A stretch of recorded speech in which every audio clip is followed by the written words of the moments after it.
of the year will be quite good. But the big point is that the FI seem to have pivoted here in India. For the fifth straight session, they bought in the cash market, which is very, very good after selling close to around $18 billion in this calendar year itself. And also in the futures market, that's on index futures, the short positioning has come down from around 94% all the way to around 81%, telling you some part of that short covering has taken place. And this is the power of short covering on full display.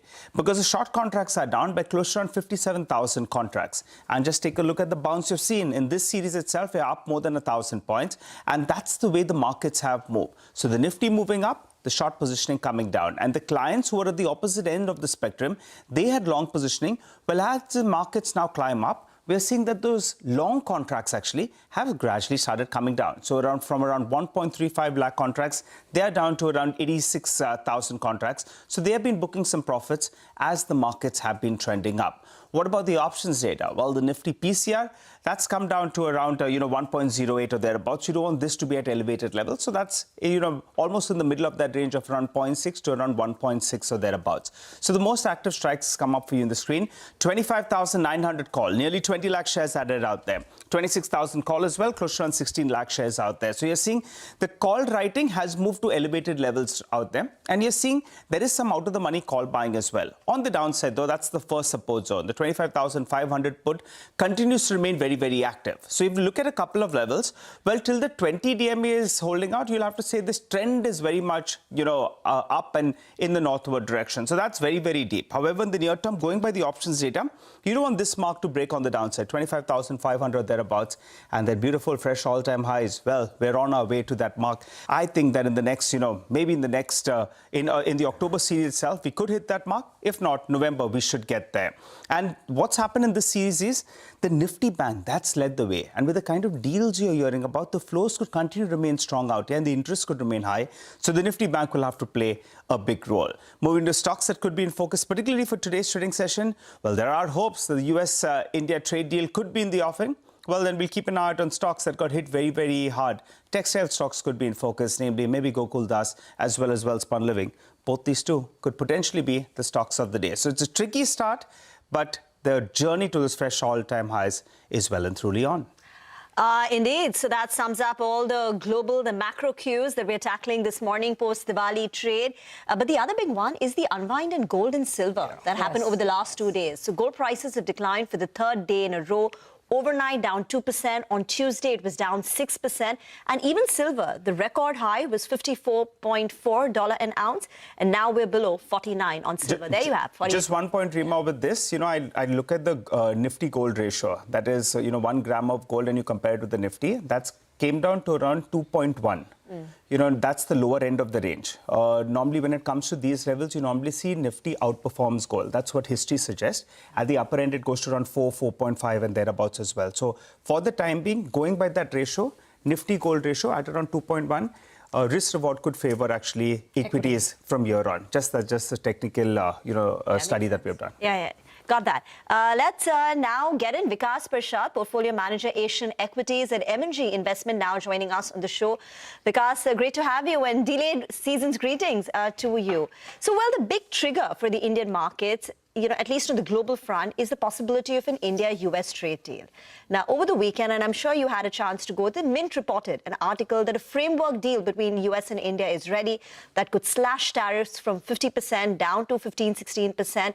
And this was likely to, get agreed at the ASEAN summit next week. But now what we learn is that the Prime Minister may not attend that meeting.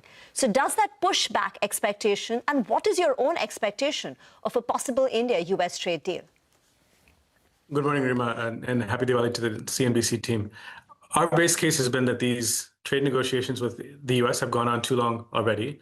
A deal will happen. It will help some of the companies that you were highlighting in the previous segment. And whether it's the geopolitical issue among India, Pakistan, and the US, which is tricky, or Russia, India, and the US, which is also tricky, we view that in the long term, it's in the best interest of the US to be closely aligned with India on trade, on geopolitics. We know that India doesn't have a policy of full alignment, formal alignment, but a trade deal will happen. It's in the best interest of both sides. And we remain fully invested in India. the setup for Indian equities is quite positive heading into 2026. We still have a couple months left in this year, so we're not looking forward just yet. But when you look at the underperformance of India relative to other just Asian markets this year, China alone was up 20% in Q3. The Korean market is up nearly 70% in dollar terms, 70% year to date. And while the India long-term story is intact, while we have soon, we think this catalyst of a U.S. trade deal, the markets have been underperforming. So this is a great time. This is a great setup heading into the new year. Vikas, hi. So, the thing is, foreign ownership has been at record lows here in India, right? Do you believe the tide is turning decisively? And if yes, which part of the market looks most interesting to you right now? Well, Rima spoke to Deepika a few days ago, just before Diwali, and one of the sectors that we highlighted was defense. We became overweight this sector in 2022, not long after the Russia-Ukraine conflict kicked off. But we have a larger overweight here now, more than 3 years on, than we did at that time, because our conviction in this trade is greater, this investment actually. So defense we still like. Within the autos and auto parts sector, we have been overweight the space this year. We have shifted some of our allocation from the OEMs to auto parts. That remains very interesting. And we're seeing a lot of very interesting IPO companies listing through the public markets in that space. There were some early in the year. There are some others coming up. On the point of IPOs also, we're sifting through a lot of these. India has been the most busy IPO market in the world in the post-COVID period, nearly 1,000 IPOs already from the start of calendar 22. It's the busiest market again this year. 1 in 3 IPOs in the world has happened in India this year. Many of them have been small, or most of them have been small, I should say, but there are a lot of very interesting small and medium-sized businesses coming public that investors should be spending time on. The initial trading bump has been lowest actually in India compared to other markets. China has led the way in Asia this year. That is also another opportunity for long-term investors. And so defense, autos, auto OEMs, and parts, a range of companies in the IPO market. I should also add where we remain underweight. The IT services sector, we have one of our largest underweights there across the portfolios. This is a sector we have been very overweight in the past. Nothing we have learned in the past 3 earnings seasons, the last 2 quarterly results periods, has changed that. In fact, we're more underweight here than we had been at the start of the year. Consumer staples similar, but on the consumer side, partly because of GST and other reasons also, we have reduced some of that underweight. Hi Vikas, good morning and good to see you in. Nigel on this side, extending greetings to you, your team, as well as your family this Diwali. That said, I wanted a view actually on the AI themes. In India, we have missed out on that big AI rally. But what's your view on this entire AI theme? Sometimes that enthusiasm gets into euphoria. Do you think AI is gradually getting into that bubble territory, particularly in the US markets, because they've driven most of the gains out there? Most of the capex is being accounted for on AI itself, and some of those stocks have gone through the roof. So what's your view on this potential AI bubble? And since India didn't participate on the way up, potentially, if there is a bubble, then we stand to gain, because now our companies are making that move towards focusing more on AI. That's an important question, and one that we think about very often. So are there large portions of the global equity markets in a bubble territory? Yes. It's not just in the US. We would say the same for several of the key markets in North Asia, in China, in Japan, in South Korea. Where we have had exposure, we have taken some profits in the past month. Where we haven't had exposure, we think that a lot of these companies in the AI supply chain set us up well for outperformance as a result of their underperformance to come, given how much they've run, how materially they have been re-rated. But the AI trade has been absent in India. If anything, the IT services sector has been an anti-AI trade. There is some reason to believe that some re-rating could happen if the AI bubble starts popping around the world. Our view is more on a long-term fundamental basis, which is why we are underweight. But there's also the AI capex is coming to India. If you look at the announcement from TCS when they reported a couple of weeks ago, and how some of the moves in the telecommunications sector moved immediately after that, there is, if you look, opportunities to invest in the AI theme in India as well. It's not as broad and deep as it is elsewhere, but that's also part of the appeal of the Indian market. You now have a market with over 6,000 listed companies and nearly 2,000 with a market cap over $100 million. There's a very broad and deep universe for active managers with a long-term horizon in India, which is, again, what is exciting for us. Now, to build on your point about what happens if capital starts leaving the AI trade, some of it absolutely should come to India. There are other reasons for more capital to come to India next year, perhaps, as Korea gets the bump from emerging market status to developed market status. It will happen eventually, if not 26, then 27. So there are various catalysts on our time horizon, in which short-term means 3-4 years, which makes us very excited about Indian equities. So because the setup for India looks constructive, as you said, for 2026, but what is your own view on how emerging markets are likely to perform next year, considering that India does compete with emerging market for flows? It does. If you look at most of the main emerging market indices, India and China account for about half of that. And we remain constructive on Chinese equities. Our sector allocations might shift. We just touched on the AI-exposed names in North Asia and China in particular, where we have taken some profits, or we have not participated in some of the bubblier names in sectors. But India is also a very large portion of that. India should benefit from that.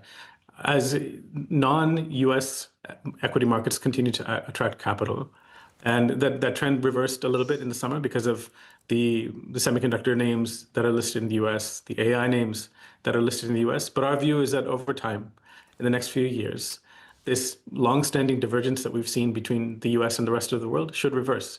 There should be a convergence here, and India and China are likely to lead the way. Okay, all right. Well, we'll see how that shapes up. It's been quite a wait for us here in India in terms of the equity action. Thank you very much for joining in, and wish you a good rest of the week as well. Well, with that, let's quickly move on and tell you what else we've lined up for you on the show. Plenty of interactions coming up. At 8:35, we'll have Amitendu Palit, Senior Research Fellow at the Institute of South Asian Studies, National University of Singapore, and Abhijit Das, International Trade Expert, joining in to talk about this potential thaw. Is it a thaw? Could it be a breakthrough? What to make of this phone call that transpired between President Trump and Prime Minister Modi. At 9 a.m., we'll be joined by Nitin Agarwal of Motilal Oswal Financial Services. We talk about bank earnings and how you could be looking at financials now. At 9:20 a.m., Mihir Vora of Trust MF is going to be joining in. He's our market master of the day. At 9:30 a.m., we talk Diwali Dhamaka. How have retail sales been? Get you some views from Nilesh Gupta of Vijay Sales and Pushpa Bector of DLF Retail. Talk about the festive fervor. Then we have Sandeep Tandon of Quant Mutual Fund joining in. He talks about a view on the markets, retail sentiment at this point in time, and of course, how to look at the flows picture. At 9:50 a.m., we have Jay Kale of Elara Capital joining in. We'll talk about the expectations from the auto sector in this earnings season. And towards the end of the show, Prashant Kumar of Yes Bank joins in to talk about the bank's Q2 earnings performance. Time to slip into a short break. On the other side, though, we'll go full throttle on the top 10 stocks. For the time being, I give you a sneak peek. Ola Electric, United Breweries, BEL, Dr. Reddy's, LG Electronics, all of them will be reacting to positive news flow. Add to the list, EPAC Prefab as well will be reacting to positive news. On the flip side, Tata Motors, NMDC, Muthoot Finance will be reacting to negative news flow, and there could be a mixed reaction coming in on crude sensitives. Take that break, come back, we get into further detail on all of these names.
Welcome back. You're watching Bazaar Morning Call, and it's time to talk about stocks. What happened over the last 2 days? This is CNBC-TV18's list of top stocks for the day. And first up, it's going to be about auto. Sudarshan now joins in with the latest on Tata Motors and Ola Electric. So I have two stocks. First one is Tata Motors. Now there is a report from the Cyber Monitoring Center. It's the agency basically tracks if there is an impact from cyber attack. Now, as per the Cyber Monitoring Center, Tata Motors basically because of the cyber attack that JLR had faced, it might incur loss of more than rupees 6,000 crore. And now the production earlier, as per company, it was expected to start or resume from the month of November. Now the Cyber Monitoring Center is saying that the production, full-fledged production, can start only by January of 2026, and JLR might face certain more complexities ahead of the production restart. But the negative that I have given, it's only sentimental because worst seems to be factored in, and now the sales that Tata Motors is reporting for both passenger vehicles and commercial vehicles for Dhanteras or say Navratri, the sales have been very strong. So I won't be surprised if there is any recovery for if it opens in the red or if it opens in the green, it might extend gains as well. Second stock that will be in focus is Ola Electric. It has announced that it would consider fundraising via equity issuance or other modes in the board meeting that is likely to take place on October 25. And apart from this, there is another news that one of the employees had committed suicide earlier this week. And after that, company has come out with its clarification saying that it's cooperating with investigating agencies in all the probe related to that matter. Okay, all right. Thanks a lot for that, sir. I'm looking at NMDC and the stock could open up in the red. The reason is yesterday they announced that they've gone ahead and revised their prices both on lumps as well as fines. It's been revised down by close to 500 to around 550 rupees per ton. Remember, JSW Steel, I had spoken to them a couple of sessions ago, and they had indicated that probably there could be a price cut that will come about, and they expect iron ore prices to dip. So it was on expected lines that we're likely to see a price cut. However, the quantum is much higher than what the street was working with. I think most on the street were in that vicinity of around 250 to 300 rupees. So at 500 rupees, it's much higher than what the street was working with. NMDC appears now the focus has shifted to volumes. Because pricing is what they have cut, and the first half of the year they've done only 40% of their yearly target. And you have Lloyd Metal that will be supplying the market with additional iron ore. So it appears because of that, they're going for volumes, and so they've cut pricing. Expect the stock to open up in the red. And for some of these non-integrated players on the iron ore front, like a JSW Steel as well, they could potentially gain because their input cost goes down. So red on NMDC and maybe some green for some of these ferrous names. But time for a beer. Mangalam joins in to tell us about the news flow that's coming in on United Breweries. Hey, Mangalam, morning. Good morning. So we had Heineken, the international parent of United Breweries, numbers that came out. And in that, we are drawing from their commentary for the India business. And a couple of things stand out. They said that the India revenues grew mid-single digit and beer volumes fell due to monsoon. So that was expected because, the second quarter is usually the weakest for the beer industry. But their premium brands continued to do well. So Kingfisher Ultra Max as well as Heineken Silver and Amstel Grand, all of them drove low-teen volume growth in the premium portfolio, whereas high single-digit expansion happened in the price mix, and which was offset by a mid-single-digit sort of decline in the volumes. The important thing to track now, because premium products are doing well and the company's got a price hike in Telangana and other key states, margins in the third quarter and the second quarter from here on will be extremely crucial to track. So to that extent, given expected numbers and margin tailwinds, I expect the stock to see some green today. Okay, all right, got that. Thanks, Mangalam. So United Breweries on our radar. Let's hop across to Vinny. She's watching out for a couple of stocks as well. Vinny, morning. Which ones are these?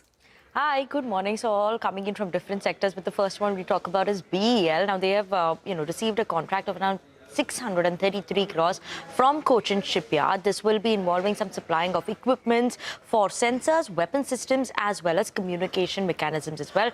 Obviously, this will further strengthen their order book, which is already quite strong. So positive over there for BEL. Dr. Reddy's positive news flow coming in here as well. They've received an EIR from the US FDA for formulation plant in Andhra Pradesh, and this is with a voluntary action indicated. So this is a positive sign there. This is not anything in terms of a concern that comes in for the company. Only minor observations were made in this, and officially now the inspection has been closed. So a VAI, that's a voluntary action indicated, positive for Dr. Reddy's. LG Electronics, let's keep an eye out on that one as well. After BofA Securities Europe has actually bought 66,000 shares in the company at a price of around 1,656 rupees. So we could see a bit of an up move for electronics, LG Electronics India as well. Muthoot Finance, that could be in focus, and other gold financiers could be in focus as well, as gold prices, they've seen a fall coming in the last few trading sessions. Overnight also it's fallen 2%. Tuesday it was down almost 6% as well. And do not forget, Muthoot obviously has most of its exposure that comes in from gold financing side. Vast majority of its book is over there. So that is why a bit of a red is what we could see here.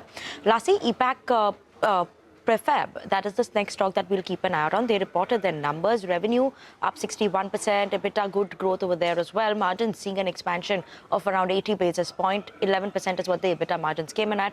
And a good order book is also what the company's managed to see, with growth in terms of profit of more than 100%. And we could expect green here on the screen for the stock. Thank you very much for that. EPAC Prefab is one of the most recent listings. 1st of October, the stock had listed. The company had raised about 500 crore via an IPO, and the issue price was 204. And now they reported their H1 numbers. But crude prices have seen quite a surge on the back of the sanctions on two large Russian oil companies by the US. Manisha now joins in on how crude sensitive might perform today. Well, thank you for that. Well, yes, crude oil prices are off their 5- and 6-month lows for both the varieties, and we've seen 2% of gains come into the Asian markets right now. U.S. announcing sanctions on Russia, and then European Union imposing fresh sanctions on Russia's shadow fleet of tankers, even LNG imports for that matter, is what really seems to be supporting markets. Well, for the longest time, it was believed that there perhaps could be a truce, even a ceasefire, and we wouldn't see supply disruptions, especially coming in from Russia. That is something that the market seems to be exploring in positive right now. The support also comes in from the fact that there is a decline in the U.S. inventories. Markets were anticipating a build-up of 2.2 million barrels. Instead, you got a decline of 0.96 million barrels, and that in turn seems to be supporting crude oil prices as well. Well, for the month of September, we were in the negative. This perhaps is a third straight year where crude could be heading negative as well. But for the week, we suddenly have turned positive. And for the month of October as well, it's trading in positive for the crude oil prices right now. Absolutely, Manisha, yes. So we need to watch out for the reaction, and we'll see if there's any reaction on the oil marketing companies as well, because of the sanctions, the additional sanctions that have been imposed on Lukoil and Rosneft. So the OMC is on our radar. Let's quickly recap our list of stocks to watch then. The ones that have positive news flow would be Ola Electric, United Breweries, Bharat Electronics, Dr. Reddy's, there's LG Electronics, and EPAC Prefab. Stocks with negative news flow would be Tata Motors, NMDC, and Muthoot Finance, and mixed view right now on crude sensitives. Let's see how they open up. You know, there's one more stock we should watch, and that's Infosys. Because remember, there is that buyback, the large 18,000 crore buyback.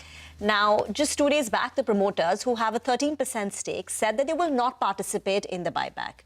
So basically, if 13% of the shareholding is not participating, for the rest of the people who want to participate, the acceptance ratio goes up. And it's a tender buyback. Just to recap, 1,800 is the price at which they're looking to buy back. Promoters will not be participating in the buyback. So they have 13% shareholding. So keep your eye on this one too. Get into a break then. On the other side, we'll connect with Dipan Mehta from Elixir Equities for some fundamental stock talk.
Welcome back. You're tuned into Bazaar Morning Call. Well, to help us out with some fundamental analysis, we're joined by Deepan Mehta, Director at Elixir Equities, who joins us on the show. Hi, Deepan. Good morning. Good to see you, Ben. Deepan, what's your view on Infosys? Rima just mentioned before we went into that break that the promoter entities, they have decided not to participate in the buyback. And the buyback price obviously is much higher than the current price. Now, when the promoter is not participating, the acceptance ratio goes up. And it shows that they don't want to take money off the table. I mean, they want to stay in there. They want to hold on to the stock that they have. Your view on this particular move, as well as on Infosys as a stock?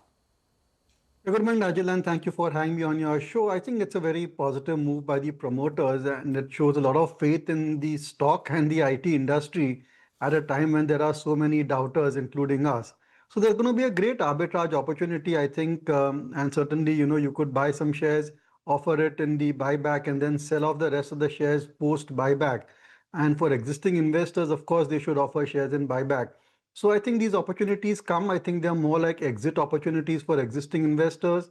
And I think a lot of traders, arbitrageurs will take advantage of this particular corporate action.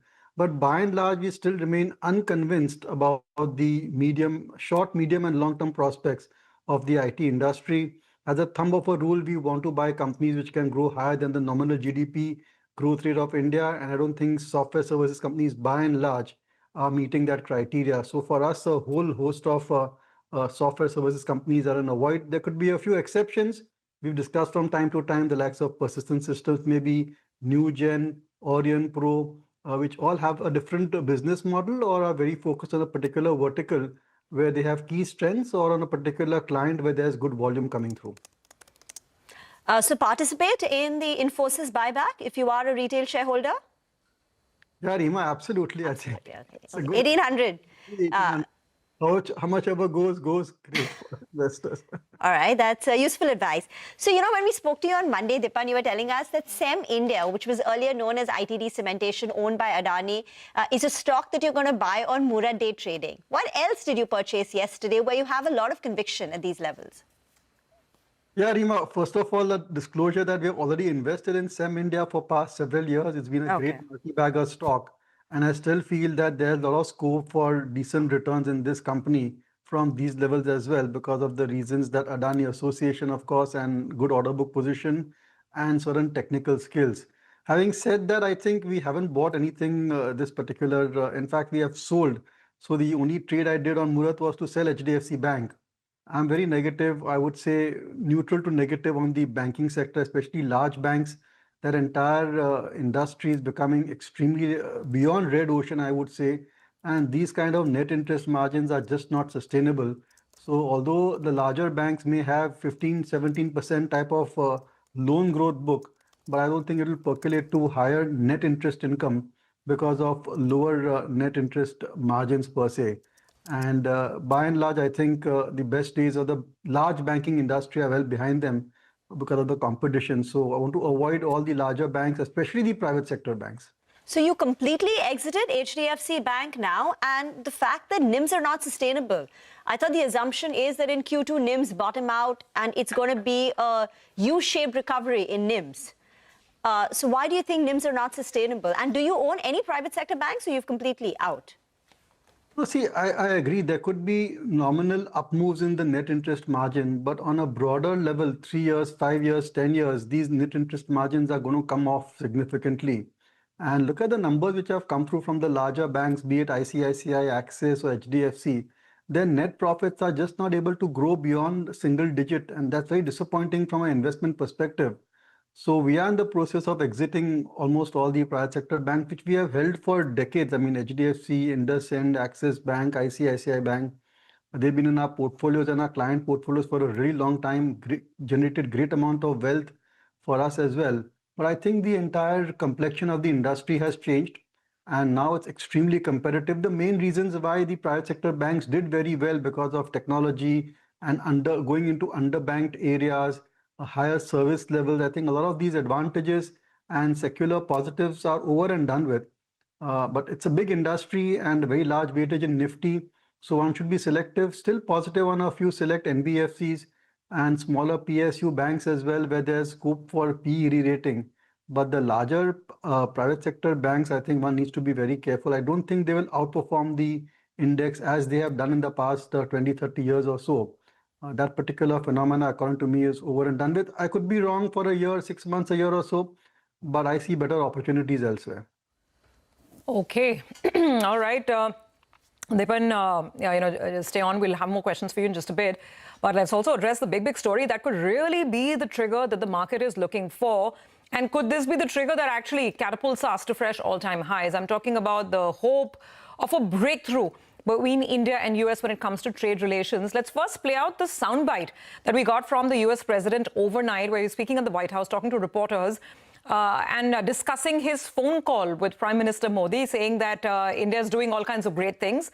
And at least he's expecting India to wind down its purchase of Russian oil by the end of the year. Take a look. India, as you know, has told me they are stopping. It's a process. You can't just stop it. But by the end of the year, they'll be down to almost nothing. That's a big thing. There was almost 40% of the oil. India, they've been great. Spoke to Prime Minister Modi yesterday. They've been absolutely great. Okay, so that is the US president. Now, we don't have any sort of an official confirmation yet. But what is happening behind the scenes? Well, let's bring in Parikshit. Parikshit, I mean, that statement from the US president clearly is giving a lot of hope. But you tell us, what are you understanding? I mean, the behind-the-scenes trade negotiations, is there some progress? And could we be seeing a deal soon? Sources tell CNBC-TV18 that India and US have had positive negotiations on the proposed trade deal. Both sides are discussing the final contours of the trade agreement. India and United States are looking at an ambitious trade deal, which is a win-win for both nations. Prime Minister Modi and President Trump will have to take a final call on the trade deal. India has increased oil imports from United States by 60% year-on-year due to diversification efforts. We are in talks with the United States for an expansion of the energy partnership, but there has been no compromise on India's core interests in agriculture and dairy. While President Trump has claimed that India will stop buying Russian oil, statistics show that this may be more of a pressure tactic in the ongoing trade negotiations than a reflection of any significant policy change. According to latest data sourced from energy tracking firm Kepler, there is no visible sign of a reduction in Russian oil imports. Indian import of Russian crude is 1.8 million barrels per day in October. That's an increase of 250,000 barrels per day compared to September.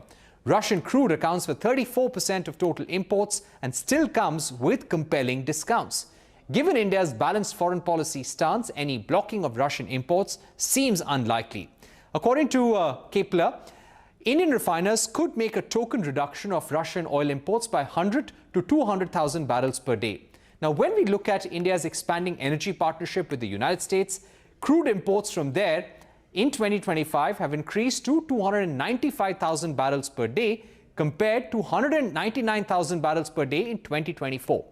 Kepler analysts have said that India has limited upside to take US crude to around 400,000 to 500,000 barrels per day. This is because US grades face higher outright transportation costs. There are also compatibility challenges with Indian refining systems.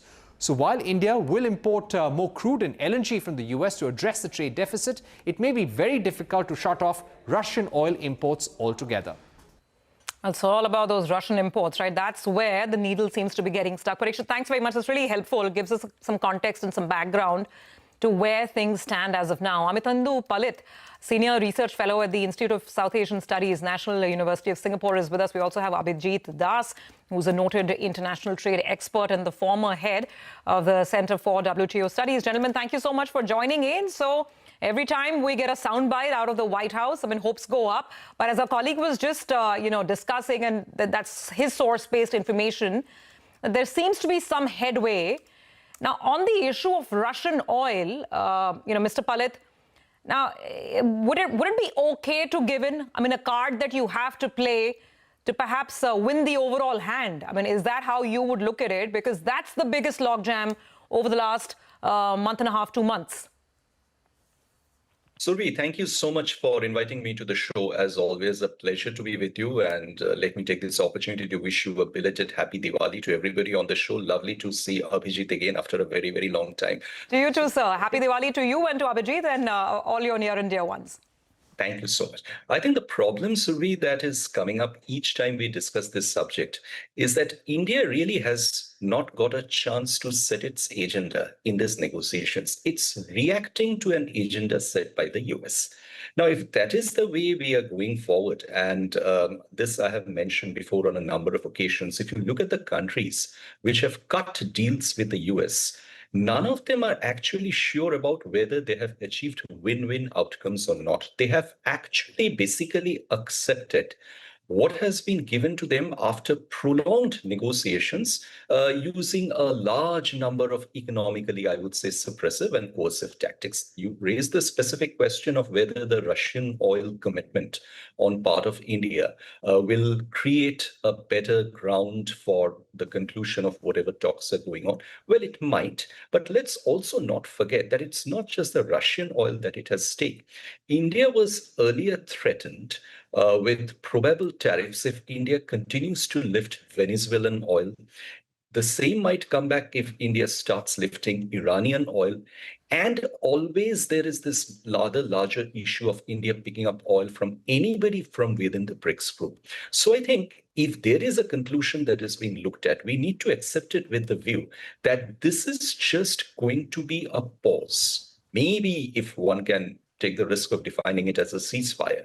There's going to be a pause, but this is not going to end. There's more that is going to come by way of India, by way of more extractive demands, which will take away the 25% in the beginning, the secondary tariffs. But let's not forget there's another 25% that we need to handle, along with transshipment tariffs and the Section 232 tariffs, which are a large number of tariffs by themselves. And Surya, I'll end by saying that perhaps the time has come to reflect on the fact that what if the reciprocal tariffs are struck down by the US Supreme Court, which they're quite likely to be. In that case, this whole bunch of negotiations will actually become, nothing. Because then in that case, the focus has to shift to the Section 232, the Section 301 tariffs that might subsequently come on US. And all this hard energy invested in talks would come to none.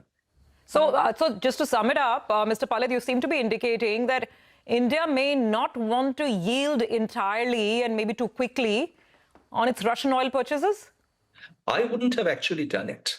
I would have taken my time to watch out and see that what's panning out, because honestly, there's no end to it. The history of the last 6 months and even prior to that shows that the way things are panning out right now, it's a geoeconomic turf battle. If India commits to something with respect to United States, there are going to be pressures that are coming from the other side. Unfortunately, India is one of the largest middle powers in the world, is caught in this game between the US and China. Europe is suffering from it. Australia is partly suffering from it. There are other countries who are going to face the brunt of it. The room for maneuver for India at this stage is somewhat limited because, as I said at the beginning, India is not setting the agenda for any of these discussions. So it's best for India, perhaps, to just take stock of the situation as it emerges, look at various scenarios, and none of the scenarios, trust me, is going to be a win-win situation. Mr. Das, come in, right? What if India were to make just a token reduction in the Russian oil imports, as our colleague Parikshit was talking about, say 100, 2,000, barrels per day? Would that give Trump an optic of a win and enable an India-US trade deal? Because, this India stance on this energy security, because of that, our negotiations have been very, very long drawn out. It started in the January of, 2025, and we've still not managed to conclude a deal so far. So what if, we were to just cede a little bit of space, a token reduction in Russian crude oil purchases? Would that help? Is that the right strategy to do? Thank you, Surabhi. It's always a pleasure to be back on your show, and it's great to meet Amitendu Palit, my long old friend. Let's remember that the Russian oil purchase is a negotiating chip in US pocket. To what extent they will use it, we have already seen negotiations have got drawn out because of it. Certainly a token reduction might help, but that has to be seen in the larger perspective of what is US getting in return from India, and how comfortable would India be in conceding to the US demands. And those demands would be in the area of agriculture, it could also be in the area of digital trade. So the extent to which US wants to leverage the Russian oil deal to extract concessions in other areas, that is what will determine the overall contours of the deal. And I would really agree with Amitendu that there is no finality ever to any deal with the United States under President Trump. We might have something today, and for some other reason, Trump might impose additional tariffs in the future, even after the deal. So we need to be cognizant. We need to keep some chips, some concessions in our pocket. We should not give all the concessions at one go. So to cut a long story short, yes, the prospects of a deal have brightened. Bit of a token reduction in Russian oil purchases will provide President Trump the necessary optics for declaring victory. But at the same time, India needs to guard its red lines, not only in agriculture, dairy, but also in the sector of digital trade. All right. Mr. Das, hi, good morning, gentlemen, and thanks a lot for joining. And Mr. Das, I wanted to ask you about what would qualify as a win for India. And what would qualify as a failed attempt? Because there has to be some give and take. They have to meet at some line. But what would qualify as a win? Win for India really would be if we look at what were the tariffs when President Trump and Prime Minister Modi agreed to initiate negotiations on a bilateral trade agreement. That was on 13th February. So a real win for India would be while we reduce our tariffs, US also reduces the tariffs which prevailed on 13th February, which is very unlikely to be the case. So even if the US gets rid of the Russian oil penalty, even if the reciprocal tariffs comes down from 25 to say 10% or 15%, we are still worse off compared to where we were on 13th February. So I really find it difficult to categorize any outcome which retains some element of the reciprocal tariffs while India reduces its tariffs on US as a win-win. And very rightly, that's what Amitendu has also said, that a deal where India reduces tariffs, whereas US does not reduce the reciprocal tariffs completely, it would be very difficult to characterize that deal as a win-win. Gentlemen, very quickly, we only have 30 seconds left on the chat, but let me ask you this. Again, going back to the oil issue, I mean, this morning we also have additional news, right? US has slapped additional sanctions on Lukoil and Rosneft. And we buy from Russian giants like Rosneft. So, in effect, I mean, could this anyway be forcing India's hand? Because if the sanctions have been, increased, and I don't have immediate specifics right now, I mean, I don't know if Indian buyers, IOC, HPCL, BPCL, whether they'll have a real workaround with higher sanctions coming in on the biggest Russian entities. Maybe quick 10 seconds if you have a point here, Mr. Das? Certainly, this is part of the pressure tactics, negotiating tactics to compel India to agree to US terms at the last stage. And it's always what happens in negotiations. That's what Trump is doing at this juncture. And Mr. Pallal, when we took your earlier point, you're saying you wouldn't give in so quickly, but with sanctions, more sanctions, but how do we buy Russian oil, even if we want to continue buying up to that 1.8 million barrels a day that Parikshit was alluding to? So the quick point that I'd like to make here is that, you see, tariffs are beginning to end as a geoeconomic ploy. They have had their run. It's now going to move to other directions. It's going to be refinery-specific sanctions. It's going to be a large number of other ploys that are going to come into play. Unfortunately, India is going to be at the receiving end of most of these because of its economic size and the depth of its engagement, not just with the United States, but with the global South. So India really cannot avoid the US effort to squeeze it inside economically within a limited space from a large variety of areas. So having said that, my simple point at this stage would be that I do understand the heavy pressure that is there on Indian negotiators at this stage to relax on the subject of Russian oil. Perhaps that might be the way forward for the immediate time being, but this has to be accepted with the fact that more will be coming by way of coercive and extractive tactics going forward. All right, gentlemen, let's see how this indeed evolves and whether at least, as Mr. Pallad is saying, even if we get that pause if not a final, a cessation of trade hostilities as it has come to pass. Thank you so much for joining in. Valuable inputs, and we'll keep talking to you as the news evolves on this front. Thanks for being with us today. We do have to take a very quick break. Back with markets full throttle on the other side. Our technical experts are going to be joining in, Mitesh Thakkar and Sudarshan Sukhani, with today's trading setup and the trading ideas.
Welcome back. Dipan Mehta is still with us to help us navigate through all the cues and look for individual stocks. Dipan, in the past, you've liked Bharti Airtel, and I was just reading, Bharti Airtel has delivered the strongest market performance of any major Indian conglomerate in the last 1 year, Sambat 2081. So the Bharti Group's market capitalization went up by close to 2.5 lakh crore last year. Now, after this kind of a rise, and the stock is anyway at fresh, high levels, would you advocate buying, or is all the good news in the price? No, Rima, I think that existing investors should remain invested and look to buy into the stock only at corrections. It's now fairly richly valued, but the earnings momentum continues. And if you look at the Nifty stocks, there are only a handful, maybe 10, 15 stocks which can grow double digit and mid-teens, and Bharti Airtel is one of them. Very impressed with Jio's numbers, so it'll get reflected in Bharti Airtel's numbers as well, where we should see an improvement in the profitability. And I think that they have got a lot of valuable assets like the African operations, and there are other allied businesses also within Bharti which may do very well. The data center also is going to be maybe a profit driver for the company per se. So right now, I think remain invested and look for buying the stock at corrections. That would be my view. Okay, all right, Dipan, shorter chat today, but thank you so much for waiting by. You have a good trading session, and greetings of the new year once again. Thank you, and same to you. All right. Thanks for joining in. We need to take a break, come back. We'll have the pre-open rates. And also we'll get that conversation going with Nitin Agarwal of Motilal Oswal Financial Services, talk about some of those blockbuster Q2 banking numbers we've seen so far, and get his view.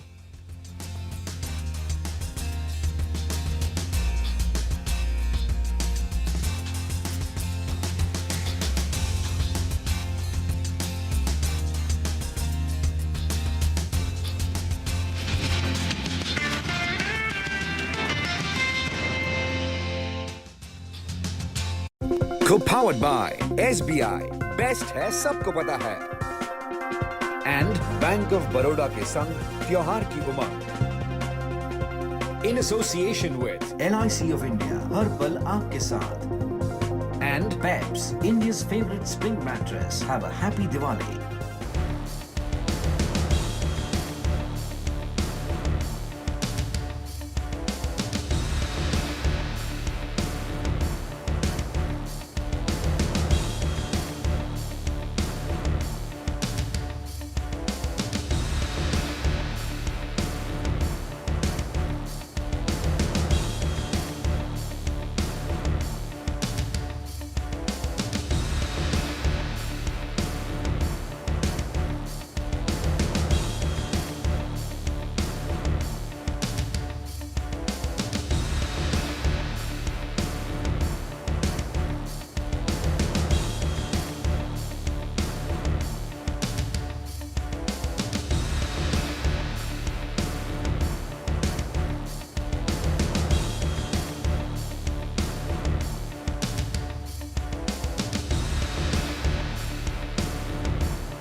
Co-presented by Bank of Maharashtra, एक परिवार एक bank.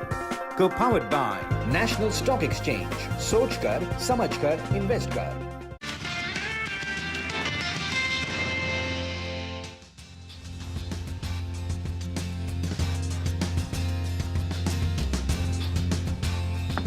In a few seconds, we'll be getting the pre-open rates, and as the GIFT Nifty has been suggesting, we are bracing for a bombastic start, actually. Maybe a big gap up is what we could brace for. But how do you trade from there? Well, to help us out with that, we have Sudarshan Sakani of Technical Trends, as well as Mitesh Thakkar of Bonanza Portfolio, who join us on the show. Good morning, gentlemen. Happy New Year.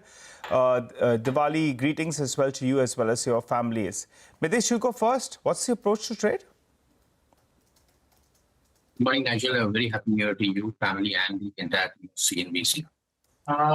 Couple of things. One, I think on the Diwali session, we were discussing if the long-term charts have changed and we could see some more upside traction, possibly getting into new highs. And I suggested that's the case, which is, the way the charts are developing. So I think good chance that we'll see the rally spill over for many days to come by. But first thing, that the highest weekly closing we got last time was around 26,180 and the intraday high was around 26,277. And we might open around that range. So as a trader, I think my instinct would be that if you're close to the previous highs, take mild profits off the table, say 1/3 of your commission, and see if there's strength to continue immediately, or there will be some profit booking and you'll get a pullback to re-enter. So I think that's the only case, but otherwise the directional bias, stock-specific bias all remain on the long side. Okay, all right. So, getting ready perhaps for those all-time highs. Let's see if it happens today. Sudarshan, good morning. Good to have you as well. What would your approach be? Mitesh was just telling us that if we do hit those, glorious levels, then he would maybe take a little bit of profit. How would you approach the day? Yeah, good morning. Well, I'm delighted. For the last 15 days, I've been saying this is an uptrend. Buy every dip, buy every consolidation, and keep your long positions. And the market has been rewarding us, and today we are getting a very big reward.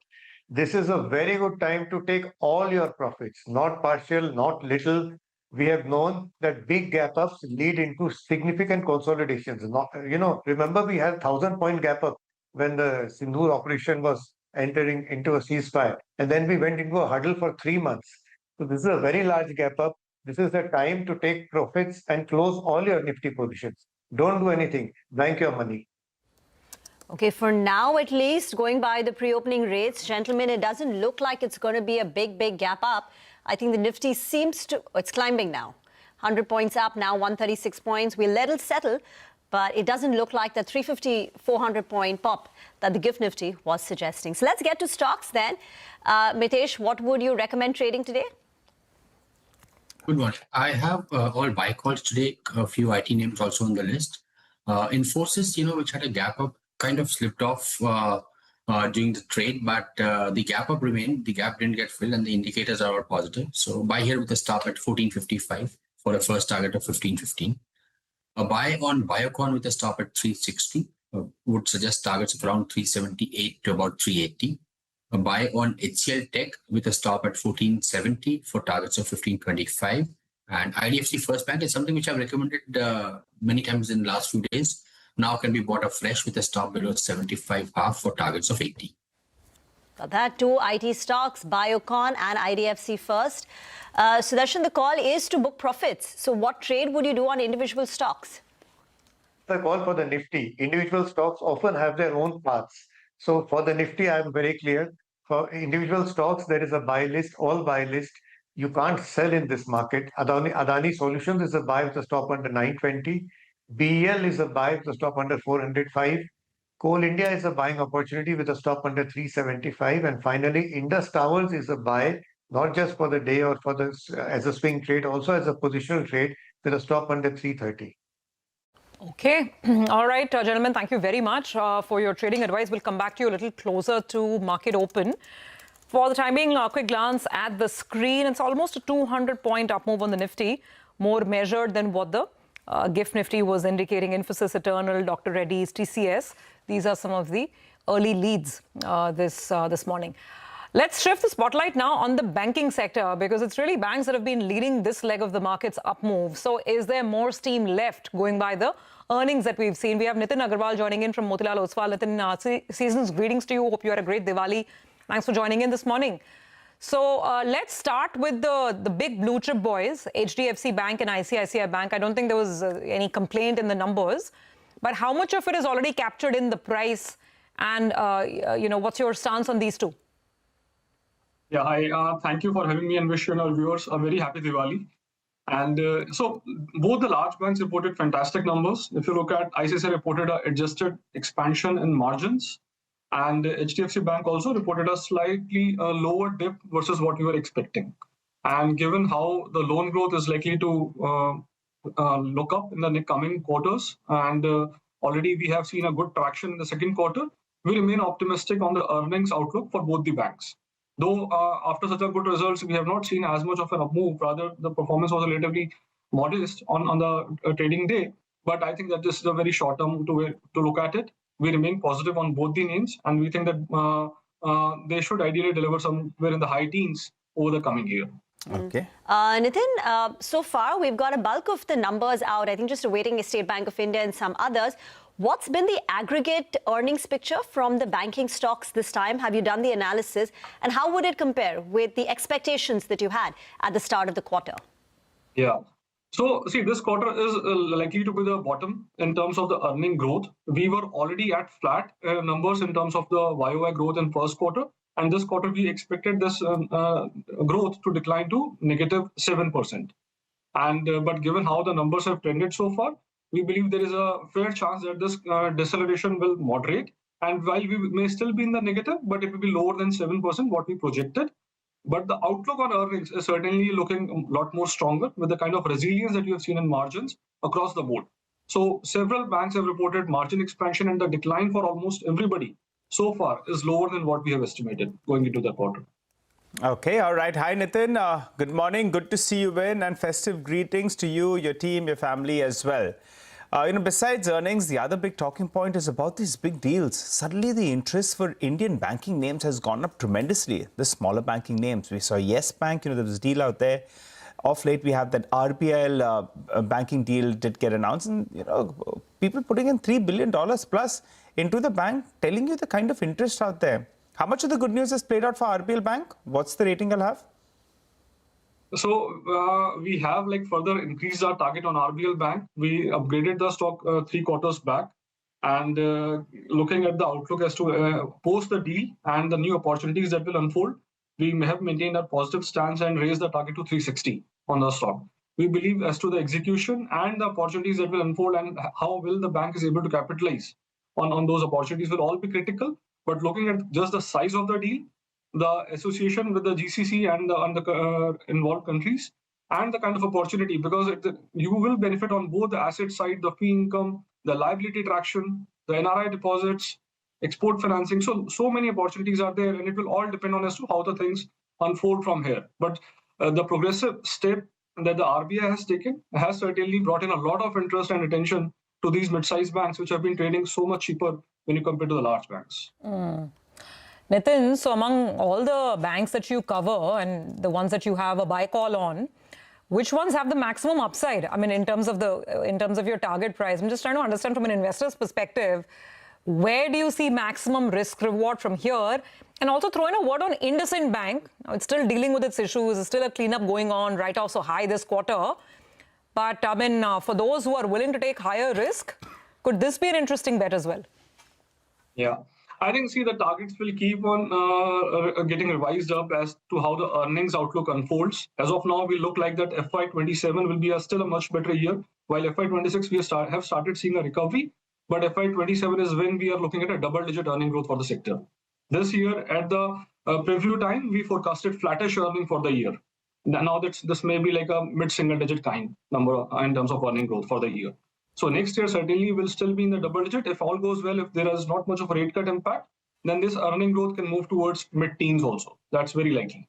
And which is where you will continue to see the targets getting revised up. We will roll over the targets to FY28, and which is where the more and more upsides will open up. From the preference point of view, we have been positive on HDFC and ICICI amongst the large private banks, and AU, Federal are some of the mid-sized names that we have marketed in the recent quarters. And on IndusInd, to your question, I think we are still watching out as to how the execution will go. The management is still working out on the 3-year strategy, which is what they talked about on the results call. And therefore, how the ROA can quickly come back to 1% mark, which is one of the key milestones to look forward to. As of now, we are still maintaining a neutral on the stock, but certainly the downside on this name, just from the recovery standpoint and the valuation standpoint, looks limited as of now. Nitin, just one final question from my end. What is the call that you are taking on gold financiers? Manappuram, Muthoot, both up 50% since the start of the year, and they've been big beneficiaries of the rise in gold prices. So from here on, at this juncture, what is the view on these stocks? I mean, do you track it? So yes, we do track both the names, and while it's a very tricky bet at this price especially, and our official rating is neutral, but given the surge in the gold price, these stocks continue to, of course, do better than what we are looking at in terms of our growth and profitability projections. And I think given the continued uptick that we are seeing on the gold price, which is completely relentless and very sharp in terms of upswing, and I think both these stocks will continue to do better. Muthoot certainly has been doing much better in terms of growth and profitability, and which is where our bias is more towards Muthoot at this price. But Muthoot is trading at more than 3 times, right? Now, Nitin, you still would stick to Muthoot rather than the other 2 plays that you potentially look at when you look at gold companies. Is a Manappuram that's at around 1.7 times, or even an IFL Finance that has some part of gold exposure. So among the 3, you'll still stick to Muthoot itself? I will say, Nigel, that while we are neutral on both the stocks in terms of our official rating, yes. But given the uptick in gold prices, these stocks will continue to do well versus what we are kind of writing right now, because this is very unpredictable and the uptick is very, very sharp to really fathom, and which is where we are also evaluating. But I think the continued thrust will keep these both the stocks doing better, and Muthoot certainly has done better in the last 1 year if you look at. Okay. All right. Great conversation. Thanks very much, Nitin, for giving us your thoughts on how you're looking at the banking space and some of the top ideas there as well. Thank you for joining and have a good day. Well, quickly getting back to our trading experts. We've got Sudarshan back. Sudarshan, 910. What's the call? It's BEL, buy BEL with a stop under 405.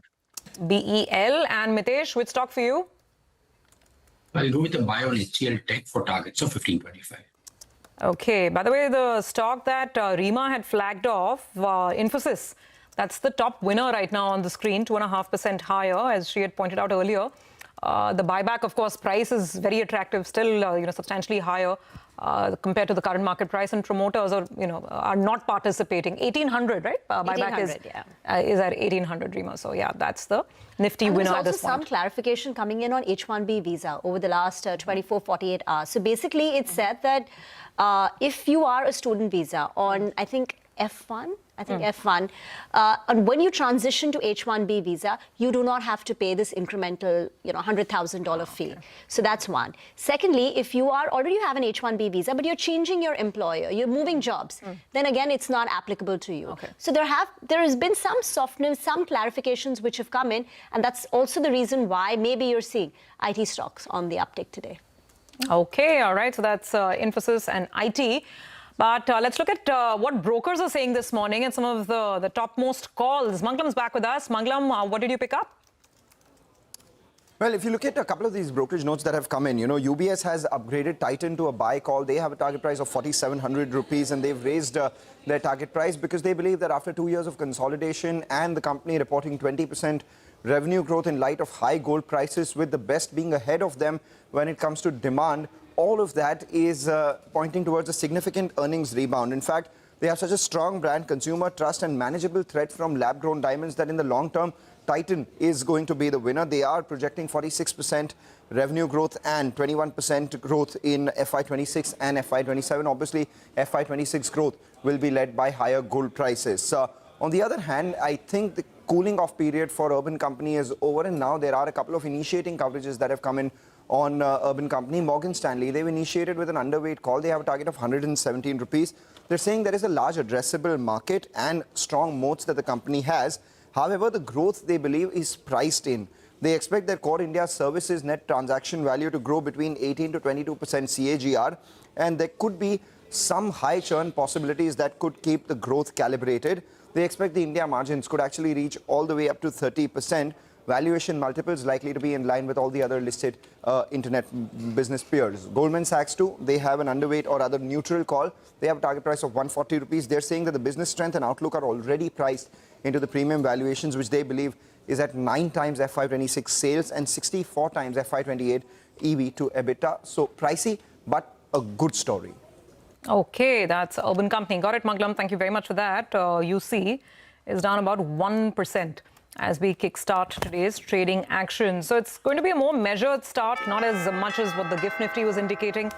But nonetheless, it is about a 180-point pop for the Nifty at the start. And 26,000 is here after a long, long wait. I think it was September 24 last when we were at these levels, 26,000. So it's been a long grind, a long wait. And finally, the bulls have managed to take the mark. And now let's see what the leaders are looking like. Infosys right on top. Almost 3% up on that stock. It has its peers in quick succession, HCL Tech, TCS, Wipro. So IT is off to a very solid start this morning. Titan, the stock that Manglam was just highlighting on the back of that brokerage note, 1.5% up on Titan as well, so looking good. Shriram Finance, there's intense speculation around Shriram Finance. Is a large Japanese conglomerate looking at taking a strategic sale. Company hasn't independently confirmed it, but the buzz refuses to die down. 1.5% up on that stock as well. Let's see what else. Tata Steel, Bajaj Finance, Hindalco. These are some of the other gainers. HUL and Reliance, the big boys, they're chipping in quite nicely as well. 0.5% to about 0.7% on the upside. The downside is not too much, actually. Just Interglobe Aviation, there's Max Healthcare. A little bit of red on these stocks, but otherwise looking good. And for now, guys, we're holding on to this 160, 170 point sort of a gain. Well, that's right. The broader market, so plenty of stocks are moving around. And mentioned today, the stocks of the day could potentially be those that got hit when we didn't get a favorable deal coming out of the United States. So for the time being, you have Gokuldas, Welspun Living, and Indocount, all of them on fire, gaining anything between 5 to around 10% on optimism that India and the United States are getting to a trade deal. So just take a look at those stocks. They're building on gains as we speak. So hopes are very high, and that's why all these three names doing pretty well. Welspun Living as well, Indocount. Let's get both those two up. Also throw in there the seafood plays. You have Apex Frozen as well as Avanti Foods. Both those two stocks, large volumes, big gainers today. Both of them up and about in trade today. EPAC Prefab, that's the other stock that's dancing away, came out with its set of numbers, and that one as well has popped up in trade. So good up move is what we're seeing on that one. What's losing out? NMDC. NMDC is down. The price cut that came about was larger than expected. The street was bracing for a 250, 300 rupee price cut at most. The price cut is to the tune of around 500 to 550 rupees, which explains why that stock is down close to around 3%. So a good start to trade. Above the 26,000 odd mark, breadth of the market in favor of the number of stocks advancing. Yes, it's Diwali. Manappuram and Muthoot though are having a bit of a dull day. Stocks have opened with a cut of about 2.5%, tracking the decline, the profit booking, and the unwind seen in gold prices. Dixon Tech, I think there is a CLSA downgrade on Dixon Tech, and that stock is lower by close to about 1.2%.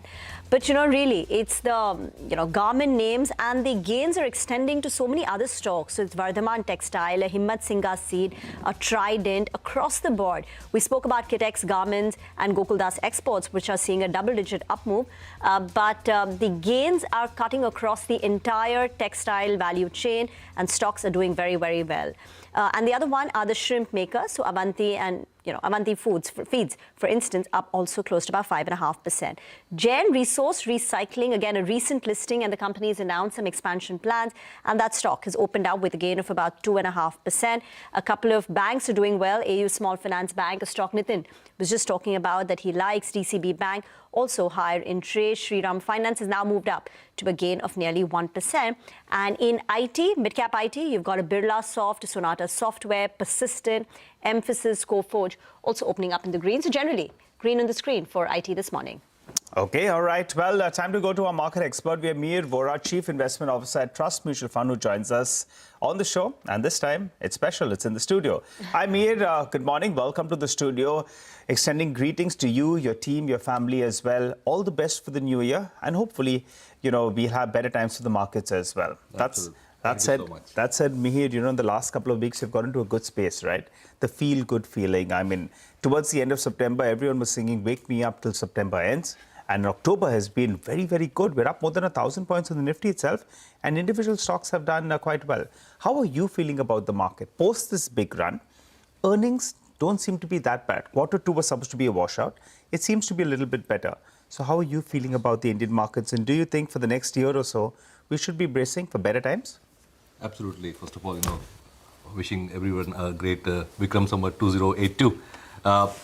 I think the situation as we start the new Samvat seems to be a little bit of a mirror image of what we had, as the situation last year. So last year there was huge, optimism, and the markets had done so well. So everybody's in the rara mood, and India actually had outperformed most of the other markets. This year we have not performed. Mihir, sorry, I'm so sorry, more to interrupt. I think we'll just fix that audio issue with your mic. We'll come right back. Let's get Mihir's mic fixed up. In the meantime, I'm just checking if there are any other movers and shakers. But actually, textile and apparel is the only real clear trade. And like Rima and Nigel were pointing out, there are so many other names. Look at even Pearl Global now, 5.5%. Indocount, Gokuldas, even Arvind. I mean, Arvind is more local facing. But anything and everything that's textile or apparel is up and about this morning. But I think, Mir, we've got the audio back up. So you were telling us how this year, the start of this year, this Samvat, is a mirror image of last year. Absolutely. Because you were in peak optimism, September, October last year. Now it's some optimism coming back after a 12-month wait. Absolutely. And, everybody's complaining markets have not done and all that, for the last 12 months and all. So it's a good place to start with psychologically, because definitely there's no euphoria at this point in time. On the other hand, even the macro situation is a bit of a mirror image. Last year we had more of inflation concerns in India. now it's the other way around. There are potential inflation concerns brewing in the West, but India is in a good spot. We have no inflation. In fact, there is ample scope for cutting rates, etc. Last year we were not sure about government support, but this year government, RBI, everybody is whatever it takes mode to stimulate the economy, budget-wise, GST cut-wise. And we have seen proof of the pudding that these cuts worked, and at least the initial ground level feedback from the Diwali season seems to be very good. So we are starting off on a good valuation base with low expectations, somber kind of expectation, but the incremental delta on the macro seems to be better. Mihir, so the catalyst for an up move is always earnings growth, right? So what do your channel checks suggest? Where is growth coming in?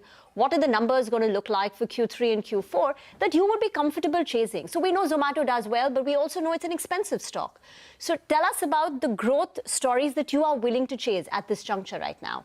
See, there are two things to look forward to. One is the immediate quarter, which is the December quarter. And as you've been reporting, everybody's been reporting that, consumer has gone ballistic and plus 20%, plus 25% on a YOY basis. Looks like the consumption spend for the busy season. So December quarter will definitely be good. Stocks have run up. All the auto stocks, the durable stocks, the discretionary stocks have done very well. So the question is whether this momentum of consumption will sustain into the next year. If the trade deal happens and the feel good continues, then we could see that momentum continue not only in consumption stocks, but even in the financials and the investments linked segment. So that's what we are looking forward to. Are you betting on it? This quarter consumption should do well because we have the anecdotal numbers. But beyond that, what happens is what the market will also Are you look at. betting on it that the consumption lasts? Absolutely. So we have increased exposure to consumption.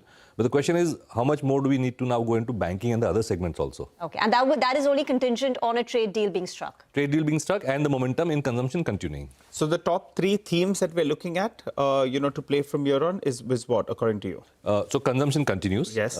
Question is, how much more do we want to go into banking? Because banking is one of the most ignored sectors for the last couple of years for good reasons. But now, if the momentum continues, then there is no way that the economy can grow at 7-8% or even 6.5% without the banking segment growing at least 12 to 14%. Yes. If that credit growth comes through at about 14% or so, 13 to 14%, then we could have a good re-rating of both the private sector and the public sector banks. So far, most of the heavy lifting as far as performance of the financials is concerned has been done by the capital market stocks and the NBFCs. Right. But banking has much more weightage in the overall indices. So if banking performs, that will be the engine to drive the markets for the next leg. So consumption and banking. And of course, I keep saying, structurally we can't grow at 7+% without physical investments. Yes. So the push on infra and more importantly, I tweeted about it also, private sector capex, the animal spirits of the private sector capex have to come back. Yeah, which we've not really heard from any bank. Every time in these banking result commentaries, I'm always waiting to see if any banker is saying that suddenly, corporates are lining up. But I think it's, the hopes are that it'll start in due course. On consumption, Mihir, because it's a very wide basket, you're clearly positive. But then what side of it? Staples or, consumption? Anything is consumption, including autos. Absolutely. So if you could just be a little more specific there. So we focus more on the non-staples part of it because staples, most categories except some innovative companies, most categories have become saturated. So if you look at toothpaste, toothbrush, soaps, etc., they're not going to be high growth categories and valuations are not cheap in any case. So that is a structural underweight for us. We're looking at more of incremental data points on the two-wheeler side and the passenger vehicles side. Okay. Because we have, if you look at the last few months, numbers are fine, but look at the structural issue. Car growth and two-wheeler growth has not been more than 5% over the last 5 to 7 years. So if we are really talking about prosperity and rising income levels, then that has to pick up, to at least 10% or 7 to 10%. That's when we can see that, okay, there's a trickle-down impact of job creation, etc. On two-wheelers, what do you like? What's the focus out there? On two-wheelers, we like most of the, innovative producers. So there are some which are more rural focused. I think earlier it used to be more urban focused. Okay. Now the rural economy also seems to be picking up, and especially after this monsoon. So we're looking at a basket of two-wheelers. Earlier we were more towards the urban side, but now we are graduating to the more rural place also. And the EV place? In EV, we actually have the two-wheeler EV. Okay. That's where we are focusing more on. We rather go for a pure play. Okay. And there we believe that the stock that we own is more of a winner in the relative scheme of things. So EV as well, got that. By the way, we'll have a full discussion on autos coming up in just a bit. That is our special segment, Quarter Se Quarter Tak, and Sudarshan's going to tell us what the expectations are. Because anyway, I mean, since the GST cuts, most OEMs have been reporting bumper bookings and bumper deliveries as well. Now, Meher, you said that, that we are not at a point of euphoria in the market, and I completely take that when it comes to the secondary market. But the primary market? What has been going on over here? And what do you think about the spate of new IPOs, the way the paper has been digested? And tell us, I mean, if you participated in any of the recent issues, and what's the message to investors? Because the IPO frenzy refuses to die down. No, absolutely. My message is don't just look at the grey market premiums. Yes.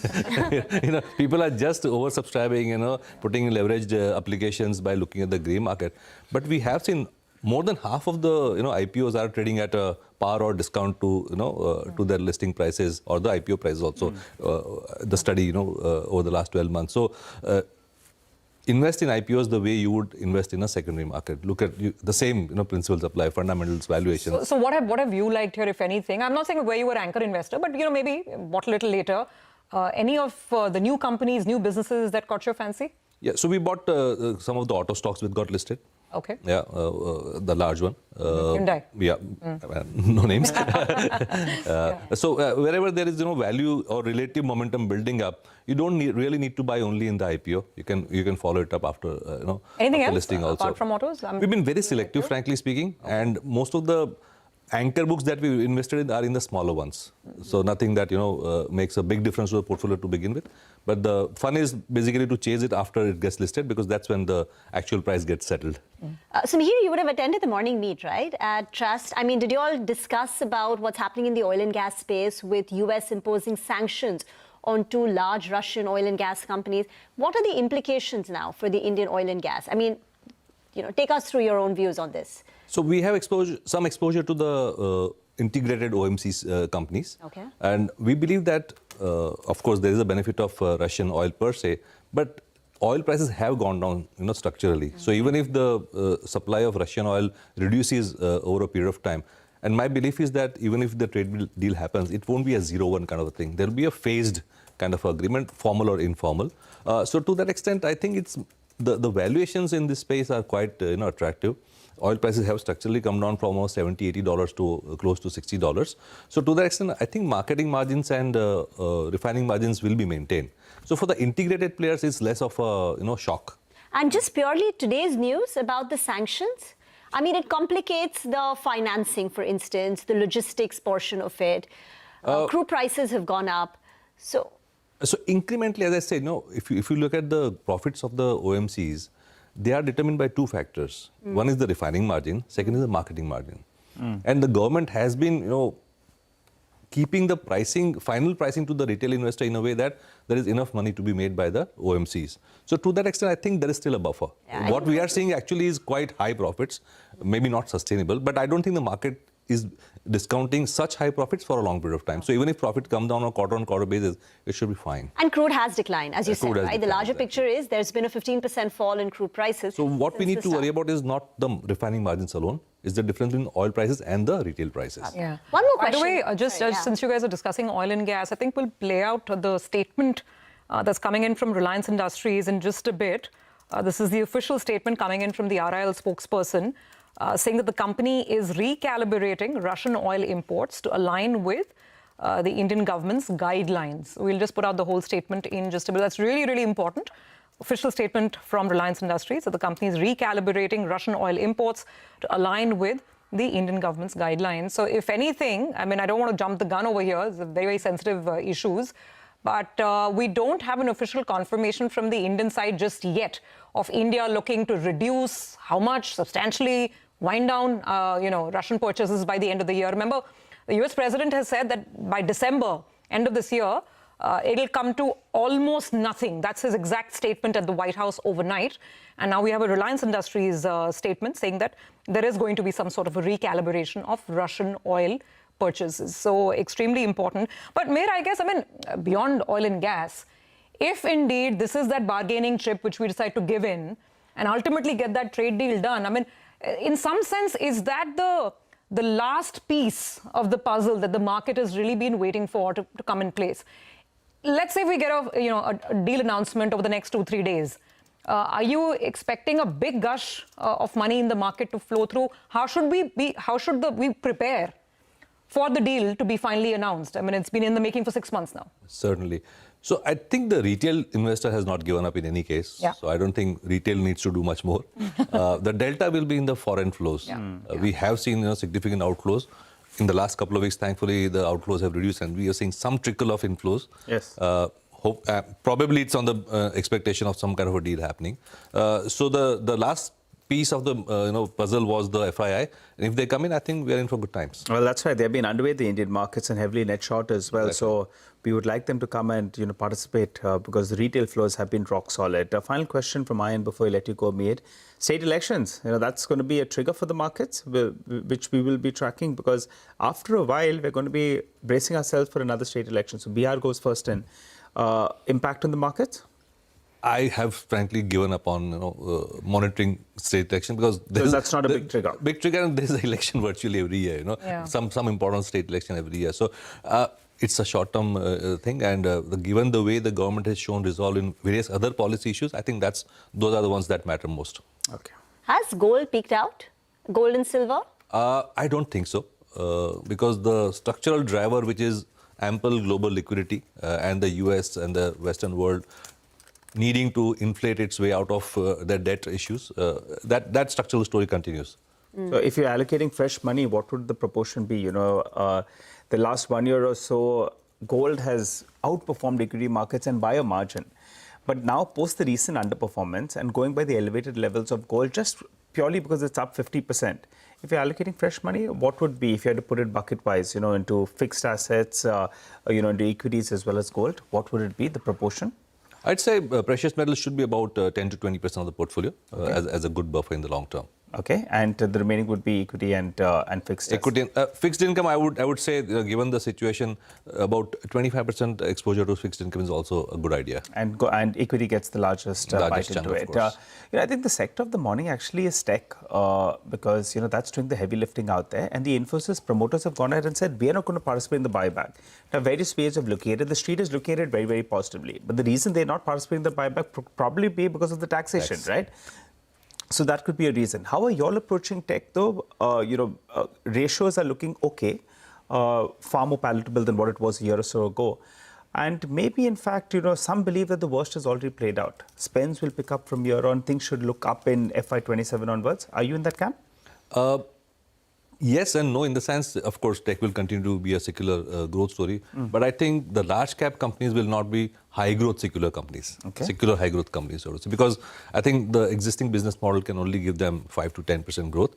And for a country like India, that's not the kind of growth we aim for in our portfolio. We're looking at much higher growth rates. So within the IT services pack, we have the mid caps, some of the specific mid caps, which good management promoters, which have more fire in the belly, so to say, to grow faster.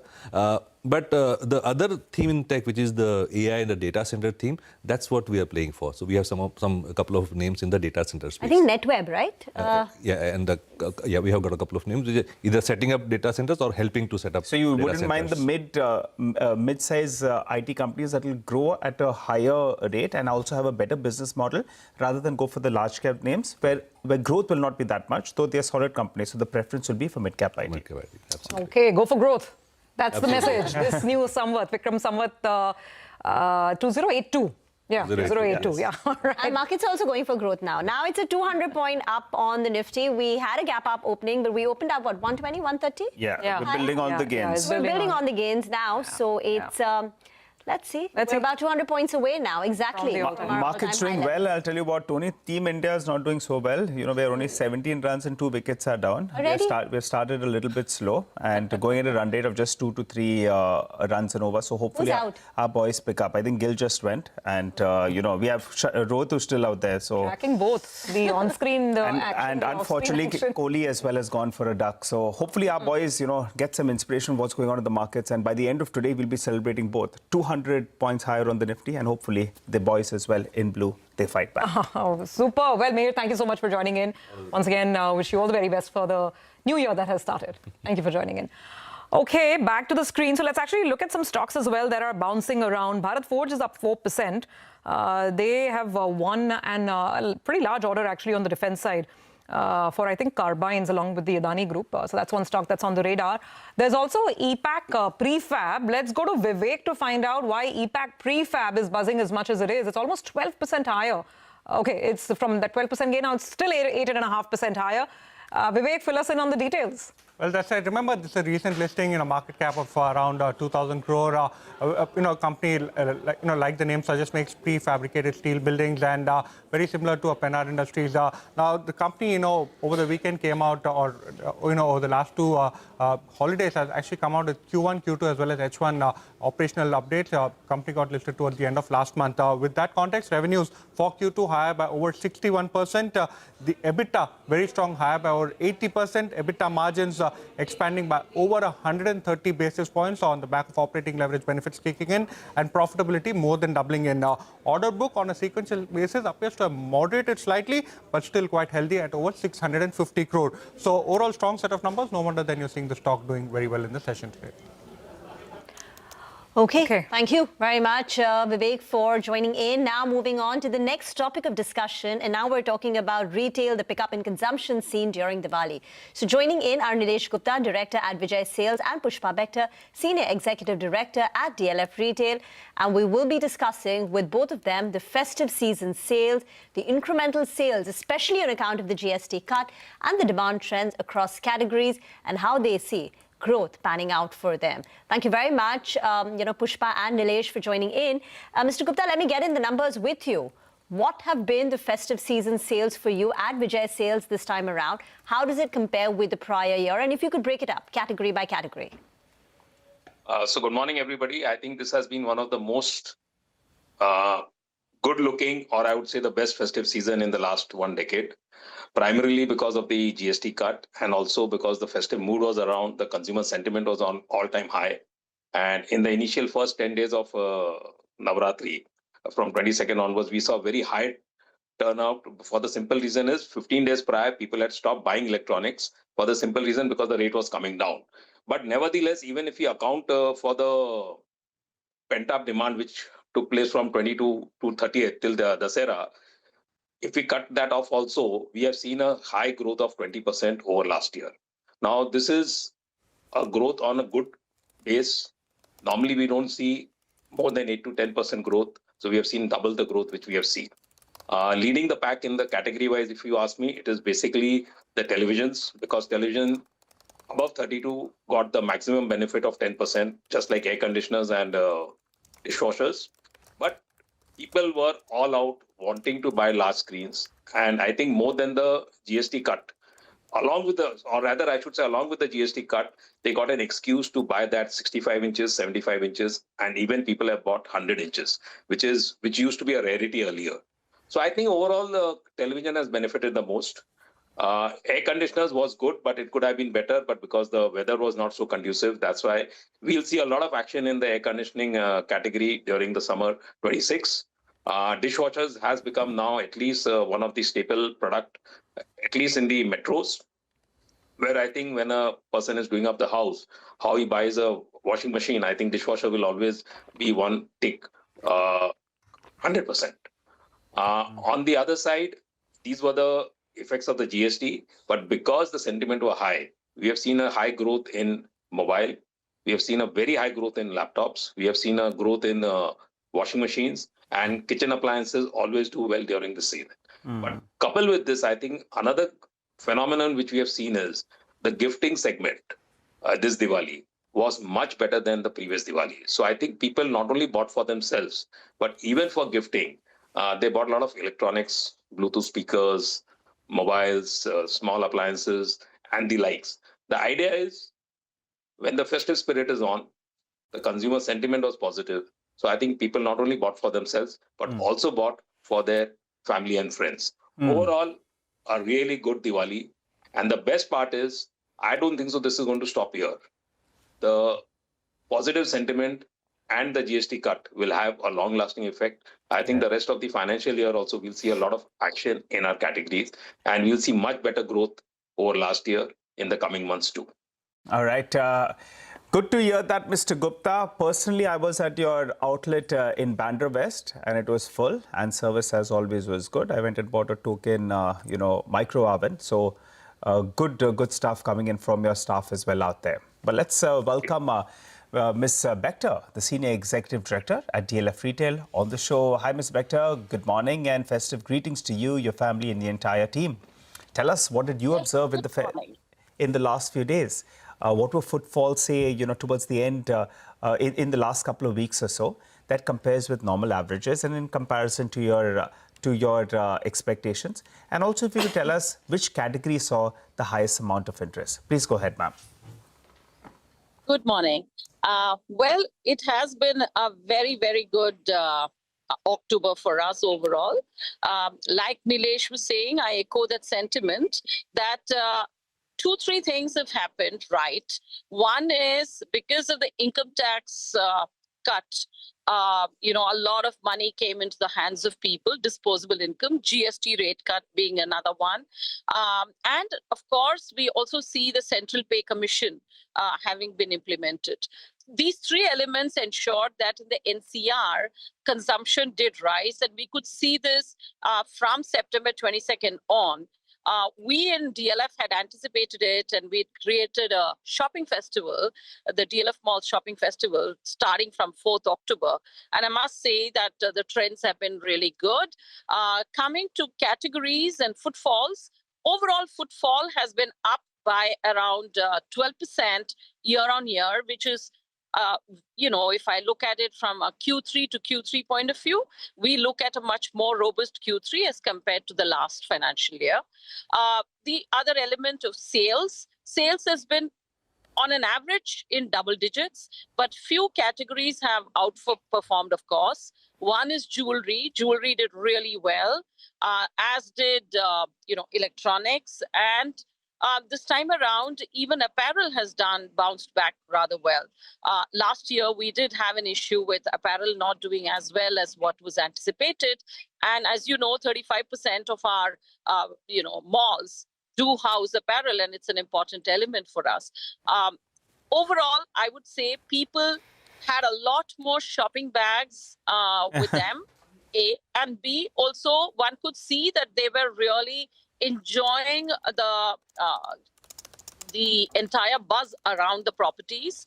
All our properties were well prepared for the same. The second element is, of course, gifting.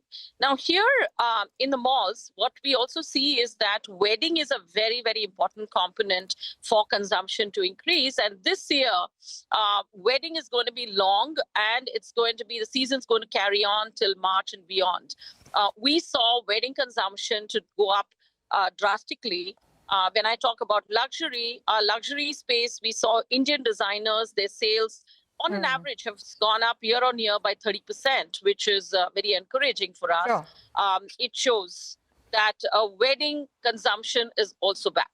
Sure, Ms. Bector, sounds good. I mean, more footfalls, more consumption, and more people visiting the malls, which brings me to the question of what all this means for you. Obviously, I mean, it's not a straight line flow through in that sense.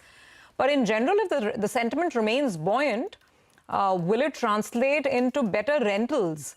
And, what is the rental cycle? I mean, if there's some way of mapping this, say how much or how many million square feet perhaps comes up for rent negotiations over the next 12 months. If you could give us some, sense of what this buoyancy will mean for mall rentals. Absolutely. That's a good question. So what we do is that on an average in our existing portfolio, we have around 500,000 square feet, which comes into new leases with the deed-ends happening and new leases coming up. There, we definitely think that the rental will go northwards. We have also 3 projects that we are opening. One is the Summit Plaza in Phase 5 in DLF Gurgaon. The second is in Midtown, which is in West Delhi. And the rentals over there, we had made sure is already in sync with the fact that it is going to be at least 20% higher than what we had earlier anticipated. We think that in usual 15% escalation won't hold now. We would at least look at a 20 to 25% escalation over the previous rentals, because the sales are good, the sentiment is good, and we will make sure that the right jewelry, D2C brands, apparel brands, etc., find good projects and good properties, but at rentals that we think is much more fair to the market. 20 to 25%, increase in rentals. Wow, that will definitely drive rental revenues quite a bit, retail revenues quite a bit for DLF, I'm sure, this year. Nilesh, season's greetings to you as well. By the way, ma'am, season's greetings to you as well, of course. Nilesh, the question is, you described this amazing buoyancy around Diwali time, and it's very heartening to hear that. The question is, how long will it sustain? Is there are you now preparing for maybe a post-Diwali lull, or do you think this buoyancy can actually extend, because the GST cuts are permanent, and then you move from Diwali to then the Christmas gifting season and New Year and then Valentine's and so on and so forth. So would you expect the buoyancy to continue? And again, in some numbers would help. Overall for the year, therefore, would it be realistic to expect, say, 15 to 20% growth? So first and foremost, I feel I made a mistake of telling the truth of the growth, because if the rentals are going to increase, it's going to trouble all of That's true. So I think, there's always a lull after Diwali, but what happens is we always compare period to period. So what we see is this buoyancy, as you rightly said, the GST cut is not a one-time Diwali gift by the government. It is basically there to stay. So I think what will happen is, the growth is going to be there. So whatever lull we had post Diwali last year, that compared to the same lull will come, but then we'll see a growth of, which I expect at least 10 to 15%, if not 20%. And then there is another thing which is very important is categories. The GST cut will lead to the growth in the category. For example, it will lead to a very high growth of televisions, especially the premium, the large screens. So people today, the consumption of TV has increased for the simple reason is because of the OTT platform. All movies, there's a lot of movies which are being aired directly, premiered on OTT platform. A lot of serials come in. And so people want big screens. At the same time, this should last. Yes, so it will last. Second is your dishwasher. Now that's a category which was never in the consideration set of the consumer, except during the COVID period where people wanted to buy because of the issues which we all know. But now I think with the GST cut, this also will lead to one other category which will grow. So what is happening is, and the moment, and this all buying changes the mindset of the people. So it doesn't stay back, okay, he's bought a large screen television, so that's it. Large screen television will lead to him buying a home theater to enjoy the movie experience. Got it, Nilesh. So I'm so sorry rushing you there, but that buoyancy is lasting in the consumer's mind. It's also lasting in the market. And if the market continues to be very buoyant, it has its own wealth effect as well, right? It all ties in together. I'm afraid we're out of time on this conversation. Thank you so much for joining in. Very, very valuable inputs. Helps us understand the mind of the consumer better. Well, with that, we have to take a quick break. 200 points up on the market, and we are back with the market conversation full throttle. Sandeep Tandon of Quant Mutual Fund joins in. All-time highs around the corner. What does this mean for a retail investor and their investments? We discuss this in just a bit.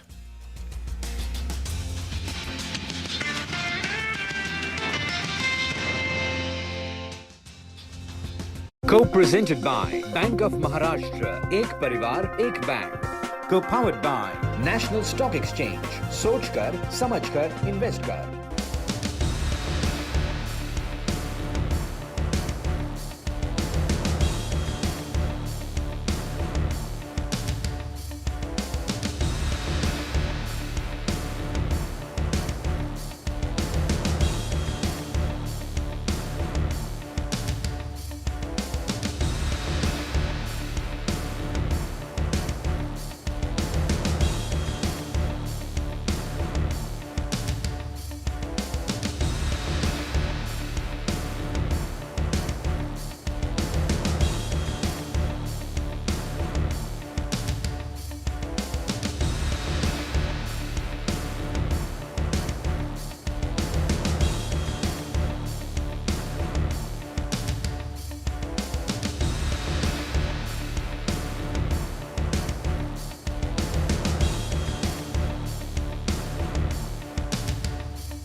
Presented by Punjab National Bank, the name you can bank upon.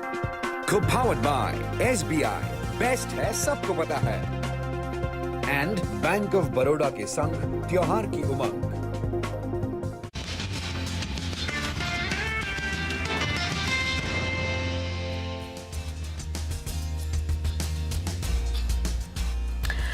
Welcome back. It's a double century on the Nifty, and it's pretty steady so far. We are just about 200 points away from that all-time high. Sandeep Tandon, founder and chief investment officer at Quant Mutual Fund, is with us. Sandeep, season's greetings to you. Wish you a very happy Diwali and a very happy New Year. You know, this year has taught the lesson of patience to retail investors, and they've actually, held back quite nicely, I guess. Now, what is your sense? I mean, are you expecting all-time highs to come and then the market to continue building up from here? Or as, some people say that usually after an all-time high, because we've had a pretty breathtaking October rally, do you expect some consolidation to go back? Basically, what are we in for as we get into the last quarter of the year? See, you have to look at the background where this rally is coming from. Obviously, people were extremely bearish. First point, nervous about the trade. Okay, rupee depreciating significantly, and along with that, the metals and the commodities was rallying sharp. Okay, that was the background. And obviously, it's a very perfect background when we look at these inflection point. That's the reason, to be precise, we are largely 100% invested in, except the small cap, we are largely invested in the market. We have to understand when you get these data points and people conviction is missing and your data points are convincing bullish, then it's a time you have to get all into and participate this rally. So I think this rally has more legs. Maybe it has rallied significantly. Let's say, example, bank has rallied significant. Small profit booking can happen here and there. But largely, we are constructive on the market. Three reasons for that. First of all, rupee also has peaked out from a longer term perspective. And that is what I'm trying. Maybe from a short term phenomena, it has corrected and can recover a bit. But I think we are seeing a signs of some sort of USD INR peaking out. Means rupee has potential to appreciate. Or let me put this way, the pace of depreciation, that cycle is peaking out. The FIs, which has been significantly underweight, has reached also another important limit. And then we have seen the extreme high short positions completely missing. They were shorting has also spiked, the selling pressure which we have seen, and plus the underperformance which India has seen against both emerging market as well developed market. So I think the background is more constructive for Indian equities as compared to global equity. That's the first point. Second thing, the government initiative, whether you talk about interest rate easing sort of thing or GST benefit or the income tax benefit which we got in budget, I think a remarkable game changer events which has played out. And I think we have to understand that the lag effect, these things plays out. If you're expecting that immediately what happened, but as the previous panel was talking about, after 3 years, at least I can also say we are seeing a better sentiments around Diwali season. Markets are, people are seeing activities getting built. So I think it's a very constructive background for India equity. One can't be negative from the current levels. Okay, all right. Hi, Sandeep. Good morning. Welcome to the show and wishing you, your team, all the very best. Well, the big deal that was announced just a few days ago was on RBL Bank. And y'all have kept the faith. If I look at it over the last 2 to 3 years, you'll have consistently been building a position out there. And if I got the number correct, the last reported position is around 6.5% of the bank you'll hold. Could you tell us what are your take on the deal? Your shareholder nod will be crucial as well. How happy are you with this sort of a deal that takes place and your initial assessment? Nigel, yes, you rightly said, we are one of the largest shareholder of the company, and we have been holding for a couple of quarters or rather few years. Yeah. And yes, when we spotted that opportunity, then stock was available at 5,000-6,000 crores of market cap. Banks, the broking company was significantly quoting at premium, wealth management company where bank license was available, and Verse was behind that. So obviously it's a constructive background. And if I have to look at even whatever RBI has, if assuming that node has come and they're talking about 60% thing, approval coming to a foreign names, obviously is a game changer transaction, not only for RBL, but also I look at more from a banking industry in general. But the only point we have highlighted to the management is that being one of the largest shareholder, we think prices has not been fair, because to sell a company controlling stake at the SEBI-determined prices is not fair. Long deal is very constructive. There's no debate on that front. But from a shareholder perspective, we think the prices should be significantly higher than what was quoted, because if you're selling a controlling stake to an investor, then an investor has to pay a premium, a significant premium to the prevailing prices. That's the one important observation which we have. That's an interesting point, Sandeep. You think the price should have been significantly higher, but it is what it is. So, I mean, I know this is a bit of a premature question right now, but as a major investor, would you sort of keep the faith in the new Japanese management as it comes in? Because for the Japanese, it's going to be a new lay of the land. And actually, they're coming in several entities, right? There's a Japanese entrant in Yes Bank as well. And then there is Emirates NBD coming into RBL Bank. There's some talk of what happens with Shriram Finance as well. That could be another, Japanese entity, but it's still being speculated. So there's a lot happening with these foreign players now entering the Indian lending landscape. What do you make of it as a very active participant, as an investor? And are you thinking of staying the course in some of these transactions? Or do you feel that it's just safer to remain with the fully Indian-run, Indian-owned, operated, tried and tested names?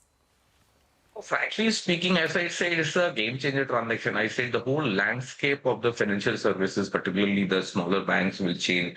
And which is a good news from the longer-term perspective, that it also showcased the faith in the banking system that foreigners, whether it's talking about the UAE largest bank coming or from the Japanese bank coming to India. Obviously, it gives us a perspective that despite the noise and narrative which we have been hearing from the market right now, but I think it's a very constructive background, and I think a lot of it should be given to the RBI, the way they have managed things, and the perception has maintained quite well, robust for the Indian banking system. So I think it's a net is a constructive. All the step, if I have to look at, and some more announcements expected from various other names which we are hearing, if that happens, I think it will re-rate the sector.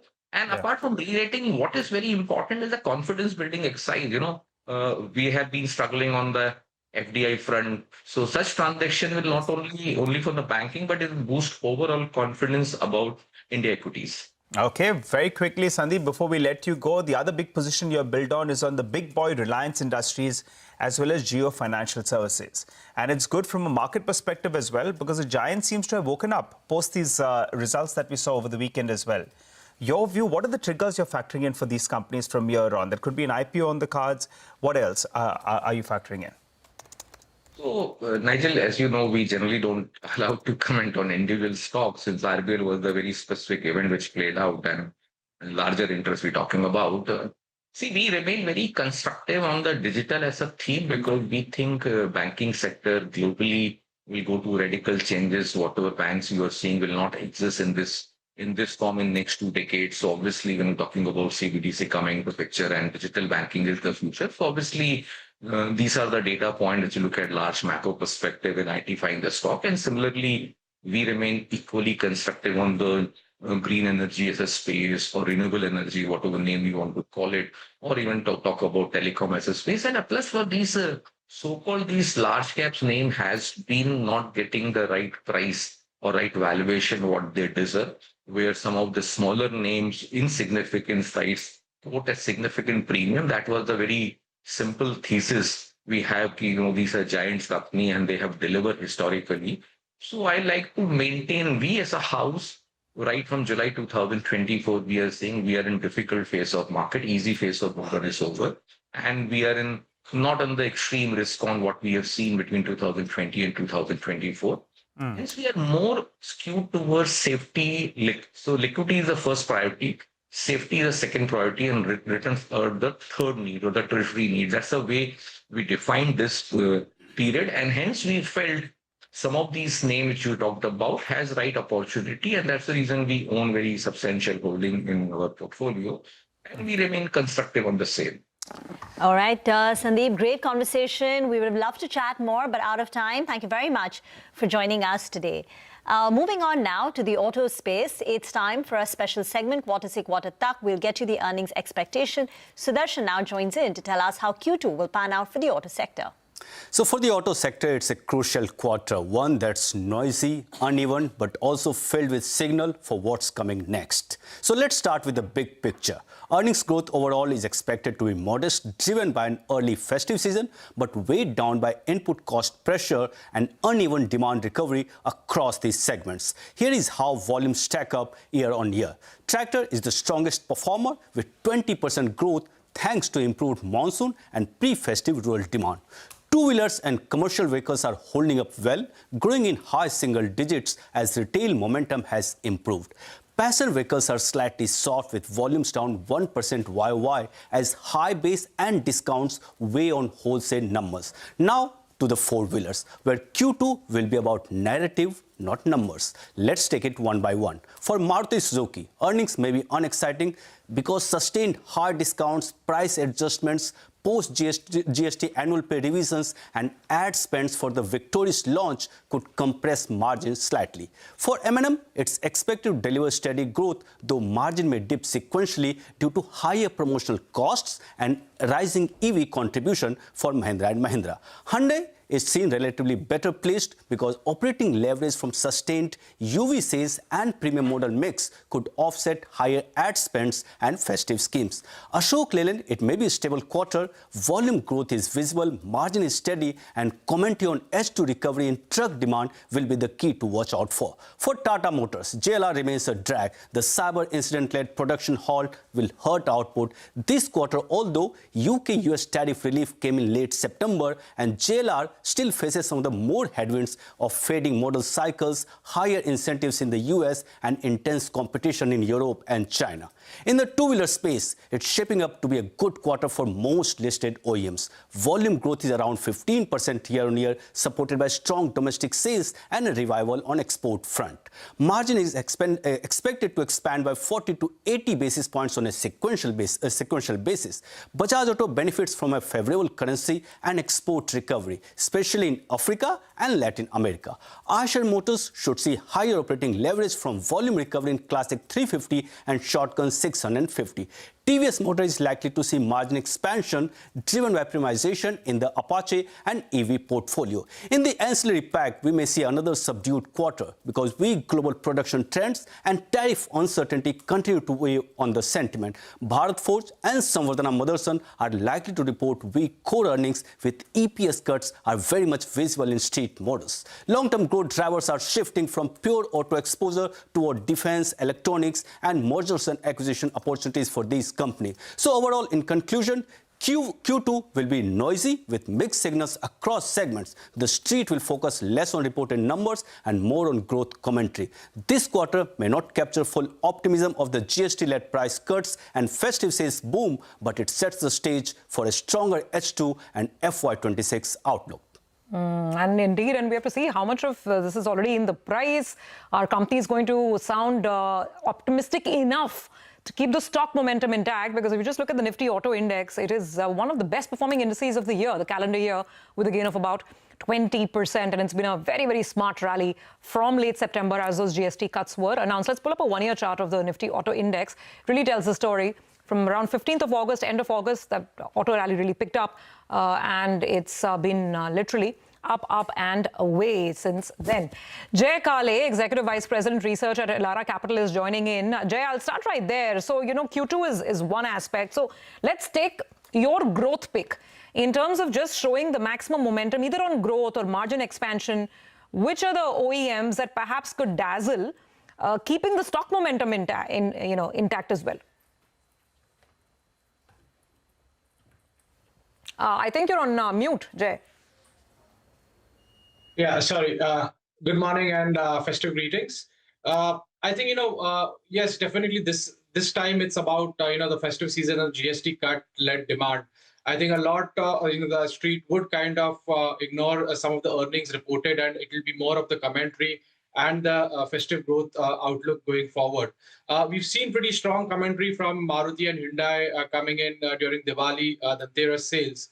And I think that should get reflected in Vahan in the coming days. So overall, I think, from here, what we believe that a 15% odd growth for the festive season is kind of getting baked into the numbers of the OEMs. and which is getting priced in the stock prices. And from here, for the stocks to move ahead, I think what will be keenly watched is who are the market share gainers from here. In our view, in passenger vehicles, as we see the current trends, the first-time buyers coming back, we see Maruti gaining market share. While in the two-wheeler space, we see strong momentum continuing for TVS. While for Mahindra, it will be more of the upgrade customers that will come to the rescue in terms of ASPs and margins. So these three would be our preferred picks in autos, and the commentary will be keenly watched. Jay, hi, morning. What are your channel checks suggesting in terms of the sales that we've seen from, say, 1st of October till up until now, or the festive season as we calculated? What are the numbers looking like? Yeah, I think if you see festive to festive, the way we calculate, say, from Navratra to till date, the growth seems to be closer to around 20-odd%.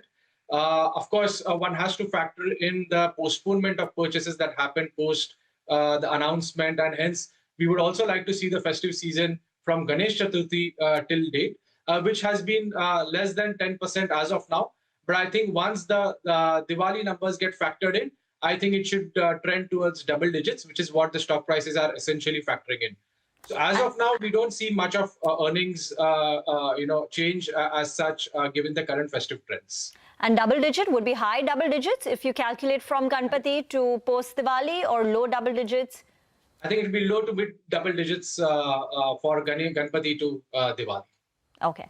And considering that post the festive season, there is a bit of a lull, what would the numbers look like, say, from November onwards till March? I think, there is definitely, you will not see such high double-digit growth momentum sustained post the festive season. While the trends of growth rate will definitely be higher than what we saw pre-GST cuts. So what we are expecting for the passenger vehicles post-festive is close to 5 to 6% for the balance November to or December to March period. And for two-wheelers, we are expecting a 10 to 11% on a low base for our full year growth numbers to be met. And auto ancillary, what is the expectation? Because we have seen, the previous quarters were a bit subdued. There's been margin pressure, etc. What's the broad expectation? Yeah, I think auto ancillaries will be, case-to-case basis. We will expect passenger vehicle and two-wheeler exposed ancillaries kind of benefit from the kind of growth expectation we have for the festive season. And we will obviously see some bit of positive momentum in the production schedules for Q3 and Q4. And our top picks within those remain Uno Minda, Gabriel, Minda Corp, and Sona BLW. Uno Minda, Gabriel, and Sona BLW. Minda Corp and Sona BLW. Got that. That's the auto ancillary space. So to go back to the OEMs, Jay, I guess from what you're saying, it's very clear, right? Frankly, Q2 numbers are a shade irrelevant because it all happened towards the end of the quarter, and then the Diwali commentary, like you're saying, that's been very, very robust. So what would your pecking order be for OEMs across PV, CV, and two-wheelers? If I were to, add, let's say, 3 top auto stocks in my portfolio for the next year or two, which 3 would you go with? Yeah, I think it would be Maruti, TVS, and Mahindra. These 3 would be my top picks within the OEM space. Okay, all right. So there we go. We have some picks on the auto OEM side as well as the ancillary side. Thank you very much, Jay. Helpful conversation, and then we'll see what the companies actually have to say as those numbers start trickling in. Thanks for joining in today. Well, with that, we have to take a quick break. On the other side, Manisha Gupta joins in. There's some profit-taking finally setting in the precious metal space. Oil is on the boil because of more sanctions. We'll get you all the details in just a bit.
Welcome back. Let's straight away head across to Manisha. Plenty of headlines in the commodity markets. Manisha, welcome back post Diwali. What are you tracking? Well, I'm looking at metals right now, and I've taken it in a two group, some gainers and some losers as well. I'll start with the losers first, and that really has to come in from the precious metal space.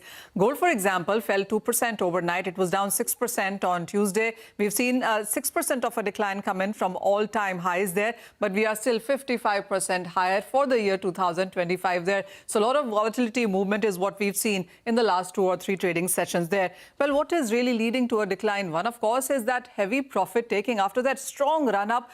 Gold prices have been overstretched and in overbought territory from the beginning of September, and it continued to make new higher highs for the most of September as well. So finally looking at some profit taking coming in there. And then it has been about a potential US and China trade deal as well that the markets are reading into. That seems to be weighing onto the markets. And then the US has announced fresh sanctions on Russia.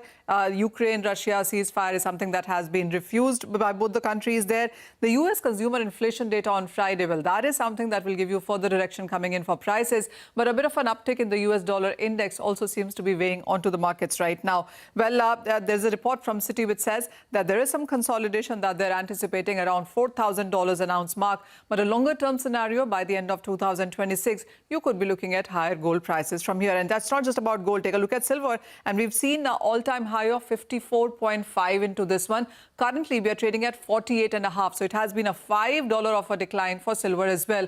The last 1 week has seen 11% of a cut coming in. For the year, we are still 67% on the higher side there. Well, reduced safe haven buying as you're looking at money floating back in case of equities. Even dollar index, for that matter, seems to be weighing onto the space. The India silver rush also seems to be now getting stabilized there. Remember, Indians have bought silver at record highs and with a premium as well. At this point in time, the premium is almost gone, and with silver prices declining so sharply, I believe people who've bought in the early part of the week clearly are sitting on losses at this point in time. But then what is doing quite well has been platinum, up nearly 6% in the overnight markets because intraday gain that we've seen in 2020. And with that, prices are up nearly 74% in this year.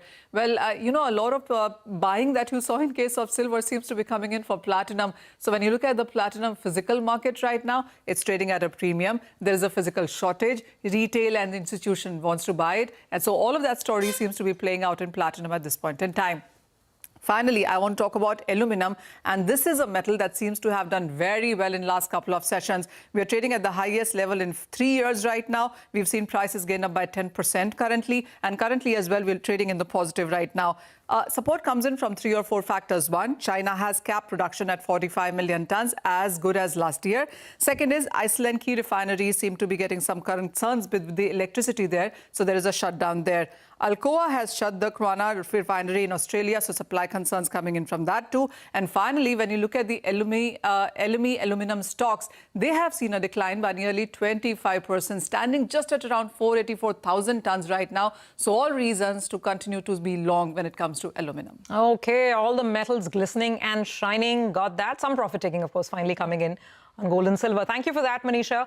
We'll take a quick break on that note. On the other side, Lata connects with the Prashant Kumar of Yes Bank to talk about the bank's performance in the second quarter and the outlook ahead.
Welcome back. Yes, Bank's second quarter earnings had several positive highlights. The net interest margin was flat at 2.5%. Quite an achievement when there has been such a big repo rate cut. The pre-provisioning profit has risen by 32.5% year on year.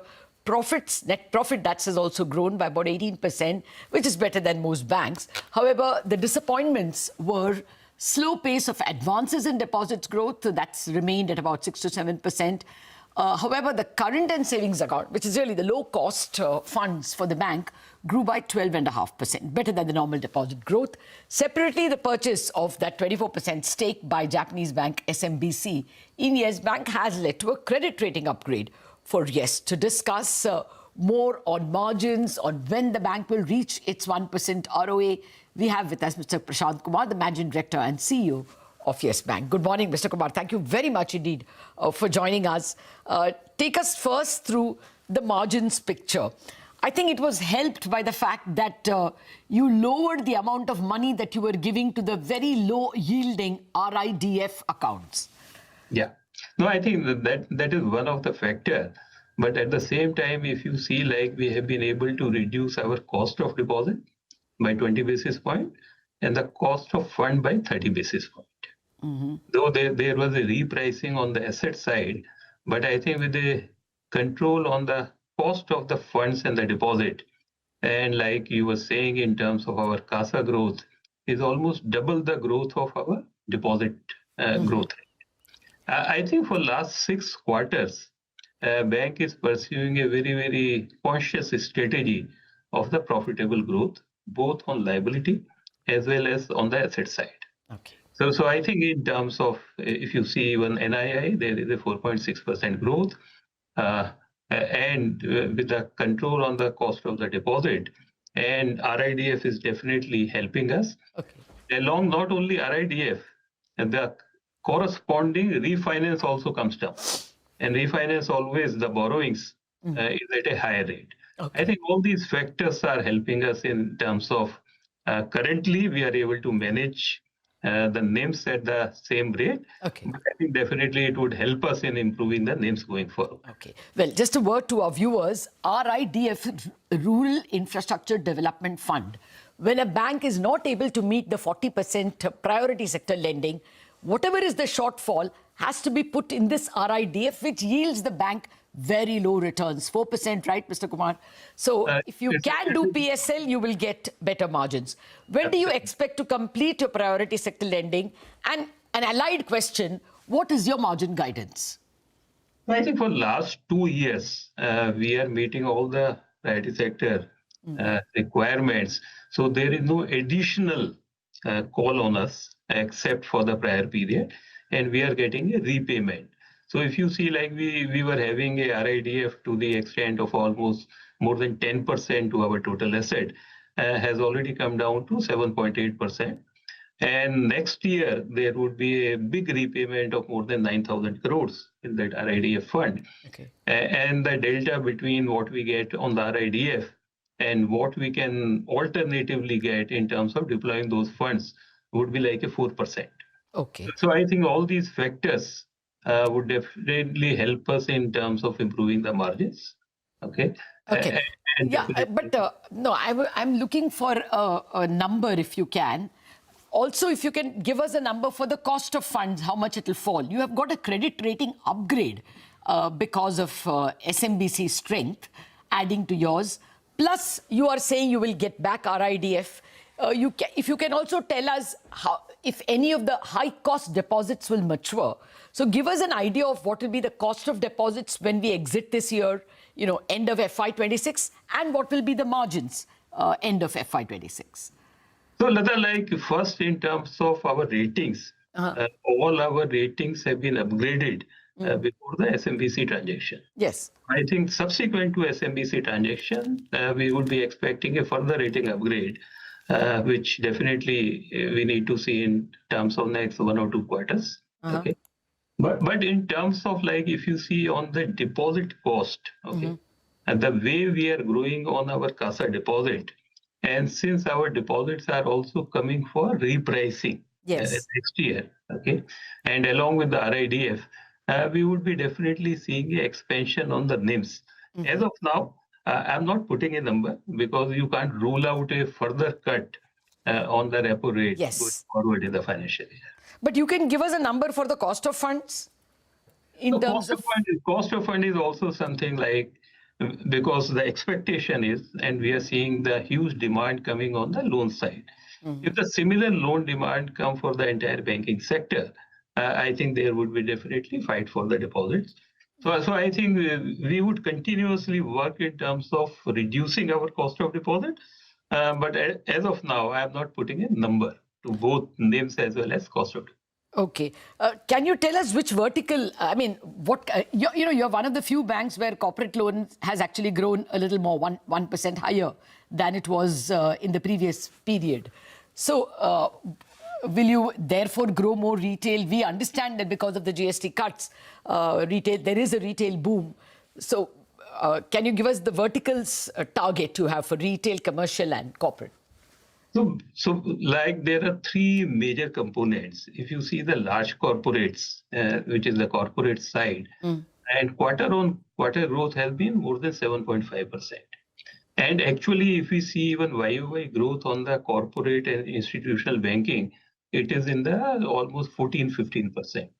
I think this segment, we are seeing a lot of demands coming, and we would be definitely growing in the double digit. Okay.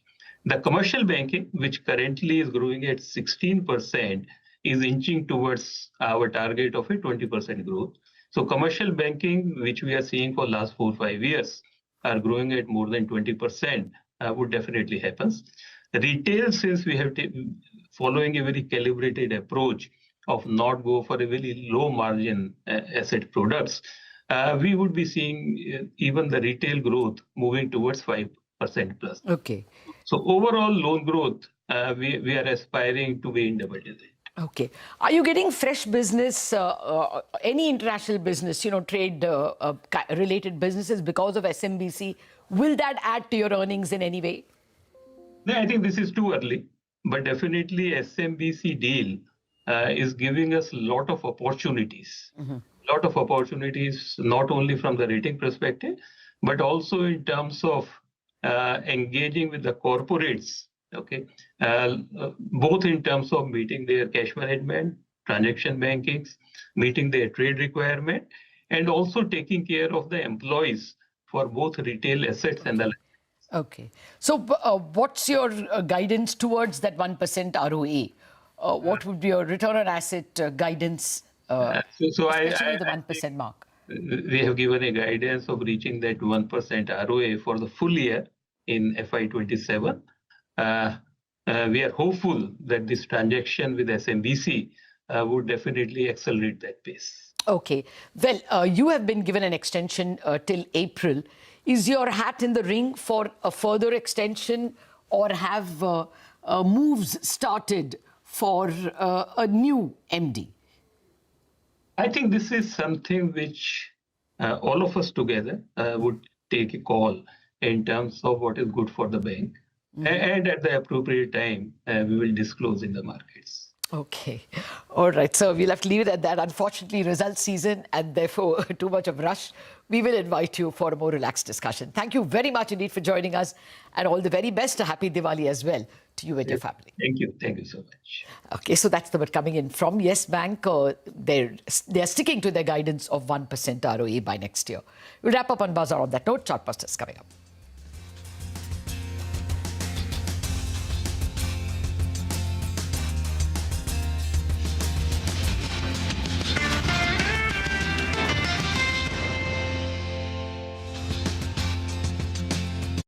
Presented by Punjab National Bank, the name you can bank upon.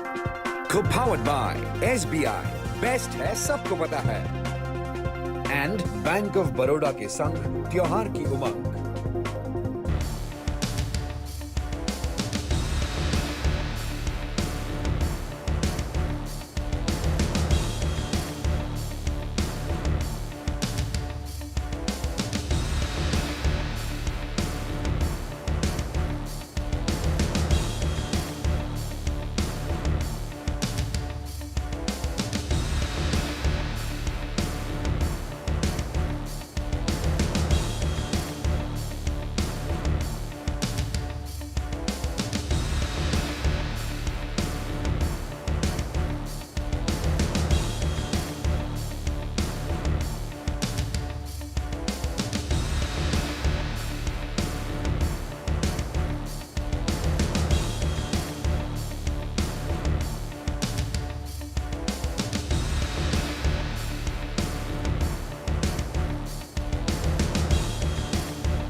Powered by SBI. Best है सबको पता है.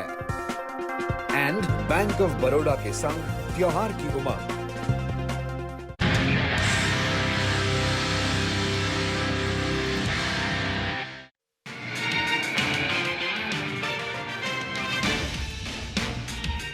The Indian market opens higher and builds on gains as comments from the US President Donald Trump and Prime Minister Narendra Modi's comments suggest some kind of approachment between the two countries. The Nifty approaches 26,100 as all sectors trade with gains, with IT stocks leading the way higher. And shares of Bharat Forge surge as reports suggest that Bharat Forge and PLR Systems win a rupees 2,770 crore order for close quarter carbines from the Indian Army. Shares of Infosys rise as much as 4%. The stock is a top Nifty gainer after the company's promoters opt out of participating in the 18,000 crore rupee buyback. And shares of NMDC fall after firm cut iron ore prices effective Wednesday. Morgan Stanley says that the price cuts are surprise as it expected domestic iron ore prices to be stable in the near term. Shares of United Breweries rise after the promoter Heineken's Q3 update reflects Indian organic net revenue growing in mid-single digits, while the price mix also suggests a high single-digit expansion. Hello and welcome to Chartbusters. We are coming to you live from the CNBC-TV18 Motilal Oswal studio. I'm Nigel and with me is Vinny. And Vinny is the good luck charm today. The market's scaling new highs, so we said let's get a little bit of Vinny on the show. Vinny, markets above the 26,000 odd mark, things looking good, bracing for fresh all-time highs. The bulls will be feeling good. Bulls will be feeling good. And Nigel, if I was the lucky charm, I think I would be sitting here and, then the Bulls would be like, just keep her so we can see the rally continue. But yesterday, there's no complaining. 26,000. First time in 2025 that we've seen this 26,000 come in. And all sectors today are trading in the green. Yeah. No complaining there. And IT doing well. I think it's a rocket, right? I mean, since we're keeping in sync with the Diwali celebrations, a fataka is what we're calling for on the Nifty. And you have a rocket as well as we speak on the Nifty, particularly on the IT index. But are we good for more? Sachit Anandutekar from Trade Bull joins us on the show. Hi, Sachi. Good morning. Good to see you, Vin. Wishing you, your team, your family a very, very happy New Year. Happy Diwali as well. And hopefully this year is going to be super. The start has been good, at least for the equity markets. What do you think? 26,100 we are at. How would you trade the Nifty from here on? Take some money off the table, or would you trail with the stop loss? Good morning, Nigel, and wishing you a very prosperous new year to you and your family and all the viewers of CNBC-TV18. So if you look at the market performance, I think we have seen a very strong, significant rally, and this is what we have communicated a couple of weeks back to our clients as well. We see this particular somewhat on a very positive note. In fact, we are expecting that the momentum in Nifty could continue throughout this particular year, and we may see the Nifty scaling towards 27,255 kind of a zone. Even from a short-term momentum perspective, I think the way the floor was set last week, the way the data is getting built up, the supports are shifting higher. So from here on, I think the significant level on the lower side could be somewhere close to around 25,940, and until this we don't see a closing below the same, we expect that this particular momentum will continue towards 26,400. So we are expecting that the way the markets are trending right now, we may see the continuation of this particular momentum, and we may see the Nifty scaling towards 26,400, 26,500 during this particular series itself. When we look at Nifty Bank, there is a kind of a cap which we are observing, maybe around 58,700, 800 could be a cluster resistance. But on the lower side, there's a decent support now, which is getting built up at around 58,000. So probably we may see the Nifty Bank consolidating on the higher side, but the way Nifty IT and Nifty Pharma are positioning, there could be some strength which would be evident in next couple of trading sessions. So we are expecting this momentum to continue when it comes to Nifty towards 26,400. Okay, expect this momentum to continue. 26,400 this series itself, it's where we could see for the Nifty 50. Keeping an eye on that. Sachidanand, what are the stocks that you're looking at as well? Good morning, Vinny. Vinny, first of all, if you look at the way banks have been performing, especially we've already seen a good rally in PSU banks, but there are certain mid-sized banks which are started performing recently. From this particular space, IDFC First Bank, which has been trending since last 4 trading sessions, it has managed to display a breakout from a consolidation. In fact, it's a rounding pattern formation on the daily scale, which is exhibiting a price target of around 90 levels. From a trading perspective as well, we are expecting this particular momentum to stretch towards 84 immediately, and hence we are still recommending building long positions in the IDFC First Bank's futures. The stop loss for the trade can be placed at around 77.30 on closing basis, and positions can be reviewed at around 84 levels because we are looking at the pattern target of around 90. On the other side, we have already seen some very significant build-up in some of the capital goods space. If you look at the way Siemens, has been performing, it was in a lower top, low bottom cluster, but it has maintained its closing above its 200-day exponential moving average. Today, it has made a first attempt to cross its 50-day exponential moving average, which is placed at around 3160, and that's why we believe that this can be an ideal candidate for a short squeeze momentum. So hence, we are expecting that the moment we see this particular stock, trending about 3160 levels, there could be further short covering, which may push the stock higher towards 3260. And hence, we are recommending building fresh long positions with a stop loss at around 3132 on closing basis. Lovely. Thanks a lot for that, Sachi, and wishing you a good day ahead. But let's focus on the stock of the morning, Infosys. Rima joins us to tell us more about what's got that stock excited. Rima? Well, a couple of reasons. One, the Infosys promoters have said that they will not be participating in the current buyback. 18,000 crore is the buyback. Promoters hold about a 13% stake. So if 13% of the shareholding is not participating, that means the acceptance ratio for the balance goes up. And just to recap, Infosys had announced a tender buyback of 18,000 crore rupees at 1,800 rupees per share. The question is, the promoters not participating, is it because they see long-term value creation and they're very bullish, or is it on account of the tax treatment? Because it's quite inefficient for high net worth individuals to participate in buybacks now, because the entire income is treated, at the highest tax slab. But secondly, even some clarification on the H-1B visa is supporting IT stocks. So basically, the large, onerous 100,000 visa fee is not eligible for international students who are applying to H-1B, or if you have an H-1B visa but you're changing your employer base, or you're currently residing in the United States. So it's not applicable to them. So some clarification coming in. And also remember, the earnings were not bad, and the IT stocks, largely have been under pressure, and Infosys itself from the start of the year is down 19%. Okay, Rima, thank you so much for that. We'll keep an eye out on Infosys going forward as well. Let's move on and talk about Bharat Forge, because in the broader end of the market, that is one of those top gainers coming in there. Sudarshan is joining in with us why the stock is buzzing in trade today. Sudarshan, good morning. Good morning, Vinny. So it's on the back of the order win that company is likely to have bagged from Indian Army. So Bharat Forge and the PLR system, that's the JV between Adani Defense and Israel Weapon Industry. So Indian Army has announced an order of almost 2,800 crore, of which 60% goes to Bharat Forge and remaining goes to PLR systems. And on the back of that, you are seeing a big move. And this order is for close quarters battle carbine order.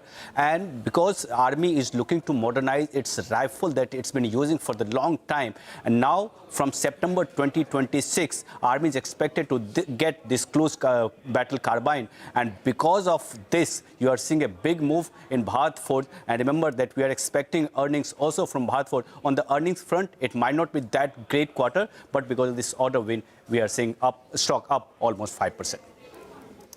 Okay, all right. Thanks a lot for that. The other one that's buzzing in trade is EPAC Prefab, newly listed company, posts its numbers. Stock is excited. Vivek is with us to tell us more. Vivek? Well, that's right. So EPAC Prefab, not to be confused with the other name, or the other company, which has a similar sounding name. So this particular company, remember, makes pre-engineered buildings, largely similar to what Pennar Industries does. Now, looking at the numbers, the company has actually given the Q1 Q2 as well as the H1 results. We'll focus on the Q2 results. So Q2 results, the revenues higher by over 61% of a lower base. EBITDA up almost 83% on a year-on-year basis. EBITDA margins expanding 130 basis points, and profitability more than doubling. Now the order book on post-listing has actually moderated a little bit, so that'll be interesting to track how soon order book accretion can come about. But order book stands in excess of 650 crore at the end of H1. Okay, Vivek, thank you so much for that. Today, the stock is buzzing after its numbers, keeping an eye out on what it does through the day as well. But let's shift focus to a special segment where we will get you a few ideas from profit from Money Control Pro. Jitendra Gupta of moneycontrol.com joins us now to talk about the stock that he's been tracking closely. Jitendra. Hi, thanks. I think NMDC offer good value considering strong global iron ore prices and domestic is still demand. Iron ore prices have increased from $93 a ton in July to over $104 now, supported by, of course, infrastructure-led growth and new steel capacities. In India, finished steel consumption rose almost 8.2% on a year-on-year basis to 65 million tons during the first 5 months of FY26. This also benefit companies like NMDC. In the first half of FY26, production rose 27% and companies' revenue sales volume increased by 12.4%. It has also raised iron ore prices by 400 a ton in August, while realization in Q1 were already up 9%. This should support higher profitability in the coming quarters. NMDC aims to produce 55 million tons this fiscal and reach 100 million tons by 2030. It is investing in logistics and infrastructure with healthy 6,300 crore of cash position and 4,000 crore of capex plan for FY26. NMDC remains financially sound. In terms of valuation, at rupees 76 a share, stock trades at around 5 times its FY27 estimated EV by EBITDA with a dividend yield of 4.5%, which is quite good, and that should support the stock. Okay, on that note, we're actually going to slip into a very short break. Don't go anywhere. We'll get you more updates after the break.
Welcome back. Here tuned into Chartbusters. Well, let's focus on the oil and gas space, and to help us out with what's going on there with regard to the sanctions that have been put on Russian companies, Mr. M.K. Surana, the former CMD of HPCL, joins in.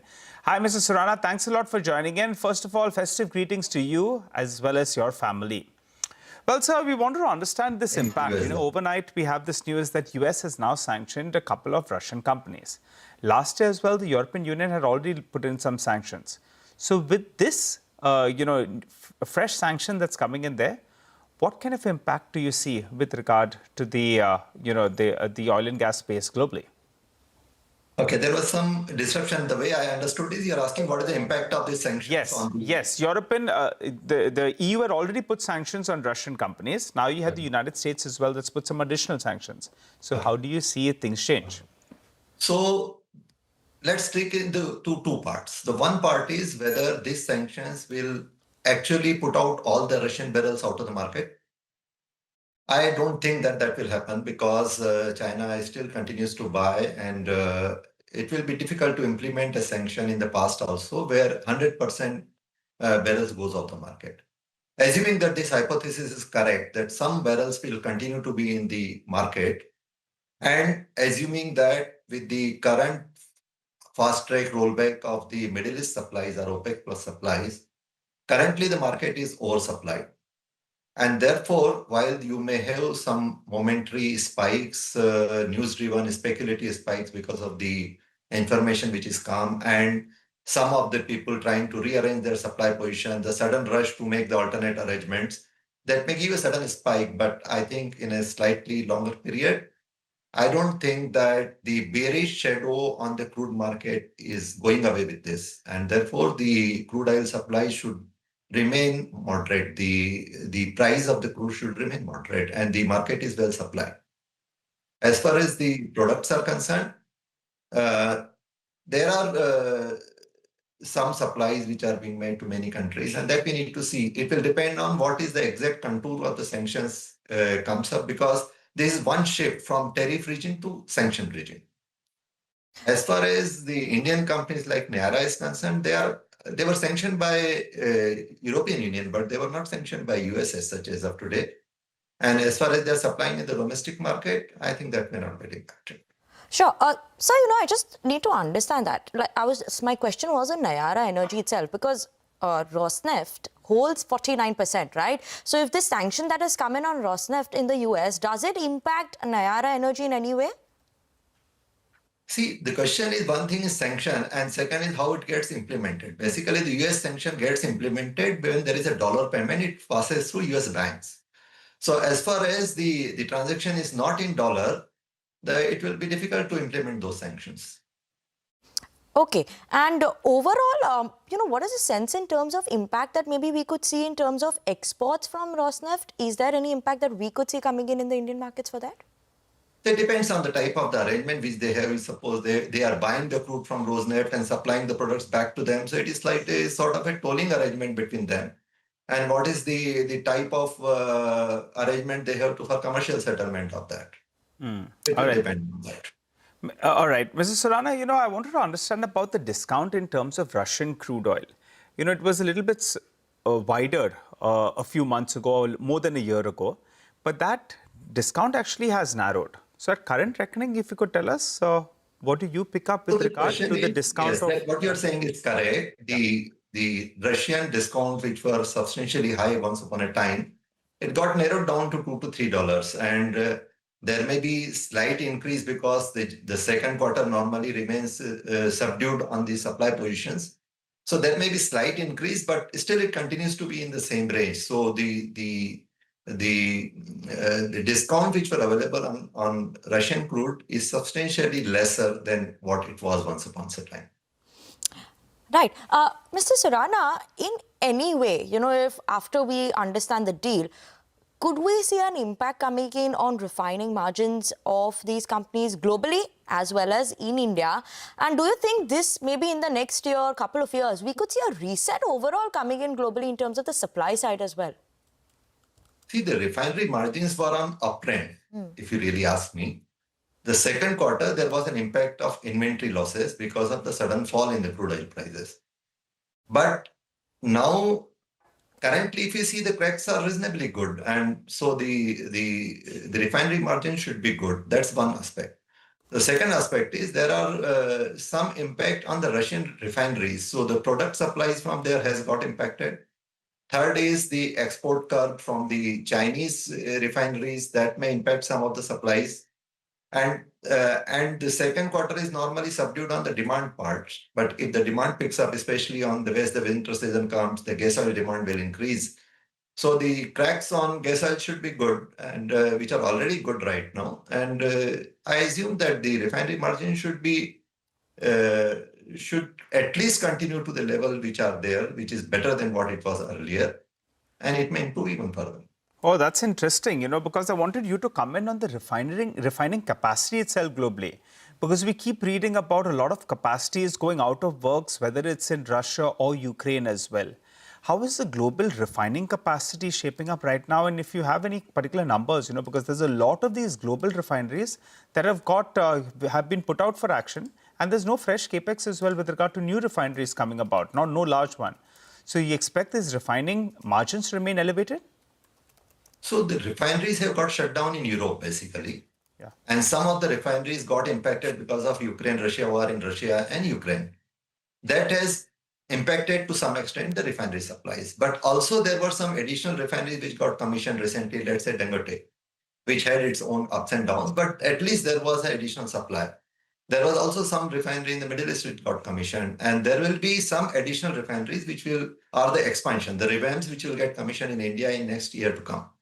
So while there is a balance of the thing, what is coming new and what is going out, but overall the refinery margins were better compared to, let's say, what it was there earlier. So I assume that the gas oil crack should continue to be strong, and because Indian refineries are more heavy on the gas oil, that is diesel, I assume that the Indian refineries GRM should be good.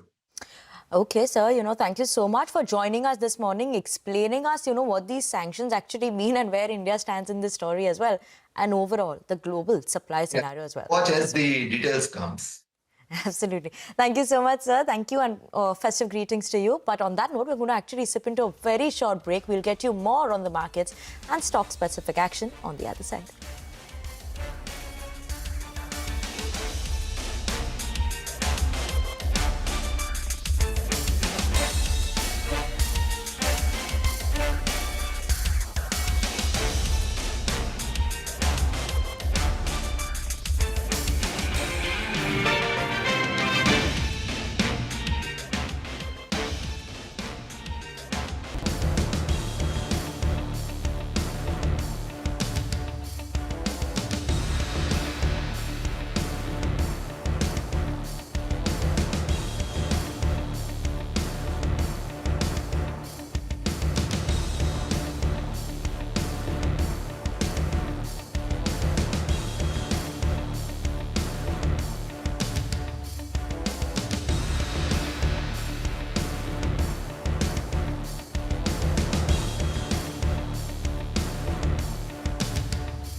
Nifty holding on with gains of closer on 200 points or thereabouts. HUL's numbers should be out within the next hour, I think so. And that stock actually has moved to the high point of the day as we speak.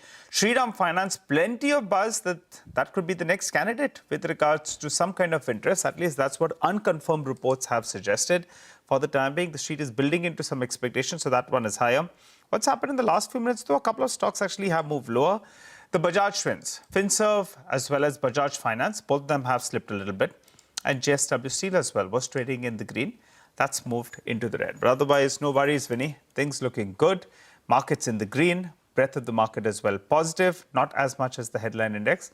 But the advanced decline ratio is pretty much split down the middle, 1:1. Absolutely, Nigel. A good day so far panning out. And also, do not forget textile stocks. They are buzzing in today. So, Vardhaman Textile, KPR Mills, or even Gokuldas Exports, all of them have picked up pace in terms of today's trading session. And obviously, IT continues to be there as well. But with that, we're absolutely out of time on this edition of Chartbusters. Thank you so much for tuning in. Up next, your Trading Hour.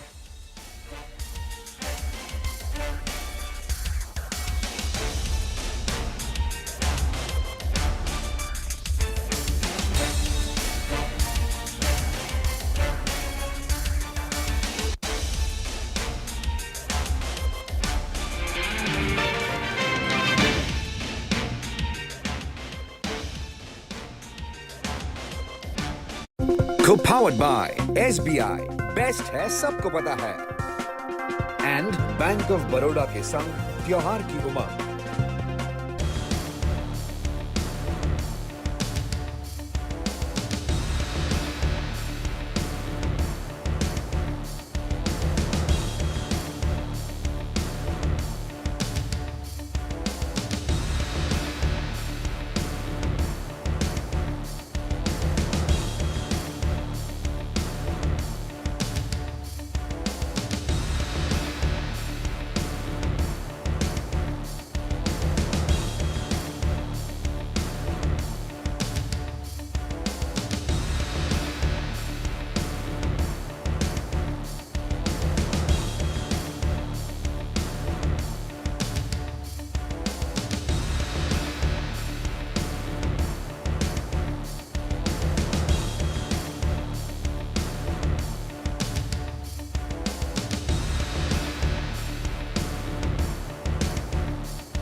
Co-powered by SBI, best है सबको पता है, and bank of Baroda के संग त्योहार की उमंग।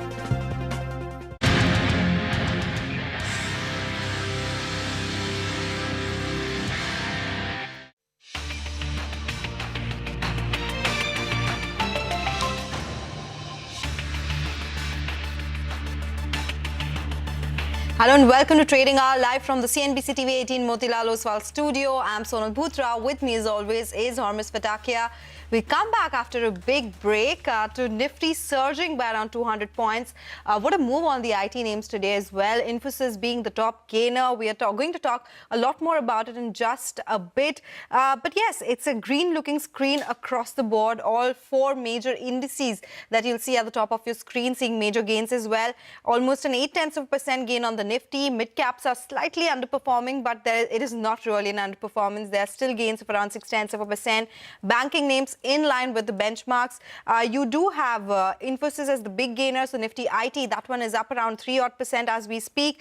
FMCG is the other one following suit. And of course, we have HUL's numbers, which will be out in any time now, actually. So we are waiting by for that. We have the private banking and the PSU banking names doing well. So across the board, it's a green looking screen, barring Nifty oil and gas. That one is down 0.3%. So all round, good performance coming in, or I would say a performance in the green from the markets today. Not many earnings that we have to track in terms of what was reported over the weekend or over the holiday season. But we do have some of them which will be reporting numbers today, HUL, and tomorrow we do have Dr. Reddy's, which will be on our radar as well. But mid-caps, they are doing well. So Hormuz has gone across to the big wall. He's going to put spotlight on top movers in the market now. Hormuz, tell us more. Well, for a change, the color of our outfit is matching what the markets are doing today. But yes, there is some optimism with regards to the trade deal between India and the US, and that's showing up on the stock prices of a lot of these export-oriented companies, be it textile names, be it the shrimp feed companies. Gokaldas Exports was up 12%, Apex Frozen was up 12%, Vardhaman is also nearing double digits worth of gains. But look at the volumes here. Gokaldas is at 21 lakh shares, trade hands, it's 20 times higher than its 20-day average. Apex Frozen has had 10 lakh shares being traded already. The 20-day average is only 21,000 shares, and same is the case for Vardhaman as well. It had close to 70 lakh shares being traded. The 20-day average is only 40,000 shares here. You spoke of IT names, and it's mid-cap IT that is dominating proceedings, barring Infosys, of course. And Birlasoft now is up 10.5%, the biggest single-day gain since May of 2021. The volumes already are the highest in the last 4 months. We have had more than 70 lakh shares traded here as well in Birlasoft. The 20-day average is only 2.5 lakh shares on very, very strong volumes as well. The stock breaking above its 50-day moving average of 366 and is now nearing its 100-day moving average, which is at 391. That's the next important level to watch out for. And with this move, the stock is now turned positive for the month of October, which is now turning out to be the first monthly gain after 3 months of losses for Birlasoft. It's been an underperformer so far. It's down 32% this year. EPAC Prefab is also down around, is up around 17%. Earnings reaction, it's a recent listing. The stock significantly higher than its listing price, and on the volumes too higher than the listing day. And Shipping Corporation as well, the third straight day of gains, and the stock doing very well on very strong volumes. Over to you for HUL. All right, thank you for that. Yes, big breaking in terms of HUL's numbers. We have the net profit, which is coming at 2,694 crore rupees, which is higher than the poll at 2,480 crore rupees. Even the revenue number is at 16,241 crore rupees. The poll, in terms of the number that was expected, was at 15,850 crore rupees. So it's a top-down beat so far. The profits higher than the poll and the revenues higher than the poll as well. As per the poll that was suggested, the underlying volume growth was seen between 0 to 1%, so that will be an important number to track for HUL. For now, the stock is surged to the day's high. It is up 2% on that beat that has come in on revenues and profits. In fact, let's go across to our colleague Mangalam Malu, who's standing by with the initial review. Mangalam, what did you make of these numbers? Well, these prima facie look like they are better than expected when it comes to the top line, the EBITDA, as well as, the bottom line as well. So looks like the first quarter of Priya Nair has flagged off in style, and quite the contrary to what the company had said in its quarterly update as well, when they said that, the business will actually see flattish sort of growth. So it implies that maybe towards the end of the quarter, there was a big jump that came by. Now all eyes will be on two numbers. One, the volume data, and the second one will be the outlook that the management has for the second second half of this year, largely on account of recovery coming in on the GST cuts that have happened and the festive season demand. I'm looking at the EBITDA. The margins coming in at 23.2% as well, slightly higher than the company's own guided band of 22 to 23%, but more importantly, much above the street expectations of 22.5% as well. So all these factors working well for HUL so far. These numbers slightly better than expectations. We'll get some more details and come back to you, but prima facie looks like a mild beat. So, Mangalam, just a correction there. The revenue that was flashed earlier was the consolidated number that was above 16,000 crore rupees. We do have the standalone revenue number, which has come in at 15,585 crore rupees. The net profit, of course, remains same at the 2,690 crore mark.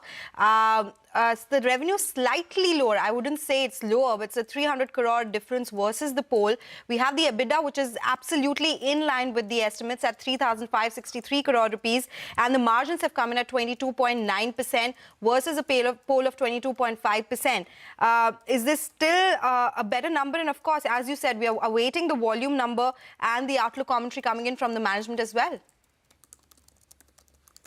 Well, it is still, one cannot complain on these numbers, largely because the street was ready for these numbers. The company had given their update already. And the difference between consolidated and standalone for HUL over the last 2 quarters, what has happened is that consolidated has taken a little bit of precedence when it comes to the headline numbers as against standalone, on which analysts do make their poll. The difference between those two, the 300 crore that you're talking about, is largely on account of the Minimalist acquisition that the company had done. So when the acquisition of Minimalist had happened, it was supposed to add a few percentage points, just about 1% or 2%, to the company's overall revenue, and that's what is reflecting in the consolidated numbers. So on an organic basis, the business is flat, and that's exactly what the company had guided for as well. So it's not that the street was underprepared for it, but it's just that the analysts are still yet to update their models, and we are expecting some sort of numbers coming in on their volumes as well right now. But on a consolidated basis, 16,240 crores and the revenue of 15,500 odd crores on a standalone basis, largely in line, if not a positive beat. Now, forward-looking statements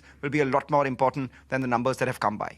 Indeed, we'll watch out for those forward-looking statements, as just that flash at the bottom of your screen was one-time gain of 184 crores on the numbers as well. But as of now, it seems to be a largely inline set of numbers compared to what the company had already shared in its business update earlier. Deven Choksi is now joining in for a quick review of the numbers. Deven, thank you for joining in.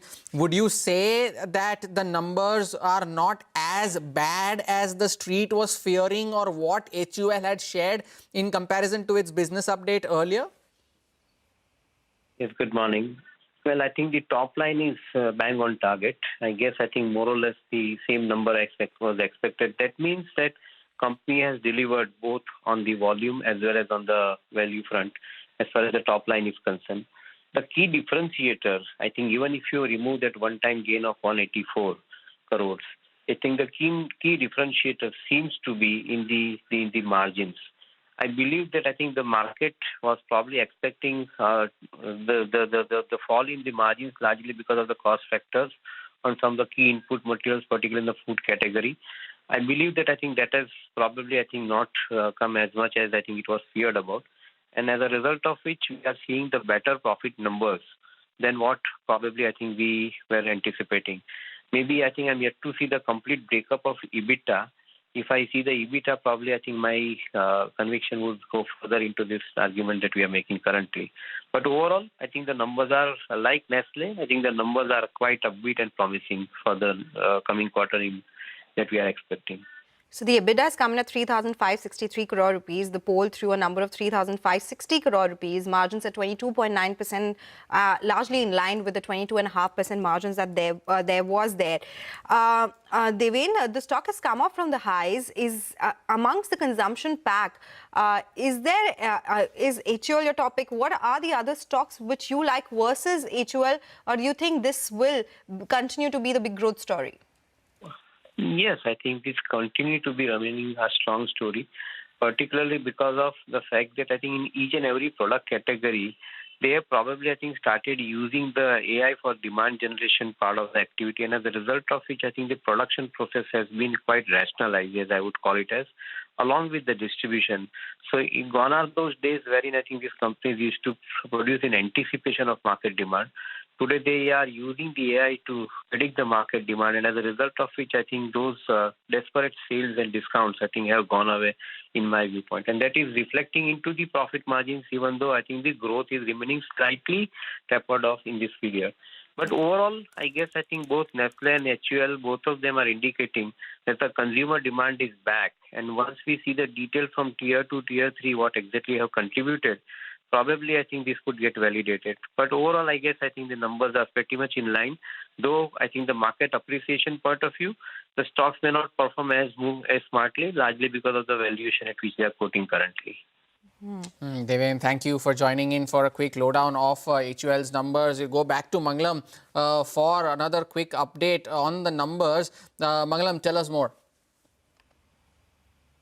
Well, a couple of things that stand out in these numbers as well. If you look at the P&L, the advertising expenditure has gone up year on year. It's slightly more than the revenue growth itself. So which tells you that the company has not cut back on its advertising to protect margins. And in light of that, 40 basis points beat on the margins is a mild positive. The other thing is that if you look at the segments, home care has been a mild decline as against 3 to 4% expectations of growth that the street was expecting. But that has more than been offset by a flattish performance in beauty and well-being and a mild growth in both personal care and foods. Remember, in personal care, foods, as well as beauty and well-being, the street was working with a bit of a decline. Out here, the fact that it is flattish, it is offset the flat performance that is coming on home care as against a growth of 3 to 4% expectations as well. So this seems like a broad-based performance that is coming from HUL this time around. Low single digits, obviously flat performance, which was expected on account of a couple of factors. The GST transition and the first half of the quarter had unseasonal rains and flooding in many parts of the country as well. So all in all, goes down as an in-line to mild positive set of numbers for HUL. The rest depends on the volumes and the commentary coming in from Priya Nair. Take that point. Thank you so much, Mangalam, for explaining those numbers to us. But as you pointed out, the volume growth and the outlook going forward will be the next important things to watch out for as far as HUL's numbers are concerned. That's about HUL, one of the biggest gainers on the Nifty. But the big story of the day has to be the rally that we are seeing in Infosys. And it's not just limited to that, but most IT companies or the stocks are surging in trade today. Rima is here to help us understand what's really happening here and why is that happening. Rima. Well, a couple of reasons, but let's start with Infosys first. The promoters have said that they will not participate in the 18,000 crore buyback. Promoters hold about a 13% stake in the company. Now, when the promoters don't participate, increases the acceptance ratio for the remaining shareholders. And just as a recap, Infosys it's a tender buyback at 1,800 rupees per share, and it accounts for 2.4% of the overall equity. Now, the question is, are the promoters not participating in the buyback because they have, they're bullish on the long-term prospects? Maybe that's so. But also, is it on account of the tax considerations? Because now we know, as per the new rules which came into effect, the deemed income from dividend is treated at the highest tax slab, which basically makes it inefficient for high net worth individuals, i.e. the promoters. So is that a consideration that went into the promoters saying they won't participate? But secondly, there is also a sentiment booster for the entire IT sector because of the clarification on H-1B visa. Remember, H-1B visa fee was hiked to 100,000 for new visa holders, applicants, basically. But if you are a student on F1 and you want to get an H-1B visa, it's not applicable to you. If you are on H-1B visa but you want to change your job, then it's not applicable for you. And again, it's only for the new applicants. So some clarifications have also provided some, calm in the overall season. And generally, the IT earnings season was not bad in Q2 compared to muted expectations. The Nifty IT index itself is down 16% on a year-to-date basis, and it's 21% away from its 52-week high. Indeed, Rima, thank you for that. The big story on IT names, Infosys, of course, leading the pack, almost 5% higher. And we just spoke of Birlasoft as well, now trading with gains of almost 9%. As we speak, take a short break, put the spotlight on the crypto markets with Multi-Coin Capital's Kyle Samani on the other side.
CNBC-TV18 presents Crypto Corner, powered by CoinDCX. Welcome back, and as promised on Crypto Corner, we are now joined by Space Multicoin Capital's co-founder and managing partner, Kyle Samani. Kyle, hi, thank you so much for joining in. Well, to begin with, what are your views on the digital asset treasuries? That seems to have done quite well in the current year, 2025. You know, I launched Forward Industries a few weeks ago because I believe there's an incredible opportunity to build a new kind of publicly traded permanent capital vehicle in the crypto space. I was very fortunate to partner up with the folks at Jump Crypto and at Galaxy Digital to come together as a sponsor group to launch this new initiative. And we are really looking to leverage our brand, our relationships, our access, and our understanding all over the crypto industry to deliver excess returns to our shareholders above and beyond just holding native Solana. Kyle, what would you say is the growth of the industry on an year-on-year basis? Because many of the crypto prices have been surging. We also have seen some positive regulations. And then apart from that, the ETF buying has been very strong. I mean, I think if you look at most of the major metrics, everything in the industry is kind of up 2, 3, 4, 5x over the last year, depending on which specific number you look at. But when I really think about the growth story for crypto, I think about the major legislation that's come out of the United States specifically. As you probably know, the United States Congress passed the Genius Act a couple months ago, and that act, authorized stablecoins to be issued all over the world. I think when we look back in 20 years, we're going to look at 2025 as kind of comparable to 1996 for the internet. In 1996, the Congress in the United States passed the Telecommunications Act of 1996, and that really laid the foundation on top of which the modern internet was built. Similarly, I think the legislation that's come out of Congress this year is going to really provide the foundation on top of which the crypto industry around the world is going to boom over the next 20 years. Kyle, when you talk about regulations, the US, as you said, seems to be doing some path-breaking work right now. But would you say it's time for other countries to collaborate when it comes to regulations and the work being done? Oh, absolutely. It's always better for users and for businesses for regulations to be more harmonized around the world. I was actually in Washington, D.C. a couple weeks ago meeting with Speaker Johnson there, and he was talking about his coordination with other speakers and members of Congress from around the world. So I'm optimistic that it's happening, and it certainly will be very good for industry. Crypto on the blockchain is called the future of internet from where we stand right now. So when it comes to capital markets and permissionless future going forward, how far would you say we are from seeing that seamlessly transparent, even credible? I think it kind of depends on who you are and where you are. I think actually the U.S. will probably be one of the last places where normal consumers are holding crypto and know they're holding crypto. But I actually think people in a lot of countries around the world are very excited to use crypto because they understand the benefits of being able to hold $1 in their phone without having a bank account and all the traditional overhead that comes with the bank account. If you look at the data today that's published by groups such as Chainalysis and others, what you see is retail users who are adopting and holding and using crypto all over the world are predominantly outside the United States. And I expect that to continue to be the case. How would you also rate the mergers and acquisition activities within crypto? Has that seemed to be picking up, especially in the current year? I'd say mergers and acquisitions, there hasn't been too many companies historically in crypto to be acquired at scale. And that's because most of the most famous crypto companies issued a token. And kind of by issuing a token, you generally take yourself off of the path of M&A. If you look at most of the acquisitions, companies like Coinbase have done, they've mostly been picking up kind of small teams here and there. It does seem like we're in kind of a wave of acquisitions happening now, especially with this new flock of companies that are going public, companies like Circle and Gemini and BitGo and others. And I think a lot of these companies are going to use their stock as currency to complete more acquisitions, probably mostly for bolting on new lines of business. Kyle, and finally then, how are you strategizing 2026? What is your vision, whether it's about regulations, prices, or even the new scalabilities coming forward? Yeah, I spend a lot of my time these days working with multi-coin portfolio companies, as well as with our team at Ford Industries, planning a lot of initiatives of ways we can drive new kinds of user trading and on-chain activity on Solana. There's a number of really cool acquisitions out there and a number of new apps that are being developed that we think are going to drive tens of millions, if not hundreds of millions of new users onto Solana over the next year. And so figuring all that out has been my primary focus, and I think it's going to be an incredible 2026. All right. Kyle, what a pleasure talking to you. Thank you so much for making time for us today. Well, with that, let's step into a short break. On the other side of the break, we will talk about markets and some stock specifics.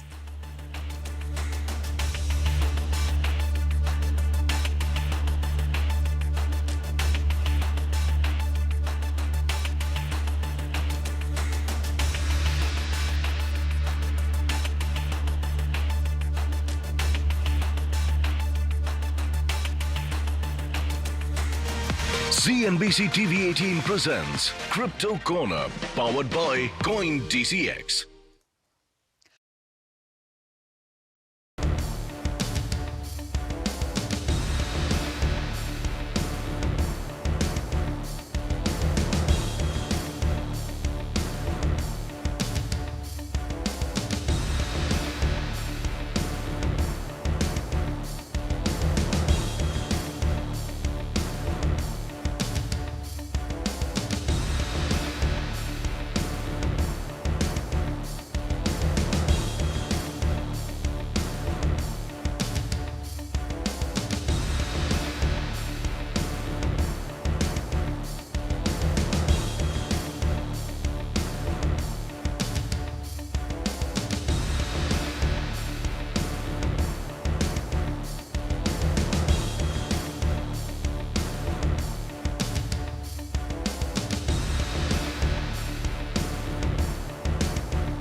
Welcome back. On to corporate conversations then. Karur Vysya Bank, it was a mixed quarter for them with the net interest income and profit rising, but the asset quality continuing to remain weak amidst the one-offs, as the management mentioned. Now, to discuss the quarter gone by and the way forward, we are now being joined by Mr. B. Ramesh Babu, who is the MD and CEO at Karur Vysya Bank. Mr. Ramesh Babu, thank you so much for joining in.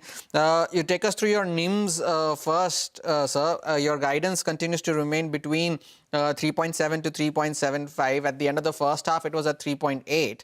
Now, does that indicate that there is still further room for compression for NIMs going forward, or do you believe that the NIMs have bottomed out and they will improve in the second half? Thank you. Good morning and happy Diwali to both of you. And before I just commence, so I'll just share one good thing what all happened in the bank. During the quarter, we have crossed 2 lakh crore total business, which is a landmark number for the bank. And it took 100 years for the bank for the first 1 lakh crore. And now we are able to grow every 4 years 1 lakh crore, which will be condensed further. So that way, if you can look at it, the highest profit in a quarter also, we have got during the quarter, this quarter. That way, it's a historic quarter. Coming to the NIMs, what you say. Agreed, we have given 3.7 to 3.75. But what sort of efforts we have to make to contain the loss of business. Particularly, there's a lot of competition going on there. So that way, we thought that we may have to leave few of the businesses. And the next thing is RBI rate cut also is not known. That is the reason conservatively what we thought. We will go for 3.7 to 3.75. But somehow I feel that we will be above that. Okay, all right. So you feel that there could be an upside to the targets that you have on net interest margins. Mr. Ramesh Babu, happy Diwali to you as well. You were able to contain your overall OPEX or operating expenditure this quarter, especially employee cost. And cost to income is also just at 42.6% now as per the numbers, lower than 47% levels that we have seen so far in last couple of quarters. Was it a one-off, or will this be the level that we can continue to see going forward as well? Yeah, what you said is correct. Because it's a one-off, one recovery is for 295 crores, we have got it. So it's at 42. So if you do not take that into account, it comes to around 45. Even then, we'll be much below the 50 what we have guided. So somehow we feel that. So with the investments what we are making, we'll be able to continue the cost to income around 50 or below 50. Mr. Ramesh Babu, about your asset quality, sir, you had mentioned your provisions because of the higher slippages, and 2 accounts turned NPAs this quarter.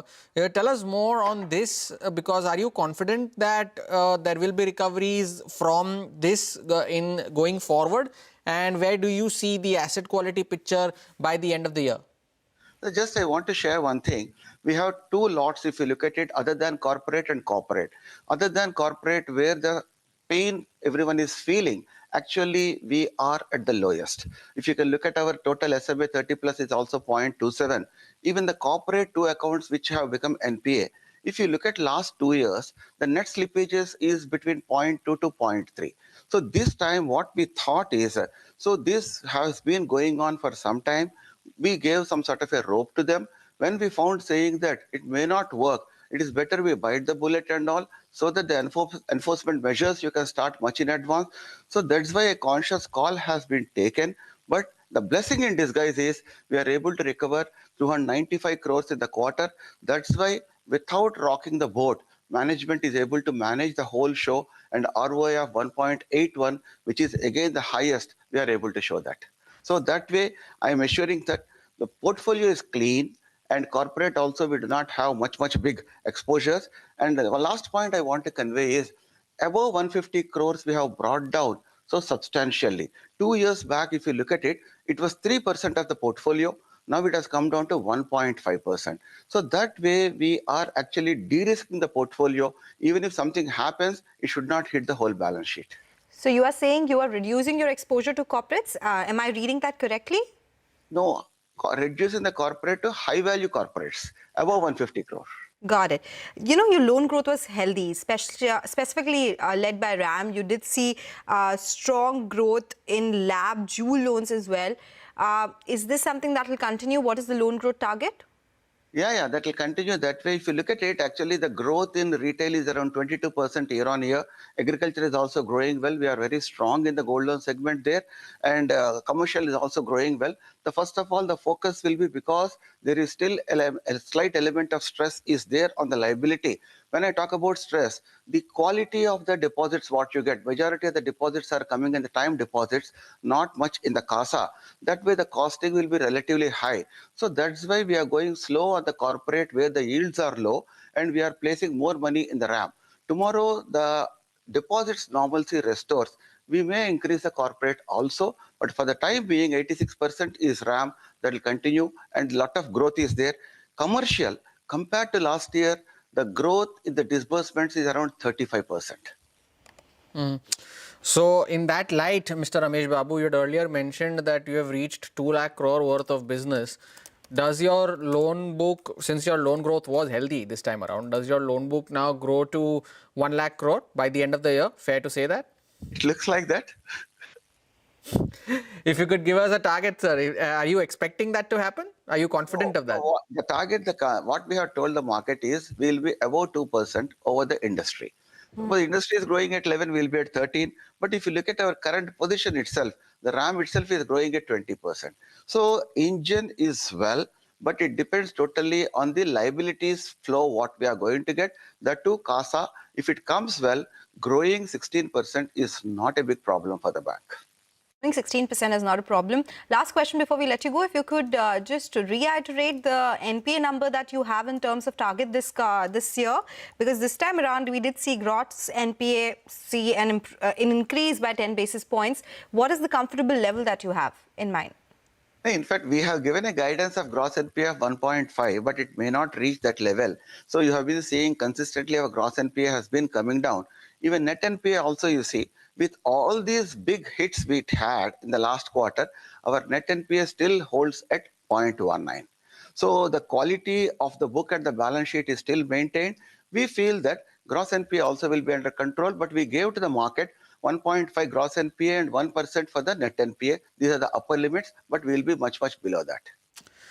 All right, Mr. Ramesh Babu, pleasure having you as always. Thank you so much for sparing time and joining us. Wish you good luck for the second half and festive greetings to you as well as the management of Karur Vysya Bank. And we take a short break. Just before we do that, a quick note for our viewers. As you can see on the screen, there is a money control stock score just above the line graph. Now, this is a score assigned to each stock based on Money Control's multi-factor algorithm. It is calculated by analyzing over 40 parameters, including both current and historical financial statements, price charts, and technical indicators for each stock.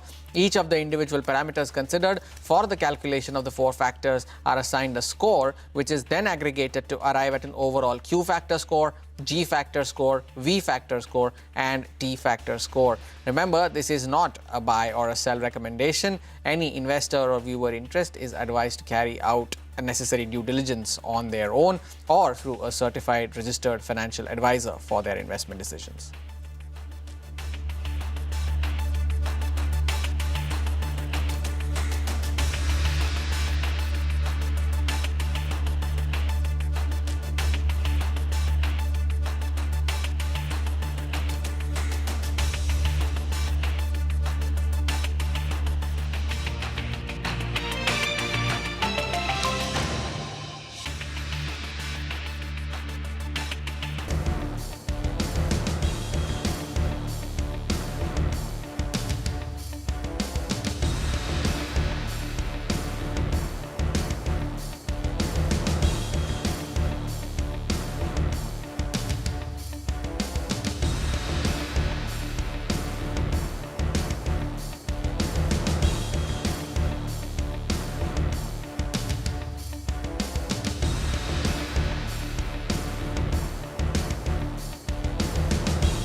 Welcome back. You're still tuned into Trading Hour. Markets are slightly off from the day's high, but let's get in Sudarshan. He's bringing us the latest trends from the F&O space this morning. Hey, Sudarshan. So it's turning out to be a good day, and the biggest positive part is the market is holding on to gains despite a big gap up opening that we have seen, and its Nifty remains around above the level of 26,000.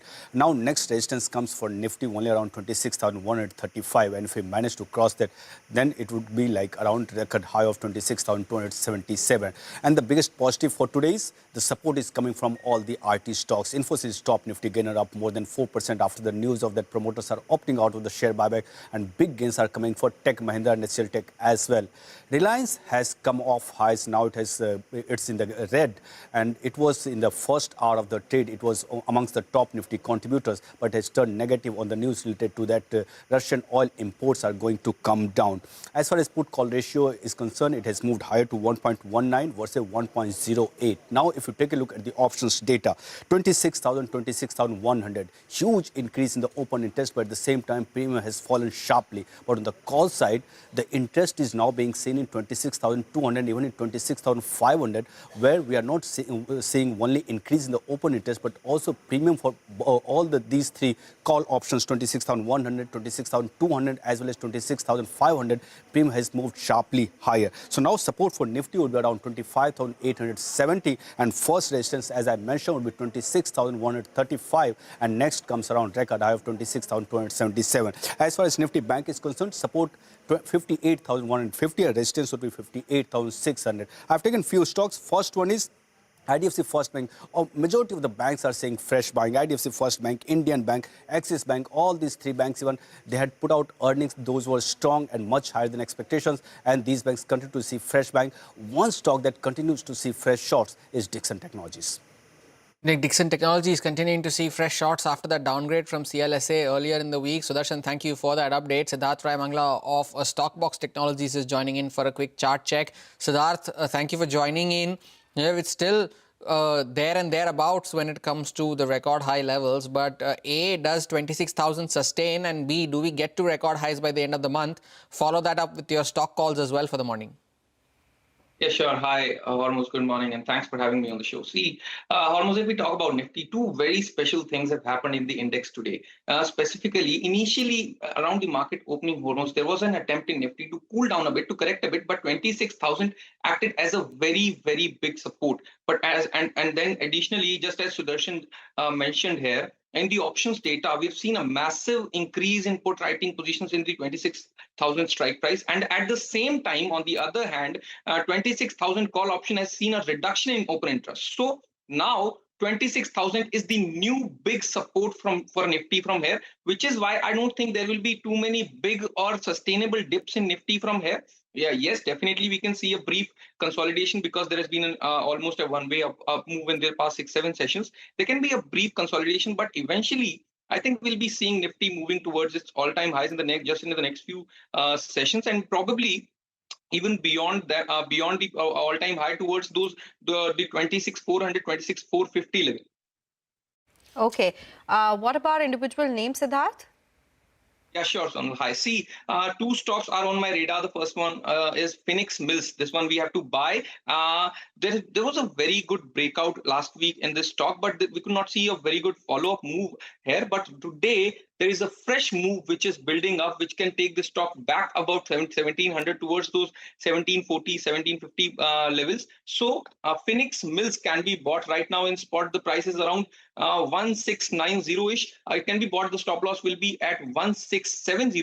And our targets being the first one, as I said, 1740. Second one being 1760.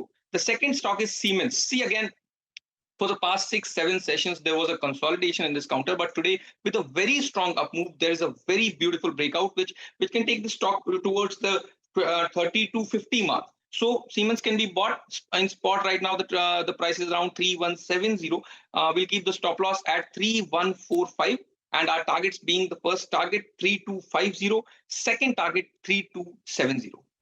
Siddharth, thank you for sparing time and joining us today with your views on the index and on specific stocks as well. Take a short break, continue conversation on the markets with Nikunj Doshi from Bay Capital on the other side.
Welcome back. You're still tuned into Trading Hour on CNBC TV18. Let's talk about the oil and gas space now. Some international update that has come by.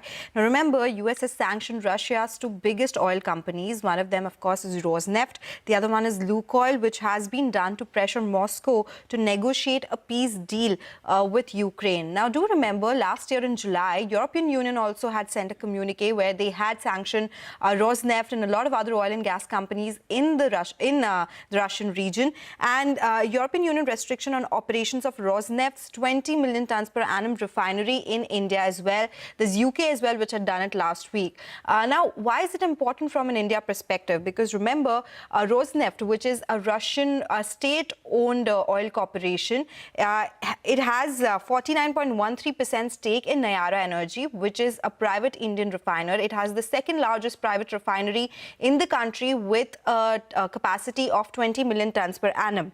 Now, Nayara Energy, as of September 2025, which is the latest data available, relied entirely on Russian crude oil imports. This is because of the sanctions that had come by. So they lost access to other crude sources, the ones that we have in Iraq and Middle East as well.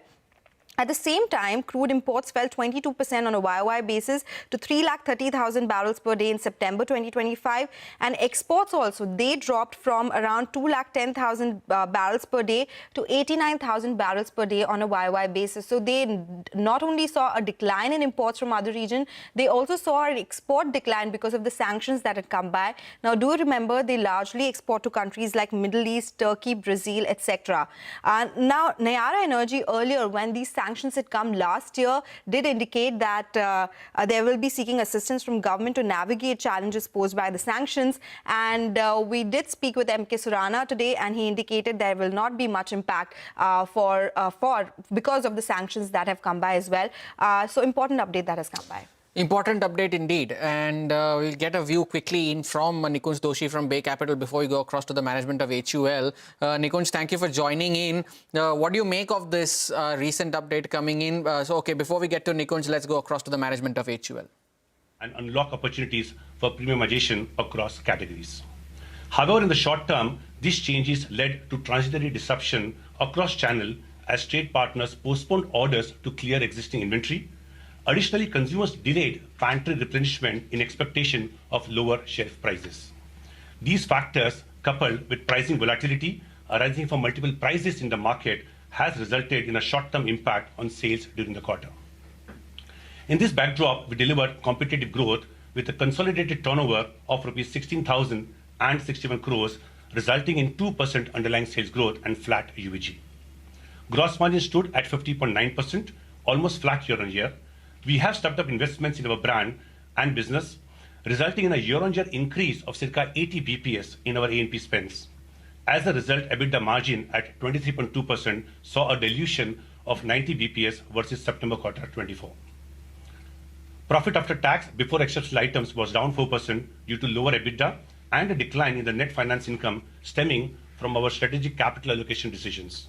Profit after tax grew by 4%, primarily driven by one-off positive impact pursuant to resolution for prior year's tax matter between the UK and Indian tax authorities. From a first half perspective, we delivered a USG of 3%, led by 2% UVG. EBITDA at 23% was down 110 BPS year-on-year, in line with our previous guidance. PAT BI declined 4%, while PAT grew 5%. Considering our performance in the first half of the year, the Board of Directors have declared an interim dividend of Rs 19 per share for the year ended 31st of March 26, translating to a total payout of 4,464 crores. Moving on to a segment performance for the quarter. Home Care continued to strengthen its market leadership in the quarter. Mid-single-digit UVG translated to a flat USG on account of price reductions taken previously. Fabric Wash delivered mid-single-digit UVG, while Household Care delivered double-digit UVG. Our liquids portfolio continued to perform well, delivering sustained double-digit growth. Beauty and Wellbeing delivered 5% USG, driven by robust growth in skincare and health and well-being, which was partially offset by transitory GST-led impact in hair care. Hair care continued to strengthen its market position, albeit witnessing a decline of turnover in the quarter.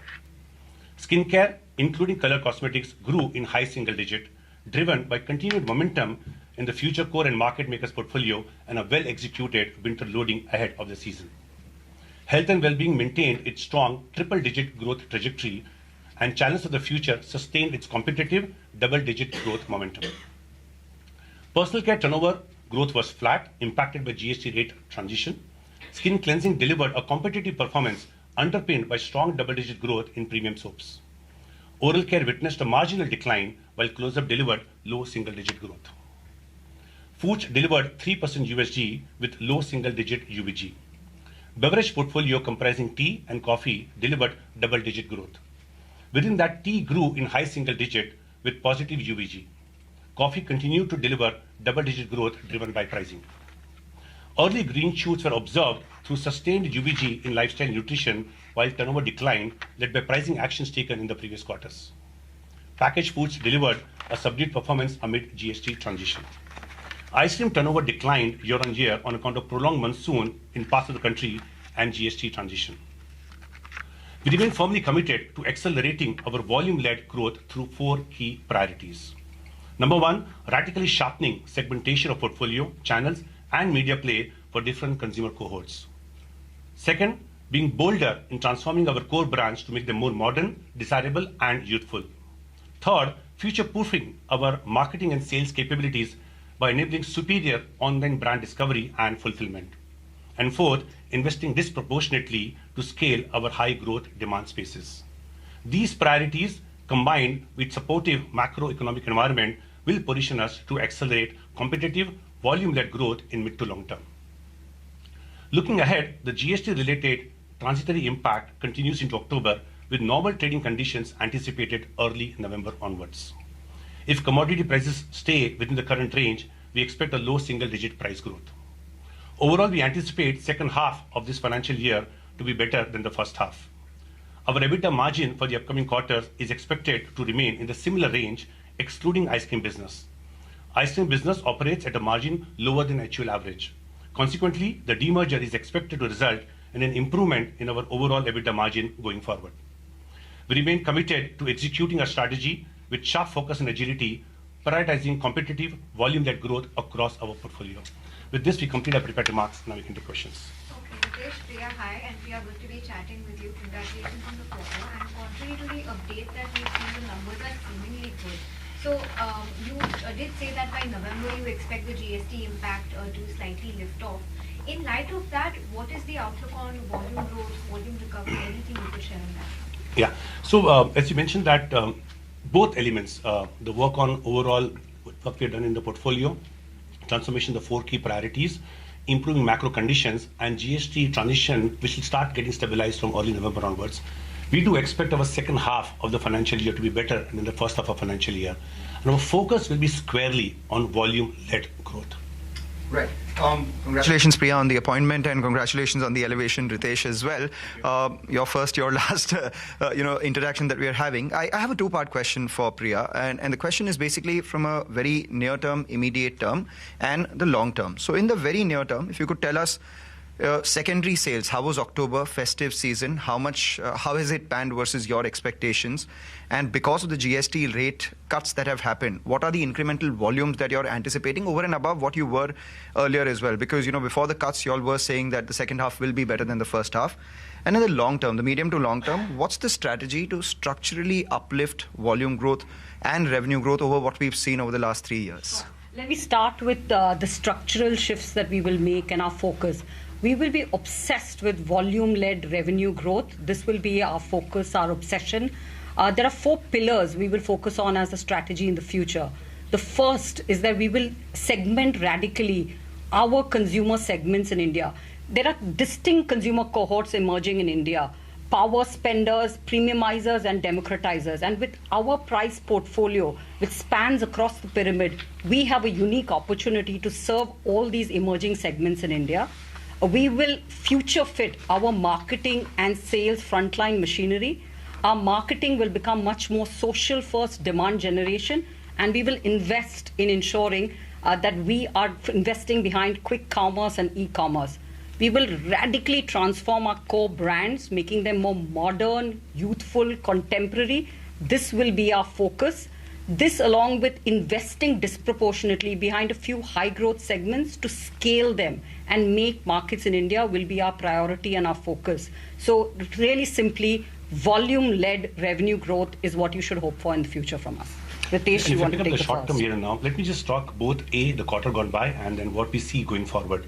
If you look at the quarter gone by, September quarter, I'll put into three different portions.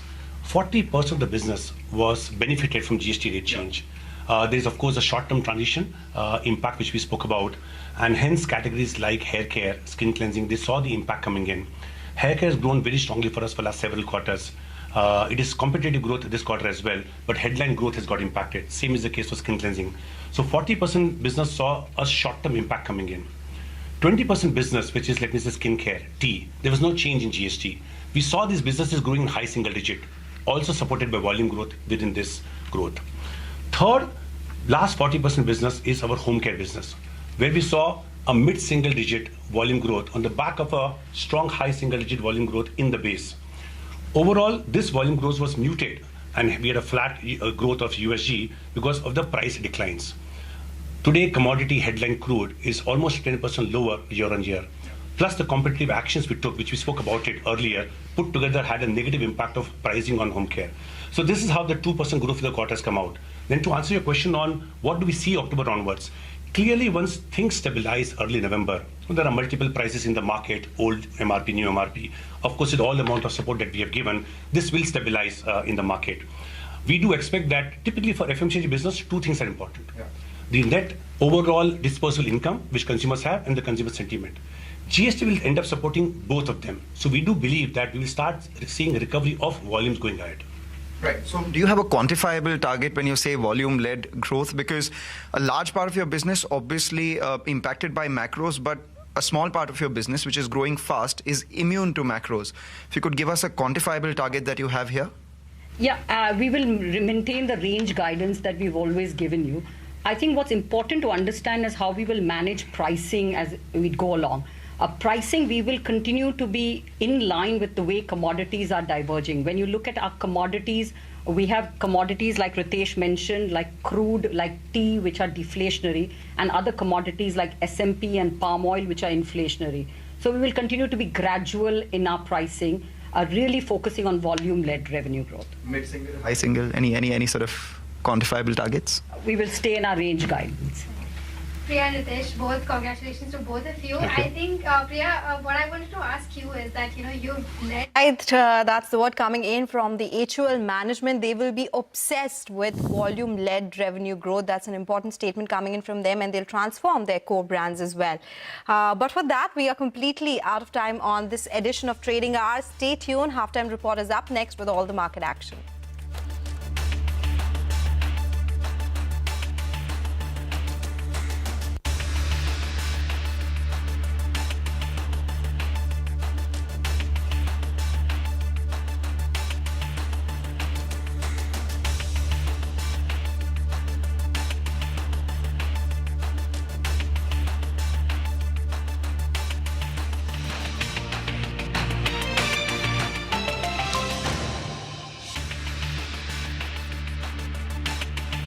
Co-powered by SBI, best है सबको पता है, and bank of Baroda के संग त्योहार की उमंग।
Co-powered by SBI. Best है सबको पता है. And Bank of Baroda के संग त्योहार की उमंग.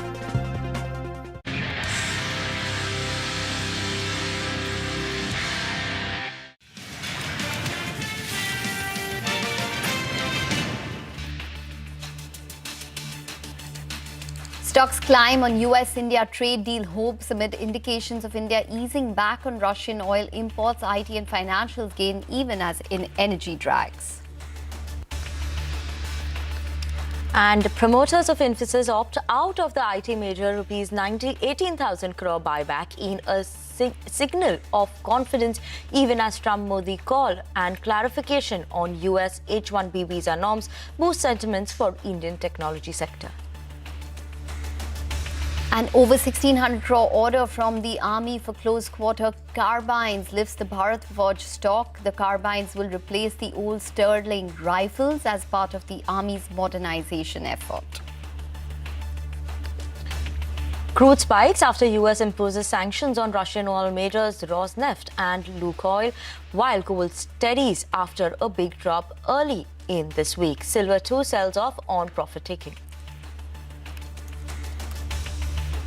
Hindustan Unilever delivers on expectations with sales and operating profit in line with analyst estimates even as volumes remain flat. The FMCG leader, however, expects GST reforms to boost consumption growth.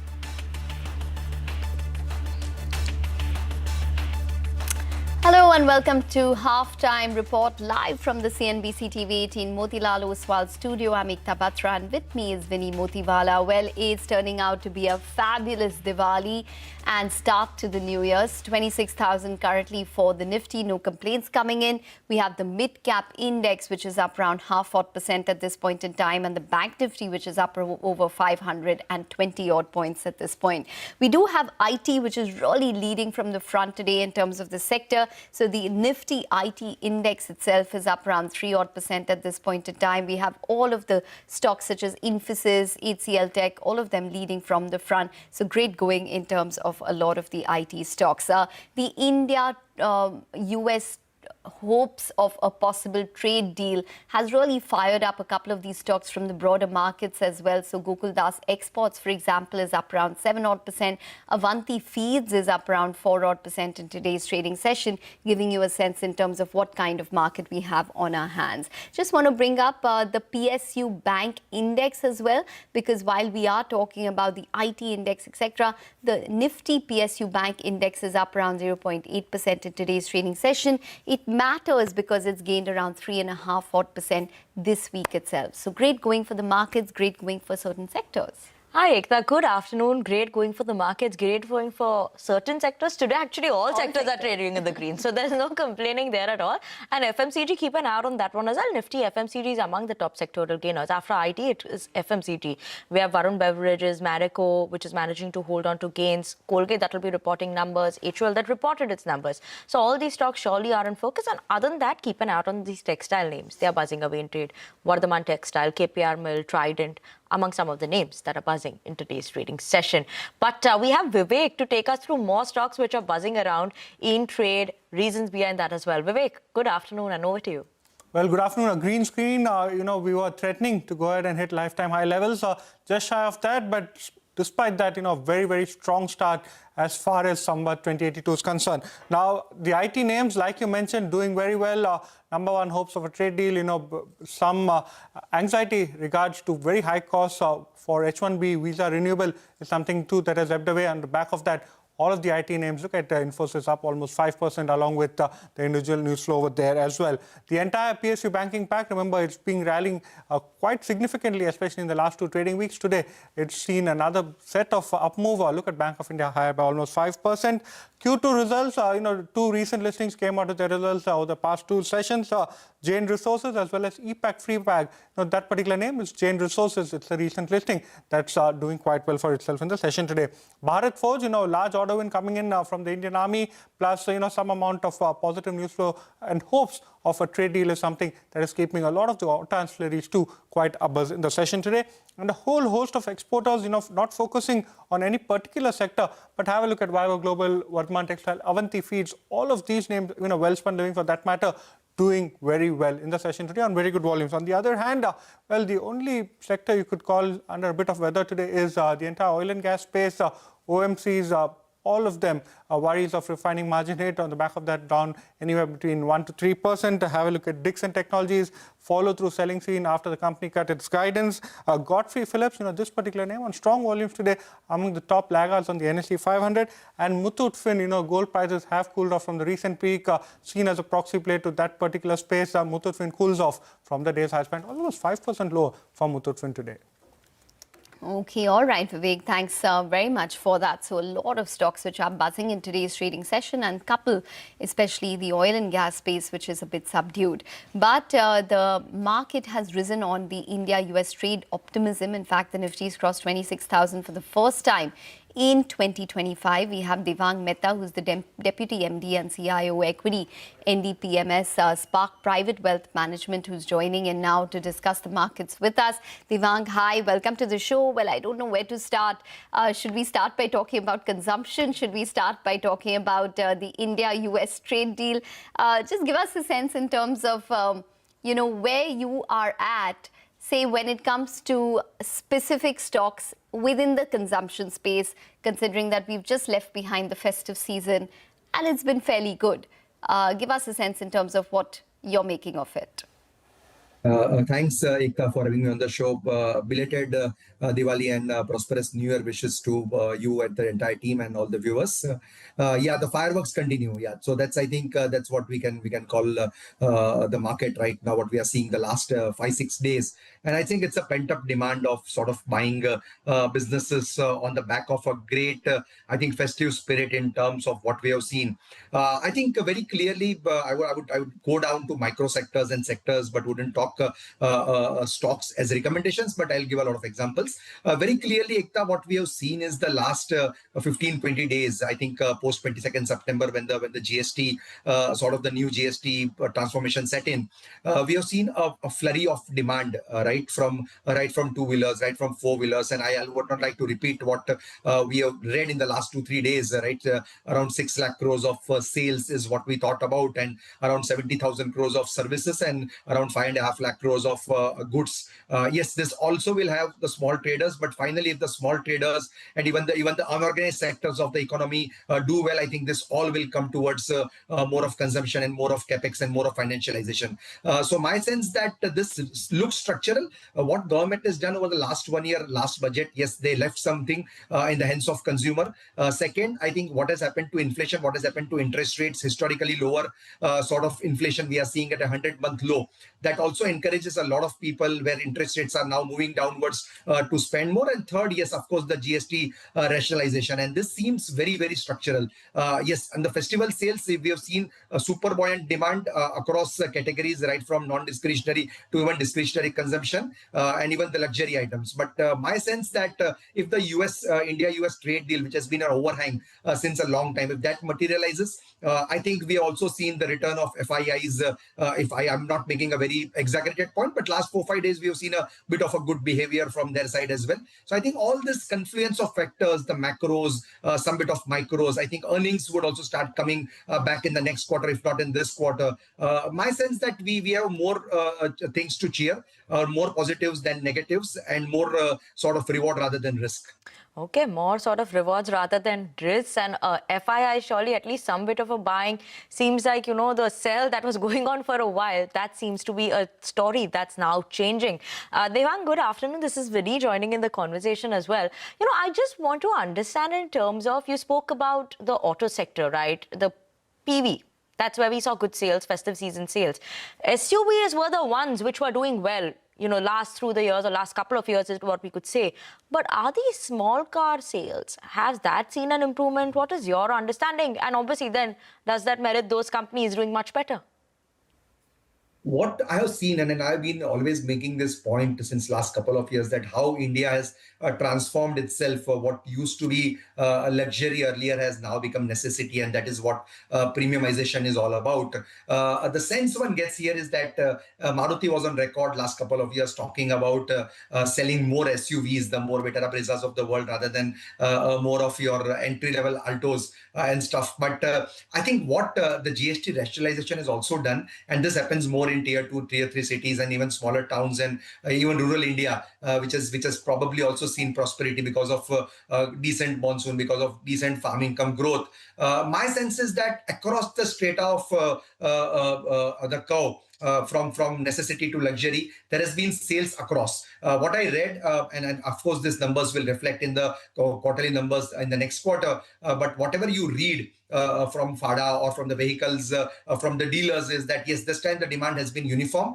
It's been across, right from hatchback to even sedans. SUVs, of course, have not benefited much because of the GST, but there also the demand has been very resilient. So as I said, it's a combination of factors. It's not only GST, but also I think India has seen a tremendous spirit in terms of festive demand, the pent-up demand, whatever you say. The last 6-8 months, the last 2 years have not been great for automobile sector. So particularly PVs and also some bit of two-wheeler demand is where we are seeing a lot of traction. And I think this seems like it can probably stay for the next 1 year, 2 years. I'm not talking 5 years, but the next 1 or 2 years, I think this probably demand, it will not be as exaggerated as what it is during the festival season, but probably it seems like a structural story coming back to the fore.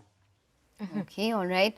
Devang, wanted your sense in terms of what's taking place with the entire IT sector now. Would you be a buyer in a couple of these stocks with regards to Infosys? Infosys has, the buyback news, but separately, a lot of these IT stocks seem to be in favor because of the H1B clarifications which have come through.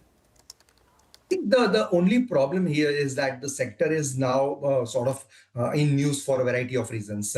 One, most of these companies, typically the large cap IT companies, were just, I think, few days back at 52-week close. Yes, there has been a lot of narrative around what President Trump does a tweet about this type of companies. Yes, the H1B row, the numbers probably growing at single digits, mid-single digits. Most of these companies don't have the wherewithal to probably grow in double digits for a long, long time to come.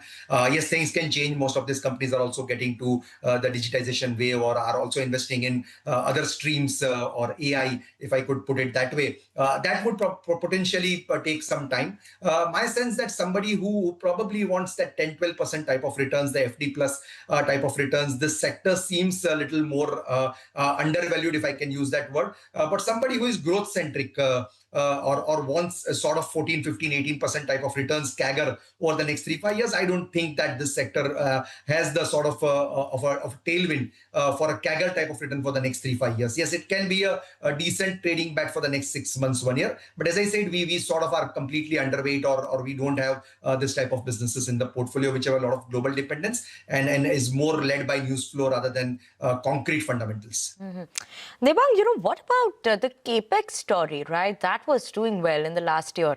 Now, given that consumption is also going to be coming back, given that there are so many measures that are already taken, do you still think the capex story remains intact in terms of manufacturing, engineering, power, or only one specific part of this maybe would be doing better? I think my sense tells me that probably India runs on 3 wheels, and I've been making this point. One has always been consumption, which took a setback over the last 4-5 years. Capex was one thing which came out. I think it had a huge hibernation period for a long, long time. But then somehow Capex came back and you saw power, engineering, manufacturing, right, capital goods, ancillaries, all such type of industries doing very well. And now consumption as well as a bit of credit growth is also seen. Right now, I think if consumption goes up, credit growth will also go up. And your bank balance sheets are clean, are robust. Your corporate balance sheets are also sort of cleaned up. My sense that this gives them an extra sort of a legroom to now expand. So I'm again talking about private capex, which has been long not coming. Government capex has been steady, and I think they will not stop it. If government capex and private capex both come in, my sense that you can't rule out that this capex-oriented companies will do well. My sense that most of these companies related to engineering, capital goods, infra have taken a breather the last 2-3 months. Yes, your companies related to financials, your companies related to consumption has come back. But I probably it will be a risk to ignore these sectors. And my sense that they've cooled off a little bit in terms of valuation also. Also from here on, execution speed up and new orders would start flowing. If the overall economic shape and size improves from here on, I think the biggest beneficiaries would be capex related stocks. So my sense, you can have 3 parts in the portfolio. One is capex related, the second is consumption oriented, and third is financials along with credit growth oriented.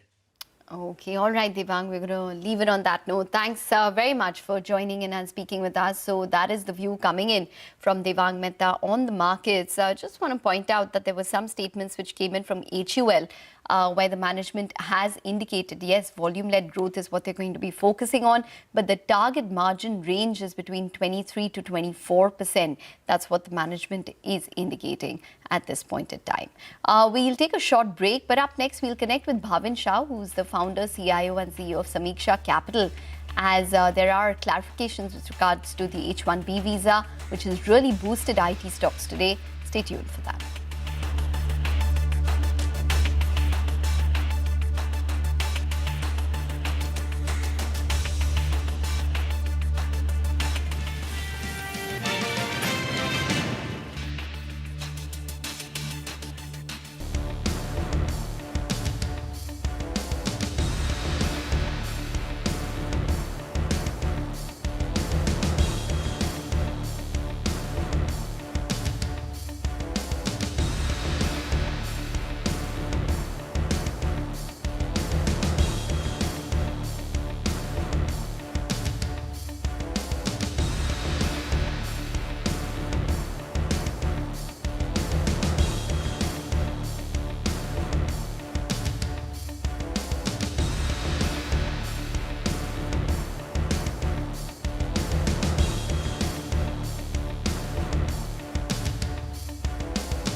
Welcome back to Halftime Report on CNBC TV18. As of now, the Nifty is up almost 210 points. 26,070 is where the Nifty is trading at. Nifty IT up 3% in today's trading session, top sectoral gainer. Now, that's a big story of the day, given that we're seeing a rally coming in for Infosys as well. And not only that, it's not just limited to Infosys, but most of these IT companies, they are surging in trade today. Rima is here to help us understand why. Rima, over to you.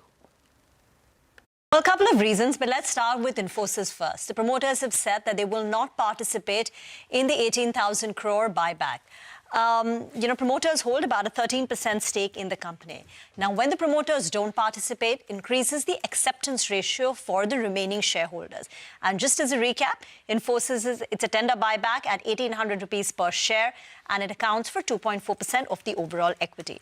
Now, the question is, are the promoters not participating in the buyback because they have, they're bullish on the long-term prospects? Maybe that's so. But also, is it on account of the tax considerations? Because now we know, as per the new rules which came into effect, the deemed income from dividend is treated is treated at the highest tax slab, which basically makes it inefficient for high net worth individuals, i.e. the promoters. So is that a consideration that went into the promoters saying they won't participate? But secondly, there is also a sentiment booster for the entire IT sector because of the clarification on H-1B visa. Remember, H-1B visa fee was hiked to 100,000 for new visa holders, applicants, basically. But if you are a student on F1 and you want to get an H-1B visa, it's not applicable to you. If you are on H-1B visa but you want to change your job, then it's not applicable for you. And again, it's only for the new applicants. So some clarifications have also provided some, calm in the overall season. And generally, the IT earnings season was not bad in Q2 compared to muted expectations. The Nifty IT index itself is down 16% on a year-to-date basis, and it's 21% away from its 52-week high. Okay, all right, Rima. Thanks very much for that. So that's on the entire IT space. In fact, let's speak to Bhavin Shah, founder, CIO and CEO of Samiksha Capital, to get his perspective on this. Bhavin, hi, welcome to the show, and season's greetings to you as well. Well, it seems to be, season's greetings definitely for the IT space today. So give us a sense, what's resulting in the up move that we're seeing today? I know Infosys is stock specific with regards to the buyback, but how much of a sentiment boost or fundamental boost is this H-1B news which has come through in the past 2 days? Sure. Yeah, so, in fact, I just spoke about exactly a week back, when the mood was pretty gloomy on the sector. And, I presented my views on why this is a good opportunity. I think the H-1B news, it helps in the sense that it will continue to, from whatever I understood, it will continue to create, additional talent pool of H-1B visa holders in US. Those who go to US for studies, post their studies and practical training, they might be able to get H-1B. It looks like, and those who already have H-1B, should be able to continue having it. So. I think US has realized that complete block on H-1B with this $100,000, is not really productive. It's counterproductive for the US only, and it will only ship more jobs abroad. So I think in that sense, it's a positive news. I still think that given that companies will not be able to, or will have to spend $100,000 to get H-1B for for the talent here, I think it will on margin, it is going to push more offshoring for sure.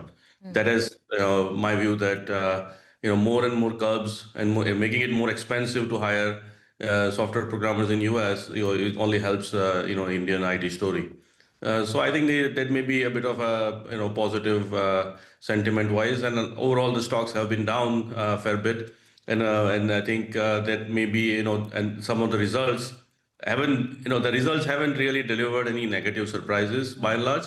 And so I think with 6%, sometimes more than 6% free cash flow yield that some of these stocks are available, and I'm talking about trailing earnings, not forward. I think it becomes a lucrative entry point for those investors who are not looking for amazing, phenomenal returns, but still respectable returns with very low risk. Hi, Bhavin. Good afternoon. This is Vinny joining in the conversation as well. So, in terms of returns right now, you said, right, companies so far in terms of earnings, it's not been bad. There's no negative surprise. But would you be looking more at large cap IT or maybe the mid cap IT? And some of these names in the mid and small cap have seen a very good run up, right? Whether you talk about Nugent Software, NetWeb Technologies, all of these small ones are quite chopped up in trade. So how do we look at both large cap and mid cap now? So I think there are opportunities in both. I've talked about Infosys. Suddenly, very attractively placed in our view. If you are okay with say 10 to 12% return annualized on a compounded basis, I think it's a pretty good place to be. I don't think you can find any other large cap company in the Indian market that is trading at 6%, close to 6% free cash flow yield, and can deliver a high single-digit free cash flow growth for a foreseeable future. So I think that is, I think that's why it becomes, for us, a clear opportunity. And then I think also in the small cap, I think last week already I spoke about Mastech. They came out with the results after that. And I think, the cash flow generation has been very strong. The revenue growth, I think, should bounce up a little bit in the coming year. So I think that will also help. So I think, yeah, there are opportunities there. I think NetWeb is more specific to the data server build out kind of a story. And, I think it's a very different zone in that business. I think if you're looking at non-US specific kind of growth opportunities, then, I think we like companies like Reddington, which I think are also seeing some transformation in that business to some higher value added opportunities. And I've been very consistent with growth delivery. So I think there are opportunities in the sector across the board. Bhavin, you own Infosys. Yes. Are you tendering in the buyback? I think it's an interesting question. I think we will probably tender given the very big delta in the price. And since you asked me this question, my suggestion to Indian companies who are doing this buyback is to not do any buyback, but simply invest excess cash in an index fund and make a very clear-cut policy about that. Because the Indian government has been very unfavorable to companies in terms of returning cash to shareholders, either through dividends or buyback. Both are very unattractive options. And that is not very good for actually the equity markets because it creates lack of an incentive, in fact, reverse incentive for companies to do buyback and hold cash. So I think, instead of simply holding cash in in this, treasury, low yield assets, why not just buy index fund and hold it as long as the tax situation in India remains unfavorable? Maybe someday in some future, some government will wake up and realize this is not right and they fix it and then you start giving cash back. Okay. Just wanted to circle back, Bhavin, with regards to this entire IT discussion. Meta is letting go of its AI employees, a certain section of 600, I think, of their AI employees. What kind of signal is that, giving to the Indian IT companies or investors when it comes to Indian IT, that maybe the AI trade is sort of unwinding a little bit? I think, first of all, impact of AI in software development field is very strong, very clear. There is significant boost in productivity, and that's one of the reasons why I think more work will get done with fewer people. There is no question about it, and that's why it is a deflationary. I think that is well accepted. I don't think there is any cause for any debate there. However, it also means that software will be written faster. So there will be more interesting problems that will be solved with software. And I think for that, the work will have to be done. And I think the focus for Indian IT company has to be to train their workforce to be able to use these AI tools very effectively, which is where I clearly, and I've noticed with every technology transition, Indian companies tend to play a bit of a quick follower as opposed to leader. Like, for example, Accenture is a leader in this aspect, and Indian companies need to play quick catch-up. But I think ultimately, the impact of AI on that aspect is that, yes, it is reducing work in a short run, but over time, it should help also in terms of, because of more opportunities that come up. As far as what Meta is trying to do, I think it's a bit of an internal reorganization, as they've hired some new leaders, who see some skills are being relevant and some not being relevant. I don't think it is a big kind of read through on the whole AI race that's going on. And we can debate separately on whether that AI race, where it's going to end up. But yeah. Absolutely. That's a conversation for another day because it's a vast topic to discuss. But Bhavin, thank you so much for joining us this afternoon, speaking with us in terms of the trends that we're watching out for as well. Thank you so much for that. But on that note, we're going to slip into a very short break. And here's some good news coming in for our viewers. India's business news leader is now a click away. Introducing CNBC TV18's all-new app. Get instant access to breaking news, in-depth articles and financial world updates at your fingertips. Download the CNBC TV18 app now from the Apple Store, Google Play Store, or you can just scan the QR code on your screens.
Welcome back. Well, the big news is that US President Donald Trump has announced fresh sanctions on Russia and hit it with additional sanctions on Russia's two biggest oil companies, that's Rosneft and Lukoil. In fact, earlier today, we did speak to Mr. M.K. Surana, who's the former CMD of HPCL, for some perspective on this. So listen in to what he had to say. Whether these sanctions will actually put out all the Russian barrels out of the market, I don't think that that will happen because China still continues to buy, and it will be difficult to implement a sanction in the past also where 100% barrels goes out the market. Assuming that this hypothesis is correct, that some barrels will continue to be in the market, and assuming that with the current fast-track rollback of the Middle East supplies or OPEC plus supplies, currently the market is oversupplied. I think in a slightly longer period, I don't think that the bearish shadow on the crude market is going away with this. And therefore, the crude oil supply should remain moderate. The price of the crude should remain moderate, and the market is well supplied. the Indian companies like Nara is concerned, they were sanctioned by European Union, but they were not sanctioned by US as such as of today. And as far as they're supplying in the domestic market, I think that may not get impacted. The question is, one thing is sanction, and second is how it gets implemented. Basically, the US sanction gets implemented when there is a dollar payment, it passes through US banks. So as far as the transaction is not in dollar, it will be difficult to implement those sanctions. Okay, on that note, we're actually going to slip into a very short break. On the other side, Manisha Gupta will be joined by Rahul Mehta from Silver Emporium talking about commodities. Stay tuned in for that.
Welcome back, and joining us now on the show is Rahul Mehta from Silver Emporium. Rahul, hi, thank you so much for joining in. And what a volatile week this has been and continues to be like that as well. Well, to begin with, would love to understand on how silver prices stand right now. We do understand it's down 10% from its highs. Has the premium gone off? And from where we stand right now, what is the spot market working out to be? Good morning, Manisha. The premium in the market stayed for a very, very short period. It was there for another 3 to 4 days. Currently, there's no premium as such in the market, but currently market is trading at around 1,55,000, including GST in the spot market. What is the kind of buying that you have witnessed this Dhanteras and Diwali as in a week? See, during Diwali and Dhanteras, the festive season was very good, and people were buying a lot of coins and bars. But we have seen the buying has been reduced in terms of number of grammage. The buying has reduced because people were expecting prices to fall, so they buy at a very small quantity. So this was a good sign because we at the end of the day we don't want investors to lose money when investing in silver. Rahul, are you saying that it was more about medallions, as in sense of bullion, that people were buying silver in? Artifacts, jewelry, did that do good as well, or not so much? See, if you talk about specifically on Dhanteras, bars and coins did really well. Articles maybe was very limited to idols, and jewelry didn't do good as expected. Rahul, as compared to previous year, if you had to put in a percentage in sense of how silver trading was this Dhanteras and Diwali, how would you put the maths in? So if you were to put it in terms of volumes, the volumes were about 15 to 20% year on year, in spite of pricing being about 80% higher from the last Dhanteras. Oh, wow. Would you be able to put that in tonnage terms as well? Frankly speaking, to put silver into tonnage is very difficult because India is very, very scattered market and very unorganized. So to put numbers into tonnage becomes very difficult. Rahul, come in on the premium part as well, because as people were buying around and before the Dhanteras, this is exactly the time that there was a premium in markets as well. Would you say a lot of buyers, I mean, even 50% of them actually bought silver in premium? I won't say that because silver was not available freely in the market. So that was a good reason people could not buy silver at a higher premiums. Very, very, very small number of people who bought silver at a higher premium.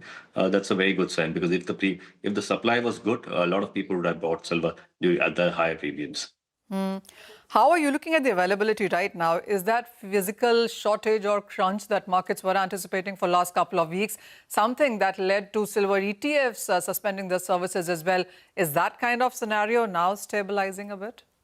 Silver market is already stabilized. Now supplies are easily available and we should expect reasonable return in 2026.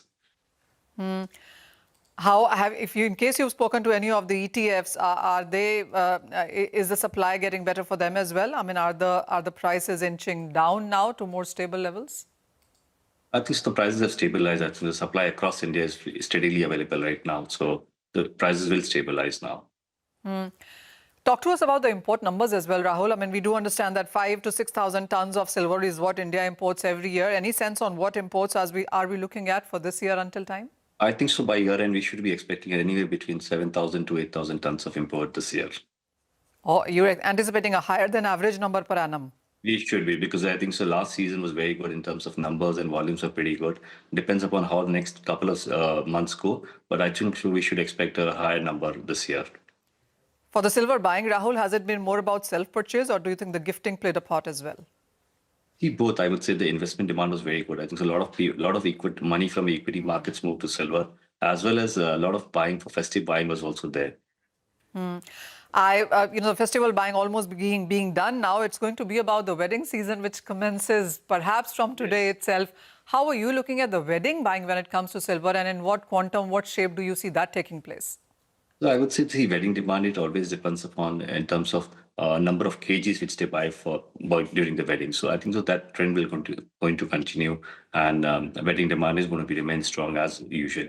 We will also see a good spike in silver jewelry demand because gold pricing being at high levels, and silver jewelry in terms of design, finish and all is as good as gold jewelry which is available in the market. And a lot of weddings have become destination weddings where people don't want to carry precious jewelry, declaring customs, go out, bring it back. So I would see a huge upside in silver jewelry also this year during the wedding demand. Okay, all right, Manisha, thanks very much for taking us through that conversation, and Rahul as well. Well, that's the view coming in on gold as well as silver. We have stocks such as Manappuram as well as Muthoot, which are in focus on account of the gold prices, seeing a little bit of profit booking coming through. Well, we need to take a short break with the news that we have the Nifty, which is up around 230 odd points, the advanced decline ratio, which is absolutely even keel at this point. Take a break and be back. Up next, we'll get you lot more in terms of the stocks in focus in our movers and shakers segment. Stay tuned.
Welcome back. Well, just watch out for a stock such as Loris Labs, which is releasing its numbers today. That stock is just about holding it with a gain of around 1% But before that, we also have the Nifty, which is at around 26,100. It's the best levels that I think we've seen in around a year, or since September of 2024. So more than a year in terms of the time that we've seen the Nifty hit 26,100. So great going for the markets, no complaints coming in. And in such a market, we do have a lot of stocks which are in focus as well. And this is our movers and shakers segment. So let's get going on that. In fact, we have Sudarshan joining in to tell us why Bharat Forge is in focus. That stock is gaining today. Sudarshan, over to you.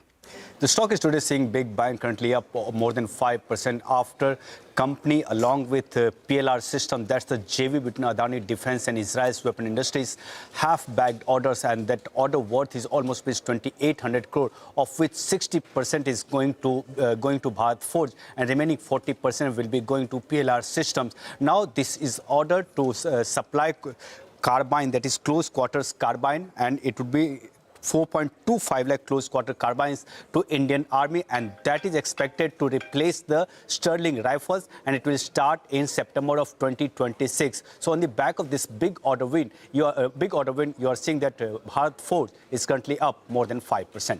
Absolutely. On the back of this order win, 5% gain. Thanks for that, Sudarshan. But let's move on and talk about a stock that's not doing so well today. That's NMDC. And this is after a company has cut iron ore prices. Nigel is here to give us more details on this front. Nigel, over to you. Well, that's right. NMDC has gone ahead and they've cut their lumps as well as fines prices by around 500 to around 550 rupees on a per ton basis. Remember, the street was bracing for this sort of a cut. However, the quantum is larger than what was expected. So the street was working with roughly around 200 to around 300 rupees per ton in terms of a price cut. However, 500 to around 550 rupees, that's a negative surprise. I had spoken to JSW Steel a few days ago, and they had suggested that they're expecting prices to soften as well. So it works in their favor. However, for NMDC, the strategy seems to be they're going for volumes now. And that's why they've reduced pricing by such a large extent. Keep in mind, a miner like Lloyd Metal is going to be going ahead and supplying higher amount of iron ore into the market because they've got permissions to ramp up capacity substantially. So for the time being, it appears NMDC, they've cut prices, which the street has viewed negatively because it's larger than expected, but they're going for volumes, and that seems to be the focus as of now. Back to you. Okay, all right. Thanks very much for that. Well, Sudarshan, back to you. You're looking at United Breweries. It's in focus on the back of Heineken India's Q3 update. So Heineken India has given Q3 updates in which it has mentioned that India organic net revenue has grown in mid-single digit and company continues to focus on premiumization, while beer volume has fallen basically due to monsoon, and premium brands like Kingfisher Ultra Max, which has seen a healthy growth. And its Ultra Max and Amstel Grand drove low-teen volume growth for this segment. Now for United Breweries going forward, would be focused on the margin profile. How does company do on the margin front after the price hike that it has taken in several states? Now the focus would be on the earnings once United Breweries come out with its earnings for Q2. Okay, Sudarshan, thank you so much for the update coming in for United Breweries as well. But on that note, we're going to actually slip into a very short break. Don't go anywhere. We'll talk more about the markets on the other side.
Welcome back to Halftime Report on CNBC TV18. Nifty did go up to that day's high level today, 26,090 around that mark. Then it came off a few points from there, but still trading around those levels. Keep an eye out on that. 26,070, 200 points uptick for the Nifty 50. IT continues to be the top gainer. Apart from that, I beg your pardon, is the Nifty Bank as well. That is doing good in today's trading session. FMCG because of HUL's numbers. Colgate will also be reporting their numbers. Keep an eye out on that. But with that, it's an end to this edition of Halftime Report on CNBC TV18. Thank you so much for tuning in. Up next to Business Lunch.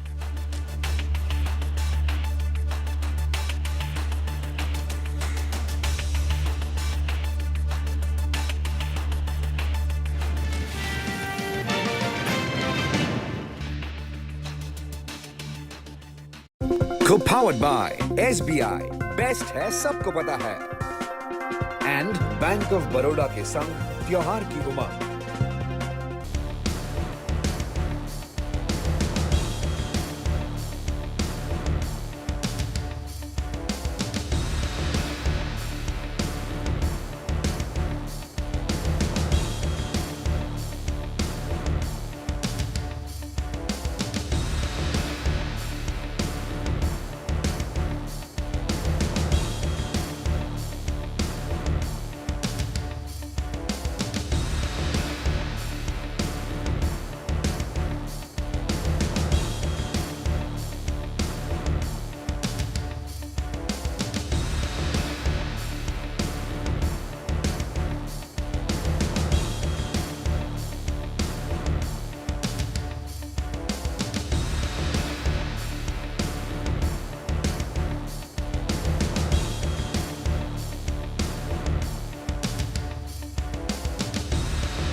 Co-powered by SBI, best है सबको पता है, and bank of Baroda के संग त्योहार की उमंग। In association with Prakash Surya Steel Tubes and Pipes and Polycab, India's safe, happy connection.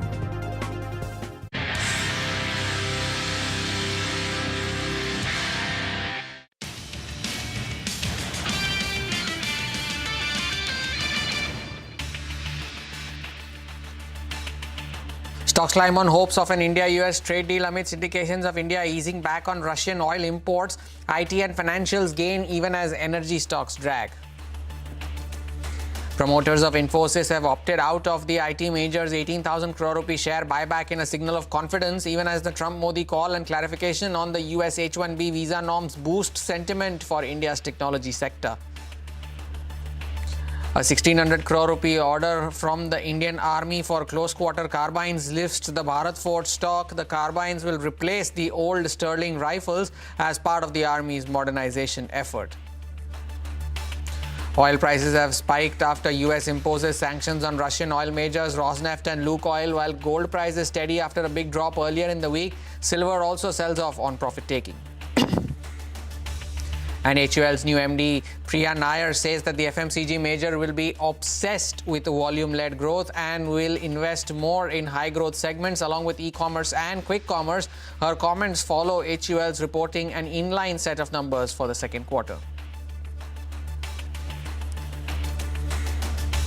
Good afternoon, you're with us here on Business Lunch. We are coming to you live from the CNBC-TV18 Motilal Oswal studios. I'm Hormis Fatakia. Well, not quite the 400-point uptick is what the GIFT Nifty was indicating earlier in the day. But if you are a bull, you have absolutely no reason to complain. They are still 200 points higher on the Nifty, comfortably above the mark of 26,000 as well. At one point, we even managed to test that 26,100 mark, which is the intraday high for today, and comfortably above that mark right now, to 180 points higher on the index as well. And in the recent past, the index has gained almost 900 points now in the last 5 to 6 trading sessions. So still 200 points away from that record high level of 26,277, but no complaints for the bulls. If you are one, banks and IT, the two leading contributors to those gains. The Nifty Bank at one point was up almost 500 points. They're still continuing to hold on to those gains, 450 points higher there for the Nifty Bank, and the Nifty IT index at the highest point of the day,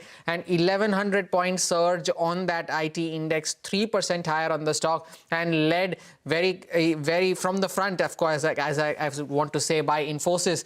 Now 5% higher on that stock. Promoters opting out of the buyback. There is also a positive on the clarifications with regards to the H1B visa norms, reports coming in on that front as well. So 5% higher on Infosys. And the other one among the mid-cap IT space is Birlasoft, and that one gains as much as 10% at one point during the trading session. Was the biggest single day gain since May of 2021, still holding on to gains of around 9%. The big story, of course, being US President Donald Trump calling Prime Minister Narendra Modi, wishing him for Diwali. Now, India's ambassador to the US, Vinay Quatra, met the President of the US at his Oval Office and extended his greetings to him. Now, Indian origin CEOs, including CEO of Adobe, Shantanu Narayan, were present at the celebrations. Addressing reporters, Trump confirmed that he indeed spoke to Prime Minister Modi and they do have a very good relationship. He reiterated that India will not be buying much oil from Russia and that Prime Minister Modi wants the Ukraine war to end as much as he does. Now, in a social media post, Prime Minister Modi said, and I quote, "Thank you, President Trump, for your phone call and warm Diwali greetings. On this festival of lights, may our two great democracies continue to illuminate the world with hope and stand united against terrorism in all its forms." End of quote. This is the fourth phone call between the two leaders since the President Donald Trump imposed a 50% tariff on India. Let's now, in fact, listen in to what the President had to say following the phone call. India, as you know, has told me they are stop. You know, it's a process. You can't just stop it. But by the end of the year, they'll be down to almost nothing. That's a big thing. There was almost 40% of the oil. India, they've been great. Spoke to Prime Minister Modi yesterday. They've been absolutely great. Now, amidst the ongoing conversations between the US President and Prime Minister Modi, the meeting between the two leaders at the ASEAN summit in Malaysia is unlikely, as the Prime Minister Modi will be skipping the summit and External Affairs Minister S. Jaishankar is set to represent India. Now, Prime Minister Modi is expected to address the summit virtually. Meanwhile, sources say that trade negotiations between India and the US have been positive. Parikshit is now joining in with more details on this. Parikshit, we understand that both nations are discussing the final contours of the deal. What's the latest on this front? Sources tell CNBC-TV18 that India and US have had positive negotiations on the proposed trade deal. Both sides are discussing the final contours of the trade agreement. India and United States are looking at an ambitious trade deal, which is a win-win for both nations. Prime Minister Modi and President Trump will have to take a final call on the trade deal. India has increased oil imports from United States by 60% year-on-year due to diversification efforts. We are in talks with the United States for an expansion of the energy partnership, but there has been no compromise on India's core interests in agriculture and dairy. While President Trump has claimed that India will stop buying Russian oil, statistics show that this may be more of a pressure tactic in the ongoing trade negotiations than a reflection of any significant policy change.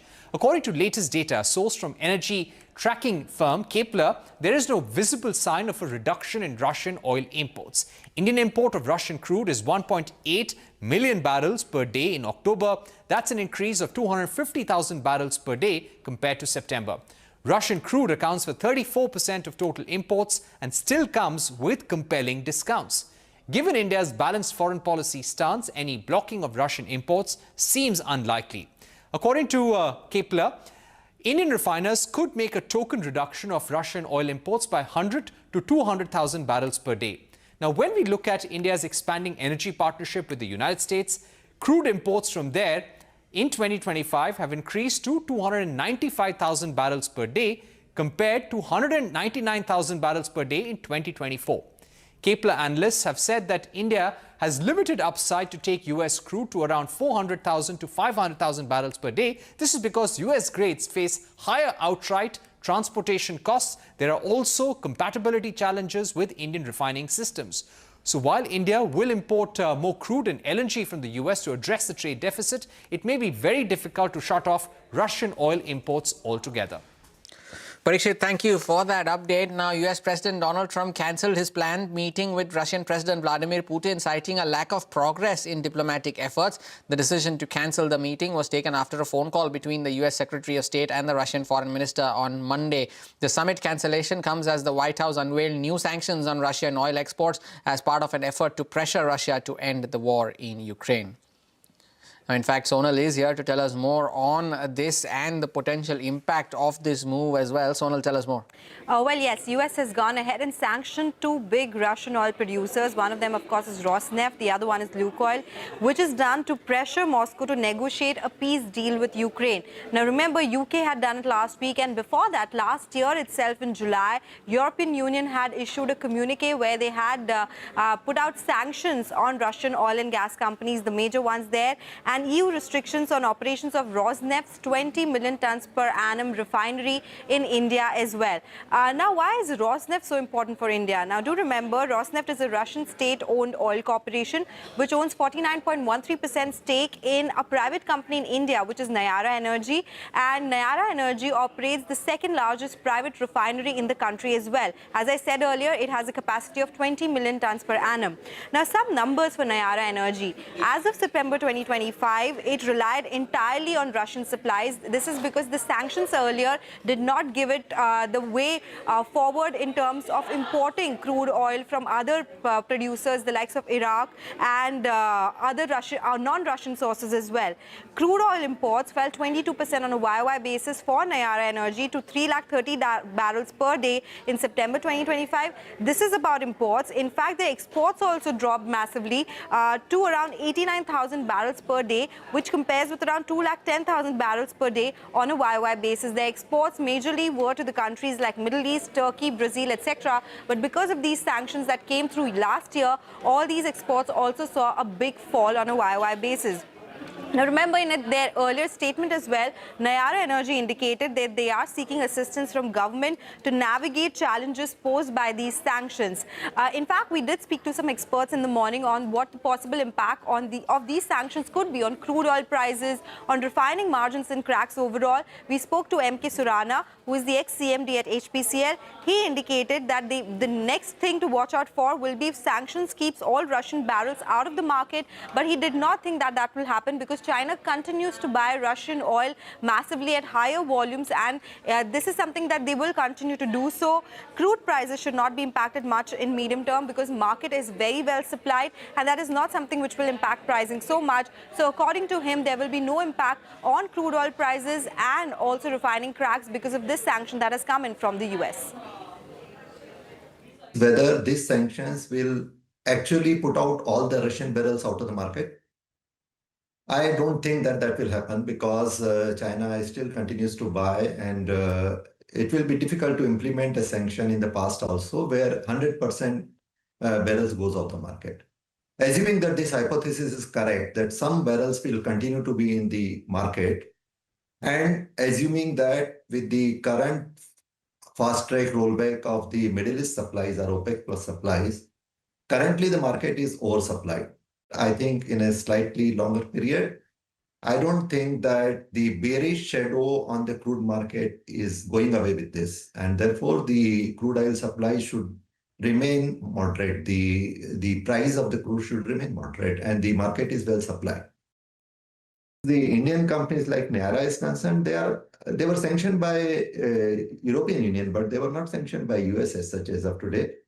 And as far as they're supplying in the domestic market, I think that may not get impacted. The question is, one thing is sanction, and second is how it gets implemented. Basically, the US sanction gets implemented when there is a dollar payment, it passes through US banks. So as far as the transaction is not in dollar, it will be difficult to implement those sanctions. Take a short break. More news and updates on the other side. Stay tuned.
Welcome back. The sector of the day undoubtedly being IT with the rally seen in Infosys. And it's not just that. There are mid-cap IT companies and the other large-cap peers are also surging in trade. Rima is here to help us understand why. Rima. Thanks so much for that. So let's start with the Infosys news. The promoters of Infosys have said that they will not participate in the 18,000 crore buyback. The promoters own about 13% stake in Infosys. If they're not participating, it basically means the acceptance ratio for the remaining retail shareholders can go up. But the question is, are the promoters not participating because of the long-term prospects in the company or on account of the unfavorable tax treatments? Because according to the new rule, the buyback income is deemed as an income and will be taxed at the highest slab rate that you operate on. So basically, it's not very favorable for high-income people, which is basically the promoter entity. So that's one reason why Infi is doing up. But generally, there is optimism in the sector on account of clarification on the H-1B visa. Basically, if you remember that 100,000 visa fee, which is about 89 lakh, they've said that it's not applicable to students who are currently on F1. If they want to move to H-1B, not applicable. It's also not applicable to L1 intra-company transfers. If you are changing your job, you already have an H-1B visa, not applicable to you. And again, reiterating that it's only for, it's not applicable for those who are seeking a renewal or just an extension. And also remember, broadly, the IT earnings was not bad. The expectations were muted, but the earnings were stable. And this is a sector which is about 20% away from its 52-week high. So that also gives comfort. Back to you. Indeed, Rima, thank you for that update. The Nifty IT index being an underperformer so far in 2025, but an outperformer in today's trading session. Now, HUL was the only Nifty company coming out with second quarter numbers today. Mangalam is joining in with the fine print of that. Mangalam. Well, for HUL's second quarter results, if you look at the top line, the EBITDA as well as the bottom line, they were largely in line with the street expectations, which were obviously shaped by the company's second quarter update that came by. 15,600 crore thereabout was the standalone revenue, 16,000 plus was the consolidated revenue, which included the likes of Oziva and Minimalist as well.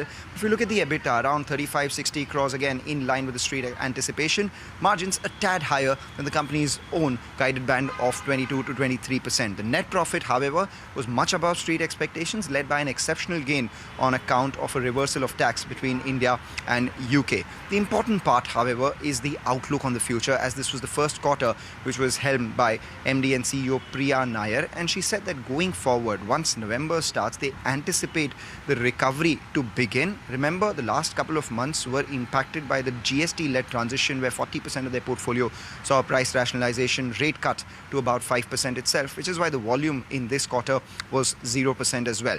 Going forward, their boldest bet would be on volume-led growth, and volumes are the next target for the company. Growing volumes is something that Priya Nair emphasized on in the press conference. The other thing that the street would like is that the margins, which were lowered, the band was lowered earlier, and because of which the stock saw a bit of a correction in the first quarter, 22 to 23% now stands revised at 23 to 24%, and that's largely on account of the demerger of the ice cream business, which is going to be margin accretive for Hindustan Unilever at large. Commodities are divergent but stable, manageable, so low single-digit price growth with returning volume growth and margins between 23 to 24% is the sum and substance of HUL's second quarter numbers and outlook for the near future, where Priya Nair wants to bet on volumes.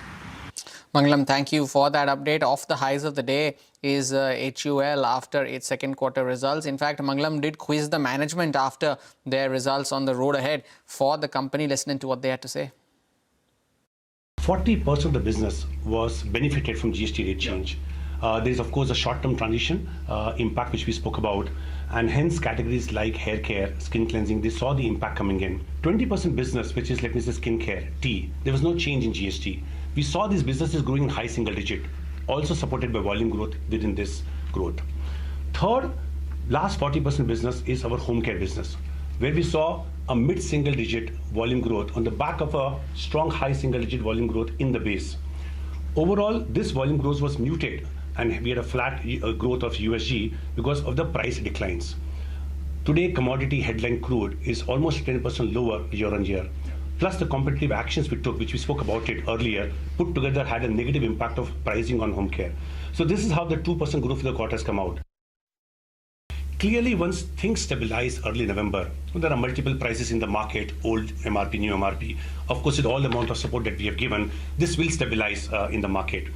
We do expect that typically for FMCG business, two things are important. The net overall disposable income, which consumers have, and the consumer sentiment. GST will end up supporting both of them. So we do believe that we will start seeing a recovery of volumes going ahead.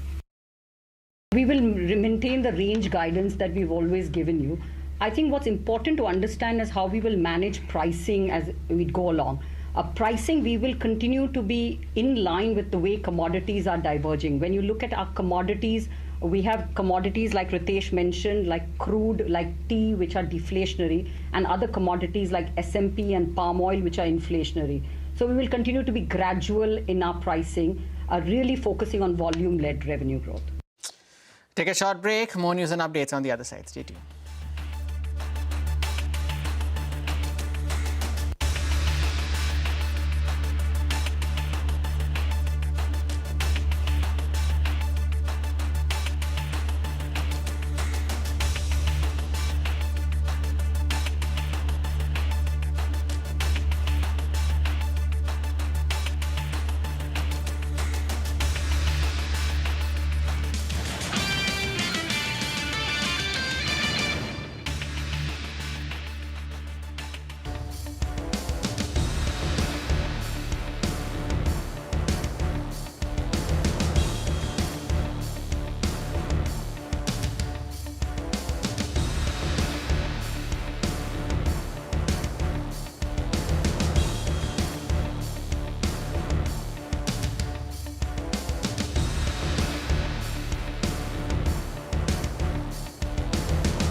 Welcome back. The festival of Diwali has just concluded with retailers seeing a record surge in the sale of goods following the GST rate cuts.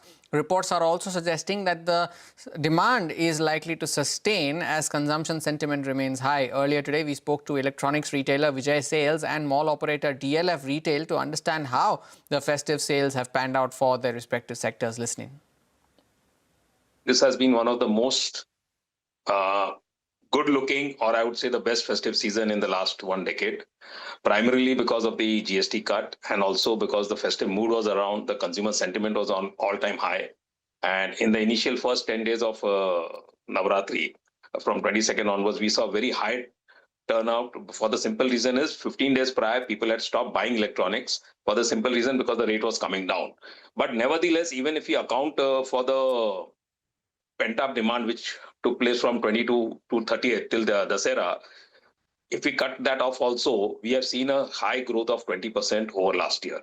Now, this is a growth on a good base. Normally, we don't see more than 8 to 10% growth. So we have seen double the growth which we have seen. 2-3 things have happened, right? One is because of the income tax cut, a lot of money came into the hands of people, disposable income, GST rate cut being another one. And of course, we also see the Central Pay Commission having been implemented. These three elements ensured that in the NCR, consumption did rise, and we could see this from September 22nd on. We in DLF had anticipated it, and we created a shopping festival, the DLF Mall Shopping Festival, starting from 4th October. And I must say that the trends have been really good. Coming to categories and footfalls, overall footfall has been up by around 12% year on year, which is if I look at it from a Q3 to Q3 point of view, we look at a much more robust Q3 as compared to the last financial year. Well, the markets are ever so slightly off the highs of the day, but let us now listen into some opinion from top experts on the sectors and the themes that they are betting on going into the new Samvat. The last 4 years have been led by the public sector stocks, and we continue to be bullish on that sector because what has happened for the first time after many, many years is that rather than private enterprise leading the sector up, it's government-owned capitalism, whether it's in America with Donald Trump directing investment, whether it's in China or whether it's in Japan. I think the government's capex is now leading edge of the boom in India. We are finding opportunities, say, in the shipbuilding sector, where the government has made very loud noises that India should be building more ships. That means capex, and that means a great boom ahead for the Indian shipbuilding industry. I think there's a lot of clamor for rare earths now in the world. Everyone has realized the importance of rare earths. So my feeling is that the government is going to direct a lot of rare earths. We've been owning IDFC First Bank for some time, and I think clearly it looks like that. I think from the management's most recent commentary that the worst is behind for them, and clearly better days lie ahead over the next few years. They've essentially, I think, also had a fair bit of funding coming in from two big marquee global investors. So I think even from a cap raise, they seem to be sorted. It's now all about execution, execution, and execution. The other is we've been liking that is essentially a payment bank out there, which essentially has been waiting for an approval from the RBI. The Fino Payment Bank. That's the second one we've been. We own Paytm as well. It's possible that they're probably today in the quick commerce side, the revenues are around 40-50,000 crores. I probably think the bull market in them will continue as long as probably they get to 3 lakh crore, 5 lakh crore in terms of revenues. And with that, we call time on this edition of Business Lunch from me and the team. Thank you so much for watching. We leave you with the Nifty still 180 points higher, mid-cap radar on the other side.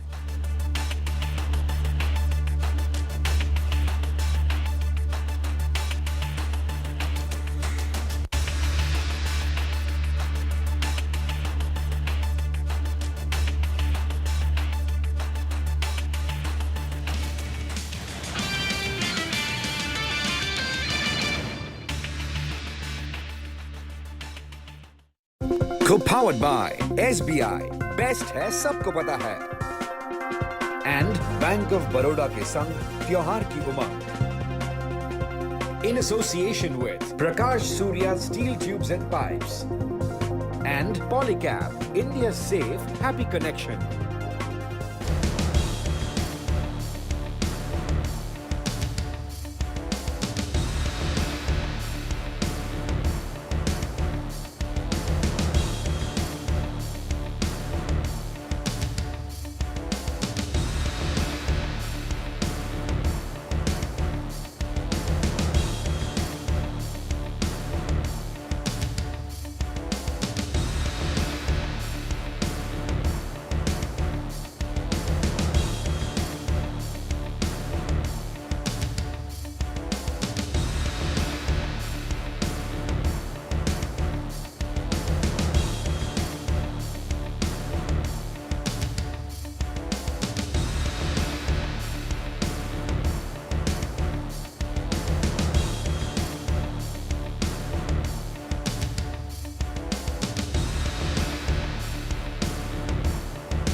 Co-powered by SBI. Best है सबको पता है.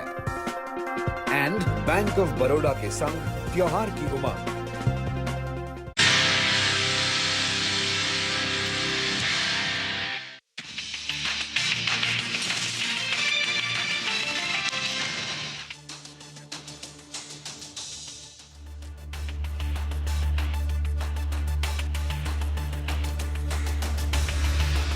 Good afternoon. Welcome to Midcap Radar live from the CNBC-TV18 Motilal Oswal studio. I'm Sonal Bhutra. With me as always is Vivek Iyer. Good gains for the market. We are above the 26,000 mark right now. We've also touched the 26,100 mark, retreated from those levels, but it's a green looking screen all around. And we are getting some earnings reactions as well today. That's right. Good afternoon, Sonal. Slightly off, lifetime highs. That was the hope that we came in today morning, and that was the hope we came in as far as somewhat 2082 was concerned. Despite that, a very strong start as far as markets are concerned today. We have a lot lined up on the show, some important conversations as well with key market voices. So let's start off with the top headlines. Stocks climb on US-India trade deal hopes amid indications of India easing back on Russian oil exports. IT and financials gain even as energy drags. Mid-caps are relative underperformers. Shares of Bharat Forge surge as reports suggest that the company and PLR Systems win a 2,770 crore rupee order for close quarter carbines from the Indian Army. These will replace the old Sterling rifles as part of the Army's modernization effort. EPAC Prefab surges in trade after reporting a strong set of Q2 numbers. The company's revenues went up 61% on a year-on-year basis, while profit jumps multifold. Order book for the first half of the financial year stands at 655 crore rupees. Vardhman Textiles shares surged up to 9% in trade on optimism of a trade deal between India and the US after US President Donald Trump says that India will bring its Russian oil imports to almost nothing by the end of the year. Indian OMCs and refiners in focus after US imposes fresh sanctions on Russian oil companies in a bid to negotiate a peace deal in Ukraine. Stocks like IOC, HPCL and BPCL lose over 1.5% each. All right, those are the top headlines that we are tracking for you. For the Nifty, it is at 26,030, almost an 80-point downtick from the highs of the day. We'll have to see whether we sustain above the 26,000 mark today or not. The mid-caps are 0.4%, but they also have come off from the highs, and the advance decline ratio is absolutely flat. As many advances, as many declines that we are seeing in the market today. The Bank Nifty doing well, but again, those lines are converging, so that will be important to track. But we do have our special segment, Midcap Movers. Sudarshan is here to take us to the mid-caps that are moving around in trade. Sudarshan. So it's a good day of trade. Overall, market is holding on to the gains. Nifty is trading much above 26,000. But let's take a look of some of the mid-cap names which are moving the trade. First, top on the list is Bharat Forge, currently up almost 4.5%. And it's on the back of the order win that company has got from Indian Army. And total order win is worth 2,800 crore, but 60% of that would be going to Bharat Forge. Next two names, Gokaldas Exports and Welspun Living, textile companies on the positive trade talks. These stocks are also moving higher, up somewhere in the range of 6 to 8%. NMDC has slipped, and the reason is the company has taken a price cut for both lumps and fines, and that's in the range of rupees 500 to 550 per ton. Dixon Technologies has been moving lower continuously after the earnings were slightly missed on against expectations, and company has also seen a downgrade. Today also CLSA has downgraded the stock, and on the back of that you are seeing that currently it's down almost 3%. Some of the more names which are moving higher, first on the list is Vodafone Idea. Remember, on the Monday, Supreme Court is going to hear the case related to AGR, and ahead of that, the stock is up almost 6%. Next on the list is Info Edge, tracking the gains that all the IT names are seeing, and on the back of that, Info Edge is moving higher as well. PSU banks have been seeing buying today also. Most of the names are trading with gains, and Bank of India is one of the top gainers, currently up almost more than 4%.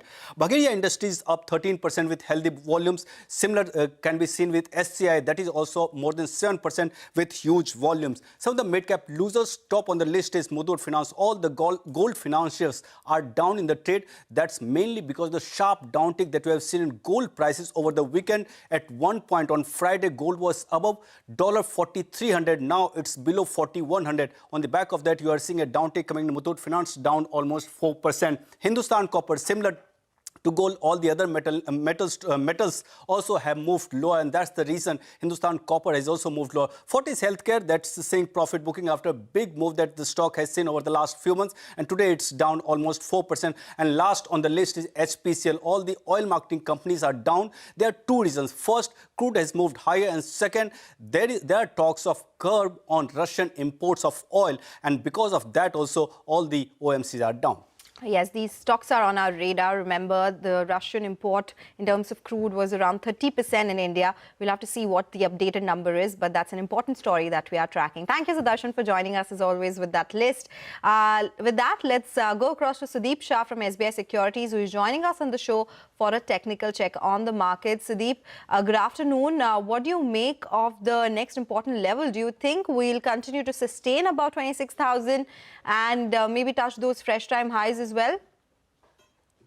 Good afternoon, Sonal. Yes, I do feel that because see the way markets have been shaping up in the last 8 to 10 sessions, the rally from 25,300 to current levels of 26,100, 26,000 has been in last 4 or 5 days. But before that, there was a decent enough consolidation that has happened. So we feel that a base has been built, and from here on, we might see some kind of a minor consolidation because the trade deal talks of getting finalized are out, but the exact contours or when and how it will be signed there, that's not yet out. So I feel markets may just have a wait and watch approach before that. But overall structure now remains quite improved, and we feel now 25,800, 25,830 will act as a decent support on the downside.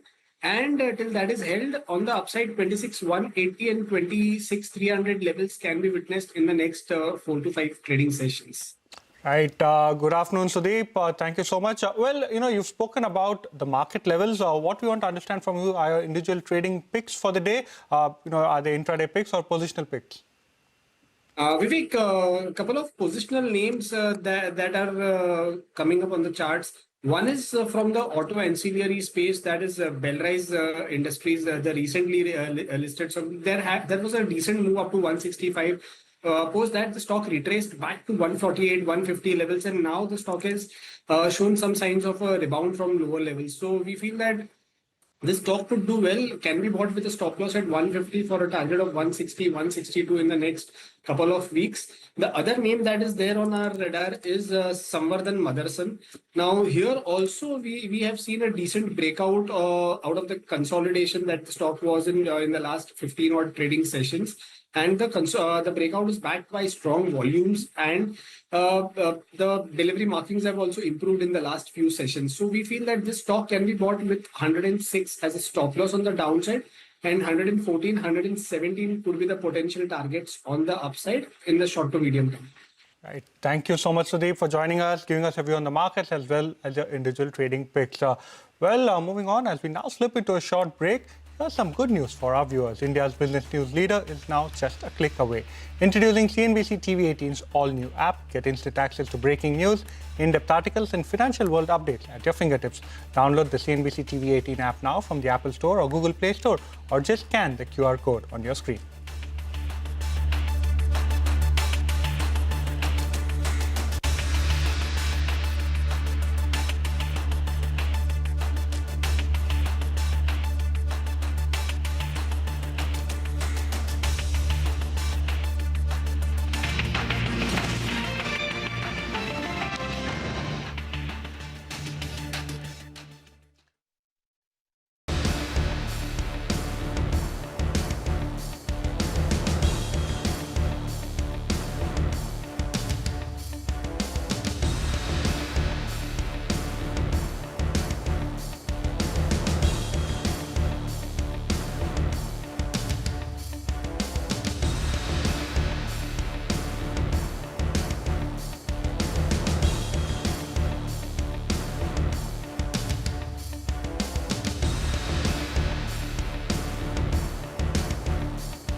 Welcome back. You're still tuned into Midcap Radar on CNBC-TV18. Let's talk about the big story, the US sanctions which are coming on two big Russian oil and gas companies, Rosneft and Lukoil. What the impact could be on overall Indian refiners, because right now, remember, around 30% of total imports are coming in from Russian oil and gas companies. What the impact on the entire oil and gas space be, and individual names like HPCL, MRPL, we have the other oil marketing companies as well. Prashant Vashisht, who is the Senior Vice President and Co-Group Head of Corporate Sector Ratings at ICRA, along with Ajay Dua, who is the former Union Secretary of Commerce and Industry, is joining us now to discuss more. Gentlemen, good afternoon. Thank you so much for joining in. Prashant, let me start with you first up. What do you make of these sanctions that have come in? Remember, European Union had done it last year. We had UK as well, who made some sanctions on these Russian oil and gas companies. What is the impact on overall oil and sector in the country, and any individual names do you think will be severely impacted because of this? Now that some of the Russian producers have been formally sanctioned by the US, it would be difficult to purchase oil from them. And accordingly, some of the purchases that India was doing from Russia would be impacted and would have to be cut down. Okay. Mr. Dua, first up, thank you so much for joining us. What we want to understand from you, sir, is number one, what was the kind of discount that India was enjoying when it was actually purchasing, oil from Russia? And we also understand that a large portion of that particular discount had actually faded away in the last few months. So given that, what is the kind of hit that you feel India would have to take in case these sanctions, or given the fact that these sanctions are now come into effect? Thank you for having me on the discussion. The discount which we have got availed of in the last 3 years, ever since the sanctions were imposed subsequent to the Ukraine war starting, were fairly substantial. These had to be kept under the cutoff level of $60 a barrel, and Russia had invariably, in order to ensure that India continues to buy from it, kept the price below it, even when it had gone up to $65 to $66. Yes, of late, the discount had been reduced, but we continue to buy a fair amount of oil from Russia, and that some of it we've diversified, including we've been buying the US crude oil, and of course our traditional suppliers in the Gulf. Now, as things move forward, I think India would have to accept the situation that Rosneft and Lukoil, first upon them, UK had imposed sanctions last week, and yesterday, the US, though they come into effect from the 21st of November, giving us enough lead time to make the adjustments. But it is going to affect us for the simple reason that the biggest supply exporter from Russia of crude oil is Rosneft. It might be a very large producer. Also, 6% of the global crude gets produced by just Rosneft. In addition is Lukoil, which is fairly large as well. So sanctioning of that in two ways is going to affect us. One, make it difficult for us to continue to import from Russia. And second, the global supply itself of crude oil will get impacted, causing an increase in the crude price, international price of Brent, NYMEX, whatever. Take that point, Mr. Dua. Earlier we were speaking with Mr. Surana as well, who's the ex-CMD at HPCL. He indicated that maybe there's enough supply in the market for not to impact the crude prices so much. But I do take your point on discounts, because that is something that most of the refiners were enjoying, and that was showing in their refining margins as well. So Prashant, let me take this forward with you. What was the discount that Russian crude was allowing earlier? How much lesser is it currently? And do you think refiners will take a major hit because now they will not get this discounted crude? As per the when initially India started buying crude from Russia, the discounts are quite substantial, in 2 digits at $15-16 per barrel as well. But of late, these had shrunk, given that more and more countries were buying. A lot of other countries were also buying from Russia, namely Turkey, etc. and the discounts had reduced to about $2 per barrel. Now, if we look at about 35-36% of the supply coming from Russia at that kind of a discount, the impact on the overall oil import bill is not very substantial. It is just less than 1.5%. Yes, so if we replace this crude with market price crude, the impact would not be very large. Secondly, the other point to note is that though this will impact at a gross refining margin level, the marketing margins continue to remain healthy given that crude prices have come down substantially from March end due to various factors. And accordingly, this should not be a huge hit on the profitability of the oil marketing companies. Right. Mr. Dua, like Prashant just mentioned, probably not an immediate hit as far as earnings are concerned for the companies. But given the fact that, both of these companies were significant suppliers to the global market, you also saw a sharp reaction in crude oil prices overnight. So in that case, do you see, the import bill, number one, rising? And number two, who are the other suppliers that India can look at apart from the US as well? I'm one with you on the impact of the sanctions upon these two entities of Russia. Yes, they are large suppliers. As I mentioned, the Rosneft's entire production of one company forms more than 6% of the global supply. If it is taken off the market or gets off the market or halves it, it is going to impact the global prices. How much will it be also depends upon the continuation of the demand.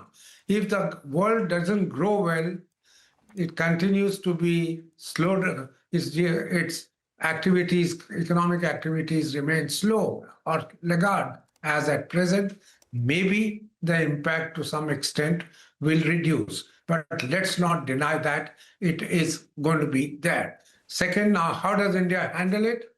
India will have to handle it in two manners. One, turn to its traditional suppliers in the Gulf and in the Gulf, Africa, as well as in Latin America. But there is an excess capacity in Saudi Arabia, refining capacity. And I think it is not only just refining, the crude capacity itself. I think India could probably increase its imports from Saudi Arabia, and just as well. Second, if the US prices, including the logistics cost of transportation, get moderated, it would help us to do that. And I'm of the opinion that let's also look at the cost of the US continuing to levy 25% extra penalty on us because we continue to buy from Russia. If our imports from Russia reduce or start reducing, we might take some time over it. It maybe President Trump would relent and remove this 25% due penalty upon us, and understanding that it cannot be done overnight, but the tendency is very clear, the intention is there. We are going to then benefit in terms of our exports back to the US, which have been taken off of our $80 billion, about 40 to 45 billion are hit. Our labor-intensive items have been hit. So let's look at the overall picture. Yes, we were willing to buy the Russian oil. We have long tradition of buying defense equipment, other stuff from the US or from Russia, with which we have had a good partnership. But if it has been made difficult for India to continue with it, we have very few options but to make the best of the situation. And I think if the side benefit is that the US would relent, we would probably make some money exporting there, what we might be losing because of moving away from the discount and the higher prices in the global market. So you said Rosneft is around 6% of global supplies as well. If that amount of crude also goes away with Lukoil, it would be even a higher number. And would that not impact crude prices overall? So even if that means we are importing from the US, we'll still have to pay higher prices, higher than what we've been paying to Russia as well. So ultimately, it'll be a negative impact on our books, India's books overall? Certainly. I have no doubt about that the sanctions would affect us because of the two ways, as I said. One, having to buy from elsewhere. Second, the overall impact of the global price on the global prices, provided that demand continues to remain robust. If the global demand itself falls, then we may not see such a high rise in the global prices. Second, I am emphasizing once again the side benefit for India to move away from Russian oil. And that's not what we wanted to do. We had resisted it so far, is the fact that we would, Mr. President Trump may have to remove the 25% duty penalty upon us, which will make our exports to the US easier and cheaper. And I think we might be back in business with the US. Well, thank you so much, Mr. Dua. Thank you so much, Prashant, for joining us and giving us your views on this developing story as well. Be important to track, what are the key developments as far as the oil market is concerned going forward as well. Well, we'll now slip into a short break. We'll get you more on the markets and stock-specific action on the other side. Stay tuned.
Welcome back to Midcap Radar. Well, a couple of results that came in over the last couple of days. One of them was EPAC Prefag. The other one was Jain Resource Recycling. It's a recent listing. Nigel joins in with more details, and it's the Midcap Spotlight stock of the day. Well, that's right, Jain Resource Recycling. Well, the company had listed on the 1st of October. And from the IPO price, in fact, it's up close to around 60%. So it's had a massive, massive move. Keep in mind, some of these companies post their IPO, most of the shares are locked up and your promoter holding is high in the company as well. So there could be an element of free flow that's playing out here. However, the numbers that came out looked quite good. So on the revenue front, the growth was to the tune of around 50%. But the EBITDA number popped up by close to around 80%, telling you that margins from around the 6.5% odd band. It clocked close to around 7.6%. So there was a 100 basis points improvement in terms of the margins. The profit number as well jumped up by close to around 88%. Moving to the few factors then, and if you just look at the segmental breakup, the aluminium business is very, very small out here. But on a low base, that grew very, very well. Lead as well as copper business, both of them delivered growth of around 40 to around 70%. And there was some margin expansion as well that we saw on both those two segments. So both lead as well as copper, that constitute close to around 45% apiece in terms of revenue contribution. They saw a good growth, and that explains why those numbers look good. Now, the first half of the year, the EPS that they've already delivered is around 5 rupees. For the last entire year, they delivered around 7.2. And as you can see on the screen, the second half of the year is traditionally better. So the street will work with a number on EPS of more than 10 rupees for this year, and there'll be some interest cost savings as well. In addition to that, the return ratios are quite healthy. Both the ROCE and the ROE are holding above 20 and 40%. So put everything together, the newly listed company, Jain Resource Recycling, coming out with a good set of numbers. Float is limited as well, and the stock bouncing up more than 60% from the IPO price. Back to you. Thank you so much, Nigel, for joining us and giving us a sense of how exactly the Q2 results of Jain Resource Recycling panned out. Well, with the news that the market has slipped off the day's high and Nifty hovering around the 26,000 level. With that, it's all the time we have on this edition of Midcap Radar, Mutual Fund Corner, when we return.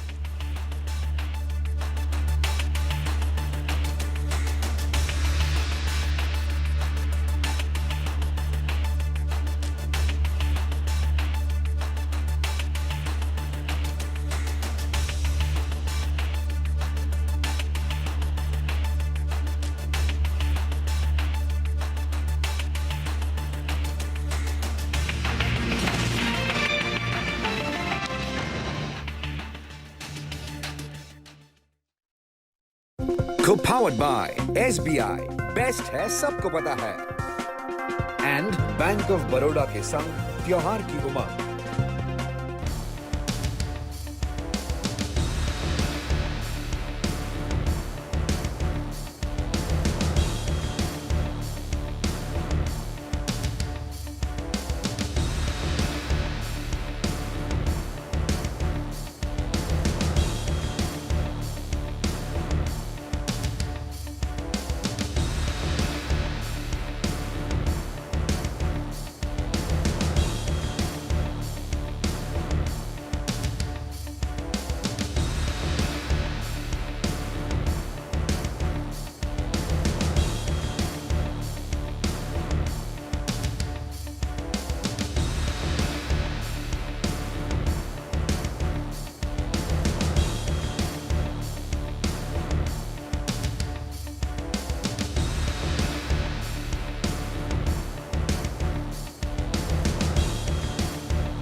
Co-powered by SBI, best है सबको पता है, and bank of Baroda के संग त्योहार की उमंग।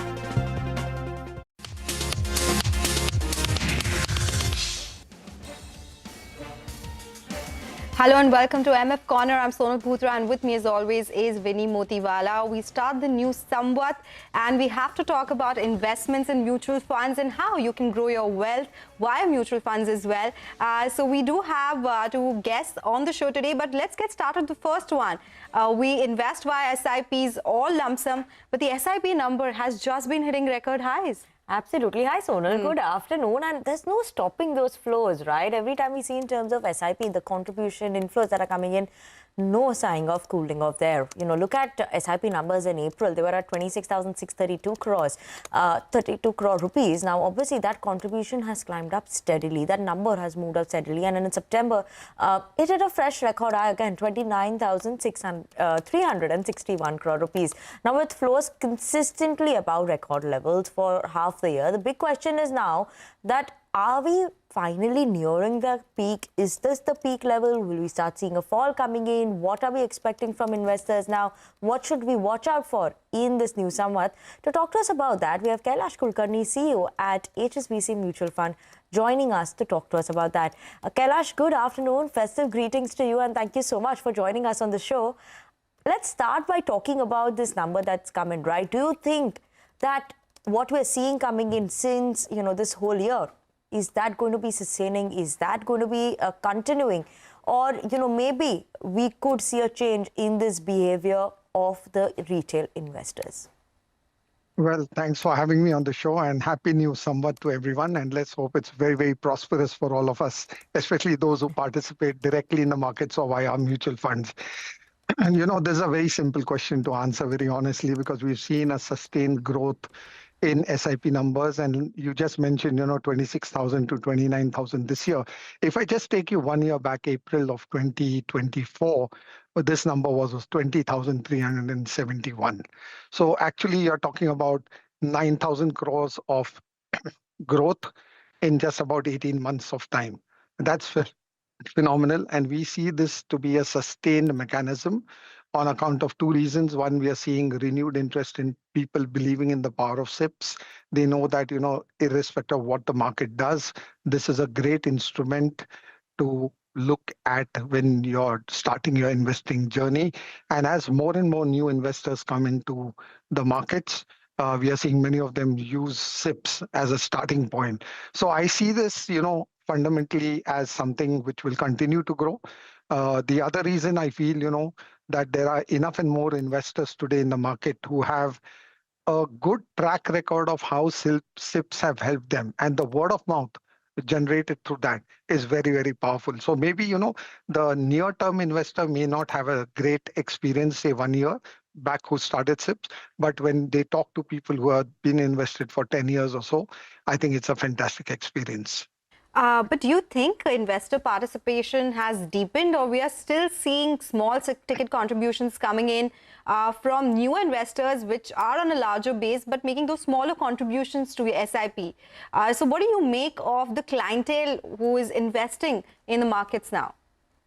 So we're getting SIPs across both large cities and small cities. If you look at the assets under management, which is only the SIP assets under management, okay, it's roughly about a 65-35 mix, 65 from the largest cities and 35 from the smaller cities. But when we start looking at the number of new signups which are there, the last, you could say from April this year till now, it's roughly been about a 60-40, 60 in favor of the B30 cities, as earlier we used to call them, and only 40% of the number of SIP transactions, new SIP transactions getting registered are coming from the top 30 cities. So clearly, we can see that big difference which is there. Yes, the newer investor starts with a lower amount, but when we look at our own track record and when we look at our own data, we see that once the person has got comfortable with SIPs and having spent 3 to 4 years, they start upping the size of the SIP significantly. So either through a SIP top-up or actually by putting in more money in a new SIP. So that's how our trend has been, and I think the industry shows a similar trend. So clearly we are seeing both big cities, medium-sized cities, small cities, everybody contributing to the SIP, what you can say, SIP bandwagon, as I can call it. Right. Kailash, what about, while obviously when you're investing in, mutual funds, it's not much about valuations, but there was a period of time when we saw a bit of a correction coming in the markets. There were a lot of investors who started worrying like, oh, should I stop my SIP? Should I continue, or maybe what should I do over there? How should one actually start seeing this valuation story? It's not cheap, the Indian market, in terms of that. But also in terms of if there is again some bit of a further correction that we see, then what should one do? Well, the good news is that the SIP retail investor typically nowadays, because the maturity levels have gone up so much, they go in for goal-based investment. So valuations is not at the front and center when they are going in through an investment through SIP. Maybe valuations are much more front and center when you are doing a one-time investment. So many of us SIP people are looking at a child's education, a child's marriage, their own retirement. That's something which is very, very important. And that, I think, is far more at the front and center when their investment decision is being taken, and not really where the PE of the market is or how is it going to be in future. I think SIP as a product has become ingrained into people. They realize that you get more units if the markets fall and less units when the markets are up. So I think people are okay with that. In terms of valuations, while everybody talks of India being a costly market or a little costlier, I don't think that's the case. My personal opinion is that Indian markets are relatively good in terms of valuations. After all, you have to understand that the market is evolving. We are moving from a not so developed economy towards a developed economy. And any country which goes through this also gets re-rated in terms of valuations. So we are quite comfortable in a lot of places when it comes to valuation. There's enough opportunities to buy in various sectors that we find. So, Kailash, a follow-up on that. You said that investors understand when the markets go down, NAV is lower, they'll get those units at a cheaper price. Then what explains the SIP stoppage ratio, which has been going higher? What's going on in an investor's mind, according to you? So I think there are two kinds of investors. We have to understand that. The younger lot of investors, which is the, buy as you go type, through the fintech platforms, they may not be so long-term oriented. They may not necessarily be doing it for a goal, but they are doing it because it's a trend to do it. I think that is where we are seeing the maximum amount of stoppages as compared to the others. The more mature investors are people who are not really looking at stoppages. Second, there are reasons why stoppages are there. One, maybe somebody had signed up only for 3 years or 5 years and hence the SIP has matured, so there are stoppages. Second, there is a family emergency or there is money required for some other reason in the family, so there are stoppages. But I think broadly when we look at it, the more mature investors, more longer term investors, more seasoned investors, say those who are say 30 and above, are not stopping it as much as those who are younger than 30. So that's something they will learn over a period of time. They will gain experience that, oh, I made a mistake by stopping it. I was in a rush to profit book to buy a particular product. It could be various reasons, but it's not something one should really look at and be worried about. Kailash, what about the fact that when you're looking at the number in terms of equity inflow, right, for the month of September, that's a bit of a decline while SIP continued to grow. So how should we analyze this point, in terms for SIP inflows and investments coming in there versus equity inflows? So I think when we look at overall equity inflow, one of the trends which people start investing is they do look at 1 year past returns. That's an unfortunate thing that they should not be looking at past returns because past is not a corresponding thing to what will come in the future. And we've seen this over a number of years in the past. But if you look at our last 1 year returns, Indian markets have broadly been flat to a little negative. Barring the last few days of this month, October, I think it's been not a great year for the Indian equity market as compared to what it was last year. So clearly people do look at that and kind of slow down their returns. Second is they also look at certain alternate options, and gold was clearly one of them. So people did go in for a couple of gold related products in the last 1 year because the the price of gold was really doing very well. The third could be that they were moving a little bit into more safer products given the global geopolitical volatility is there. So we know a lot of clients, for example, who are saying, no, I'll wait for a little bit of certainty on the geopolitical front. Yes, I may lose out some returns, but I'm okay to park my money in cash and move forward from there. So we do see money gush in when there's a big correction of 1-2% in a day's time. But otherwise, people are waiting and watching for the geopolitical moment to settle. Take that point, Kailash. Always a pleasure speaking with you. Thank you so much for joining us with your insights today on the markets, mutual fund investing, and a lot more. We'll take a quick break now. On the other side, we'll focus on how EPF and NPS compare with other retirement funds, that is the mutual funds, with Mimran Agrawal, who's the financial educator and director at FinSafe India.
Welcome back. You're still tuned into MF Corner. Well, planning for retirement can be overwhelming with so many options to choose from. We do have government schemes like EPFO, NPS, and there are, of course, mutual funds which just focus on retirement, but each come with their own risk and rewards. So let's understand how to balance that with growth, take advantage of tax benefits, and adjust your investments over time. These are some important things to consider while planning for your retirement as well. To help us understand more about this, we have with us Mimran Agrawal, who is financial educator and director at FinSafe India. Mimran, good afternoon. Thank you so much for joining in. You know, sometimes the question is, if I want to plan for my retirement, is mutual fund the way to go, or do we go ahead with EPFO and NPS? And that also has seen so many changes now, right? Allowing for 100% equity investments as well. So how can one decide between the safety of EPFO, the potential that we are seeing in mutual funds or NPS? How do they make that decision? So good afternoon, Sonal and Vinny, and it's lovely to be here today on the show. So I think, you know, one of the things that we should all keep in mind is that the retirement corpus is only getting bigger, right? And that's really driven by the lifestyle choices that we have. So, you know, when you work out the retirement corpus, for most people, it's going to work out anywhere between 5 to 10 crores.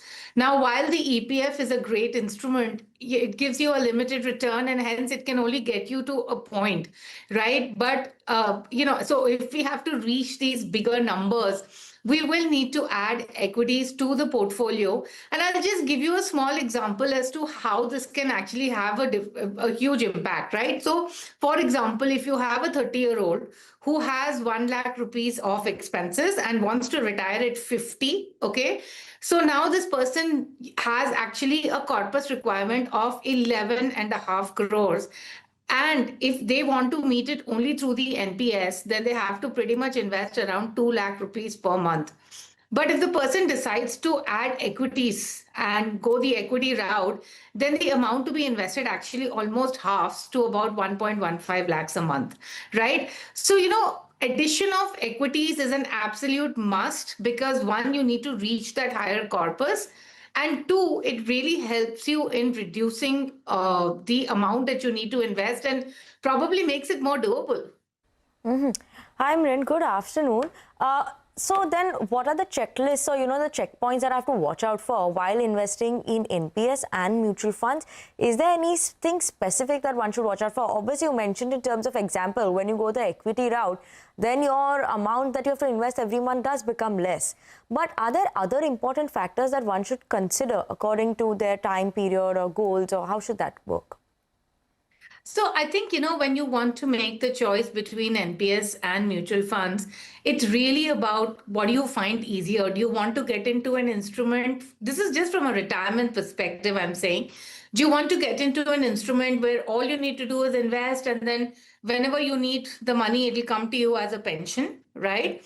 Or do you want to be more hands-on? Do you want to have more flexibility in terms of ability to withdraw, or also in terms of the ability in terms of what sort of a market cap? Because you see, all this while, if you look at the NPS, it's been restricted to one, you had one scheme in equity, which pretty much was like a large and a mid cap fund, right? But, for example, if you feel, no, I want to put more in mid caps and small caps, then of course you can choose mutual funds. But at the same time, you will need to be disciplined and remain invested. So I think the choice between NPS and mutual funds is really about, do I want somebody to just do it for me and I get that pension? Or would I like to plan it myself and I can remain disciplined? I take that point. So say, if you're talking about NPS, we do have various options here as well, right, Mrin? How much equity should one choose here? And if not this, then why don't you directly go with mutual funds? They're entirely equity. Well, in the NPS, I would certainly say the 75% equity option. And that's because what happens in NPS is that there is a tapering that happens on the equity allocation. So when you look at, like, there's this auto choice aggressive allocation, in those schemes, the equity allocation at the age of 50 actually drops to 20%. Whereas when you look at the active equity option, it's only after 50 that the equity tapering starts happening. And so what happens, see, when you're investing for the long term, one of the reasons you choose equities is because you're getting this compounding line like return, and that will basically kick in towards the end itself. So, at that point in time, you actually don't want to have lower amount of equity, right? So I would say choose the option with the highest equity allocation. Mrin, in terms of for subscribers, after this new multiple scheme framework that's come in from PF RDS, how should they be, what should they be doing? How should they work around that? So what's changed? There are new schemes that have come in, and these are like multi-asset funds, to state it very simply, because you can have different asset classes, you can have different market caps, so you can go beyond top 200 companies and stuff like that. So it's like having a multi-asset fund. Earlier on, as I said, you had like one equity fund which could only do equities. And of course, you could choose the allocation, right? So now you have these new schemes that have come. I would actually have a wait and a watch approach on this right now because, I think one of the biggest benefits on NPS was actually its simplicity, right? And of course, there has been some very good work, research on this as well, wherein it is shown that, like for investors, once you give them easy choices, they don't have that choice paralysis. So, I just feel that, these new schemes that have come in, now investor has to start thinking, okay, which one do I go in for? How do I compare these schemes? And it just makes it a little bit more complicated. So I would have a very wait and watch approach to this. The other thing is also that everybody's talking about the lock-in coming into 15 years, which is great. But the point being that at the end of the 15 years, it's not like you can withdraw 100% of the money. You're still going to have 40% getting into the annuity plan. So the 60-40 rule is still going to be there. So I would just say that, weigh all the pros and cons. See if you want to get into a higher risk scheme and you want to get into a sort of a multi-asset sort of an allocation, then probably you can look at these schemes. But it shouldn't just be because of the 15-year lock-in. So weigh all the pros and cons. And I think you can wait and watch the performance for some time before really jumping in. Take that point. And how much should the NPS tax edge matter? Should it be a combination of the two retirement schemes by the government? Well, salary don't have a choice in any case, right? So yeah, in any case, NPS has the advantage even in the new tax regime, wherein, for salaried at least, there is that deduction under 80 CCD2 that's allowed. So certainly take advantage of it. Okay. And Mrin, just the last word in terms of obviously for, when you have these options that are available for you, right? Whether it's an NPS, EPFO, mutual fund, how would you be looking at it? What is the better option and how would you rank these? Well, I mean, as I said, the EPF, you don't have a choice. If you're salaried, you do need to have it. And I still think it's a great investment because getting 8.8% plus tax-free return on your own is not very easy. Again, from the mutual funds and NPS perspective, as I said, if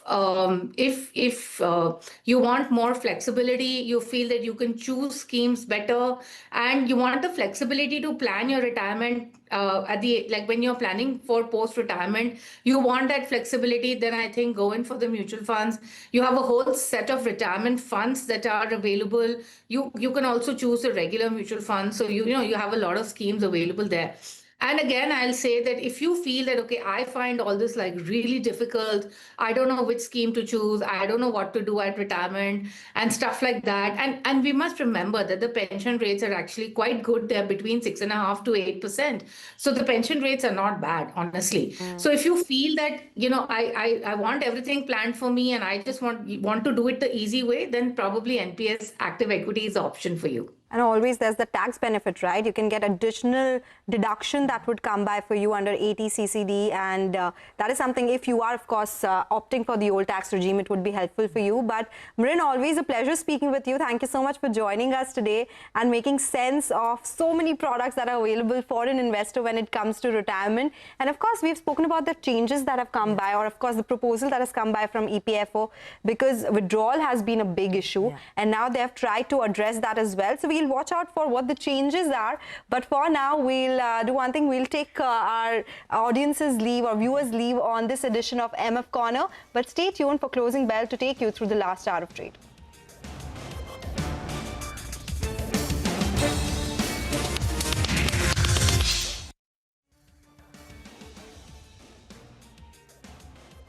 Co-powered by SBI, best है सबको पता है, and bank of Baroda के संग त्योहार की उमंग।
Powered by LIC, हर पल आपके साथ.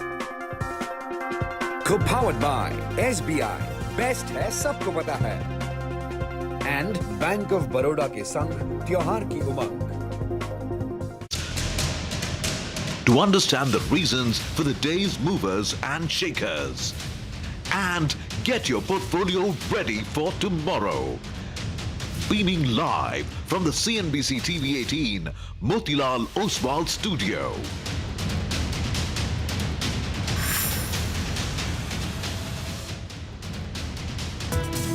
Look at the Hang Seng Taiwan Index. That's down in today's trading session. Well, by the end of the year, they'll be down to almost nothing. Both sides are discussing the final contours of the trade agreement. Textile stocks could be in focus, namely maybe Gokul Das as well as Welspun Living. It is about a 180-point pop for the Nifty at the start. The positive sentiment and the GST cut will have a long-lasting effect. With the current fast-track rollback of the Middle East supplies or OPEC plus supplies, currently the market is oversupplied. It's a green-looking screen across the board. All four major indices that you'll see at the top of your screen seeing major gains as well. The margins coming in at 23.2% as well, slightly higher than the company's own guided band of 22 to 23%. It's a tender buyback at 1,800 rupees per share, and it accounts for 2.4% of the overall equity. Gross margin stood at 50.9%, almost flat year on year. Good gains for the market. We're above the 26,000 mark right now.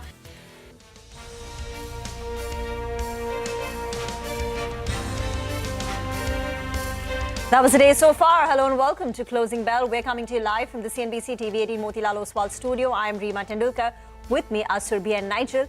And guys, looks like the wait for all-time highs, it'll have to wait. One more day, few more days. But a bit disappointing, right? We had a good start.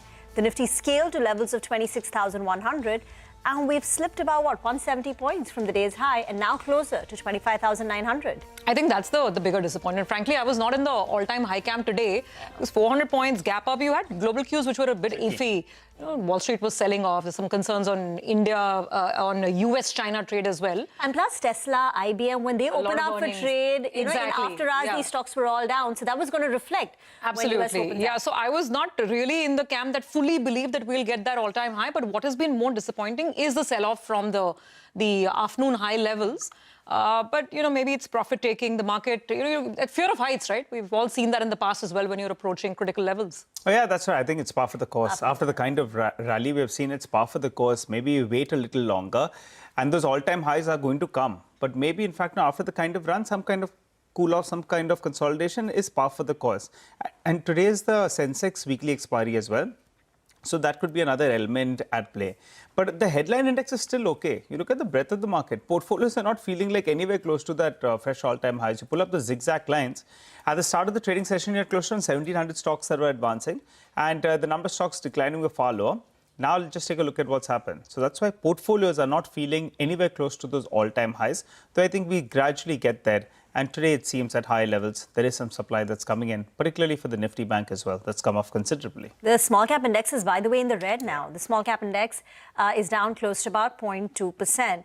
And lots of, you know, stocks with large volumes. There's Adani Power, Eternal, NMDC, many in the banking pack, like an RBL Bank, DCB Bank.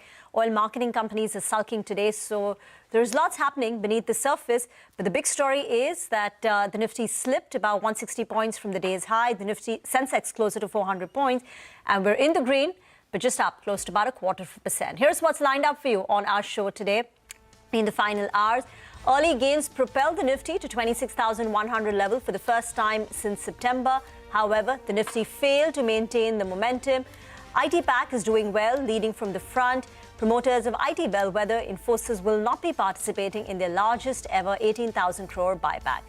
Meanwhile, Trump settles the dust over H-1B fees, says students, company transfers and current holders will be exempt. The IT Pack, you can see, enjoying a relief rally. FMCG major Hindustan Unilever reacts to an inline set of numbers. MD and CEO Priya Nair says the company will be obsessed with volume-led revenue growth here on. The stock, though, has come off from the highest point of the day. Oil and gas counters also in the spotlight following fresh sanctions from the US on two key Russian oil companies, Rosneft and Lukoil. Stocks of HPCL, BPCL, Reliance Industries, HOEC, MRPL, all under pressure. Okay, so that's a packed next 1 hour coming up. Let's kick it off then with the trading strategies. We have Mitesh joining in as always. Mitesh, afternoon. So for the bulls, it is a little disappointing, but you were always in the camp. I remember in the morning also you were saying that if we do get close to all-time highs, then one should be taking some profits. That's exactly what's happening, even without hitting that technical number. What would your advice be for the last hour? Good afternoon, Surbhi. So I think, rightfully so. The idea is that, see, if you look at the Nifty move, which started on the 1st of October, on the 30th of September, the low was around 24,587 or something. And from there, we have rallied by about nearly 1,600 plus points. So I think, some kind of a pullback, profit booking, especially when you're hitting an important level like all-time high. There is a gap over there which happened when the markets had an all-time high. After that, they fell with a gap, and then there was the highest ever closing. So I think these two are important factors, and we were overbought on the hourly to hourly chart. So it was very likely that some kind of selling might come in as we get closer to those levels. I think that's panning out. For the index traders, I think good that, one should look at exiting the index positions and wait for a pullback till about 25,800 to buy into it. And on the stock side also, I think the idea is that you should now take profits on long positions, barring, some IT names. And that apart, I think, one can also explore some shorting opportunities. So I have one buy and one sell call right now. On the buying side is Colgate Palmolive, which I would recommend buying with a stop at 22.69 for targets of 23.30. And on the selling side is CG Power with a stop at 745.5 for targets of 715. Okay, Colgate Palmolive, remember, comes out with numbers later today. This is one stock which is 40% lower compared to its 52-week high. Still expensive, 39 times FY27 PE, and it's expected to be a muted quarter. Revenues, according to Mangalam's poll, down 5%. EBITDA margins lower by 50 basis points. PAT down nearly 17%, and there will be an impact, he says, on account of the GST transition. So there will be some impact on the volumes. Volumes could take a hit. So Colgate should be on your radar, even for fundamental reasons. Numbers later today.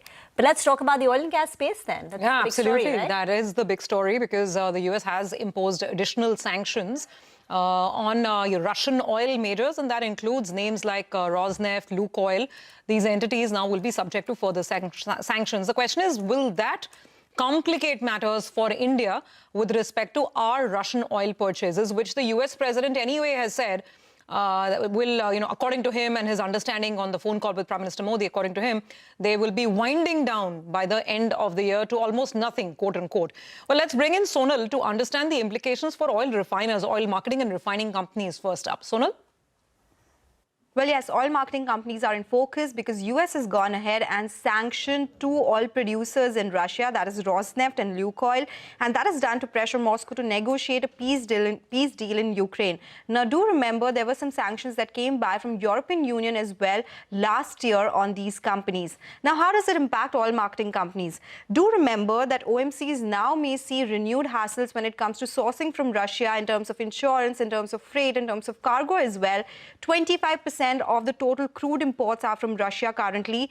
We started it after Russia and Ukraine war that started, and that is the time where discounts in Russian oil were close to $15 to $16 per barrel, but now they've come down massively to $2 per barrel. So the idea that analysts are indicating is that it will not have much impact on the refining margins for these oil marketing companies.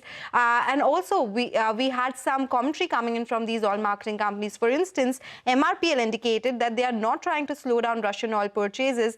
On the other hand, a Reuters report suggested that Reliance Industries and HPCL Mittal Energy, they are urgently reviewing documentation and halting orders from Rosneft and Lukoil to comply with these sanctions that came by as well.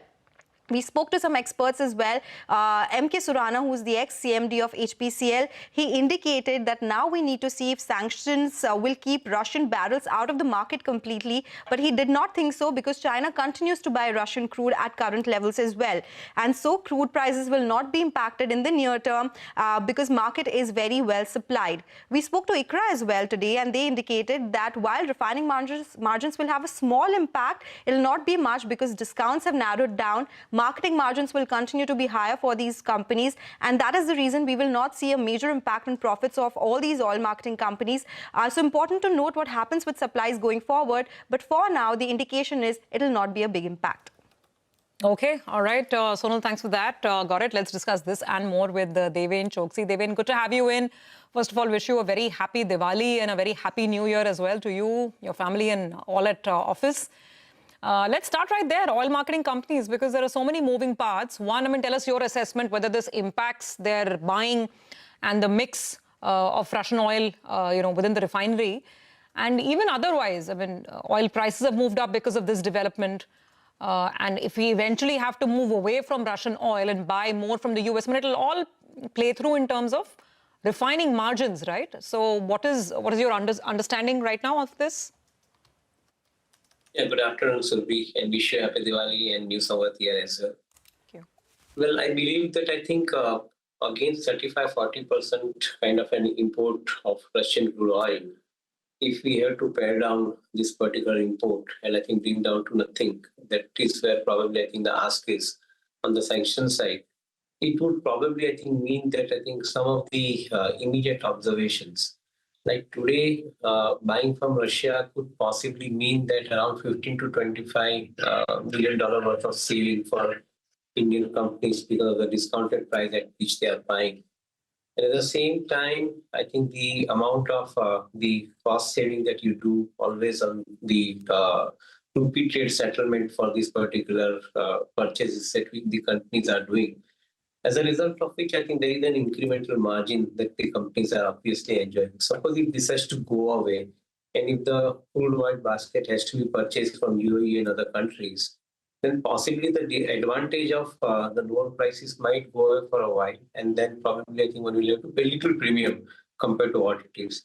But given the kind of buying that India assumes, the power of buying that India assumes, I believe that I think the contracts will be successfully negotiated with, I think, whoever they're buying from except the spot contracts. And that situation could possibly result into probably, I think, saving that kind of a particular cost, I think, which otherwise I think they were getting from Russian purchases. I believe that I think it is still too early to calculate every impact, but my reading says that I think probably given the size of volume that we are buying as a country from different refiners, I believe that I think we'll be in a much better position to even successfully negotiate rates with some of the suppliers, including from the Gulf region. So let's wait and see. As of now, no immediate impact that we are calculating in the books of any of the refiners, at least at this point of. Okay, got that. Let's talk about IT because that is in pole position. It's been since morning and still holding up. The Nifty IT index is up 2.5%. With Infosys gaining close to about 4.25%.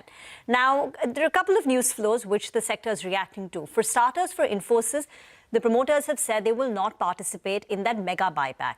Promoters have a 13% stake in the company.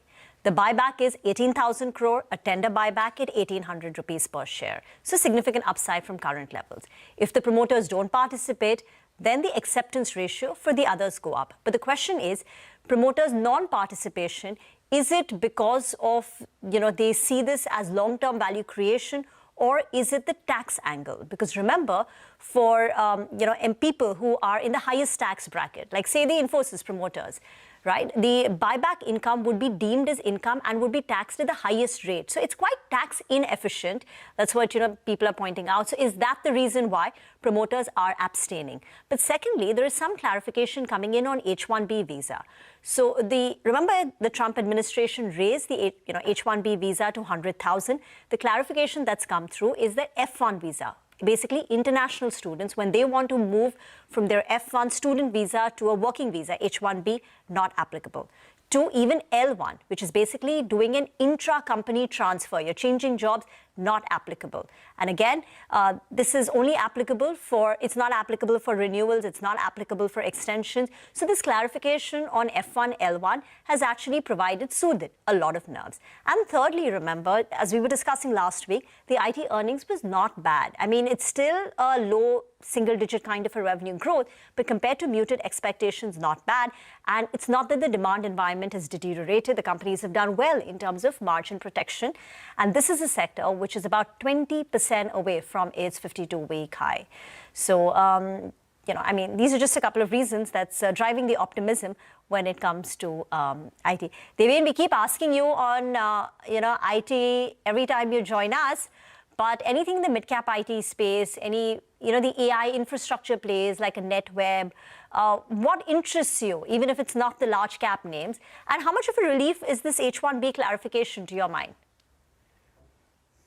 I believe that I think the mid-tier IT companies possibly are, I think, among the best situation today, largely because of their contracts are with the OEMs, particularly engineering R&D companies, which we are closely looking at.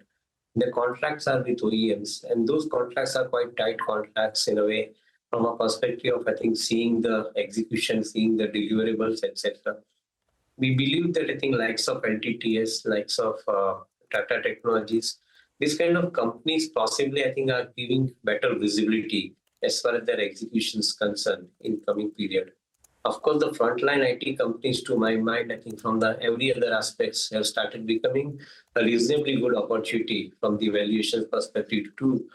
Also, fact that I think these companies have been adapting AI into their core engine and in supply that is outcome based to the customer. Larger contracts are still not fully seen reflected into the books of the companies, I think, as far as the inflow of contract is concerned. But I believe that I think the things are probably can move in the direction of positive only from current levels. So let's wait and see. But I think we are largely leaned towards the engineering R&D space in the IT pack in the mid-tier segment. All right. Hi, Devin. Good afternoon. Good to see you in. Devin, what's your view on Shriram Finance? The street is quite excited that we could potentially see another deal on Shriram Finance. And, the last few months actually been quite interesting for India's BFSI space. You had the Yes Bank deal, then you had the RBL Bank deal. And now there's a fundraise that's already declared by federal banks. So probably something big happens out there. And the street is hoping that something happens on Shriram Finance as well. At least that's what unconfirmed reports do indicate. Your view on the stock, valuation-wise, it's always had comfort, but at around 710 rupees, Shriram Finance? So, Nigel, we believe that I think overall the lending space is becoming very, very strong. And those companies which are strengthening their balance sheets, be it NBFC space or be it banking space per se, I think are the ones who are likely to take the biggest advantage of the coming times because we see the offtake, which is at a smarter level. Already we are seeing, I think, good traction into the housing finance. We are seeing good traction into the retail consumer lending loans. They are actually, I think, moving fast compared to MSME loans. But we believe that, I think, given the kind of spending that the government is doing in the economy, it's a matter of time that MSME loans starts picking up. And probably, I think, we could see the larger amount of benefit going to those companies which are in a position to supply high growth. Maybe due to consolidation in PSB at some point of time, I think that is also going to be a reality.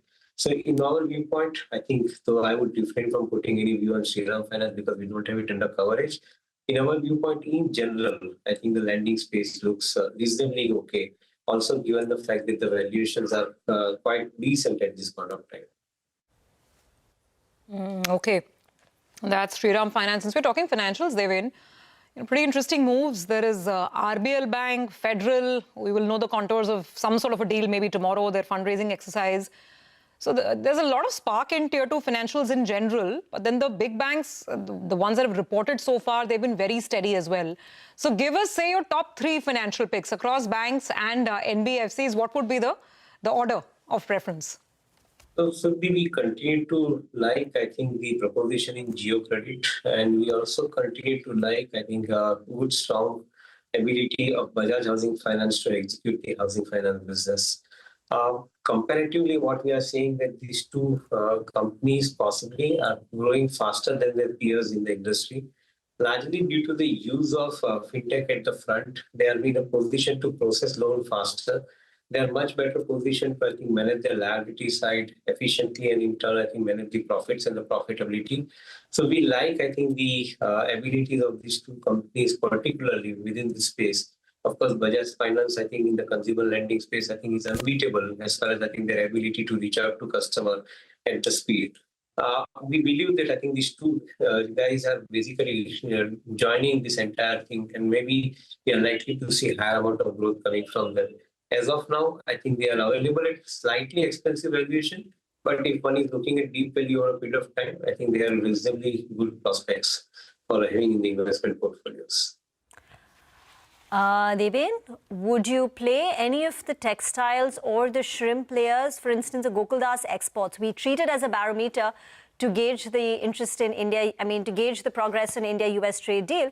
But that's a stock which is still down 26% so far this year. Would you bet on any textile shrimp plays? Because at some point, perhaps this trade deal is going to be struck between India and US, and then these would be the beneficiaries. If yes, which stock? So I think for a policy arbitrage kind of a reason, if you want to play, I think that's perfectly all right, because I think the downside is possibly covered in the price. Maybe I think we are going to see the affected result in the second quarter for some of the textile players. But I think if the policy has to turn a little favorable, given the kind of hopes that we have for the month of November, in which I think they're likely to settle in favor probably, then in such situation, I think you might see a jump despite of, I think, some of the weak performance that we might experience in the second quarter. As of now, we don't have any choice right now to add into the portfolio. So frankly, I think we stay away from it. Okay. All right, Devin, we will leave it on that note. Thank you so much for joining us this afternoon. It's been good having you on the show. Well, with that, we do have to take a very quick break. Let's look at the market. The market's still managing about 110-point up moves. The Nifty is not giving up. You can see there is buying at lower levels coming in as well, which is a good sign. We'll take that break, come back on the other side, and we'll have Dinshaw Irani joining in for some perspective as well from Helios. Back with that in just a bit.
Welcome back. Well, markets, we saw intraday dip, but actually some of the stocks did get bought into. I think SCI is a stock from the broader markets actually That's seen a bit of a spike up, so I think let's get that one up. From the word go itself, there was buying interest, but now we've seen that one move up, and I think central bank is the other bank that's moved up, some of the notable movers from the broader markets. But let me leave that list to Hormuz, who's joining in, as always. He's turning the spotlight on the big movers and the shakers. Hormuz. There were two themes that were supposed to be in focus with all these trade-related developments. The textile stocks are in the spotlight back again after some optimism. And you look at the volumes that they have had today. The Vardhman Textiles, of course, it reported results as well just a few minutes ago. They had close to 1.5 crore shares that have been traded on Vardhman Textiles. The 20-day average is only 1 lakh at this time of the day. KPR Mills also 10 times its 20-day average, and Gokaldas as well. Among the first names that come to mind when you talk of textile names, again 10x in comparison to its 20-day average. Of course, had to talk about Infosys today. This third straight day of gains now is the 4.5% higher among the top Nifty movers today. But on this, the stock has gained every single day this week, but had declined every single day last week. And today's session, we have had close to 1.5 crore shares that have been traded, which is 3 times its 20-day average, is around about 50 lakh shares. And the stock has moved above its 100-day moving average, which is at 1527. The next level on the upside is slightly higher at 200 DMA, which comes up to around levels of 1600. And courtesy of this 3-day advance, the stock has turned positive for the month of October. Might just well turn out to be the first monthly gain that Infosys sees after 3 months of losses. The Bhagaria Industries is another name. Of course, it is a specialty chemicals company.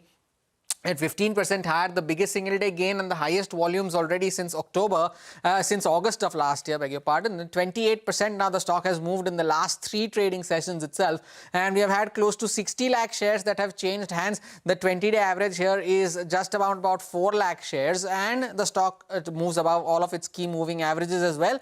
And courtesy of this move, the October month is turning out to be the best one that the stock has had this year. And lastly, Pokarna is among the list of the gainers today in the broader markets, 12% higher on this stock as well. It's gained in 4 out of the last 5 sessions. A similar move in the last 5 sessions as Bhagaria had seen. They've had over 22.5 lakh shares that have been traded. The 20-day average is just 1 lakh. And the next level to watch on the upside is the 100-day moving average, which is at 931. Been an underperformer this year. Pokarna is down 23% so far, but had doubled or more than doubled actually in the month of 2024. Okay, all right, Hormuz, thank you very much for that. So lots of action, buzzing stocks as always. Appreciate you joining in. Well, let's welcome in Dinshaw Irani, CEO of Helios Mutual Fund. Dinshaw, glad to have you with us. Season's greetings. Hope you had a cracker of a Diwali and are all set for a great new year. So tell us, I mean, today was supposed to be all-time high day, but we are waiting. Maybe next couple of sessions. But really, market really tested our patience in the last 1 year. Now, what about this year? What does your gut feeling tell you? Thank you, Subi, for having me on your show, and a very good afternoon to you and your viewers. Yes, I did have a cracker of a Diwali, and thankfully, I mean, the way the US markets behaved during that 2 days of break that India has been through were pretty decent. So that's why we weren't worried about how India will open as such. And obviously the GIFT Nifty has its own way of showing us that things are going to be good. That was the back of the news that, not news, rather it was a rumor that probably the deal will go through on 26th and 28th when the ASEAN summit happens. So let's see how that goes. So I think basically now last 1 year has been, I mean, Diwali, this Diwali to the last Diwali, it has been a spate of bad news, right? I mean, you saw earnings growth declining. In fact, you saw negative earnings growth at some point in time. You saw the valuation hitting an all-time high thanks to the falling earnings and the prices remaining firm. And then you obviously saw the spate of volleys from the US on the tariff front. So it was obviously fairly bad news coming in. But however, I think we did a lovely job, a fantastic job in the sense I'm talking about the government, the RBI, the way they went about infusing the RBI in its part, infusing liquidity and cutting down rates, interest rates, making it money cheaper rather than more liquidity and less to pay for it. And secondly, the way the government went about it, I mean, increasing our tax slabs, the tax exemption slabs from 7 to 12 lakhs. And then obviously the GST salvo with the Prime Minister delivered from the ramparts of Freight Fort on 15th of August. I think that was probably what was needed by the consumer. So once the implementation happened on 22nd September, that's when the real consumption kicker came in as such. And I think this quarter, whatever growth is being reported is because of the last 1 week, mind you, because 1.5 weeks, 1.5 months literally were lost because of the pre-announcement and the postponement of demand. So I think the actual demand will come in this particular quarter, which is the December quarter. And hopefully you'll see double-digit earnings growth coming back in. Earnings, I mean, the P's are already at fairly low levels at around 20 odd levels, which is the last 10 to 15-year averages that we're talking about. Our underperformance vis-a-vis the MSCI EM index has been at historic levels. So obviously one will see that also getting reversed to an extent. So all in all, what I'm saying is worst of the news is over. One can only see now positives kicking in, and hopefully things will reverse for us this year as such. All right. Hi, Dinshaw. Good afternoon. Good to see you, Ben. Hopefully the party starts in Diwali and doesn't end till the end of the year. So Christmas drinks on you later this year. Look forward to that. Dinshaw, let's talk about a couple of stocks and sectors that you all have been positive on. Ola Electric, that was something that you all loaded up considerably. The stock had a good run. I think the last report, though, I read, I think you lightened some part of the positions are there. Explain to us, what's the stance on Ola Electric? So no, Nigel, actually, not only Ola, we had Ather also. By the way, Ather's done far better than Ola for us. But some of people stuck onto Ola as such. But I think basically because it was, part at the right time. And fortunately for us, the stock ran up so sharply within like a couple of weeks that we thought of lightening our positions. We didn't exit from Ola, neither are we doing it. In fact, in our mid-cap fund, whenever the opportunity arises, we keep adding to it bit by bit. But we lightened it at 70s odd levels, I believe. I have to check with my fund management team, but I think that's somewhere there that they trimmed their positions a bit. But otherwise, we are fully into both the stocks, not only Ola, but also Ather. And yeah, I mean, and actually, as I say, that it's not a two-wheeler company, it's actually a tech company. And that's what Ola has been doing all along, right? I mean, coming out with new technologies and introducing them even in the non-two-wheeler space. So that way, we're very comfortable with our positions. Okay. All right. Just one more clarification, Dinshaw, I wanted. Thanks for clearing that point out. So you continue to remain in a positive stance on both Ola as well as Ather. And as you're saying, they're not two-wheelers. They're actually a technology-based company as well. So take that point on board. What about Eternal? That's another company that you all have been quite positive on.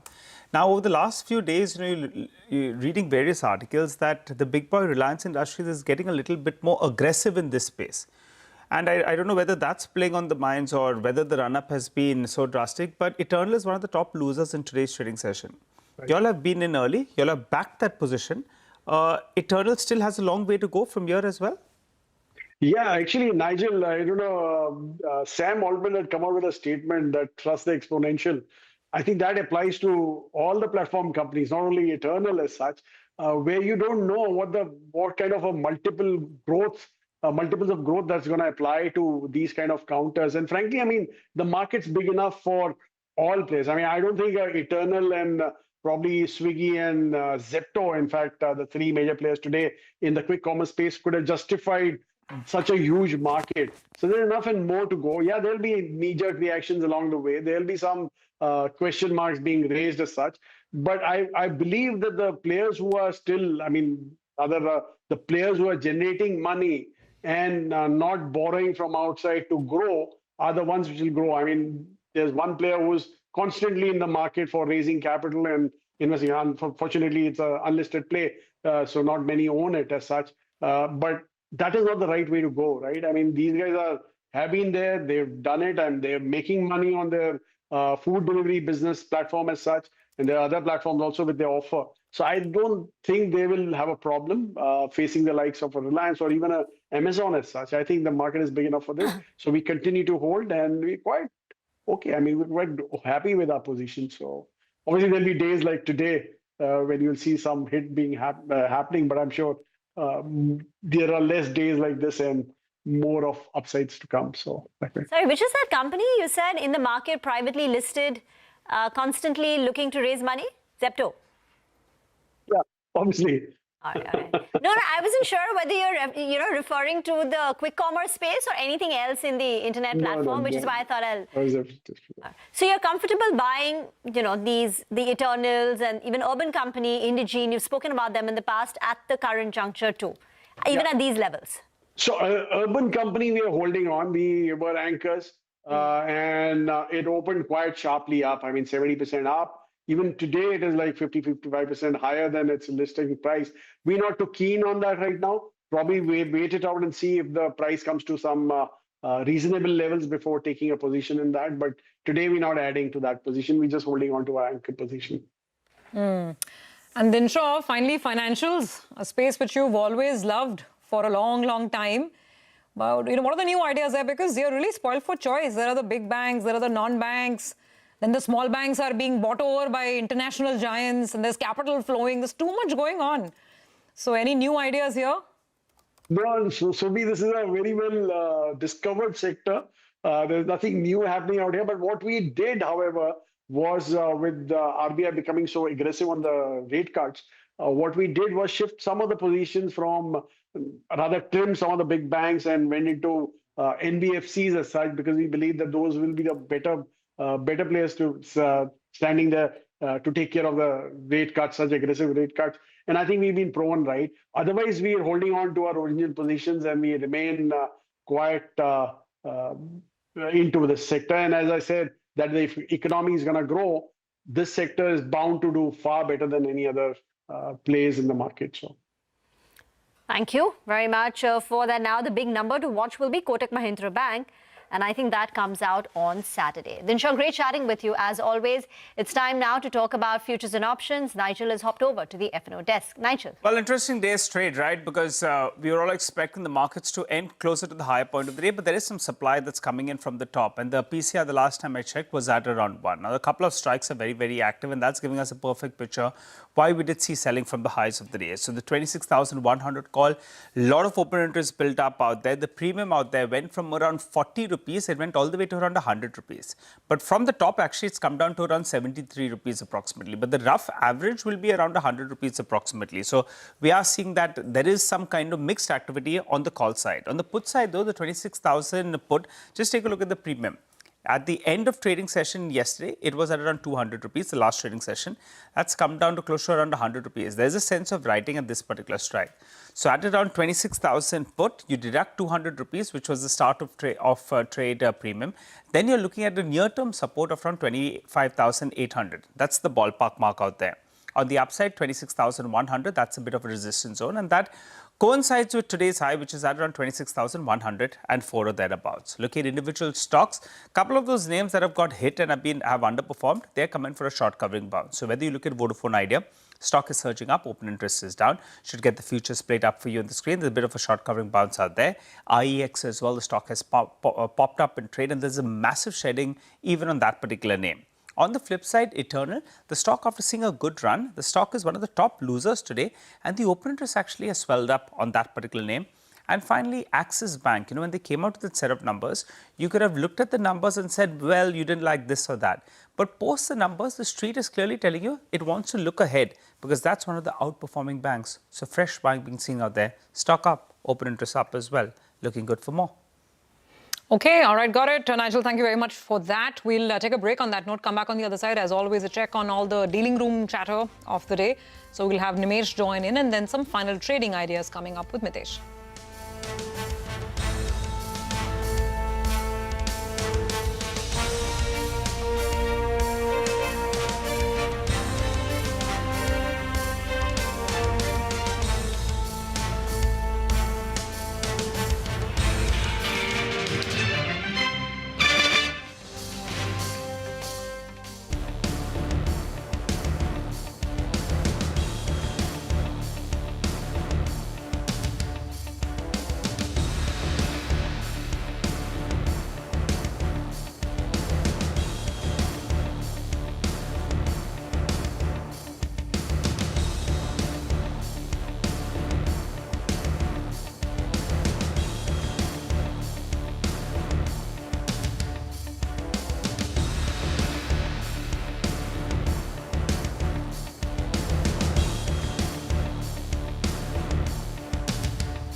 Welcome back. Keep an eye out on the bottom of your screen. You're getting Laurus Laboratories numbers that are coming there. The EBITDA number actually, comes up for you. It's at around 400 crores, which compares with around 178 crores. So on a year-to-year basis, that's a big beat out there. In comparison to our poll was at around 368 crores. So the number, in fact, is better out there. On the top line as well, I think the number is in excess of around 1,650 crores. Our poll was at around 1,550 crores or thereabouts. I think that was the number we were working with. So Laurus Laboratories, actually, those numbers have started looking good. After a few quarters of disappointment, I recall the stock hovering in the 300 to 400 rupee range, and the margins weren't coming about. But if you look at it for the last few quarters, so the March quarter, the June quarter, and now the September quarter, margins are holding about the 24%, and the street likes that. So Laurus Laboratories, first look at it, a stock that's already rallied is a 100 crore beat on the top line. The EBITDA number as well, absolute number, is a beat of close to around 7% or thereabouts in comparison to our poll. And the profit number as well at around 195 crores, much better than what we're working with. So for the time being, thumbs up. Keep in mind though, the stock has seen a big run in the last few months. That said, as promised, around 3 p.m. we have Nimesh who joins in to tell us what is he picking up in D-Street Chatter. Nimesh, dealing rooms are buzzing or a lot of people on holiday? Not really. Seems like the attendance is coming back after 2 days of holidays, Nigel. But as we speak, the mid-cap index has turned into the red, and there is now clear signs of profit booking. So after the gap up, there were indications that maybe you'll see today will be a day of profit booking, and that's exactly playing out, whether it's large cap, whether it's Nifty Bank, or for that matter, the mid-cap index as well. Even in Nifty Bank, it's off days high, essential on back of profit booking. But within that, at least, there is some sense of buying interest from the domestic funds into private sector bank stocks. Remember, that's one space which is buzzing off late because of a lot of deals and expected deals as well. So that's one space where there is a bit of buying interest for sure. From a flow perspective, I understand there could be some sell-figure from the FIs today. So watch out for that number in today's market. And again, the one space which is done well today is in anticipation of the US tariff deal is the export-facing sector. So pharma, autos, textile, all are buzzing on hope of that deal coming soon. So that's one space which has done well. But broadly, I guess today is a day of some bit of profit booking after the big gap up that we saw in the early morning trade. Okay, all right, Nimesh. And the good news is that India's picked up the third wicket as well. So 109 for 3 as you went through that chatter. Let's see by the time you end with some of those stocks, whether we get one more in the bag. Tell us, what are the stocks on your radar? So in terms of individual names, Nigel, the first is a couple of stocks where there is delivery-based buying today. Selling today. Fortis Healthcare as well as Max Financials. Both stocks are going to see delivery-based selling. So watch out for the delivery data by end of the day. So that's for first couple of stocks. Second, where I'm expecting some large blocks coming very soon. FedFina as well as Niva Bupa. Both are expected to see large block deals very soon. One large private equity investor is a common holder there, and they are likely to sell out because the fund is likely to see a closure. So that's the reason why you could expect large blocks there. The third name is GMR Airports. That's been buzzing in trade today. I guess the volumes also picked up. A bit of fresh interest from larger HNIs is what I understand in GMR Airports. And of course, there are some developments as well with regards to the Nagpur Airport and the Delhi Airport. So maybe that's the trigger for GMR Airports. And the last is M&M as well as Tata Motors. Within the auto names, these two stands out in terms of delivery-based buying today. So while both are buzzing in trade, especially for M&M, I understand one leading long-only fund, I understand an active buyer, hence you'll expect delivery buying in both those names today. Okay, all right, got it. Nimesh, thanks very much for that. So plenty of action and interesting buzzers as always on Nimesh's list. With that, let's get back to Mitesh now for some final trading calls. Mitesh, tell us your stocks and also maybe a word on some of these oil marketing and refining companies. Because as we are getting to the end of the day, there is some pressure, 2-3% lower on HPCL, BPCL, IOC, all of them. Yeah, that's right. I think, the market, in fact, if you look at it, has kind of given up all the gains, and that's not a very positive sign. So I think, as I said, the profit booking thing will come in, and we were looking at 25,800 as the possible entry point. That still remains a support area. But let's see if we, might go slightly lower than that. And on the stock side, the estimating on HDFC AMC with a stop at about 56.25. Look for a target of roughly around 55.70 or thereabouts. And the other stock is Hindustan Zinc. It's been correcting and might decline a little bit more given the fact that some sell signals have come on the hourly into hourly charts. So we'll take a tight stop at about 487.5. Look for targets of 475. Okay, all right, Midesh, and good call today. I think you, from the word go itself, you said be careful. This gap up, could be used an opportunity to lighten some positions. So good call on that, Midesh. Well, let's move on to the big number then. FMCG giant HUL came out with the second quarter numbers. Mangalam asked the management about the company's aim to increase volume-led growth. He also quizzed them on their near-term and long-term expectations for the company's growth and whether they were on track to meet those goals set out. Let's hear what they had to say. Obsessed with volume-led revenue growth. This will be our focus, our obsession. There are 4 pillars we will focus on as a strategy in the future. The first is that we will segment radically our consumer segments in India. There are distinct consumer cohorts emerging in India. We have a unique opportunity to serve all these emerging segments in India. We will future fit our marketing and sales frontline machinery. Our marketing will become much more social first demand generation, and we will invest in ensuring that we are investing behind quick commerce and e-commerce. We will radically transform our core brands, making them more modern, youthful, contemporary. This will be our focus. This, along with investing disproportionately behind a few high growth segments to scale them and make markets in India, will be our priority and our focus. So really simply, volume-led revenue growth is what you should hope for in the future from us. 40% of the business was benefited from GST rate change. There is, of course, a short-term transition impact which we spoke about, and hence categories like hair care, skin cleansing, they saw the impact coming in. 20% business, which is, let me say, skin care, tea, there was no change in GST. We saw these businesses growing in high single digit, also supported by volume growth within this growth. Third, last 40% business is our home care business, where we saw a mid-single digit volume growth on the back of a strong high single digit volume growth in the base. Overall, this volume growth was muted, and we had a flat growth of USG because of the price declines. Today, commodity headline crude is almost 10% lower year on year. Plus the competitive actions we took, which we spoke about it earlier, put together had a negative impact of pricing on home care. So this is how the 2% growth for the quarter has come out. Clearly, once things stabilize early November, there are multiple prices in the market, old MRP, new MRP. Of course, with all the amount of support that we have given, this will stabilize in the market. We do expect that typically for FMCG business, 2 things are important. The net overall disposable income, which consumers have, and the consumer sentiment. GST will end up supporting both of them. So we do believe that we will start seeing a recovery of volumes going ahead. Okay, so that was commentary coming in from Hindustan Unilever that they will double down on volume growth going forward, looking at a better second half in all probability. Let's take a break on that note, come back on the other side, and we'll have some final stock ideas for you. In the meantime, listen in to some expert opinion and that came in on sectors or themes that they're betting on in the News Samvad. The last 4 years have been led by the public sector stocks. And we continue to be bullish on that sector because what has happened for the first time after many, many years is that rather than private enterprise leading the sector up, it's government-owned capitalism, whether it's in America with Donald Trump directing investment, whether it's in China or whether it's in Japan. I think the government's capex is now leading edge of the boom in India. We are finding opportunities, say, in the shipbuilding sector, where the government has made very loud noises that India should be building more ships.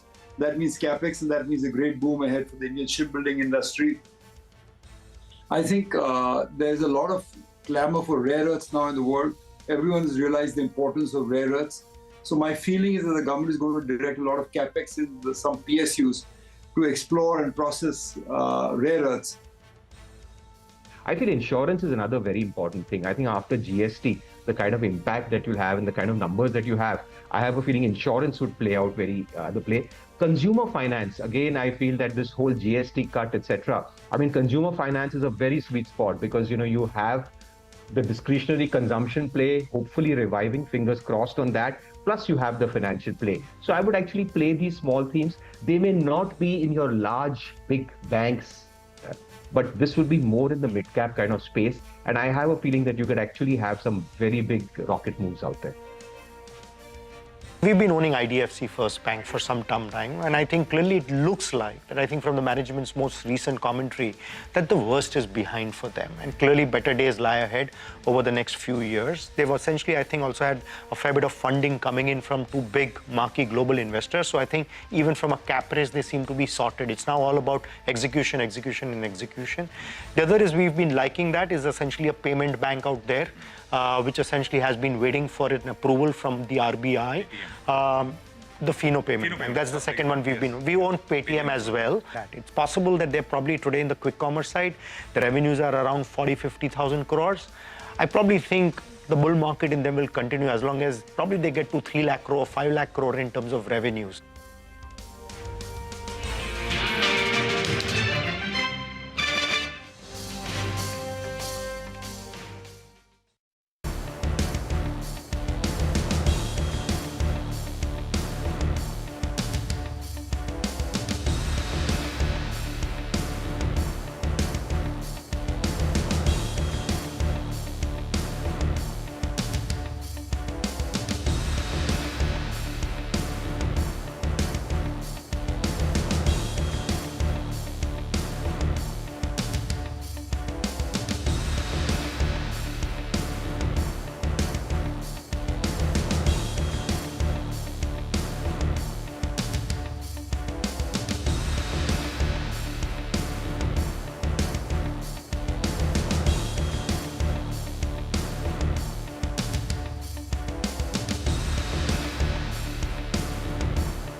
Welcome back. Let's get you the latest on what's happening in the Tata Group, continuing the focus on the ongoing differences within the Tata Trust over the control of Tata Sons. Sources say that after Venu Srinivasan's reappointment as trustee for life, Meli Mistry, the director of the Meher Palonji Group, has set an unprecedented condition before approving the reappointment of Srinivasan. The move comes just ahead of 28th of October when Mistry's term as trustee comes to an end. Could this be a move to secure his reappointment amidst the differences in the group? Parikshit now joins in with more.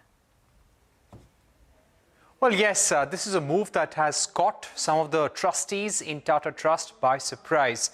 Just ahead of Venu Srinivasan's reappointment process, Meli Mistry, who is the director of the Meher Palonji Group and a member of the Tata Trust himself, he wrote a letter to all the trustees saying that his approval for Venu Srinivasan's reappointment is conditional to the fact that in future, the reappointment of all the trustees would take place unanimously and they'll all be reappointment for life. And if in future anybody changed their stand or did not give support to another trustee, then Meli Mistry would withdraw his support. So this is something that many believe is unprecedented, because there is no clause which actually allows you to withdraw support retrospectively and also say that your support will be conditional.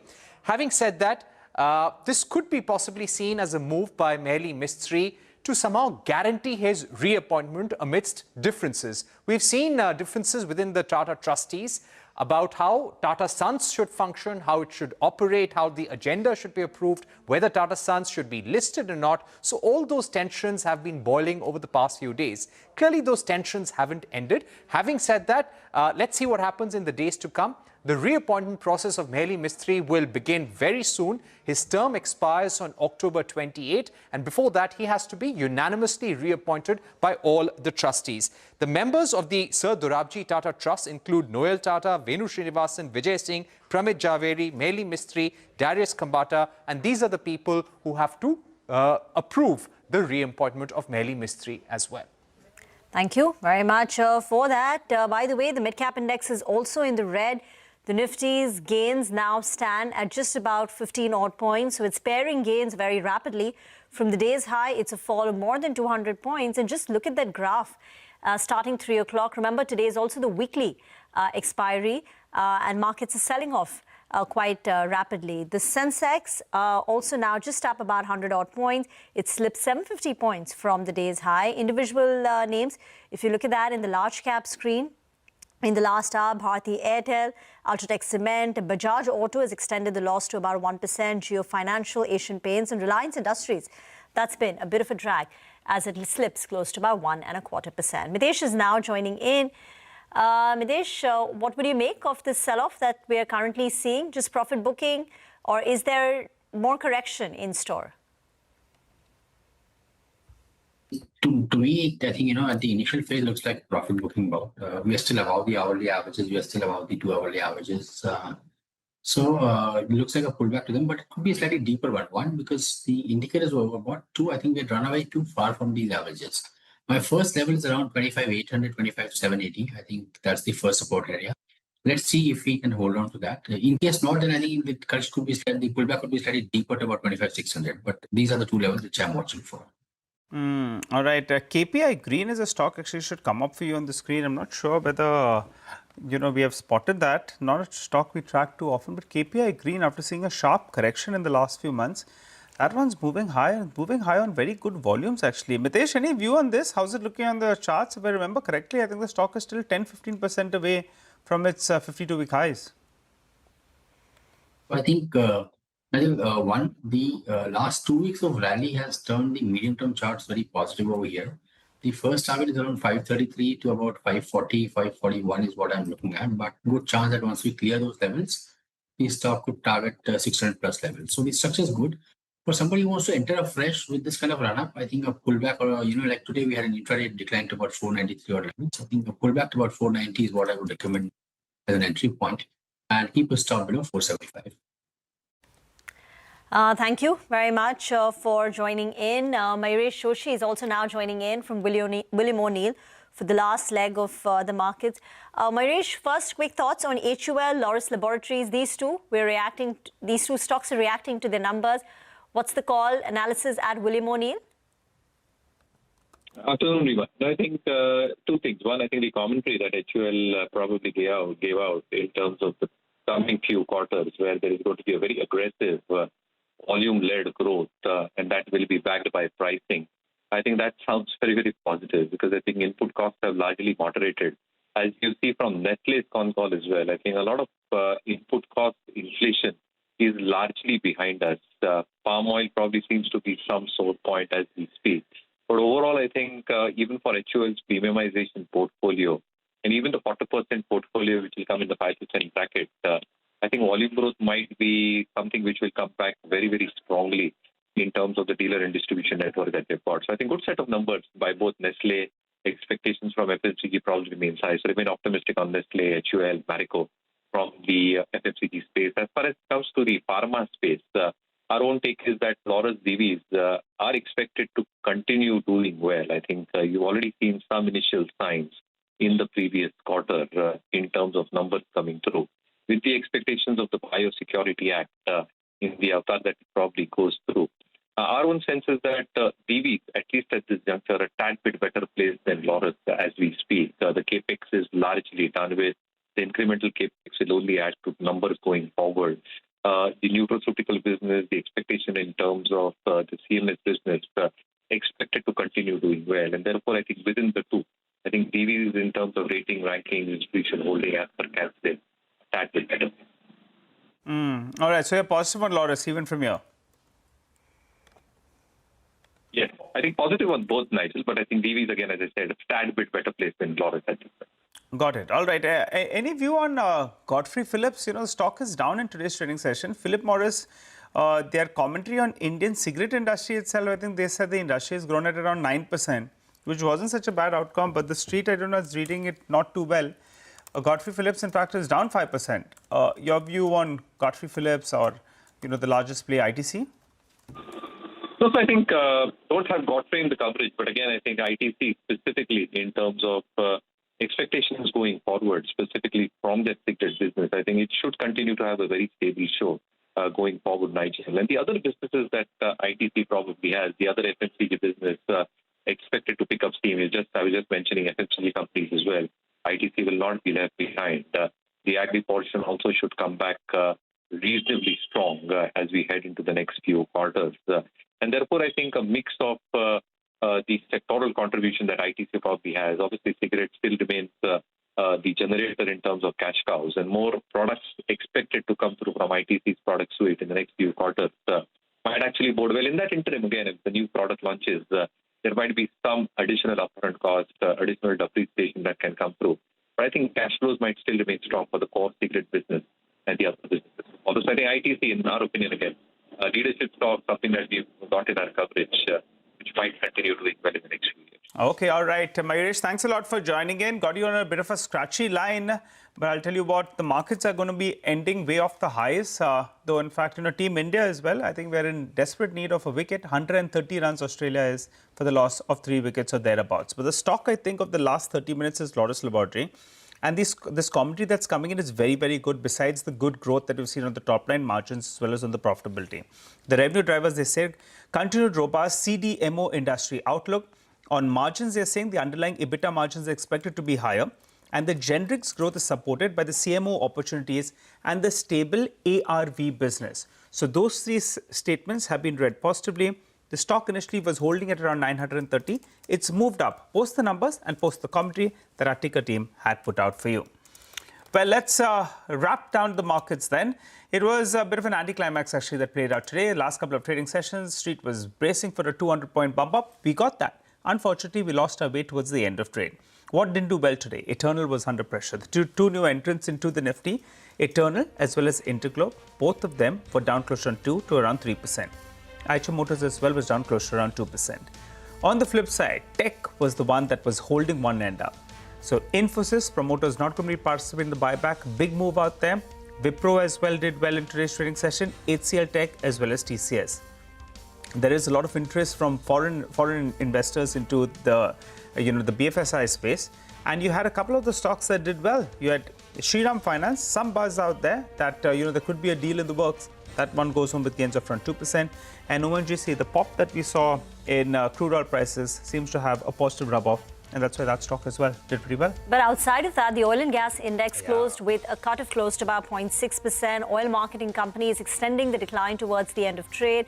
Remember, higher crude oil prices threatened the margins for oil marketing companies, and Reliance Industries too had a bit of a late slide. There were reports which said that Indian refiners are perhaps reviewing the Russian oil contracts after US sanctions. So oil and gas on the way down, on the way up, it was IT, but a flat close for all the key indices. Sensex, Nifty erasing their intraday gains. So in that sense, a tad bit disappointing. But broader markets, plenty of winners in today's trading session. EPAC, Prefab came out of the set of numbers. Stock went home with gains of around 13%. So you picked and choose the right stock, you'd make a lot of money. The other one that did pretty well in today's trading session was Jain Resource, again a newly listed company. That one was up more than 3.5%. SCI was the one that was leading the way. That was up close to around 7%. And another big volume mover was Welspun Living as well as Gokuldas. Hopefully, we get a positive outcome that's going to be coming in from India as well as United States trade talks. So Welspun Living as well as Gokuldas exports up and about in today's trading session. But we'll call time on this edition of Closing Bell. Stay with us. Markets Forward comes up next.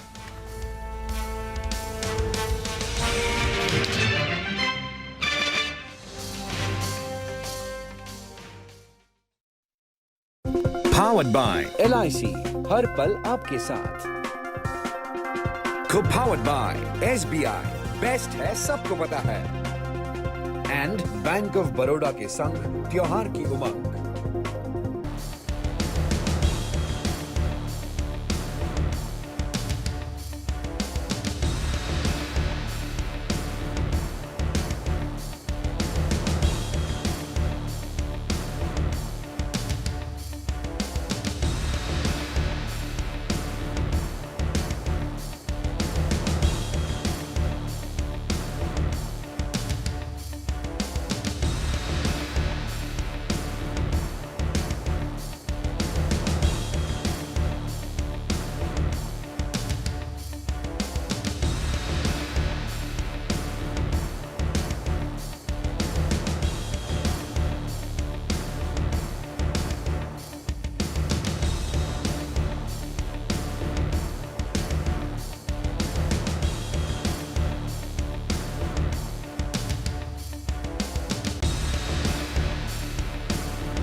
Co-powered by SBI, best है सबको पता है, and bank of Baroda के संग त्योहार की उमंग. Market erases gains as index heavyweight slipped from opening highs. Nifty slips more than 200 points from day's high to close flat. Volatility index ends higher by over 3%. IT and private banks are the top gainers in the session today. Promoters of Infosys opt out of the IT major's 18,000 crore rupee buyback in a signal of confidence, even as the Trump-Modi call and clarification on US H-1B visa norms boost sentiment for India's technology sector. HUL's new MD, Priya Nair, says the FMCG major will be obsessed with volume-led growth and will invest more in high-growth segments and e-com as well as Q-com. Her comments follow HUL reporting an inline set of numbers for Q2.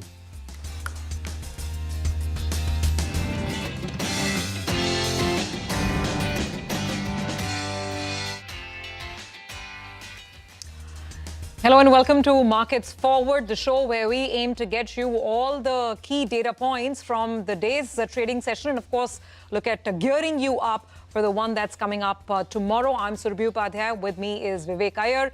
And Vivek, today was not to be. It was a day that started with great expectations of the all-time high, but not quite. Look at the final close, just about 22 points on the Nifty. That's right. Good afternoon, Surabhi. We started this day hoping with the indications that the GIFT Nifty had given us that we could float to the all-time high levels, but during the session and especially in the last half hour of the session, you saw significant selling pressure come across. And in fact, the small cap and mid cap index actually ended the day in negative territory. But our viewers, we've got you covered for the next 20 minutes with all the big news and key corporate developments on Dalal Street, top corporate voices and key events to track for tomorrow's trading session. So let's kick off the day's market action. Sudarshan is standing by the wall with all the movers and shakers of the session today. Over to you, Sud. So despite a big fall for the market from day's high in the last hour of trade, some of the stocks or one sector that has been in the focus since morning, that was the IT pack, and the top Nifty gainer Infosys closed with a gain of more than 3% after promoter has opted out of the share buyback that company had announced earlier. Also, there has been some positive talks related to trade between India and US. So that helped all the major IT names like HCL Technologies, Tech Mahindra, Mphasis, TCS. You can see all the stocks closing with a gain in the range of 1 to 3%. Apart from that, all the exports-related stocks like textile names of Gokaldas Exports, Welspun Living, even in auto ancillaries, it's Sona, BLW, Samvardhana Motherson, all these stocks have seen a huge gain on the basis of the positive trade talks that we have been hearing over the last few days. Bharat Forge was one stock amongst mid-caps which closed with a gain of almost more than 4%, and that was on the back of big order win that company has got from Indian Army. So total order win here for the carbine is around 2,800 crore, of which 60% of that is going to Bharat Forge, and remaining 40% will be going to a JV between Adani Defense and a company from Israel.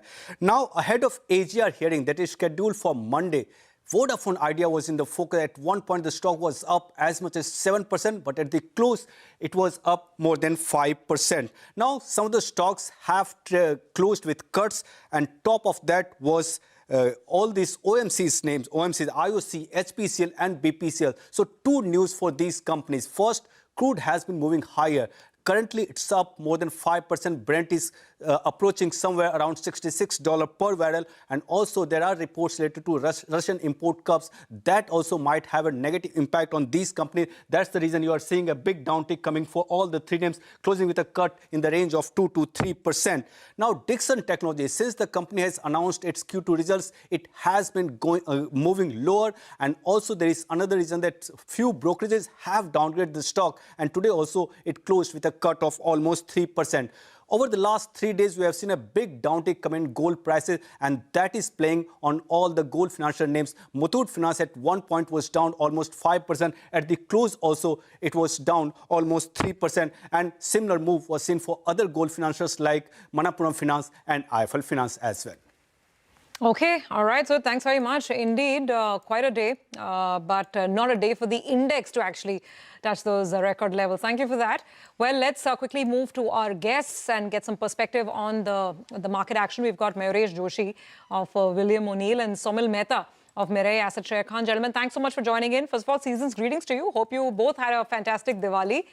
Let's talk index levels, Somil. So I guess the bulls are still waiting. All-time high levels. What did you make of today's trading action and the profit-taking that set in the second half? Good afternoon to everyone, and happy Diwali to everyone. Today's move has been a little concerning, but I think this is very healthy for the markets. 25,800, 25,700 is a very crucial zone here. 40 hourly exponential moving average is around 25,700. So I'm expecting markets to take support around 25,700 and again resume the uptrend. We are still in the uptrend. We've had an extremely good rally in the last couple of weeks, and I think we are just retracing it a little bit. A pause. This is just a pause, I think, and the crucial support would be 25,700. So buy on decline should be the strategy.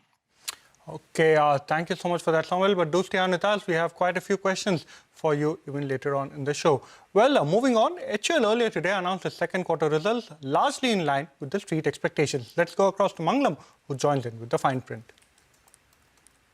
With HUL, second quarter numbers lacked fireworks, but they were pretty much in line with street expectations because the company had prepped them up post the GST-related, disruption that would happen, GST transition-related disruption, so to say. Revenue absolutely flat year-on-year on a standalone basis. Consolidated business grew obviously on account of the acquisitions that the company had made, but as per street expectations, the revenues were in line. EBITDA absolutely in line as well. There was a jump of nearly 4% on the net profit, but that was largely on account of an exceptional one-off tax reversal that happened between India and UK. But importantly, the commentary is something that the street would be eyeing from here on. And in her first press conference as the MD and CEO of HUL, Priya Nair did spell it out that she is obsessed with volume growth. In fact, going forward, they are expecting recovery to begin from November itself as trade-related disruptions end by the end of October. And more importantly, the management also guided for margins to be between 23 to 24%, as against earlier 22 to 23%. And that's largely on account of the demerger of their margin dilutive ice cream business. Also, given the current state of commodities, they believe that if they stay stable at current levels, there would be an element of low single-digit pricing growth as well. All in all, the second half would be better than the first half, was the sense that the company gave to investors and analysts as the numbers were reported. Lack of fireworks in the second quarter, all the onus shifts to the second half of this year, and more importantly, over the longer term as Priya Nair's leadership plays out. Yes, indeed. This is just the start. Let's see if it indeed gets better, as the company has been pointing out. Mayuresh, what do you think? HUL, while people talk about playing consumption and playing the whole the GST-led consumer boost, I don't hear too many positive voices on consumer staples in the market. What would you say? Does a company or a stock like Lever make the cut for you? Afternoon, Survi. First of all, season's greetings to you, the entire team at CNBC, and all your viewers. I think, hope this Diwali is a very successful, healthy, peaceful, and a prosperous one. Coming to HUL, I think, as Mangalam pointed out, numbers more online with expectations. I think second half is what everybody is banking upon as far as volume-led growth is concerned. And therefore, I think the expectations in terms of GST cuts, a large part of the basket pool or the product suites for a lot of FMCG companies have either come in the 5% or the 0% category. And therefore, I think expectations in terms of the grammage reductions that a whole host of companies had to undergo in the previous few quarters, they had pricing disruptions. They obviously also had a lot of ad spends coming through, which impacted their EBITDA margins. I think all those factors might largely be behind us as we head into the second half. Secondly, I think as demand comes back, which a lot of managements are pointing to, I mean, I'm not so negative or pessimistic as far as the growth outlook or earnings outlook for FMCG companies in particular is concerned within the consumer staple basket. And therefore, I think second half will work out well for a few companies. I think we remain optimistic on companies like Americo as an example, Tata Consumer as an example. HUL, Nestle is something that we've got on our watch list. Even Nestle, I think the management commentary was very, very positive. I think when it comes to confectioneries, 3 out of their 4 product segments doing well. Input cost inflation expected to remain stable or moderate going forward. So yeah, I think not too pessimistic. I think selectively optimistic on a few FMCG players. Well, take your point completely there, Mayuresh. Well, moving on, remember the promoters of Infosys have decided to opt out of the IT major's 18,000 crore rupees buyback, a move seen as a strong vote of confidence in India's technology sector. Rima joins in with the story behind this decision. Thanks so much for that. So let's start with the Infosys news. The promoters of Infosys have said that they will not participate in the 18,000 crore buyback. The promoters own about 13% stake in Infosys. If they're not participating, it basically means the acceptance ratio for the remaining retail shareholders can go up. But the question is, are the promoters not participating because of the long-term prospects in the company or on account of the unfavorable tax treatments? Because according to the new rule, the buyback income is deemed as an income and will be taxed at the highest slab rate that you operate on. So basically, it's not very favorable for high income people, which is basically the promoter entity. So that's one reason why Infi is doing up. But generally, there is optimism in the sector on account of clarification on the H-1B visa. Basically, if you remember that 100,000 visa fee, which is about 89 lakh, they've said that it's not applicable to students. Students who are currently on F1, if they want to move to H-1B, not applicable. It's also not applicable to L1 intra-company transfers. If you are changing your job, you already have an H-1B visa, not applicable to you. And again, reiterating that it's only for, it's not applicable for those who are seeking a renewal or just an extension. And also remember, broadly, the IT earnings was not bad. The expectations were muted, but the earnings were stable. And this is a sector which is about 20% away from its 52-week high. So that also gives comfort. Back to you. Okay, so lots of factors there explaining why IT stocks in particular, Infosys did really well today. Rima, thank you so much for that. Saumil, any interesting trades? And Infosys itself, I mean, what are the next levels to track after today's move? I think Infosys is still in a range, in a very broad range. The lower end is 1400. The upper end would be around 1550, 1580 levels. So it's a very broad range. And I'm not expecting this range to break on the upside. 200 daily moving average is around 1580. So that will be a very, very strong hurdle. But on the other hand, TCS looks great to me. IT stocks are looking, a small reversal is expected. TCS, on the other hand, my targets would be around 3,380 levels, which is 200 daily moving average. A small consolidation has broken on the upside for TCS, and I'm picking this one from the large caps. Okay, thank you so much, Saumil, for that. So TCS is the one that you like from the IT pack. Well, from the broader end of the markets, auto ancillary Bharat Forge perked up in trade after securing a 2,770 crore rupees order from the Indian Navy. The company has clarified that it is yet to receive the order from the Army, but the new carbines the company says will replace the aging Sterling rifles as part of the Army's modernization drive. Sudarshan joins in with more details.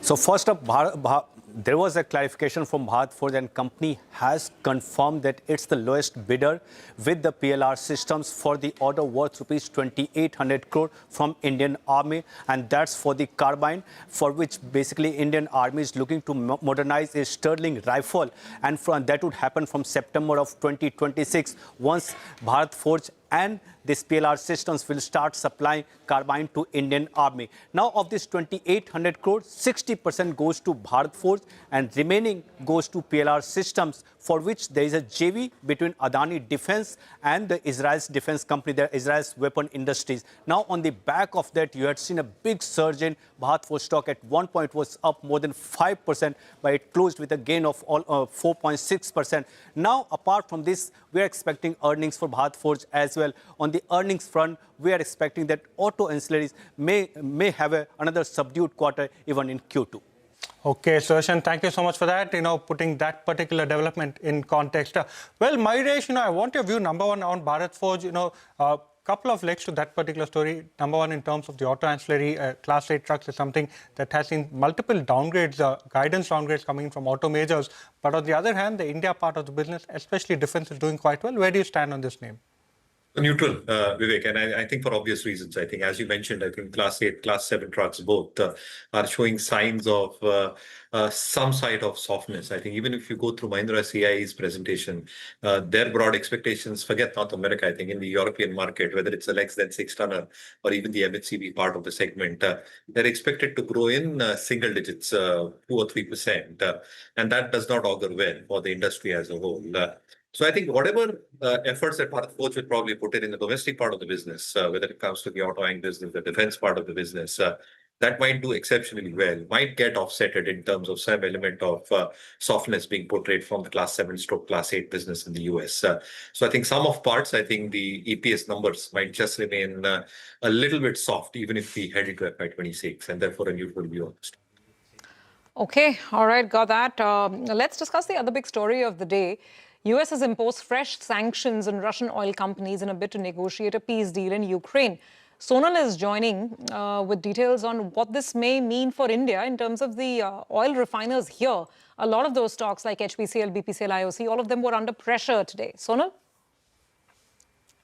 Well, yes, oil marketing companies are in focus because US has gone ahead and sanctioned 2 oil producers in Russia, that is Rosneft and Lukoil, and that is done to pressure Moscow to negotiate a peace deal in Ukraine. Now, do remember there were some sanctions that came by from European Union as well last year on these companies. Now, how does it impact oil marketing companies? Do remember that OMCs now may see renewed hassles when it comes to sourcing from Russia in terms of insurance, in terms of freight, in terms of cargo as well. 25% of the total crude imports are from Russia currently. We started it after Russia and Ukraine war that started, and that is the time where discounts on Russian oil were close to $15 to $16 per barrel, but now they've come down massively to $2 per barrel. So the idea that analysts are indicating is that it will not have much impact on the refining margins for these oil marketing companies. And also we had some commentary coming in from these oil marketing companies. For instance, MRPL indicated that they are not trying to slow down Russian oil purchases. On the other hand, a Reuters report suggested that Reliance Industries and HPCL Mittal Energy, they are urgently reviewing documentation and halting orders from Rosneft and Lukoil to comply with these sanctions that came by as well. We spoke to some experts as well. MK Surana, who is the ex-CMD of HPCL, he indicated that now we need to see if sanctions will keep Russian barrels out of the market completely. But he did not think so because China continues to buy Russian crude at current levels as well. And so crude prices will not be impacted in the near term because market is very well supplied. We spoke to ICRA as well today, and they indicated that while refining margins will have a small impact, it will not be much because discounts have narrowed down. Marketing margins will continue to be higher for these companies, and that is the reason we will not see a major impact on profits of all these oil marketing companies. So important to note what happens with supplies going forward, but for now the indication is it will not be a big impact.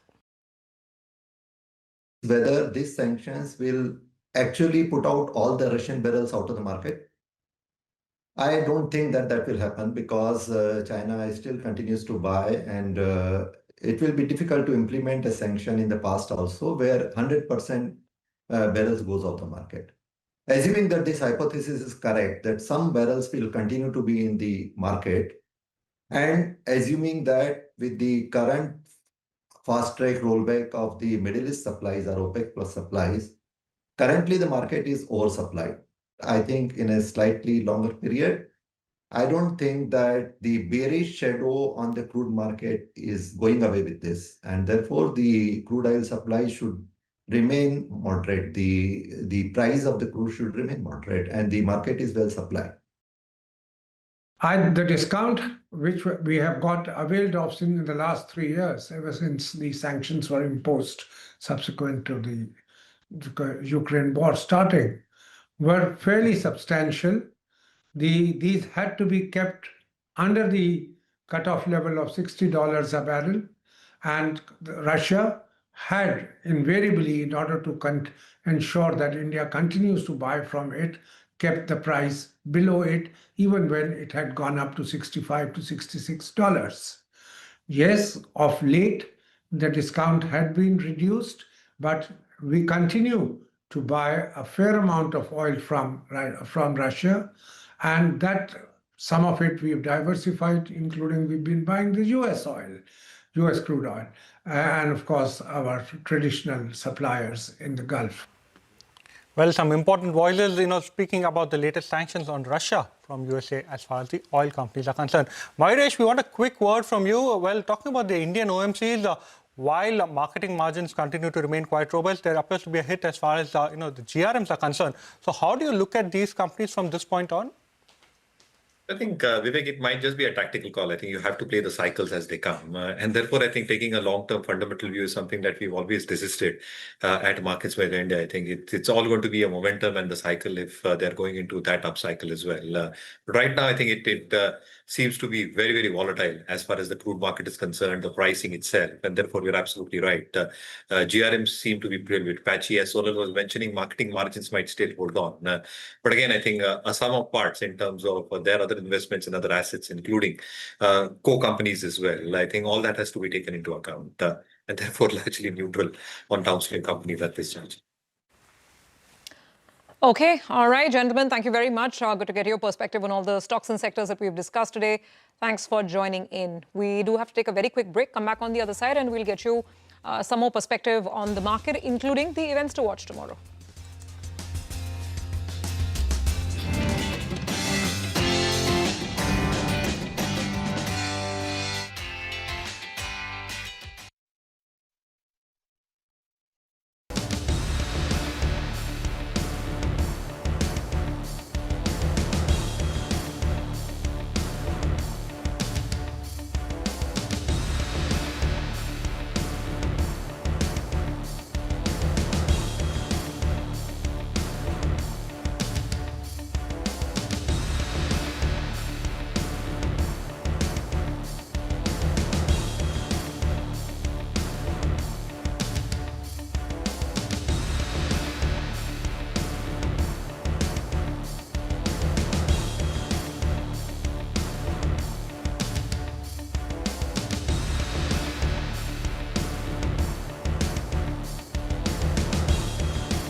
Welcome back. So the market's date with the all-time high had to wait today. However, most stock market experts and veterans seem to be of the opinion that it's a question of when and not if. Let's in fact get you some views and commentary from Mihir Vora of Trust Mutual Fund, as well as Sandeep Tandon of Quant Mutual Fund. Both of them say that the fact that the market is a little more grounded right now, there isn't too much of euphoria out there, that perhaps augurs well for higher levels ahead.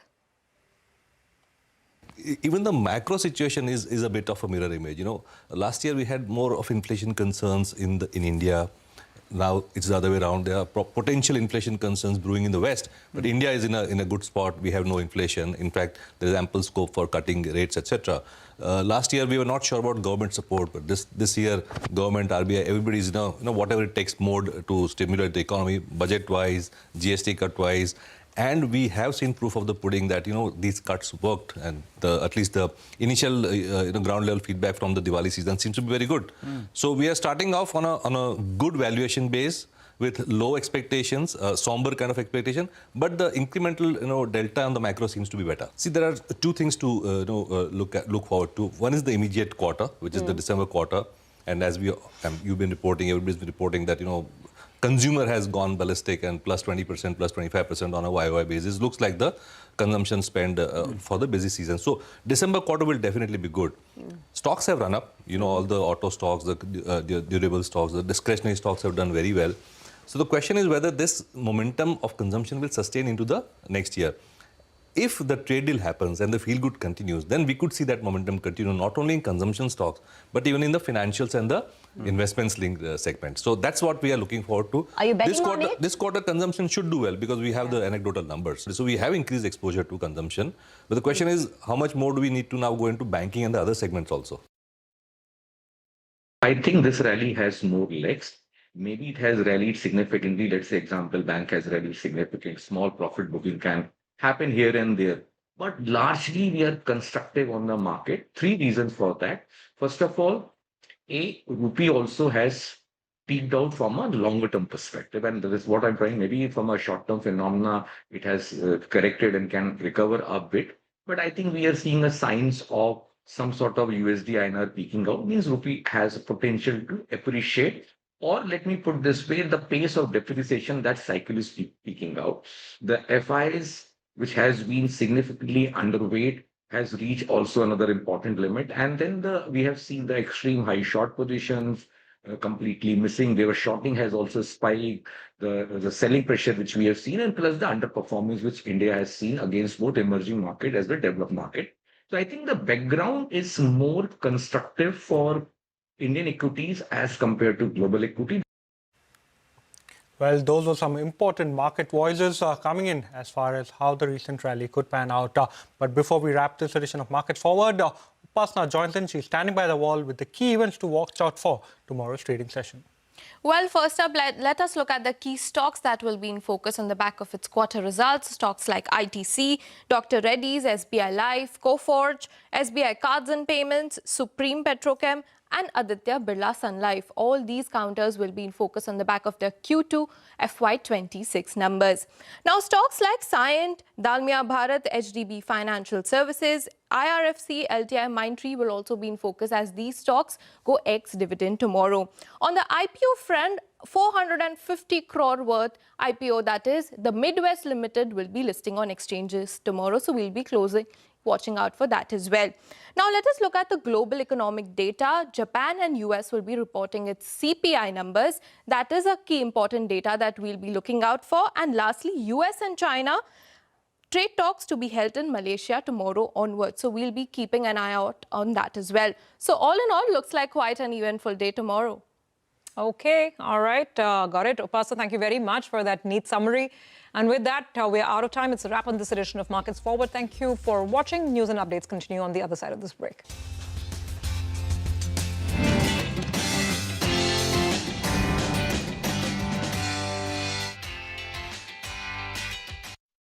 Co-powered by SBI, best है सबको पता है, and bank of Baroda के संग त्योहार की उमंग।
Presented by Standard Chartered.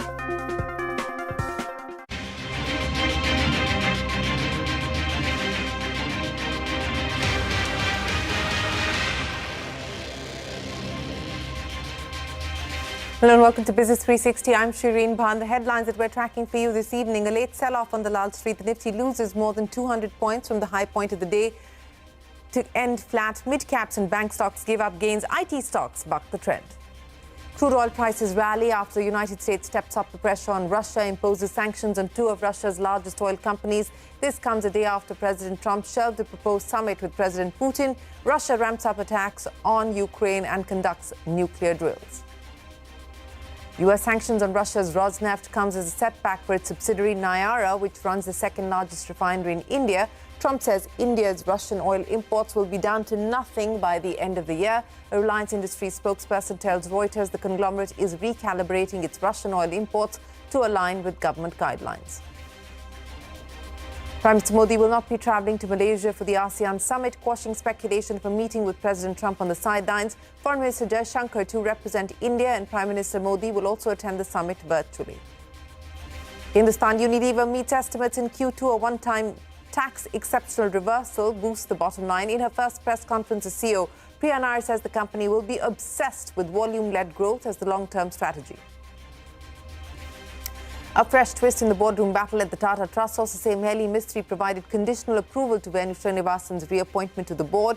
Mistry will withdraw support if all future reappointments are not unanimous, taking some trustees by surprise. Mistry's term as a trustee expires in 5 days. The government amends the IT rules to limit the powers to take down online content to fewer officials. Only senior bureaucrats or police officers can order the removal of content. The move follows a legal battle with Elon Musk's social media platform X on the contentious policy. Tesla's profits declined for the fourth quarter despite record sales as tariffs and research costs take a toll. IBM boosts growth outlook after reporting orders worth nearly $10 billion for its AI business. It's a sparkling Diwali for retailers. The Confederation of All India Traders claims record-breaking sales at over 6 lakh crore rupees. Consumer durables and auto sector sees record growth as well. Quick commerce apps emerge as the biggest growth drivers. After weeks of speculation, the opposition bloc formally declares RJD leader Tejasvi Yadav as the CM face for the upcoming Bihar Assembly elections. Vikashsheel Insan Party chief Mukesh Sahni named as the deputy chief minister's face. Well, let's start with the day's market action. The Sensex and the Nifty started very strong, but then erased all of those gains after a late sell-off. In fact, the Nifty fell more than 200 points, coming off its intraday high, finally closed just about in positive territory. So flat close there, but as I pointed out, a big fall intraday. The Sensex, similar story. The Nifty Midcap closing in the red, and the Bank Nifty up by about 70 points. Surbi joins us now to wrap up the day's market action. Surbi started very strong but gave up the gains towards the close. Well, the all-time high had to wait. Despite getting a very solid indication from the GIFT Nifty in the morning, which was indicating that we'll start 400 points higher, the day turned out to be fairly different. Well, we never got such a big gap up, but we did have a very decent opening with about a 200-point gain. But then the momentum couldn't continue. In fact, the Nifty hit an intraday high of 26,104. But then in the second half, things kind of started fizzling out. The momentum was not there because anyway, we started with global cues that were not very, very supportive. US markets were under pressure. A lot of big tech earnings are in focus over there, and some of those stocks were down in after-hours trading. And then, of course, this continued uncertainty around the trade deal India-US. We don't have too many specifics as to when, a deal will finally be signed. So the market continued to be in wait-and-watch mode. Let's talk about IT, because that was the big story of the day and a big, big winner, because it seems that there's some more clarity. At least student visas will not be clubbed with that big one-time fee. And some of that really helped the IT sector. Infosys in particular, where promoters are not participating in the buyback, that stock was the key winner on the Nifty. It actually took the rest of the pack up along with it. So if you talk about the gainers and Infosys, HCL Tech, TCS, Tech Mahindra, all these stocks rallying between 1 to 4%. The other leg of the market was also fairly all right. I'm talking about banking and financial services. So if you look at gainers, Shriram Finance, Axis Bank and Kotak Mahindra Bank. These were some of the names that were in focus on the upside. Now let's talk about the other big global story, US's additional sanctions on Russian entities like Rosneft. This did lead to some profit taking in the oil and gas refiners, marketing and refining companies. So IOC, HP, HPCL, BPCL, by the time we were ending, these stocks were down about 2 to 3%. Let's talk about the other Nifty gainers then. The names included the likes of ITC and L&T. But now when I come to the loser side of the screen, it's a pretty long list here as well. Eternal losing about 3%. Eicher Motors seeing some profit taking. Interglobe Aviation and big boys like ICICI Bank and Reliance as well, not quite batting for the bulls today. All of these stocks are coming to profit taking. The mid-cap market was lacking momentum. That was the other problem with the day. There was overall profit taking going on. The index ended flat. The advanced decline ratio was 1:1. Surabhi, many thanks for joining us. That's the market action for you. And gold prices rising today after 2 sessions of sharp declines. This as investors were back for some safe haven buying. While investors are awaiting key U.S. inflation data, fresh U.S. and European sanctions on Russia did help the metal regain some of its lost sheen. The top story that we're tracking this evening, the U.S. government has imposed fresh sanctions that target Russia's 2 oil companies. This has been done in an effort to pressurize Moscow to negotiate a peace deal with Ukraine. Now, one of the 2 companies includes Rosneft, which owns 49.13% stake in India-based Nayara Energy. Meanwhile, the European Union has also approved the 19th package of sanctions on Russia, and this will also include a ban on the imports of Russian liquefied natural gas. This move comes after President Trump shelved a proposed summit with President Putin, and the White House hardened its stance against the Kremlin. Now, things have been escalating on the battlefield as well, with Russia launching a barrage of drone attacks and conducting nuclear drills. After a call with Prime Minister Modi on Diwali, President Trump had also reiterated that India will not be buying more oil from Russia. In fact, he went a step further and said India's oil imports from Russia will be, and I quote, almost nothing by the end of this year. Take a look.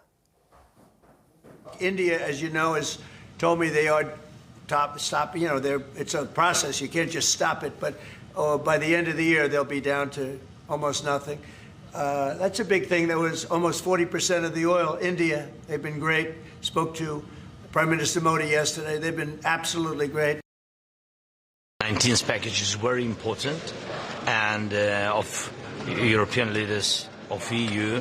But American sanctions are also very important. And this is a good signal to other countries in the world to join the sanctions. You know that not only energy, we need shadow fleet, etc., and continue until Putin will stop this war. Well, that's the latest there as far as Russia and Ukraine is concerned, and the sanctions being imposed by both the US and the EU on Russian crude. Now, crude oil prices jumping after US sanctions came into effect. In fact, hitting back to a 5-month this week, prices surged as the U.S. also saw a drop in U.S. crude inventories that eased oversupply concerns. And Trump's pressure on India, the country's top oil refiner Reliance Industries, is signaling a potential reduction to its Russian oil imports. Company spokesperson told Reuters, and I quote, recalibration of Russian oil imports is ongoing and Reliance will be fully aligned to the government of India's guidelines on the extent of recalibration, end of quote. Sonal standing by now with the details of the fresh U.S. sanctions and the impact that they will have on global oil supply and specifically on India. Sonal. Well, yes, U.S. has gone ahead and sanctioned 2 big Russian oil producers. One of them, of course, is Rosneft. The other one is Lukoil, which is done to pressure Moscow to negotiate a peace deal with Ukraine. Now, remember, UK had done it last week, and before that, last year itself in July, European Union had issued a communique where they had put out sanctions on Russian oil and gas companies, the major ones there, and EU restrictions on operations of Rosneft's 20 million tons per annum refinery in India as well. Now, why is Rosneft so important for India? Now, do remember, Rosneft is a Russian state-owned oil corporation which owns 49.13% stake in a private company in India, which is Nayara Energy. And Nayara Energy operates the second largest private refinery in the country as well. As I said earlier, it has a capacity of 20 million tons per annum. Now, some numbers for Nayara Energy. As of September 2025, it relied entirely on Russian supplies. This is because the sanctions earlier did not give it the way forward in terms of importing crude oil from other producers, the likes of Iraq and other Russian non-Russian sources as well. Crude oil imports fell 22% on a YOY basis for Nayara Energy to 330 barrels per day in September 2025. This is about imports. In fact, the exports also dropped massively to around 89,000 barrels per day, which compares with around 210,000 barrels per day on a YOY basis. The exports majorly were to the countries like Middle East, Turkey, Brazil, etc. But because of these sanctions that came through last year, all these exports also saw a big fall on a YOY basis. Now, remember, in their earlier statement as well, Nayara Energy indicated that they are seeking assistance from government to navigate challenges posed by these sanctions. In fact, we did speak to some experts in the morning on what the possible impact of these sanctions could be on crude oil prices, on refining margins and cracks overall.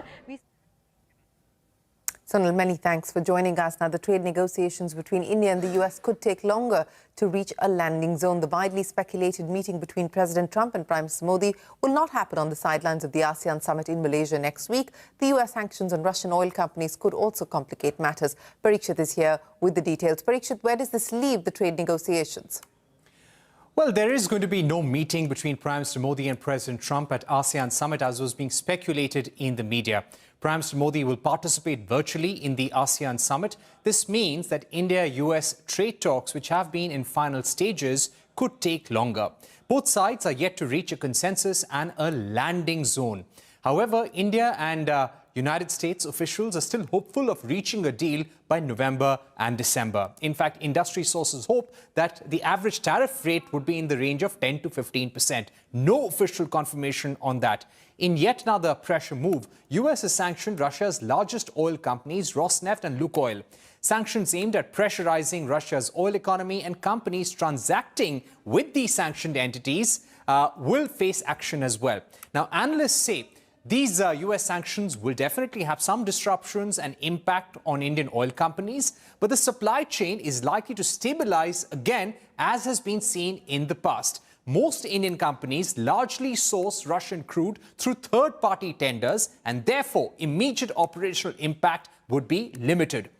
Now, this is the latest reaction and analysis by Kepler on US sanctions.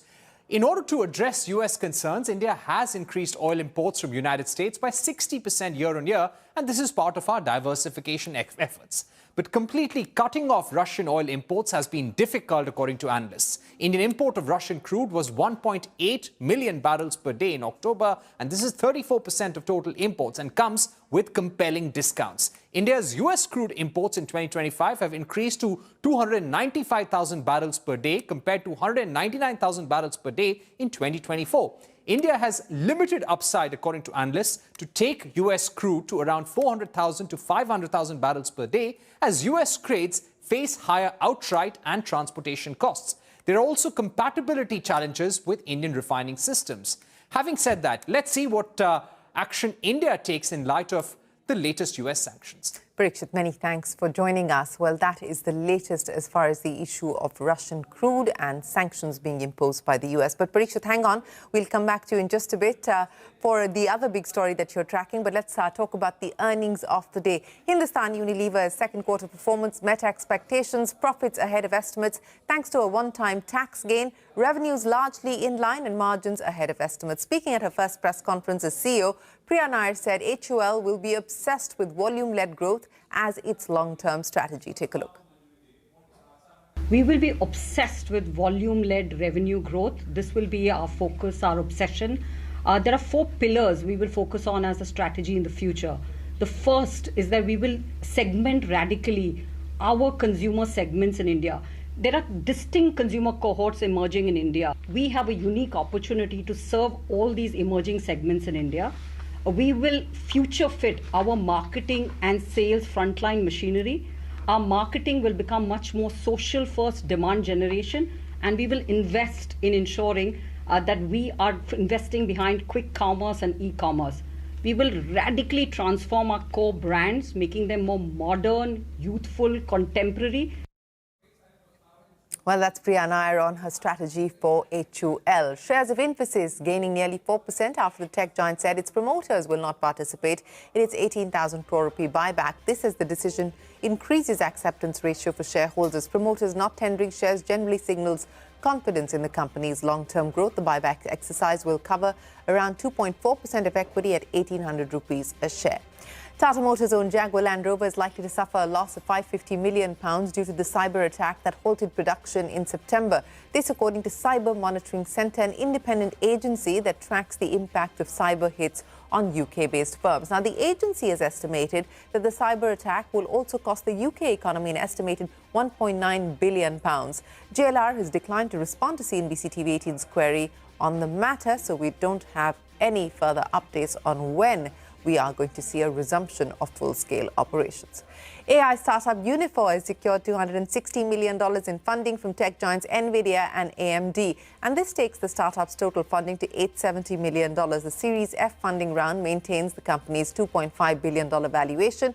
Unifor said the capital will be invested in its flagship AI and data platform Business AI Cloud. A fresh twist in the boardroom battle at Tata Trust. Sources say Mehli Mistry provided conditional approval to Venu Srinivasan's reappointment to the board. Mistry will withdraw support if all future reappointments are not unanimous, taking some trustees by surprise. Mistry's term as trustee expires in the next 5 days. Parikshit is back with us for the latest. Parikshit, so conditional approval coming in there for Mehli Mistry. What does that mean? Well, yes, this move by Mehli Mistry, the director of the Meher Palanji Group, and also a trustee on board both the Sir Dorabji Tata Trust and the Ratan Tata Trust, took everyone by surprise. This happened just before Venu Srinivasan's reappointment, and he, in a mail to all the trustees, said that he would support Venu Srinivasan only if all trustees agree that all future reappointments of trustees will happen unanimously, automatically, and it will be for life. Now, this is being seen by some as somewhat setting a condition that would help him secure his reappointment in the coming days. And it also comes just ahead of his term expiring as trustee on 28th of October. Now, this has also led to speculation on whether there is any such clause within Tata Trust where there can be conditional support and retrospective withdrawal in future. Some say there is no such clause in the rules and regulations or in the rule book of the Tata Group for that matter. Let's see what happens in the next few days. The Tata Trusts are set to soon move a circular and send it for approval of all trustees to reappointment of Mehli Mistry. Let's see what happens. But the members of the Sir Dorabji Tata Trust include Noel Tata, Venu Srinivasan, Vijay Singh, Pramit Javeri, Mehli Mistry, Darius Kambata. These are the people who will play a deciding factor. And any trustee who has to be reappointment has to be done unanimously. Even if there is one vote against, it won't go forward. All right, Parikshit, we'll be tracking that closely. Many thanks for joining us. We'll enter a break, but when we return, it's been a sparkling Diwali for retailers. The Confederation of All India Traders claims record-breaking sales at over 6 lakh crore rupees. That and more when we return.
Well, the government has amended the IT rules to allow only senior bureaucrats or police officers to issue takedown orders for online content. The move follows a legal battle with Elon Musk's social media platform X on this contentious policy issue. Ashmit is standing by now to take us through the details.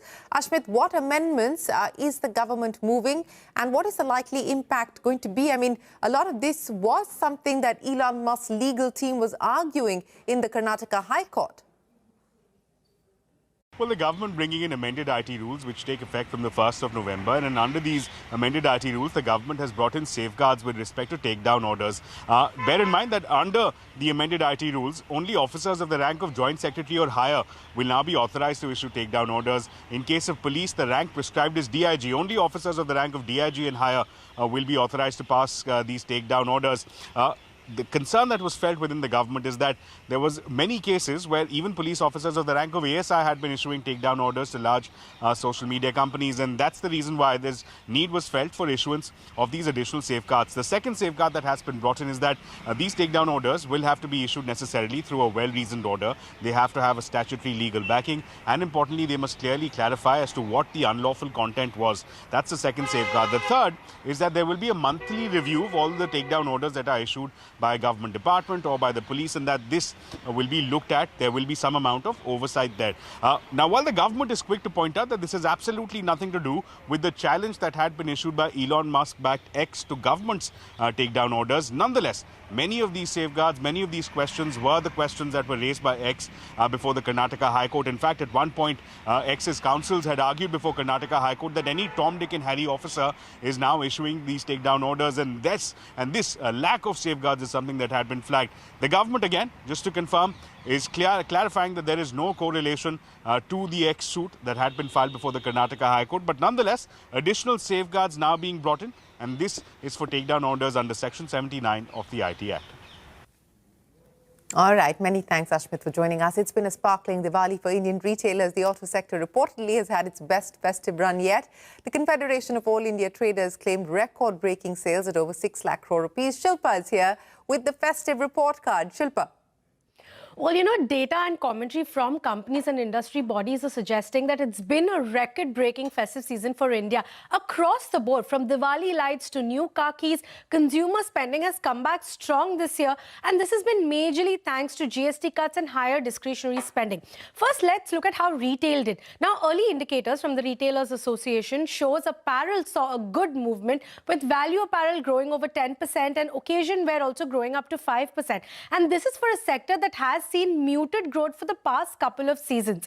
It also said that the beauty and personal care segments also saw good growth, even electronics, and we'll come back to that in a little more detail. Now, DLF Retail also noted that the overall footfall was up 12% year on year, and for them also, electronics, jewelry and retail all performed very well. Consumer durables, that's the sector that really led the charge this time thanks to GST cuts. Now, Vijay Sales has said that it saw growth of over 20% year on year this time, which is the double of the 10% that it saw last year. TV sales benefited significantly from GST cuts, while ACs are also picking up. Now, there was also particularly high growth, Vijay Sales said, that in mobile phones and laptops and kitchen appliances as well. Now, the next was auto sector, which also seems to have had its best festive run yet. Tata Motors passenger vehicles had a record delivery of over 1 lakh cars during Navratri to Diwali period, and that's a 33% increase over the same period last year. And meanwhile, Maruti Suzuki reported, 4.5 lakh units, of which 1 lakh unit itself was small cars, and it saw retail sales hitting 3.25 lakh units in this period. Now, the Confederation of All India Traders, the CAIT, has also claimed that Diwali sales touched 6 lakh crores, making it the highest ever festive season, and this figure included 5.4 lakh crores in goods and about 65,000 crores in services, and this, they said, is based on a survey of 60 major distribution centers. Now, the festive season was not just offline, right? The cheer extended to online sales as well, with e-commerce sector seeing a 24% growth in order volumes and a 23% increase in gross merchandise value. And the massive driver here this time was quick commerce apps, which saw a 120% year-on-year jump in order volumes. And all in all, right, so after several quarters of muted demand, this festive season seems to have truly lifted the consumer sentiment. Well, that's what the numbers seem to suggest. Shilpa, many thanks for joining us. With that, it is time for us to wrap up this edition of Business 360. The news will continue right here on CNBC-TV18. Stay tuned. We're back in a moment with a lot more.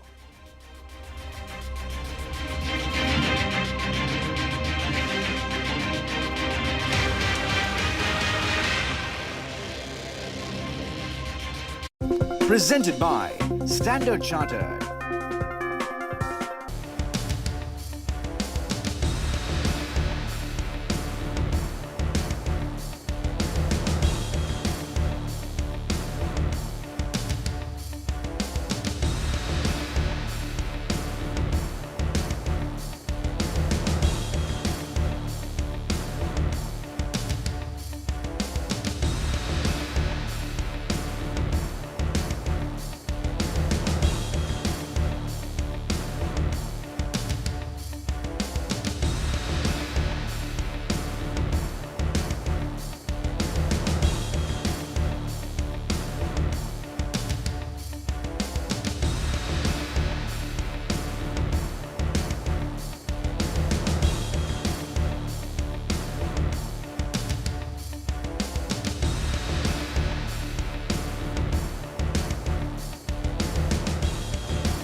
Special partner, Novama. Let's do it right.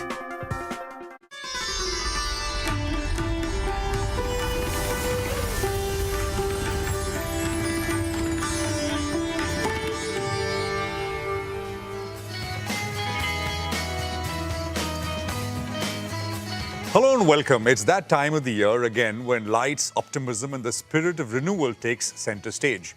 As investors look behind the candles and crackers to the year ahead, we are here to decode what lies beneath the sparkle of markets this Diwali. Joining us today are two of India's most respected market voices. Manish Chukani is a veteran investor, needs no introduction. Actually, both don't need any introduction. As I like to say, he's of course director at Enam Holdings. Madhu Khela is with us, veteran fund manager, and of course founder of MK Ventures. Again, needs little by way of an introduction. Together, we'll take stock of the year gone by, explore what the next Samvat could hold, and ask the question every investor, I think, is thinking about. Is this the time to stay the course, take profits if there are profits, and of course, or double down? Manish and Madhu, great to have both of you here. Thank you very much. Thank you, Prashant. And a very happy Diwali to you, the entire team at CNBC and all your viewers. Happy Diwali to you, Madhu bhai. Happy Diwali. Happy Diwali. You know, I want to start not with stocks, but the hard stuff. Gold and silver is, I think, top of mind. Every day we are sort of seeing this dizzying move. It has been dizzying.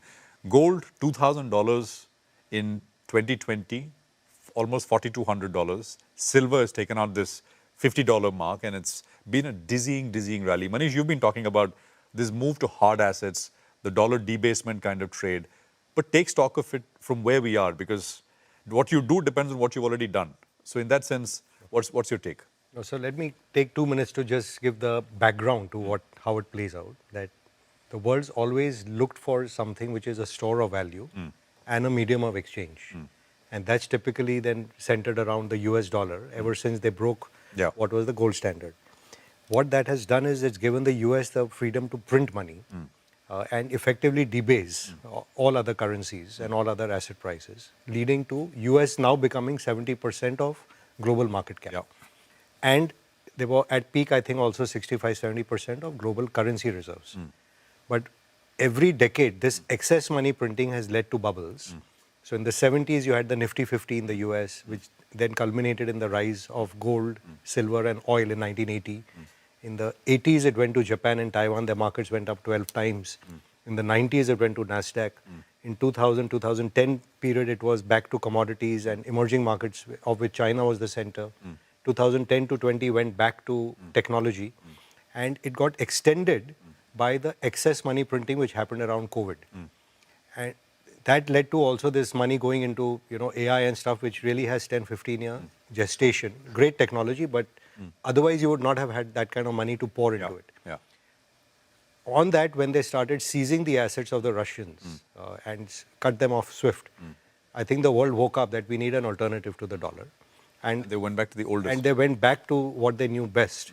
And remember, 2020 to 30 was also meant to be the changeover from tech to hard assets.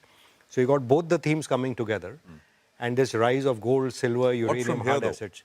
So when you get parabolic rises, typically the market pauses for breath, like a stock market. Last year we were very high. The market went sideways. We paused for breath. It cannot go up continuously.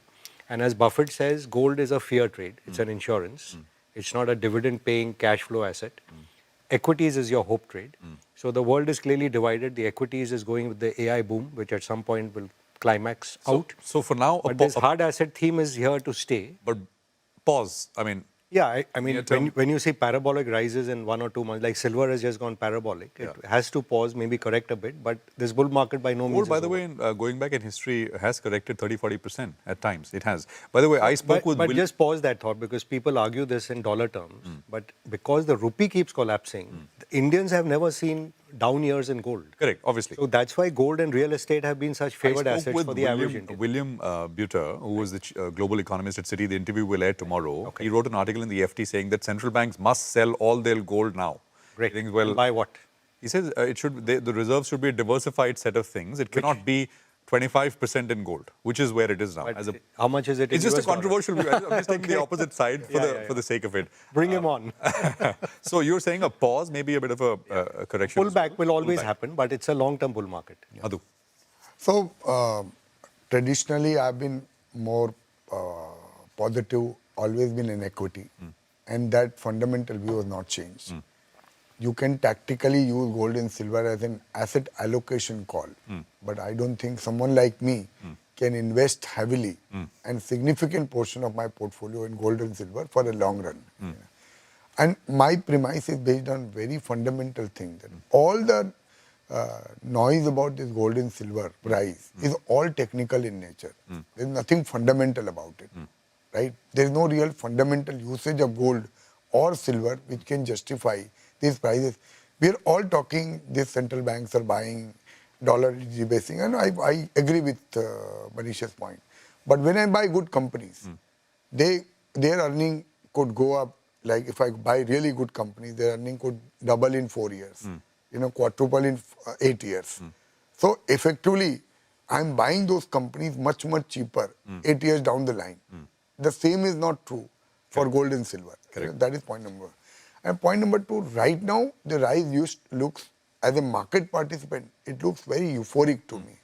अभी taxi वाला, पान वाला सब gold, silver लेने का advise कर रहे हैं. So I would suggest, if you are buying incremental gold, unless you are buying it for usage, for saving, that you should refrain. Actually, we've spoken to gold companies. They said that volumes are down 20%. Yeah. Value is up 20% because of And I'll make one important point here. Why are we feeling so good about all this, Prashant? COVID low, our market cap had fallen to 1.2 trillion. Today it is $5.5 trillion. Gold has literally tripled from COVID lows. More than tripled, right? And analysts used to expect our gold reserves are $1.5 trillion 5 years back. So but just by definition, it should be close to $4 to $5 trillion, including all the gold, which is the temples and everything. Yeah, temple, hidden, not hidden, right? Correct. Just imagine the wealth effect which India is going through. That is the bigger point. That's the bigger picture everyone is missing. Let's say $3 trillion in gold and $4 trillion in stock market. 85% of all stock market gains are domestic. Only 15% owned by foreigners. Correct. 100% of all gains in gold are domestic. But that, in economy, that gain, it is, wealth effect is very powerful effect, but you can't monetize that wealth effect in that sense. Prashant, you are feeling good. That's why you're buying a 700 crore apartment, right? Maybe not 700 crore. Well done, Madhu. No, I'm just saying the people are buying. This all over the place. I'm just saying this wealth effect that's is true. what A is powerful one. Is a very powerful one in an economy which is 4 trillion. You have literally created $7 trillion of incremental wealth in last 5 years. 100%. Let me segue from that point. You say it's a fear trade. Maybe the fear now, hopefully the fear goes down as well, right? Which is one of the factors there. From our perspective is this India-US trade thing, which went completely the opposite way than all of us expected. Voices and generally just the tone, tenor, etc. suggest that maybe it's on the mend. Would you agree, Madhu? I agree. That's what I'm saying. And this is how the markets make kind of a, euphoric rises. That it has to get coupled with this rise. It has to stall somewhere. It has to get corrected with some fundamental thing happening. And this could be the trigger that, the 5 wars have stopped. You have to give credit to Trump that, literally 5 wars have literally stopped, right? And let's say if US-China trade deal happens and US-India trade deal happens, then a lot of uncertainty will go away. So that fear trade, which was going on, at least in gold, is specifically the panic buying, I would say, by central banks. That could temporarily stop. Yeah, maybe along with the Bitcoin as well. That's another story. But But on the India, all these guys haven't held that physical gold. They've all got in a short squeeze. What he's saying is right. It's all technical squeezes which play out in parabolic rise. But India-US money should look more and more looks like something is going to get done soon. See, think of India. All the tailwinds now are behind you. Last year we were worried about valuations. We've gone sideways for a year, so we're generally better off. The government's given you tax cuts. They've given you GST cuts. 2.5 lakh crores. The central bank budget and GST. 2.5 lakh crores. Then central bank's given you interest rate cuts, and the regulators actually encouraging banks to go out and give more credit. So you couldn't have better conditions for business to take risks. The government's encouraging you with PLIs or what can we do to help you. So the conditions are actually good this year, unlike last year. One thing still remains a bit of a, that's what I hear from... When you said it, even last time, remember we said our exports were 80 billion, 40 billion were excluded from it. 40 billion largely came down to textiles and aquaculture and so on. Correct. So the sentimental effect is great. But the way the erratic policies keep coming and going, if you're an industrialist, do you take a 10-year bet saying I put up a plant? Because if it's beyond this term, then you take a bet. But at the end of this term, what if the next guy comes and says, I want to overturn it? So that animal spirit, as the RBI governors also said, has been a bit missing. Because these policy uncertainties are what keeping us behind. Do you think it'll come back with this thing happening? It will be much better. But we couldn't say when the deal didn't happen that we are not so affected and now suddenly say, wow, it's fantastic. It is a positive, but this market anyway is going to take a lot of these positives and start climbing. The perception, I think what the market was actually worried about, including me, is the perception that India and US are not getting along. And then things could get much worse. 40% of all FI flows have come from the US. Let's not forget, right? Yeah. And it is one thing is this $40 billion is only goods export. But just imagine the services dependency on. So US is a very important partner. I'll give you and one we need more. to be friendly. Absolutely, for sure. You want to be friendly with everyone. But I'll give you another interesting way to look at it. The US is close to $65-70 trillion market cap, and it's held 30% by foreigners. So it's almost $20 trillion of foreign ownership of US markets. Every fund manager now in the world knows that you're near the end of the boom over there. That money has to rotate out. The biggest enemy of US is China. Money went to China.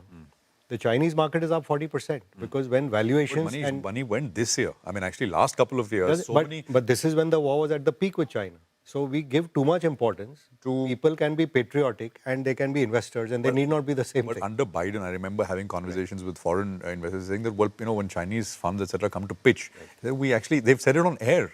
We just told them, sorry, boss. But it changed. But it changed. It changed. That's what I'm saying. And it will change big time. And when you see a profit opportunity, same way 18 months ago, people would say China is uninvestable, it has no terminal value.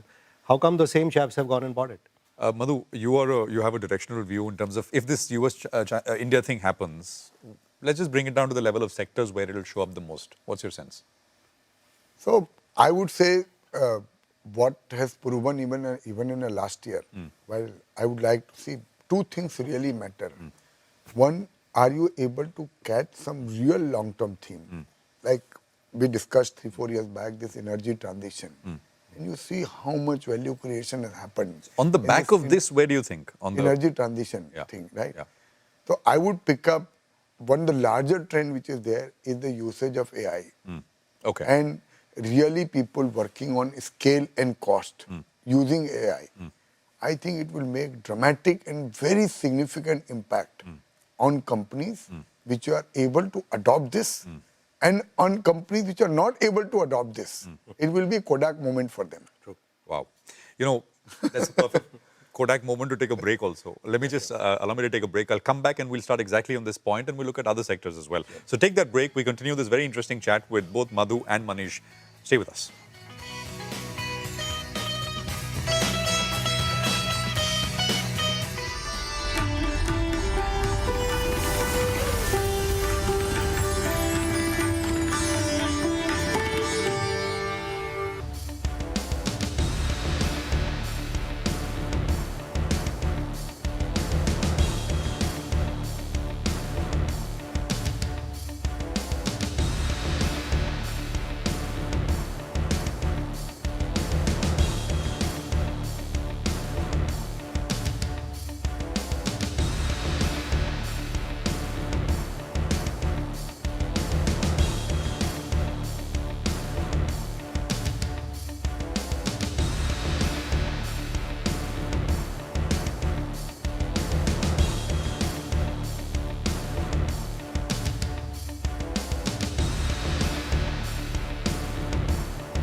Welcome back to this Diwali special. We are sitting down with Madhu Kela and Manish Chokani, and we are now, for the next 7 minutes, going to talk about where to bet on. I mean, we're not near term, but which are the bigger themes to focus on from here.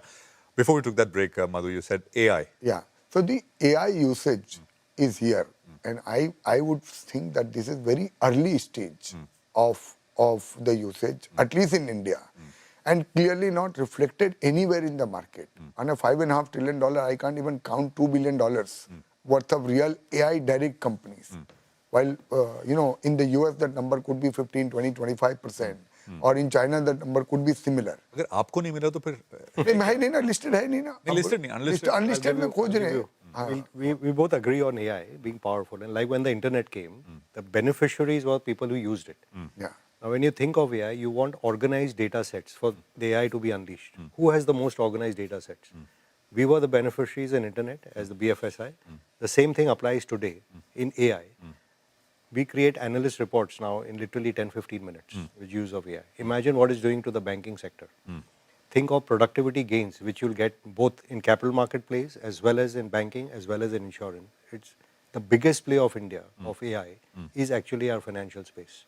In any case, it's playing into this thematically, that financials is poised to lead this market going forward from here. Like I've given you in our last interaction, that SBI beats Reliance in profits soon. ICICI beats TCS in profits. Axis Bank beats Infosys in profit. It's a seminal change which is going on and people haven't realized. And the capital market theme is a secular structural trend.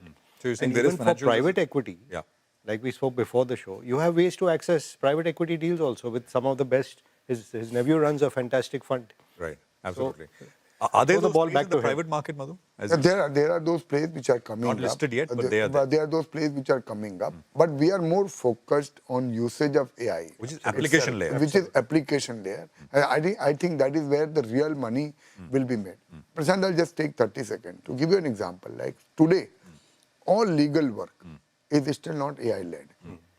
Now tell me, there are hundreds of judgments which would have happened on any subject in last 100 years. Right. Just imagine a situation. Someone will create it in 3 years down the line. If there was a layer, how powerful it will be. And the lawyers who are not using it, how No, it's happening. I inefficient. had a conversation about this with Cyril Schroff, and he said, well, they are doing some If real we work. put it in the And I judiciary, can tell you, already in America, it is already happening. There is already a company which has been able to do it in America already. if they legislate this for the judiciary to give you judgments, those 6 million or 60 million cases stuck in the High Court, then you be bullish on India. Manish, 10 साल में Because that is real ease of doing business. 5-10 साल में हो ही गए. That's where we are stuck. If not the judgment, but at least judges will start using it to get a proper summary of it. Absolutely. जो आप बोल रहे थे 13 minute में analyst report. I mean, if you're able to sort of summarize cases which are going It's out. crazy, boss. I'm saying we are seeing the gains of productivity. The other already. one with AI, it's related, is basically the physical infrastructure, which is data centers in India. Absolutely. You've invested on the private side at least with many of these sort of absolutely. things which go into the data center. Absolutely.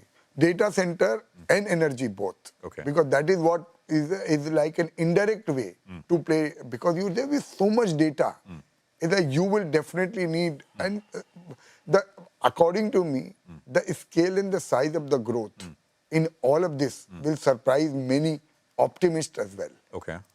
That's where I can see things going. On the listed space, there are a bunch of them, but you think not too many, not too many. One or two which are there, direct plays are not the ones where you think you are kind of at least. Now I am saying, but what has played out for us is you identify a large theme, right? And you start early, even if you have to wait.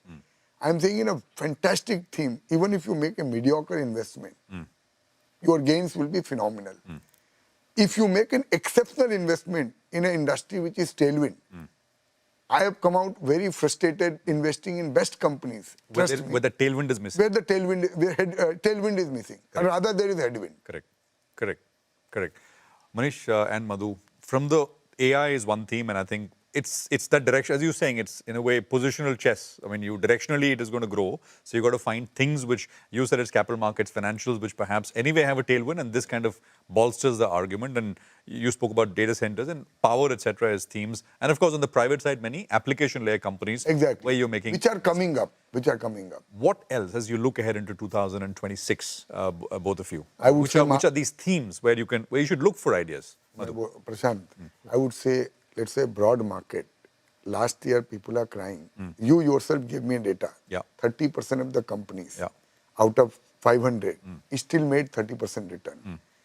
Because there are opportunities on bottom-up basis. India is happening, my friend. All this capital market money which is being led is raised. People are not going to put in fixed deposit. This is money is being raised for productive purposes. And I am specifically very bullish on some of the smaller companies, even the companies that are getting listed on the SME exchange, 100, 200, 300 crore market cap. These entrepreneurs are coming from tier 3, tier 4, tier 5 cities, exceptionally hungry. They have not seen this kind of capital in their lifetime. So there will be lots of winners from here. So Prashant, it's not about calling the broad market. It is actually betting on India's entrepreneurship on a bottom-up basis. That is the way to make money. Are you going small in that sense now? We are objective. It's not we are only looking small. I am saying the opportunity is bottom-up. And as long as the market doesn't fall, if I can make a case that market will fall 20%, then this bottom-up will not work. Then everything else will fall. I am not making that case. I think market remains sideways. The view is more marginally positive on the market than on negative, because Manish already spoke about it. There are a lot of things which were like a headwind has already turned like a tailwind for the market. So earning growth will be higher, liquidity is there, RBI has cut rate, globally things looking like settling down, and predictions for earning growth is maybe at the bottom. Things will improve from here for the market as a whole. Now within that, if you call the market, I am saying you bet on bottom-up ideas rather than betting on Nifty. That's 100%. Both without saying. But my point, in terms of themes, as you identified, AI as a theme, energy transition was one. Names like transformers, rectifiers, etc. made a lot of. I mean, there are many actually. Alcoholic beverages. I mean, so that I would say, I would if you tell me one sector, it will be financial sector, where I think the overall basis stocks have not performed to their fullest potential, and we are already seeing kind of recovery take place. And there is way to, one is you can play in an asset light mode, which are capital market related plays, and the second you can even play banks. Capital market and banks, and this can sort of squares with what I'll you give you a most unpopular one. Yes. Finance Minister indicated that after all her tax work is done, she wants to turn her attention to public sector. Okay. They've already said, for example, they may do consolidation of some of the PSU banks. This bull market started originally with PSUs in defense and railways and all. This bull market by no means is over. Right. I think the PSUs took a backseat. If they privatize, for example, or sell big stakes, why are they holding on to NALCO or SAIL and the others? So PSUs generally are beaten down, neglected, other than the defense and all, which are of course doing fantastically well. Maybe also an interesting place to look for an asymmetrical bet. Just PSU banks. So it could be banks, it could be some of these metal names, which is again playing into this hard assets theme that, like, I'm just surprised people haven't realized Vedanta will make more than $1 billion on silver, which is a byproduct. So the amount of earnings coming through in metal companies is unbelievable what is happening. The highest rate of change this year in terms of earnings will come in Tata Steel and Jindal, for example. I'm not suggesting the stocks, but the thematically, the way it happened in 2000-2010 period, the move into hard assets and the earnings that can come out from there can be very dramatic. And you have, I mean, you and Inam, the group has been positioned with metals, JSW, etc. And so, see, like, again, that gold and all is, like he rightly says, it's part of your asset allocation. It's your insurance policy. It's not an asset. Earnings kicker is but earnings is fun is from people who make money out of hard assets. It includes manufacturing as well, which is a big theme for India. If I can give 30 seconds, before we close. I think I see a lot of people are nervous because money is not being made in the last 12 months. You know, on a contrary, developed markets have done well, silver has done well, gold has done well. But markets have proven that people who have stayed invested through last 20-25 years are the ones which are smiling. So I don't think people should deter away from equity just because last 6-12 months performance have been muted. Manish and Madhu, thank you very much for joining us. Thank you. Thank you. Shubh Deepavali.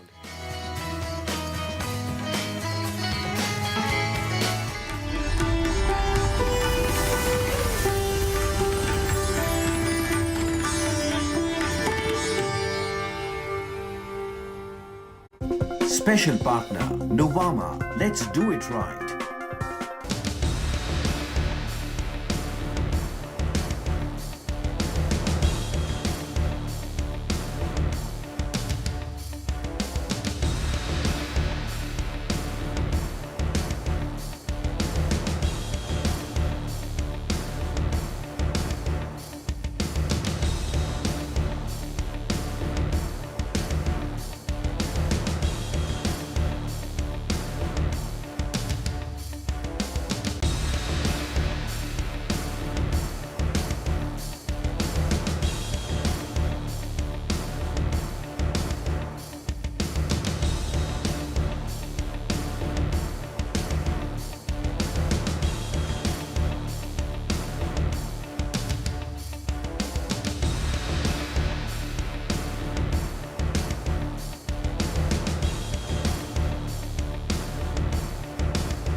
Co-powered by SBI.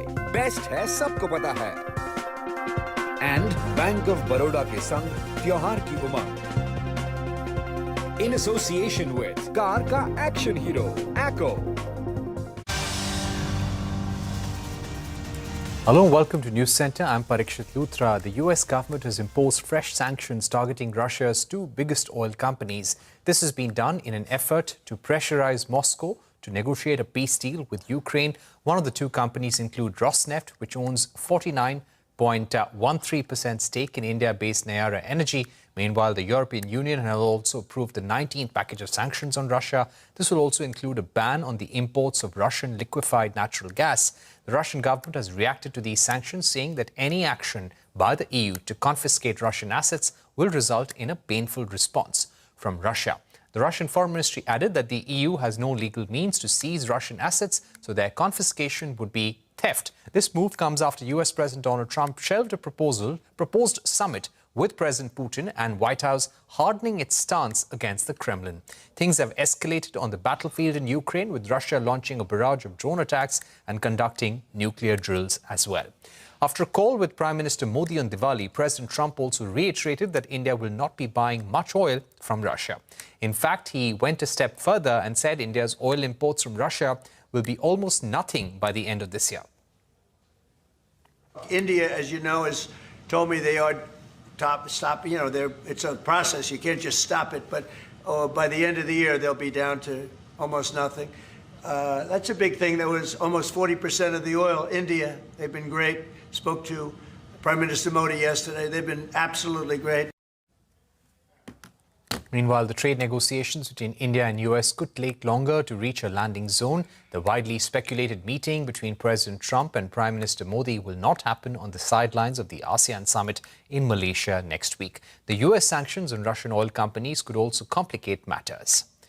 We're now joined by Ambassador D.P. Srivastav, who served as a senior advisor to ONGC Videsh and as an independent director at GAIL. Currently, he's a distinguished fellow at the Vivekananda International Foundation. Sumit Ritolia, lead research analyst of refining, supply and modelling at Kepler. Sumit, could you give us a sense of what's going to be the direct impact of these sanctions on these two Russian oil companies on India. How much have they exported to India, just these two companies, in the last 1 year? Okay, hi, Parashit. So actually, I think this is one of the hardest sanctions, or I would say hit on Russian exports to India, or I would say India's import of Russian oil till now. And if you look at like this year, India has been buying around 1.7 million barrels per day of total Russian barrels. Out of this, around 1.2 million barrels per day of crude is coming from Lukoil and Rosneft, the two sanctioned entities. So no doubt we see this is one of the major roadblock for the Indian refineries this year, and we still are evaluating. And what prima facie it looks like, yeah, we will be seeing a little near-term impact on India's import of Russian oil. There's no doubt, because again, like what we believe is that, and as per our understanding and sources, OMCs, they're not buying directly from Rosneft and Lukoil at that scale, but they do have been buying through third parties and intermediaries. But whereas Naira, that is owned by Rosneft only, and Reliance, that has a term deal, I think a 10-year term deal, if I'm not wrong, with Reliance, with Rosneft. So they have been buying mostly through Rosneft, along with some spot volumes. So it's more pressure on the refineries that are dealing directly with Rosneft. So we expect a near-term volatile situation for India's import of Russian barrels. Right. Could you once again give us a sense? The latest analysis from Kepler says that India's import of Russian crude was around 1.8 million barrels per day. How much of that is coming from Rosneft and how much from Lukoil, you said? So it was so on a year basis till date, 23rd October, it is around 1.75 million barrels per day. And out of that, around 900 is from Lukoil, and 900 is from Rosneft, and around 300 is from Lukoil. So around 1200 KBD is from the two sanctioned entities. All right. Thank you very much for that. Stay with us, Sumit. Let me also get in Ambassador D.P. Srivastav at this point. Ambassador D.P. Srivastav, why do you think the US has done this? Is this specifically aimed at India? Well, the US has done this, as President Trump made it very clear, because of his disappointment that Russia has not come along or accepted whatever terms US is suggesting for ending the Russia-Ukraine war. Whether it is directly aimed at India, it's difficult to say at this stage. We have to be careful. A reading of the US Treasury Department's statement mentions that this will result in blocking assets of these two companies, Rosneft and Lukoil, in the United States. It adds that it also prohibits all transactions by US persons or within the United States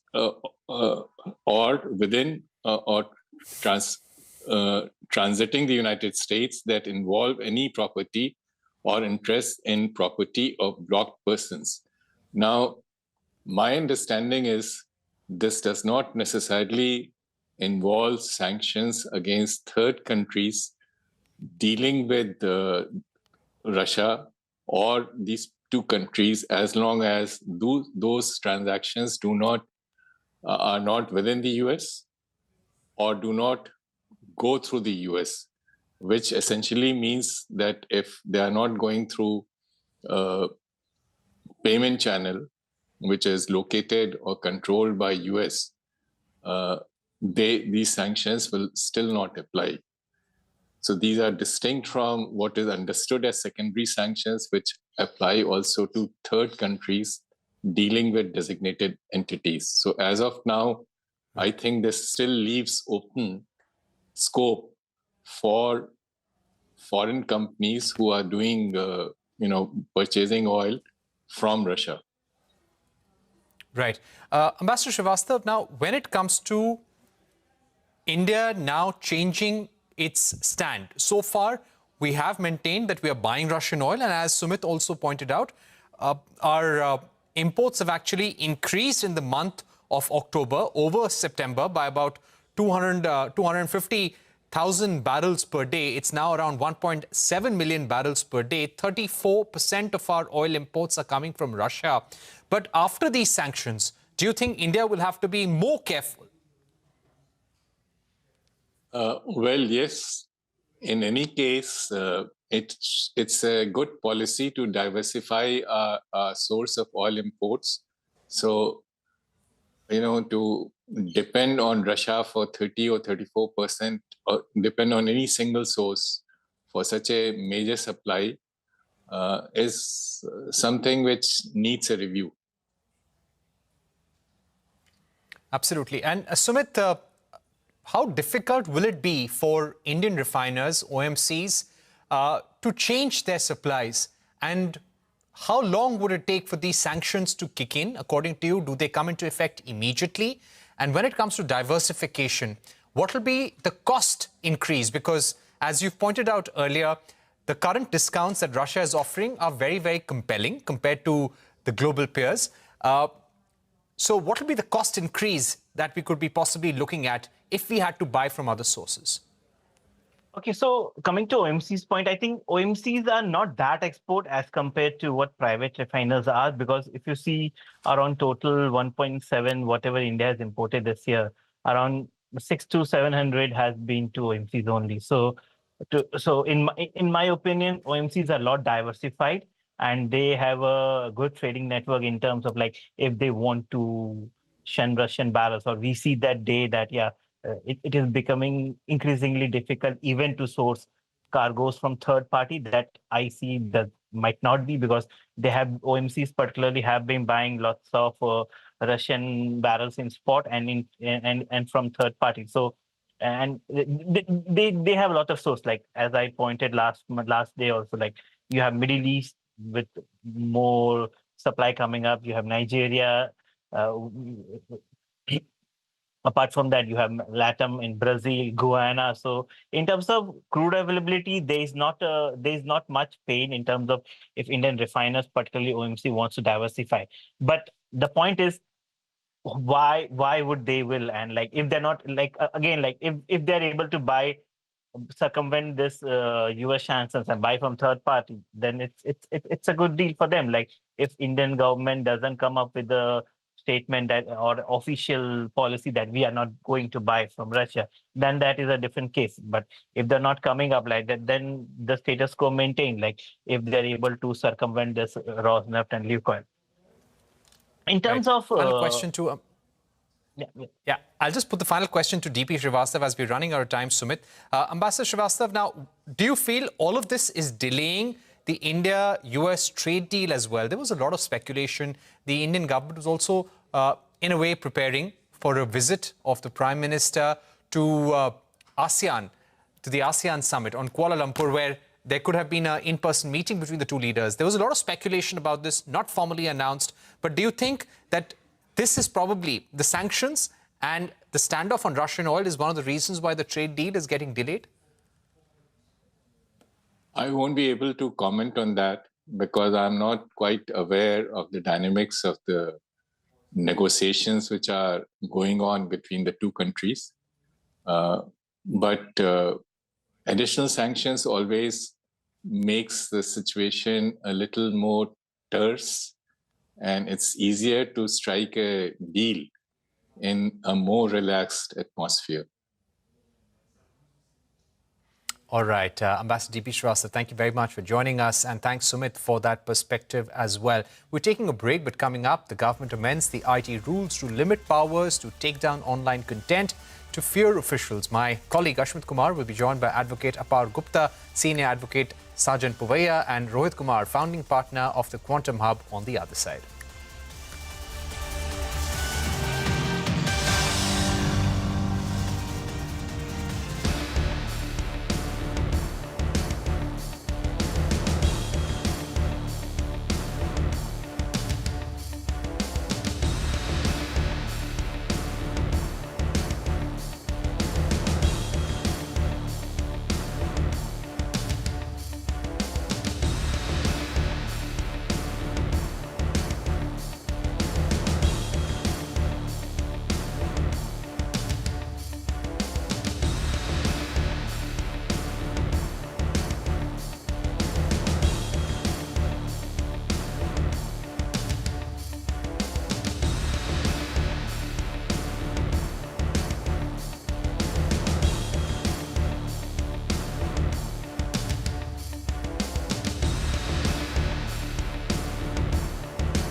Welcome back. You're watching News Center with me, Ashmit Kumar. Now, the government has amended the IT rules to allow only senior bureaucrats or police officers to issue takedown orders for online content.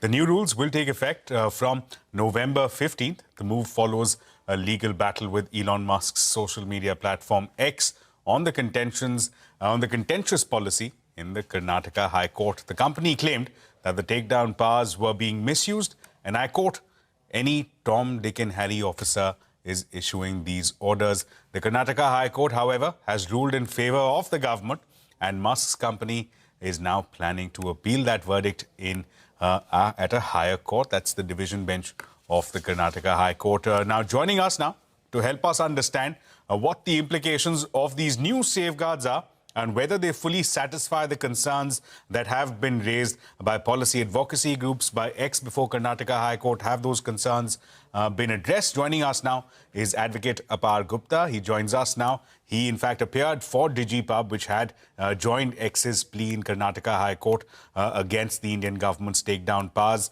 We also have with us senior renowned advocate Sajjan Puvaya. He's joining us from Karnataka. Also with us is Rohit Kumar, the founding partner of the Quantum Hub. With us, gentlemen, thank you so much for joining us.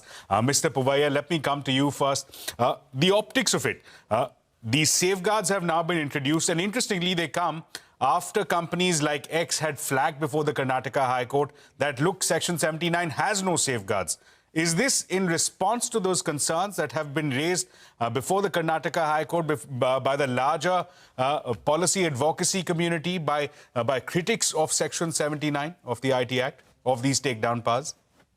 No, I'm glad you're bringing this up. I don't think it's an immediate reaction to what the Karnataka High Court said or the litigation per se in the Karnataka High Court. I'd like to keep that aside. But the fact is that this discontentment in terms of these notices not having any safeguards, no checks and balances whatsoever, was bothering the community. That's the community at large for a long time. It takes a lot of effort for somebody to actually go up to court and take on the might of the union government by filing a petition. And yes, X did it.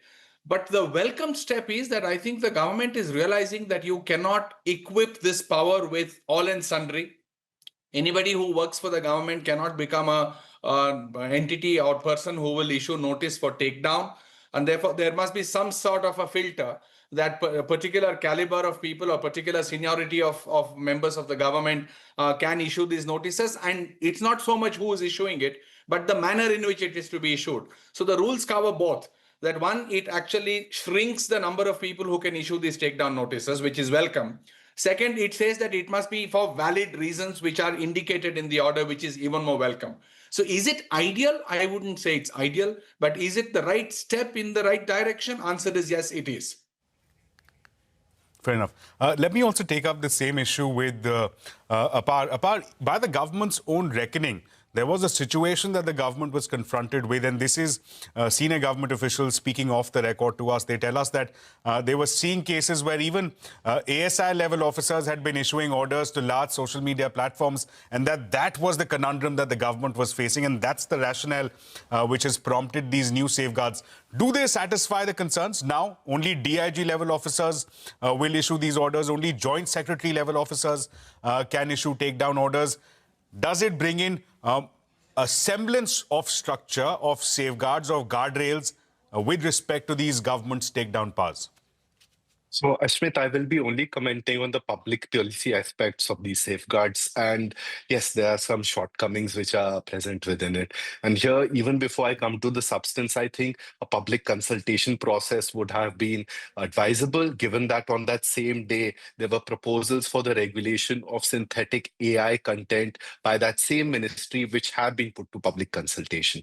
Now, let me come to the substance and where I think there are some shortcomings. Now, if we think that the number of officers who can authorize, who can issue these orders has been shrunk, yes, indeed, that is welcome, and that is the case. But this is a parallel process which works alongside website blocking, and it is not as if this shrinks it only to a secretary in one government department. It, in fact, for instance, even if we take the power to authorize DIGs, I think Gujarat has 9 police ranges. There'll be 9 DIGs from there. In Uttar Pradesh, there are 18 police ranges, there'll be 18 DIGs from there. And even the orders which need to contain reasons are never divulged. So the Sahyog platform works as a government to platform mechanism in which there's no transparency. So all these checks and balances only become evident once it's made publicly available, in which a member of the public gets to know about it. People in the press, like this channel, can cover that order, or a person who's impacted, who's a user, who's an originator who made that social media post, a press platform whose tweet was deleted or blocked through the Sahyog portal gets to know, yes, it is blocked due to Sahyog. Now, then these checks and balances, when they remain in secret behind a platform which is government to platform only, I think these checks and balances remain meaningless. Further, even if you look at the review which is there, which is another safeguard which will be stated to bring in more accountability, that review is conducted by that very government authority which is issuing that order. It is not being done by a third party like the Ministry of Electronics and IT, and even there is no consequence for not holding that review meeting. Does that order lapse? No, that is not stated here. So these safeguards, which ostensibly do seem to be a welcome measure, may actually be a red herring. Fair enough. Rohit, let me get your thoughts on that. One of the issues that APAR has raised is that these orders, number one, are not made public. And number two, there is no notice or order that is supplied to the creator, to the person who's actually put out that social media content, that social media post. Is that a concern? Is this something that perhaps could have been considered, may have been considered by the government, that perhaps a notice to the creator so that he or she is informed of the takedown order that has been issued by the government? No, absolutely. And I know that IFF, the Internet Freedom Foundation, has been talking about some of these issues for a very long time, especially the fact that are these orders made public? Because if the orders are not made public, and then even if the platform is given some information, the public at large doesn't really know the extent of censorship or the extent of content takedown that is happening. And when some content is taken down, I think some platforms do alert the users, but everybody doesn't. And I think in some orders also that stipulation is not there. So yes, you're absolutely right. I think that should have been there. To the second point that Apar mentioned, which is that review process. Now, in the past also, I think there has been the review process under Section 69A. Having said that, there are a lot of questions that have been raised about the efficacy of any such review. So once some content has been taken down, and within a month or so, when a committee is sitting to review all of this, how often do they actually go back and say that a takedown order was not in the right spirit, or it was ultra vires of the powers that the government had? Mostly what has been found is that in practice does not happen. So while on paper you may prescribe a review process, the question is it really going to be an effective mechanism? Fair enough. Mr. Puvaya, at the very outset, you mentioned that is this a perfect regime that we have? The answer is probably no. There is still some niggles that perhaps need to be ironed out. Some of them have clearly been pointed out by Apar as well as by Rohit. But going forward, is this looking at it in case of glass half full or glass half empty approach? The reason that I ask you is that Section 79, one of the biggest concerns was there were absolutely no safeguards. Now, at least we have some seniority come in terms of the officers who can issue. There is a rationale now for having a well-reasoned order. Is this a case of accepting something even if you can't have everything at this stage? No, I'm glad you wordsmithed it that way, accepting something because we can't have everything. Let's step back for a minute. We live in a democratic polity which actually confers right to the citizen. It's not the job of the government to keep the citizen in check. It's the job of the citizen to keep the government in check.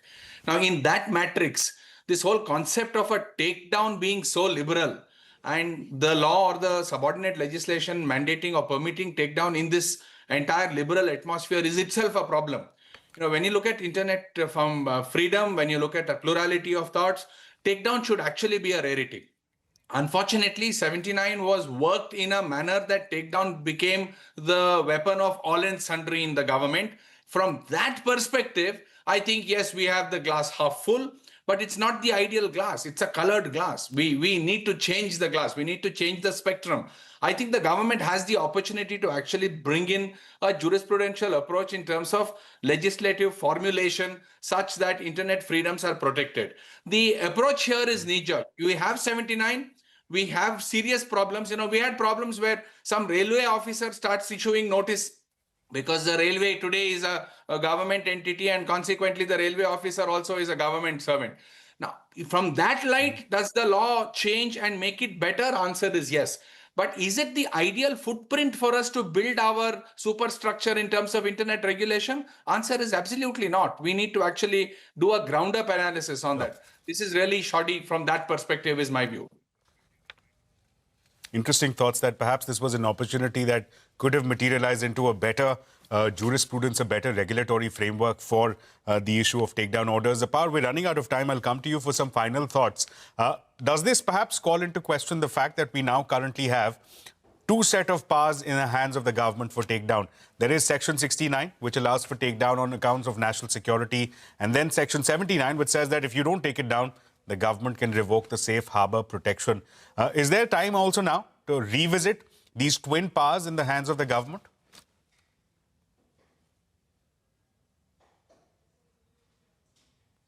Apar, I believe you're on mute. We're not able to get your audio. Okay, thank you so much. Just getting a quick word in. So if you look at the IT Act, which is made in 2000, there is a need for reconciliation of concurrent powers which can be exercised for the same piece of content and censorship which can be done. And you're right, under 69A, there's a blocking power, but it can be exercised for instances even beyond any kind of issues of state security. It can be also exercised for public order and other forms of illegality. But then you have Section 79, and now through these rules, you also have a takedown power in a way, which is a takedown power, which can be exercised for a broader set of reasons, but principally the same. So there needs to be a harmonization, because here what will happen will be that the safeguards which are there in 69A, which are at a higher threshold, will not be followed, and this Section 79 power, which is the Sahyog platform, will be the primary mechanism for takedowns and blocking of content online, what we will see in future. It will be on an exponential scale, is what I'm concerned about. Right, Apar, thank you so much for joining us, as well as to all of our panelists, Rohit, Mr. Sajjan Puvaya, Mr. Apar Gupta. Thank you so much for being a part of this conversation.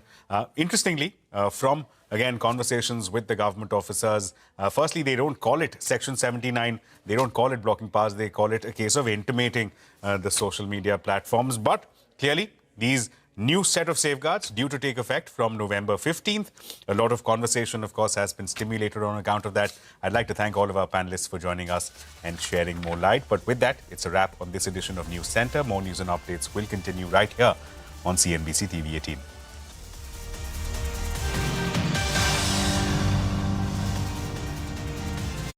Co-powered by SBI. Best है सबको पता है. And Bank of Baroda के संग त्योहार की उमंग. In association with car का action hero, Acco.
Presented by Standard Chartered.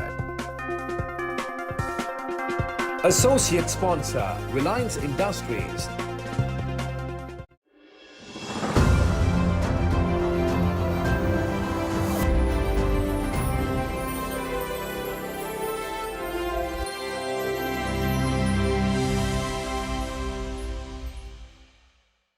Good evening, everyone, and a very, very warm welcome to CNBC-TV18's Leadership Collective, the Chennai chapter. We are today at the heart of Tamil Nadu's industrial ambition and one of India's fastest growing tech hubs. You know, what better way to begin this evening with a story, I think, that defines India's transformation, where steel meets silicon. And to lead this conversation, we have with us the managing editor of CNBC-TV18, Shireen Bhan. So let me welcome her on stage. And joining her will be the Honorable Minister of Industries, Mr. TRB Raja. May I please request both of you to come joining in. He is the driving force behind the state's industrial resurgence and global investment momentum. Let's give them a huge round of applause and get the evening started with this conversation. Ladies and gentlemen, here's a little bit of a backstory. I've been doing an annual interview with Mr. Raja in Davos, where he talks to me about the number of MOUs that the state of Tamil Nadu has inked there with global investors. He's always been very proud of the fact that they have, amongst other states in the country, the highest conversion rate. What's that number looking like today, Mr. Raja? It all starts from just being straight with the public. We just sign MOUs which actually will transfer into investments and then to jobs. We just don't sign every MOU that comes our way. So it all stems from the fact that the Honorable Chief Minister through M.K. Stalin Awargal has given us the freedom, given us, as in the Department of Industries, the freedom to choose which MOU to sign and which one not to. Right? So all of these are facilitation MOU. Most of them are facilitation MOU. So it's not much of a binding thingy for both sides. But then the ones that we sign, ones that Tamil Nadu signs, we ensure that the conversion rate will be high, and the possibility of the conversion rate will be high. This is the only state in India which you will see such distributed growth in. And then you have the intervention from the government, where the Honorable Chief Minister has given us the powers to have one team, just one team across the table. I, myself, as the Minister for Industries and the Chief Secretary, and 8 other top secretaries sit across in one table and go through all of these MOUs meticulously and make sure that we get all these clearances done. And when in Tamil Nadu, single window system is actually single window system. So all of this comes together. Lots of veiled references there in your opening comment. So let's pick up on one of the single window clearances. But on GCC specifically, with this single window clearance policy that you're now putting in place, what's the hope? What's the aspiration? GCC 1 is something which we're working on at Guidance Tamil Nadu. It's going to be a single window, proper single window system, a separate desk only for GCCs. We have a dedicated team working on GCC right there. And you do know, all of you understand that given the situation today, especially with agentic AI stepping in a big way, I think GCCs need to reinvent themselves. And what better place to reinvent themselves than in Chennai, the original GCC hub of India. This is the talent capital of India, so we can do whatever we choose to do. There have been many sectors that you've tried to go after. Auto, of course, is the most well-known. And so your plans to develop the semiconductor side, are you still focused on getting a fab, or are you now looking more at development? No, fabs, I mean, I'll tell you why we are still working on fabs, even though I know that fabs don't give me jobs, not the number of jobs that I really would want to have. Fabs don't give us, they do give us high-end jobs, but then fabs I want it for India, because I think India needs fabs for the north of India, and then purely for national security matters, we'll need fabs in the south also. I'm sure all the national security experts will understand this part.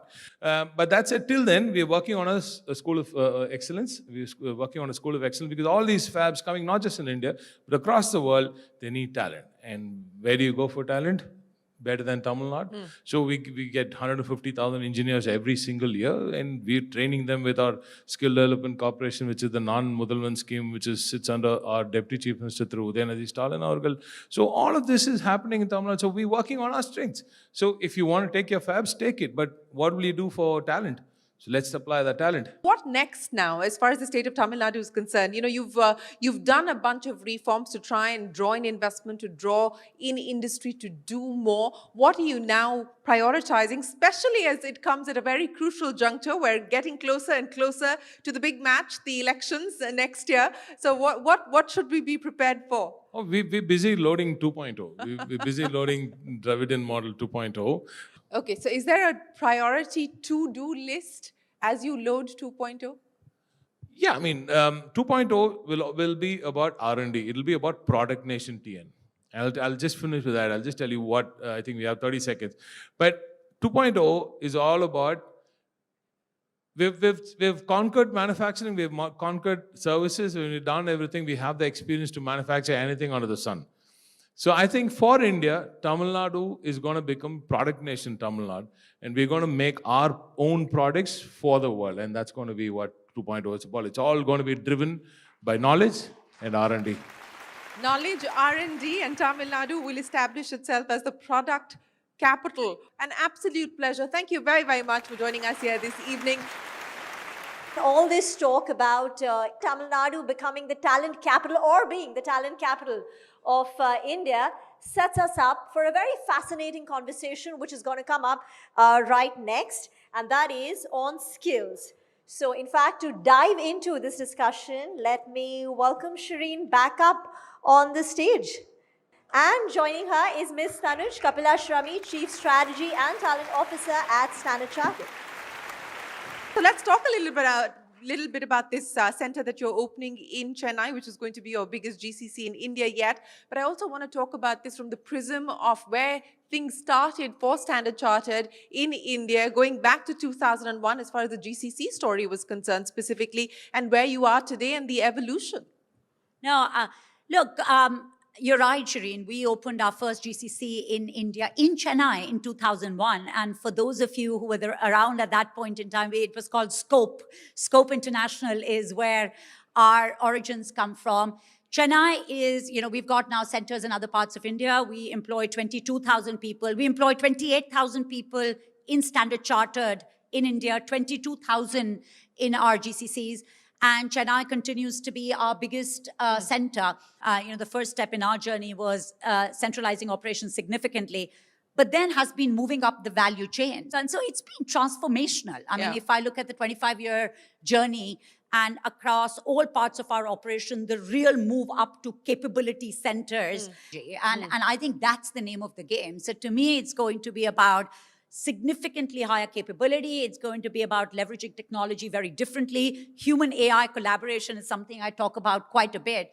And I think these centers will become the heart of that human AI collaboration. You know, Tanuj, I want to understand from your lens, since you manage strategy as well as talent, and what we're seeing today, specifically in the context of AI, is this big talent war out there. What's the specific challenge that you believe banks like yours, companies in general, who are not tech, traditionally seen as tech, are going to face, but as you try and draw in the kind of talent that you just talked about? I mean, the first thing I will say, it's very controversial for the technologists in this room, but I think adoption of AI at scale is not a tech challenge. It's actually a skills, leadership, and a culture challenge, right? So, don't get me wrong, technology is very important, but without having the skills to be able to adopt technology at scale, and the culture and leadership, you will make limited progress, right? I mean, the one thing is the rebranding of banks to become tech magnets for tech talent has been going on for a long time, right? We employ more technologists than mid-sized tech companies. So, and that's something that we have focused a lot on. So the kind of institutes we go to, the way we brand our employment proposition, our benefits. I mean, we took a very progressive stand as a bank on our flexible working policies. But I think companies are going to have to really think about how do they build skills and talent from within, and how do they get the right model where you're augmenting the deep specialist skills with the many other things that are needed, risk management, ethics, you're looking at product development, but actually building those skills from within. And the borrow piece is looking at strategic partnerships for vendors, from your customers. There are many partners in the room today. So I think it's going to be those days of, I've got the money, I'm just going to throw it and get the best talent. Yeah, you hear eye-watering numbers coming out of Silicon Valley, but that's not the reality of most businesses. I think it's a much more nuanced approach in terms of what you build internally and where do you make those big strategic investments. Tanuj, thank you so much for a fabulous conversation, but we wish you the very best of luck with this new center and look forward to seeing much more of you here in India. Ladies and gentlemen, a big round of applause. Thank you very, very much for joining us here today.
We now turn our attention back to a sector that is the heart and the backbone of India's growth story. So to take this discussion forward, I think we've got the perfect guest joining in. Let me welcome Mr. Brajendra Navneet, the Principal Secretary, Information Technology and Digital Services Department from the Government of Tamil Nadu, Ms. Sailaja Josula, Global Head, GCC, Service Line, Cognizant, Shreyasa George, Managing Director, Partner, Bengaluru, BCG, and Mr. Rohan Lobo, Partner, GCC Industry Leader, Deloitte South Asia.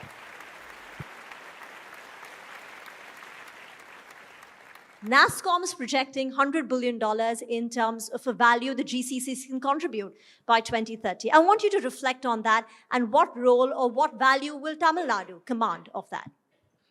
Tamil Nadu is working on what I can say end-to-end model where we are in true sense, we are democratizing innovation. When I say we are democratizing innovation, it means that we are not only incubating startups and providing them necessary infrastructure in Chennai, but we are promising that any young innovator who is aspiring to be an innovator would be having the infrastructure, let us say, within 1 to 2 hours of drive from his home or her home and reach there and get the same quality of infrastructure which he or she can aspire to have it anywhere. But if I may just get some numbers about GCC, if you would have them, what percentage of GCCs today in terms of revenue, number, or even headcount comes from Tamil Nadu? And, since we're asking everyone the to-do list by 2030, where would you like that number to be? Presently, if you look at different publications, because unfortunately there is no data capturing in that sense, but when you refer to publications, it puts that number anything between 15 to 20%. I can tell you whatever has happened in last 6 months. This $100 billion can easily become $200 billion by 2030. Sailaja, you want to come in? The trend, since we're talking about it, the trend earlier was about cost saving, back offices, call centers. Now it's all about innovation, becoming strategic hubs to global enterprises. What has brought us here, and what will take us to say $200 billion by 2030? No, absolutely. I think Tanuj touched quite a bit of that, right? The entire value chain that we have seen in probably Standard Chartered. How can we get this talent to start to work on cutting edge technology?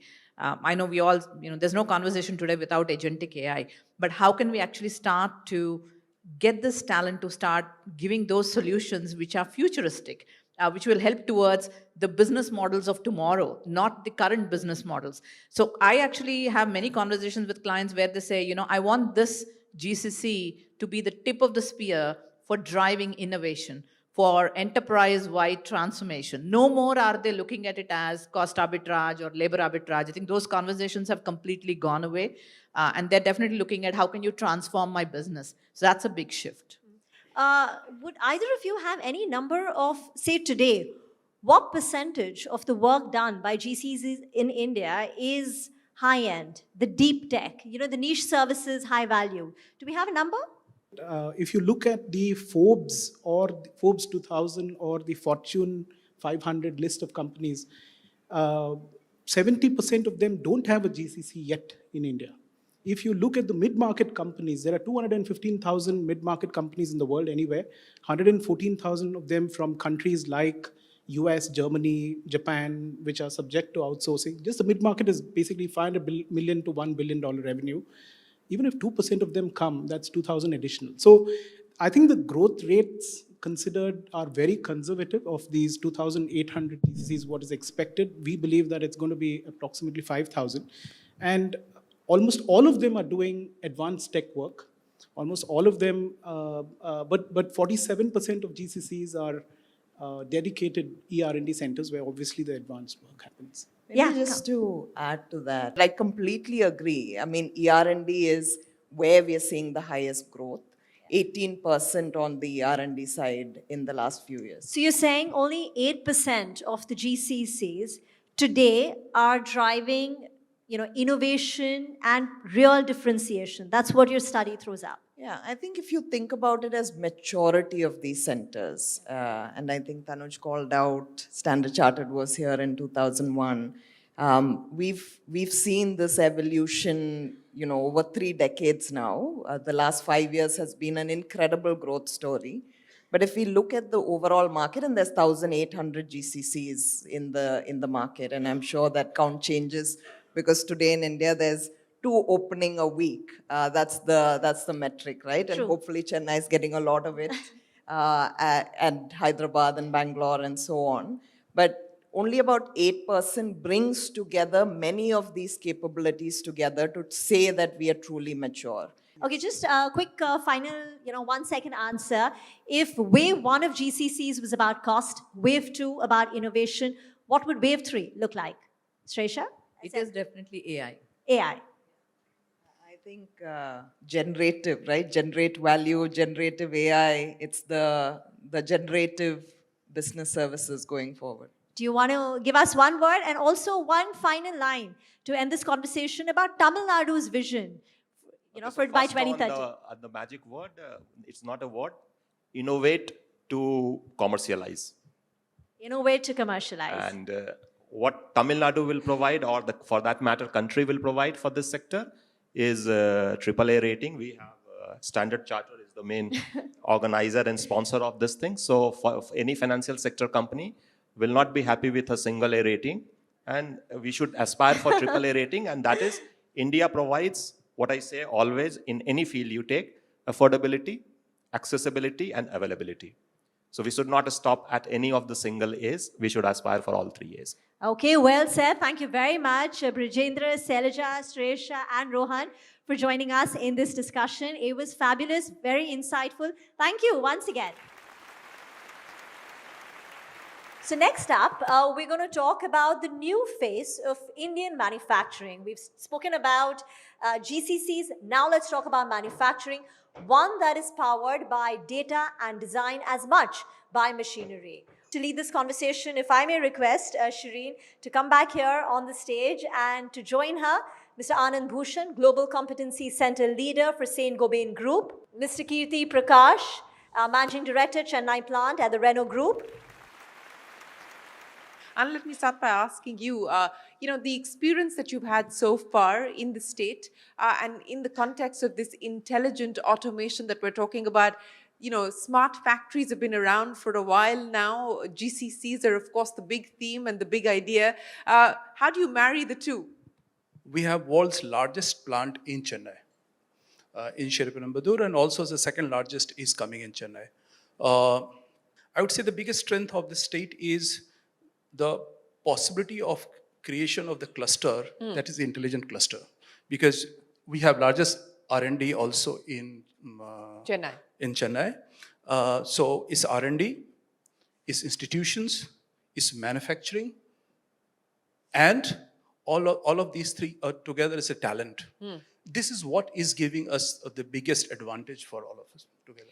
Let me borrow from you. The aspiration is to ensure that there is Saint-Gobain in every, or Saint-Gobain from India in every home in the world. Kirti, the aspiration of putting a Renault in every home in India, but also taking Renault from India for the world. Where do you find yourself on both those journeys?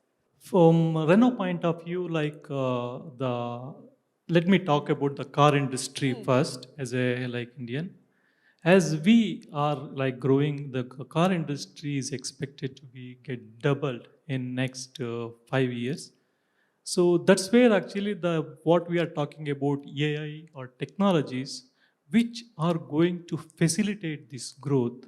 I strongly believe the Indian manufacturing industry, we have to adopt the AI and technologies. Let me brief you with the example. Like our global parent group, Renault Group, we are having we started the re-industry 2023. We started with the goal to reach in 2027 with the complete digitalization and AI assisted devices, which we call as a metaverse. Which that metaverse basically, it's almost like its aim is to optimize the cost reduction, manufacturing cost, energy, and development lead time optimization, and production hours reduction. This way, I think we're having a massive opportunity to use the AI assisted the devices or AI assisted technology to maximize our productivity and make it cars affordable to every customer so that everyone can buy our cars. You've got a large supply chain that you also work with. You've got a vendor ecosystem that you also work with. And Tamil Nadu, fortunately, does have clusters that cater to that. How adept are they in moving to this smart industrial age as well? Yeah, supply chain point of view, of course, India point of view, we have to evolve through the smart manufacturing. Of course, one interesting point is nowadays everybody talks about smart manufacturing. At the same time, everybody is interested to adopt AI or digitalization. This is a good thing. Especially supply chain point of view, first we need to understand, especially in the COVID time example, let me take example from COVID time. The COVID time, we realized that importance of supply chain. Because we usually, OEMs like us, we used to control up to tier 1. So, but we never used to look into tier N, the semiconductor issue, which is classical issue, which makes actually every one of us to think until tier N. Yeah, you want to comment on Yes, that, Anand? Yeah. let me add a few points. Because I'm coming from something very closer to everybody's heart is home, sustainable construction solution company. Uh, See, at this point in time, one aspect that we forget that if we need to scale, without digitization, we can't scale. So has Renault India been able to put an India star as far as your own plans are concerned, as far as your own indigenization aspirations are concerned? Of course, we are doing a lot. Maybe today not the time to explain, but we are doing a lot, and you can see our products, and you can see the innovations which we are bringing globally and as well as India. So we are bringing value to the customers with a lot of innovation and uniqueness. Well, big plans for India. Anand, what about you? We are very positive, and we would get doubled in size, numbers in 5 and 10 years. And we are very positive about it, how the India is unfolding for us. Well, we hope that you continue to drive in the fast lane, each of your businesses, and we look forward to hearing much more from both of you, both on the India opportunity as well as what you intend to do for exports. But thank you very much for joining us here so much. on the Leadership Collective. Thank you. Appreciate your time and enjoyed speaking with you. Ladies and Thank gentlemen, you so a big much. round of applause. Thank you very, very much for joining us here this evening.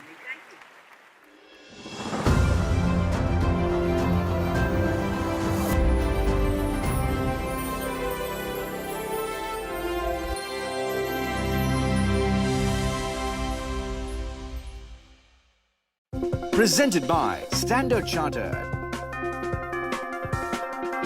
Associate sponsor, Reliance Industries.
Presented by Standard Chartered.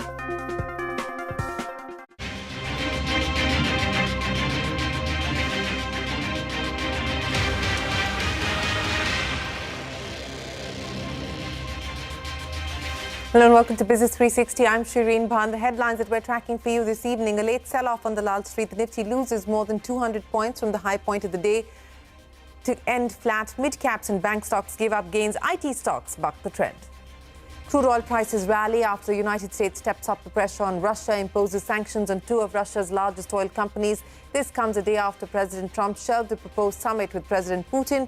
Russia ramps up attacks on Ukraine and conducts nuclear drills. U.S. sanctions on Russia's Rosneft comes as a setback for its subsidiary Nayara, which runs the second largest refinery in India. Trump says India's Russian oil imports will be down to nothing by the end of the year. A Reliance Industries spokesperson tells Reuters the conglomerate is recalibrating its Russian oil imports to align with government guidelines. Prime Minister Modi will not be travelling to Malaysia for the ASEAN summit, quashing speculation of a meeting with President Trump on the sidelines. Foreign Minister Jaishankar to represent India, and Prime Minister Modi will also attend the summit virtually. Hindustan Unilever meets estimates in Q2, a one-time tax exceptional reversal boosts the bottom line. In her first press conference as CEO, Priya Nair says the company will be obsessed with volume-led growth as the long-term strategy. A fresh twist in the boardroom battle at the Tata Trust. Sources say Mehli Mistry provided conditional approval to Venu Srinivasan's reappointment to the board. Mistry will withdraw support if all future reappointments are not unanimous, taking some trustees by surprise. Mistry's term as a trustee expires in 5 days.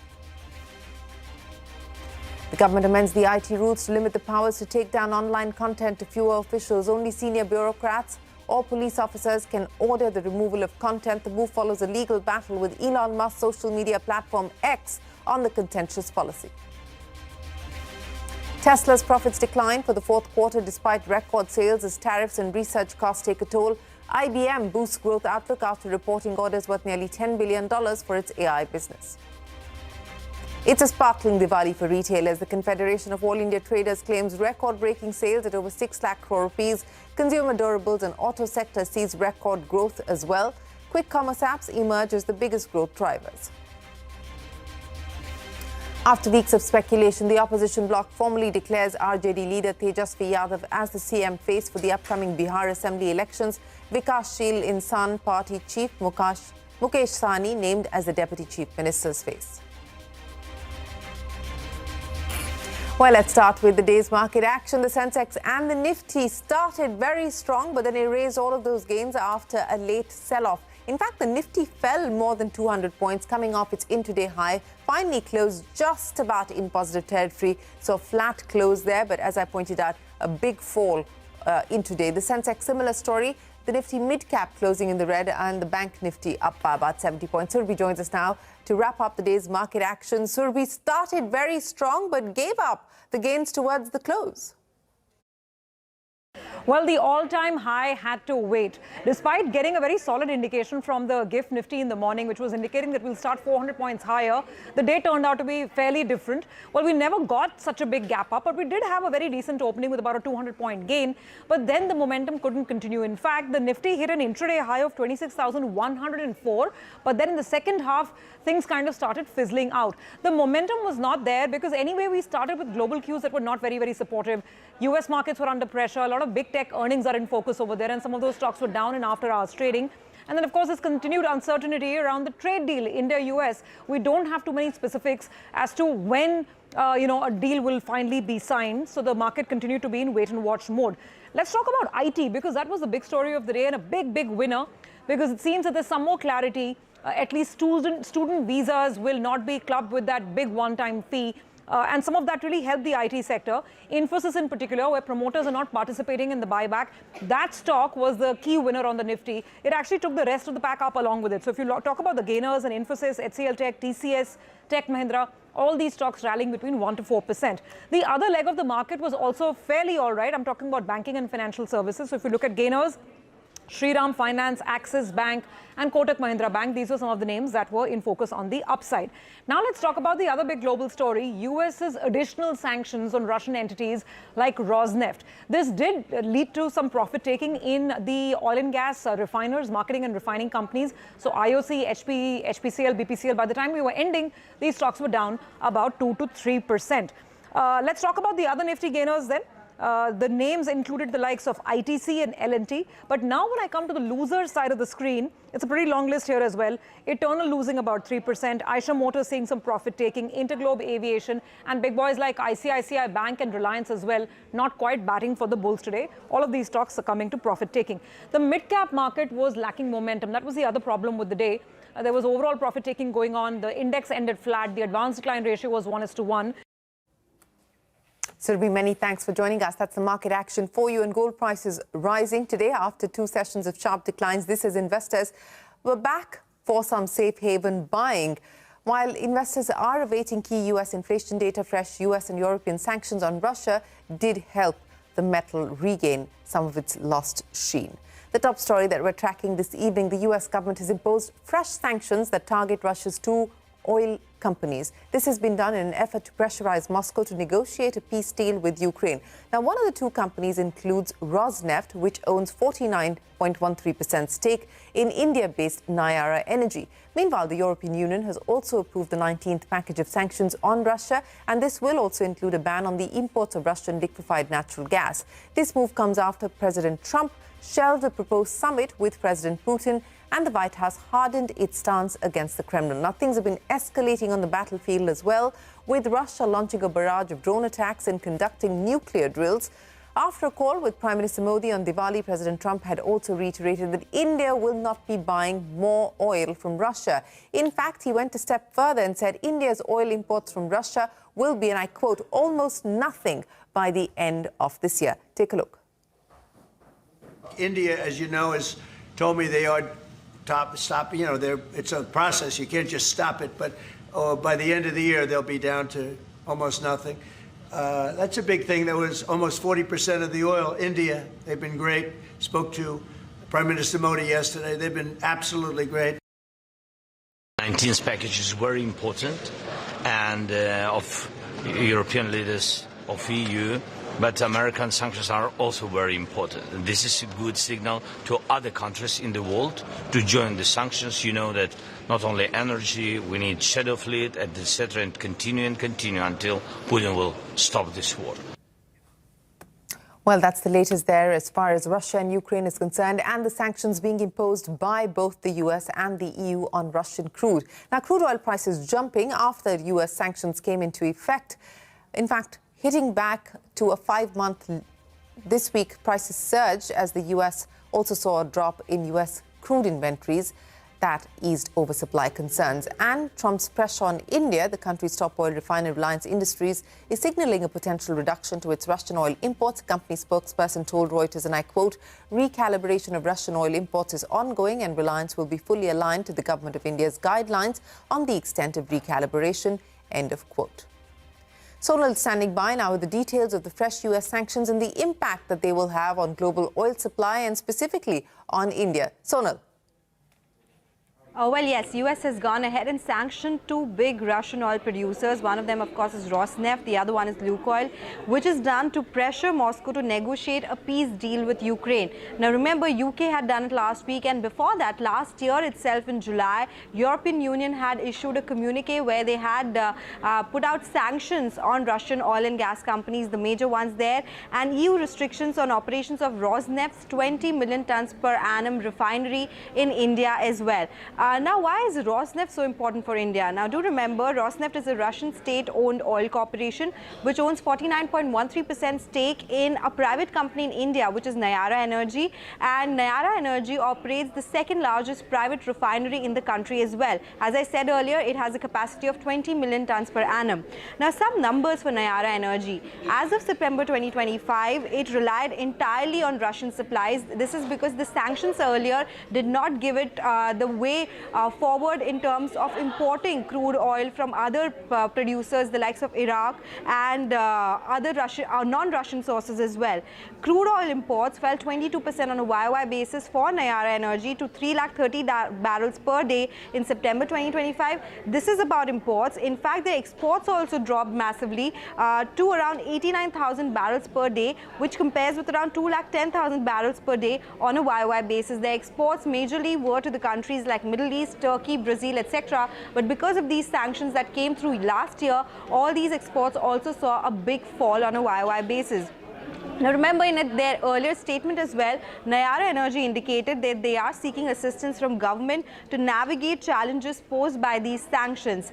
In fact, we did speak to some experts in the morning on what the possible impact of these sanctions could be on crude oil prices, on refining margins and cracks overall. Sonal, many thanks for joining us. Now, the trade negotiations between India and the US could take longer to reach a landing zone. The widely speculated meeting between President Trump and Prime Minister Modi will not happen on the sidelines of the ASEAN summit in Malaysia next week. The US sanctions on Russian oil companies could also complicate matters. Parikshit is here with the details. Parikshit, where does this leave the trade negotiations? Well, there is going to be no meeting between Prime Minister Modi and President Trump at ASEAN Summit, as was being speculated in the media. Prime Minister Modi will participate virtually in the ASEAN Summit. This means that India-US trade talks, which have been in final stages, could take longer. Both sides are yet to reach a consensus and a landing zone. However, India and United States officials are still hopeful of reaching a deal by November and December. In fact, industry sources hope that the average tariff rate would be in the range of 10 to 15%. No official confirmation on that. In yet another pressure move, US has sanctioned Russia's largest oil companies, Rosneft and Lukoil. Sanctions aimed at pressurizing Russia's oil economy, and companies transacting with these sanctioned entities will face action as well. Now, analysts say these US sanctions will definitely have some disruptions and impact on Indian oil companies, but the supply chain is likely to stabilize again, as has been seen in the past. Most Indian companies largely source Russian crude through third-party tenders, and therefore immediate operational impact would be limited. Now, this is the latest reaction and analysis by Kepler on US sanctions.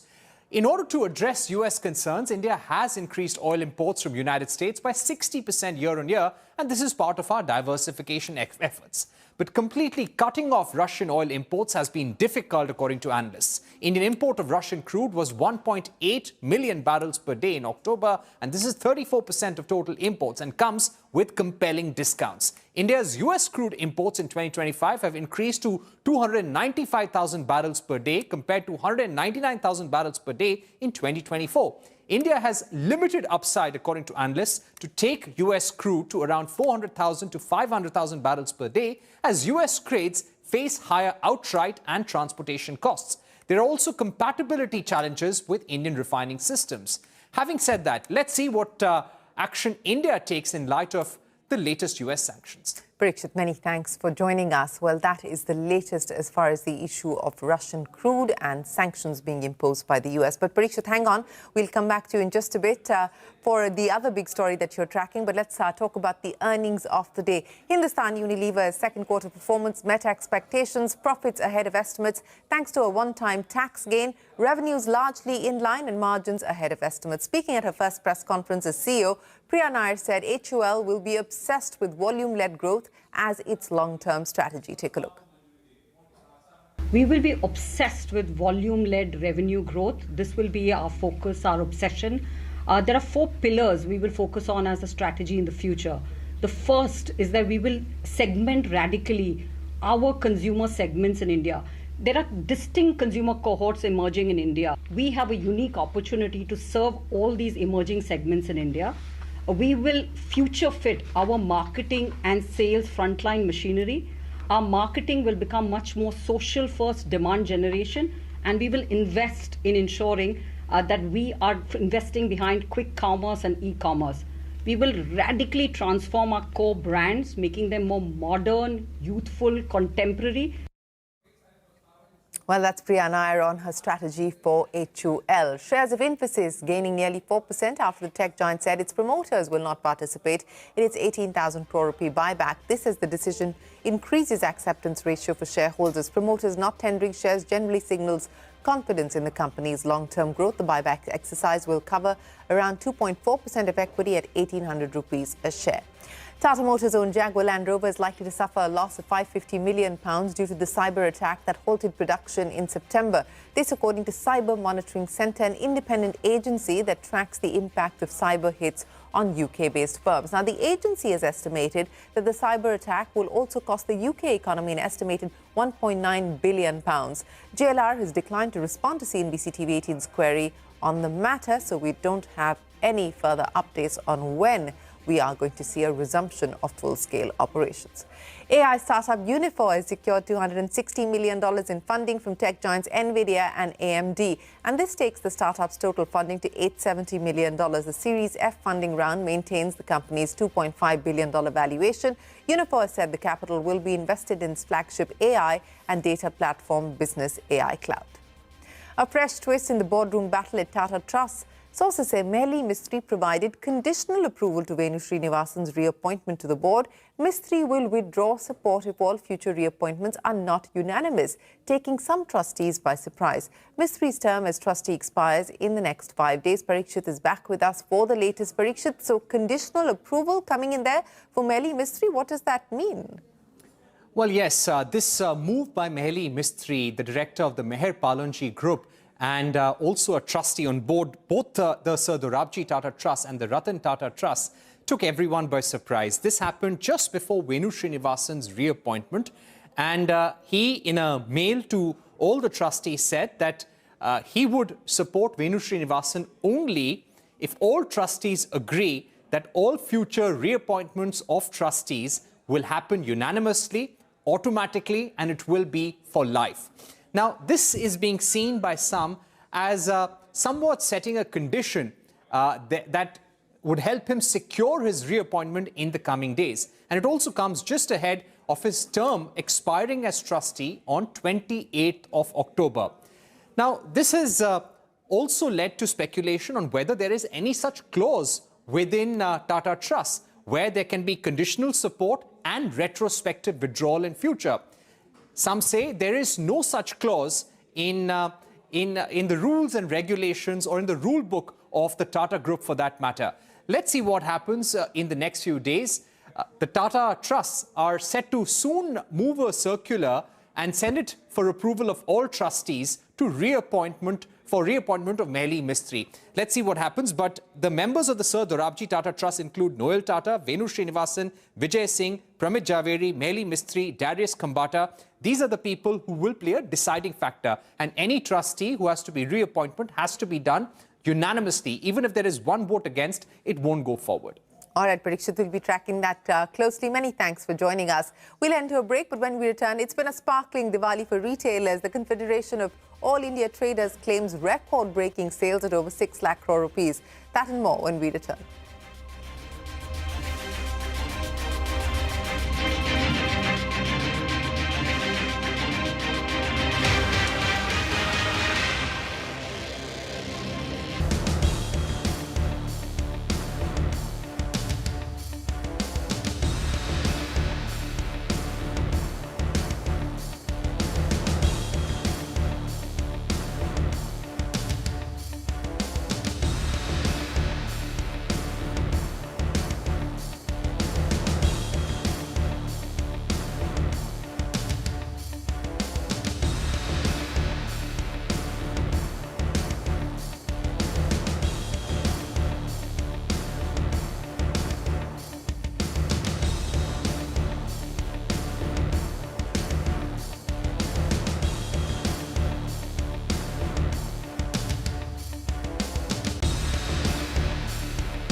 Well, the government has amended the IT rules to allow only senior bureaucrats or police officers to issue takedown orders for online content. The move follows a legal battle with Elon Musk's social media platform X on this contentious policy issue. Ashmit is standing by now to take us through the details.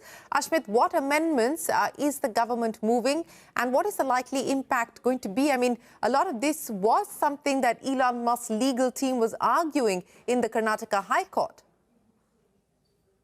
Well, the government bringing in amended IT rules which take effect from the 1st of November. And under these amended IT rules, the government has brought in safeguards with respect to takedown orders. Bear in mind that under the amended IT rules, only officers of the rank of Joint Secretary or higher will now be authorized to issue takedown orders. In case of police, the rank prescribed is DIG. Only officers of the rank of DIG and higher will be authorized to pass these takedown orders.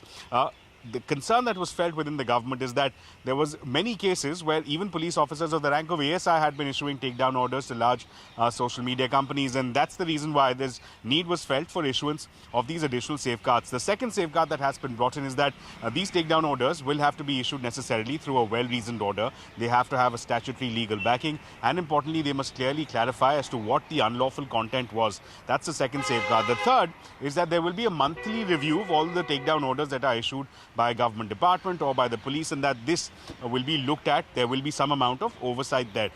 Now, while the government is quick to point out that this has absolutely nothing to do with the challenge that had been issued by Elon Musk-backed X to government's takedown orders, nonetheless, many of these safeguards, many of these questions were the questions that were raised by X before the Karnataka High Court. In fact, at one point, X's counsels had argued before Karnataka High Court that any Tom, Dick and Harry officer is now issuing these takedown orders, and this lack of safeguards is something that had been flagged. The government, again, just to confirm, is clarifying that there is no correlation to the X suit that had been filed before the Karnataka High Court, but nonetheless, additional safeguards now being brought in, and this is for takedown orders under Section 79 of the IT Act.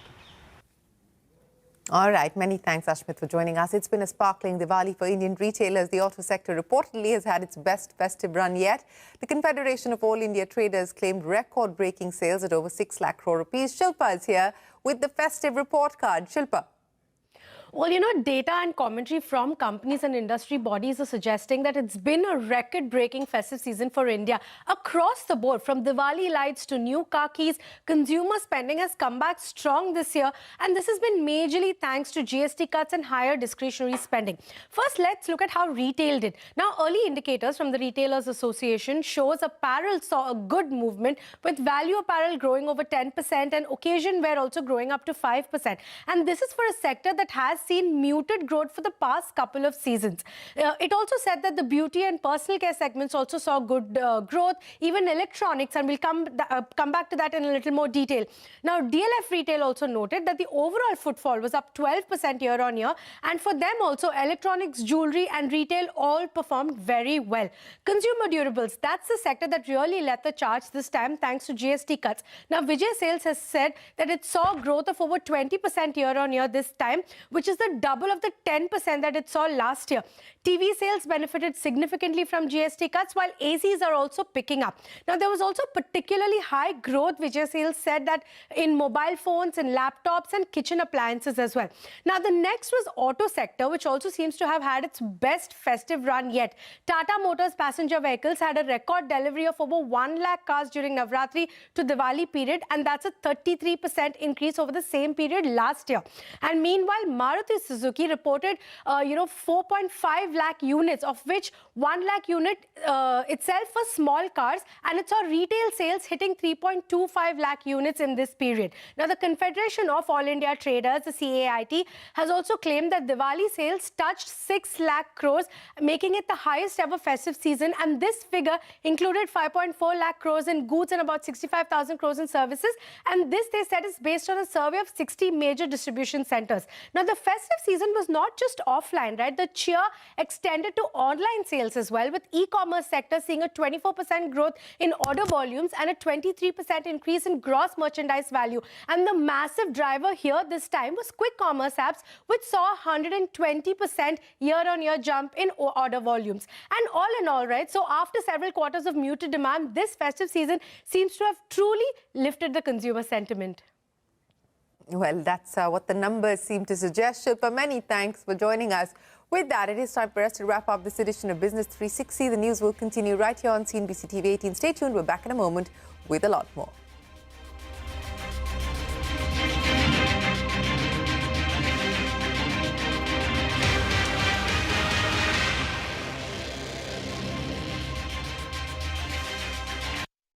Presented by Standard Chartered.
One out of two people in India need glasses.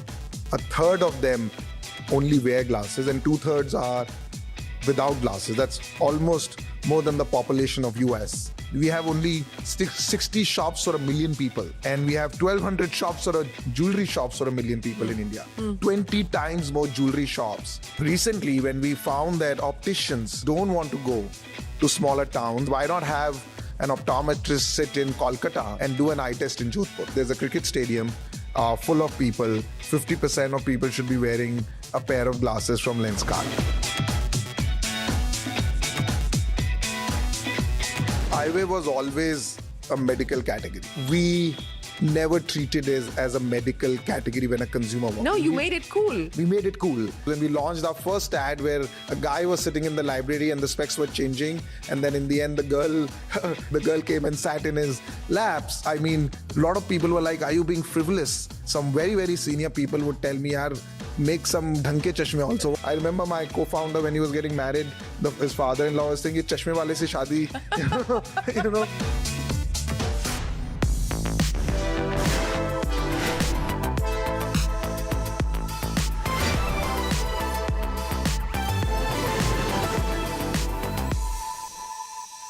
disrupting India's traditional opticians to becoming one of Asia's largest eyewear retailers, Lenskart has changed the way millions see the world, with technology at the core of everything that it does. Hello and welcome to Young Turks Reloaded. I'm Shireen Bhan. In FY25, Lenskart sold over 22 million pairs of eyewear. It operates more than 2,700 stores across 14 countries and has clocked 100 million plus app downloads. But its real differentiator is not just its scale. It's the way the company has fused tech, manufacturing and retail into one seamless experience. From an AI-powered virtual try-on to remote eye tests and even lens cutting and next-day delivery in 40 cities. This is the eyewear business reimagined. At the center of all of it is a founder who has been around now for a while. He left his cushy job at Microsoft to chase impact back home. Piyush Bansal, the chairman, MD and CEO of Lenskart, from doubling down on manufacturing in India to designing collections that drop as fast as fashion, from smart glasses to eye screening programs. Let's decode how Lenskart is rewriting the rules of the game. Piyush, many thanks for joining us here. It's great to have you back on Young Turks. It's been, what, a decade since we last spoke? Almost. Maybe more than a decade, maybe 12 years. And a lot has changed for you, hasn't it? Yeah, it's been roller coaster. It's been a roller coaster of a ride. I remember we were doing Search My Campus when we first met. And Search My Campus actually started in 2008, a couple of houses away from this current house that you're exactly in. 50 meters away from here. 50 meters away from where we are today. Yeah, in the garage. In the garage. Yes. And then, of course, the pivot happened to Lenskart. But let's start by talking about that. You know, I watched this speech that you did at a convocation where you said that you're most successful at failure. Now, in India, failure has never been romanticized. I mean, we're just getting used to the idea of setbacks and saying it's okay to fail and get ready to start up again and so on and so forth. But, you know, when you were growing up, when you and I were growing up, you know, our parents never said, beta, try kar lo, fail ho jayega to koi baat nahi. Where did this idea of being okay with failure come from? I mean, how did you adjust that mindset to say it was okay to fail and continue to try? I think over the years, maybe I applied for IIT. I did not get into IIT. That was a big one because you study all your 11th and 12th for it and go to school, then go to your coaching. And then I didn't clear it maybe by a few points. So that was a failure. But then somehow with my CBSE grades, I landed up in Canada with not a lot of money and not a house. So I lived pretty much in a basement and in a shared housing for very long. And, you know, my parents never went abroad. I somehow landed up there with 2 suitcases. And then when I was studying at university, I applied to Microsoft for an internship and didn't get it. Right. So that was a failure. And that time, I think I pretty much prepared for the interview next time for 3 months before appearing for an interview. And then it worked out. Then it worked out. And, you know, so maybe it was all getting part of the process. And then when I came to India, I had no plan. I was pretty much spending my life repairing a basement and doing this and doing Search My Campus, which was 2 years, trying to create then that impact which I wanted to, which we wanted to, but not getting there. That was in some ways, and also over the years, I think even when we were going international, right, at Lenskart, it's never easy for a company to do there, you know, and then we went and acquired a company in Japan. But one thing that I've realized is that if you can be good at failures and you stay persistent, you're one of the few.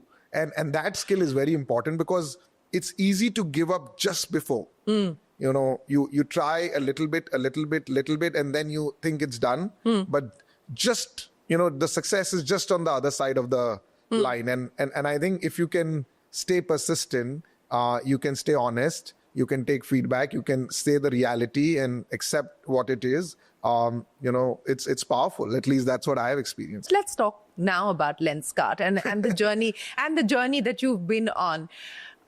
You know, in many ways, businesses like yours have been category creators because they've disrupted the way that consumers were buying this category? I mean, eyewear, organized eyewear was minuscule in this country. It continues to still be fairly small as a segment. But the idea of going online and buying what was seen as almost like, this is the doctor prescribing you something, and to trust Lenskart with that, what has been the biggest learning for you? What was the most important thing that you did to create this category now as you look at it in hindsight?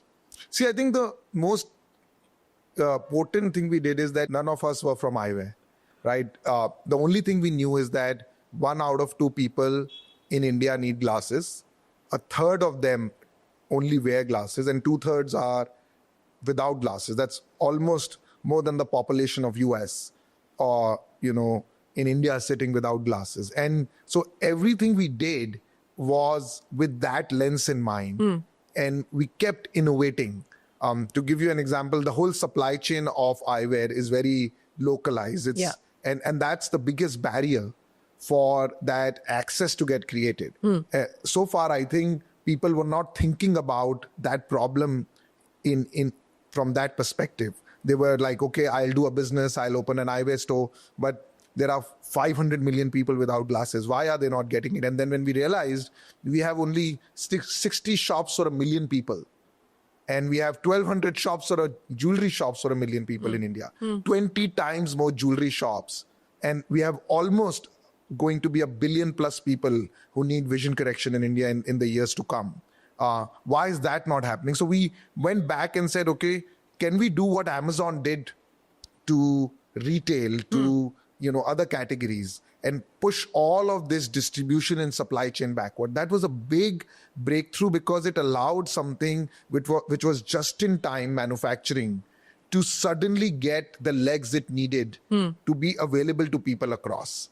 And then recently, when we found that opticians and optometrists don't want to go to smaller towns, and we need eye test in a Jodhpur, in an Udaipur, in a Tirupati, in a Shimla, we and the teams kind of figured out the solution that why not have an optometrist sit in Kolkata and do an eye test in Jodhpur, right? I think that was the biggest thing we did because we didn't have any baggage, any, I would say, thing telling us that this is not possible. They're like, okay, this is the problem.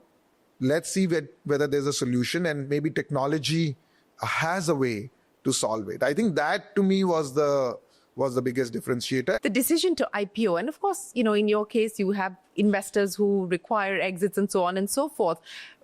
When did you seriously start to think about the possibility of a listing? Who did you talk to about the pros and cons on whether this makes sense for the business at this point in time or not? Take me through that process. Filing the DRHP is it's the kind of final aspect, but the process of getting to the DRHP, what was that like for you? See, I think for us, as far as listing is concerned, it wasn't for providing exit to investors.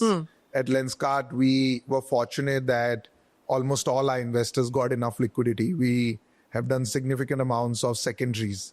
You've done more secondaries than primary at Lenskart. So it wasn't ever a decision about, in fact, for a lot of our investors, even if we decided to stay private for the next 5 years, they'll be very happy. In fact, there's no problem. We decided, one thing we were very clear is that we would do what will allow us to take us closer to that vision for billion. I think as we got ready, more and more ready management-wise as a company, as we became profitable, and particularly in the current landscape of AI, the talent that is needed to go to the next level, which is also a big opportunity for Lenskart. I mean, we are a tech-driven eyewear company, and with tech, you could do only this much so far.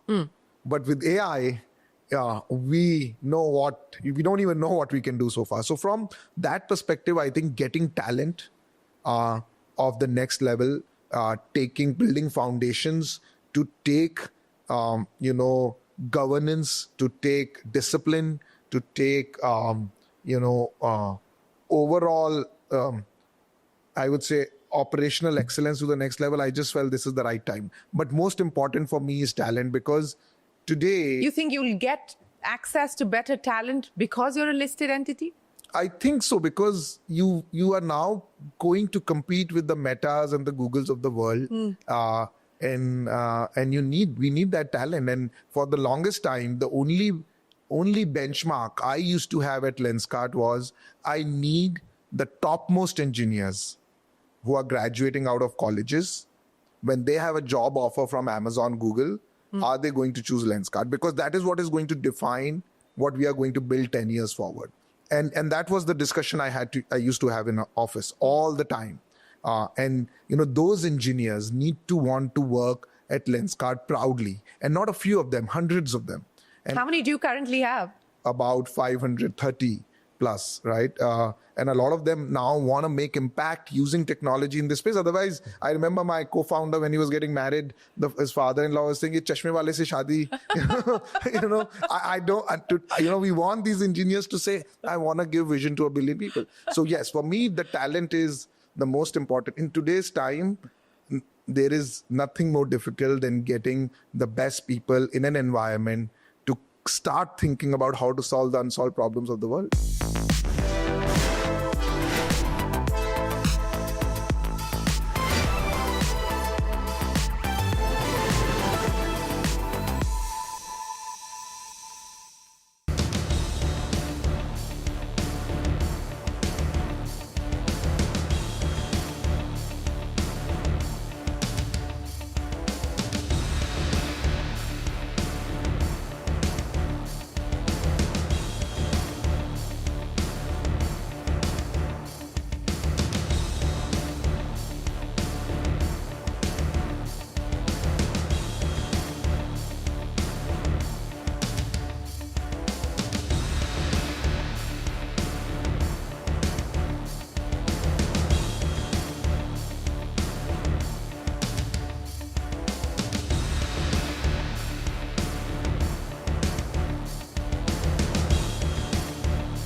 I want to talk about the issue that you're going to be asked a lot about once you do eventually list, and that comes down to profitability, and those numbers are going to be examined quarter after quarter.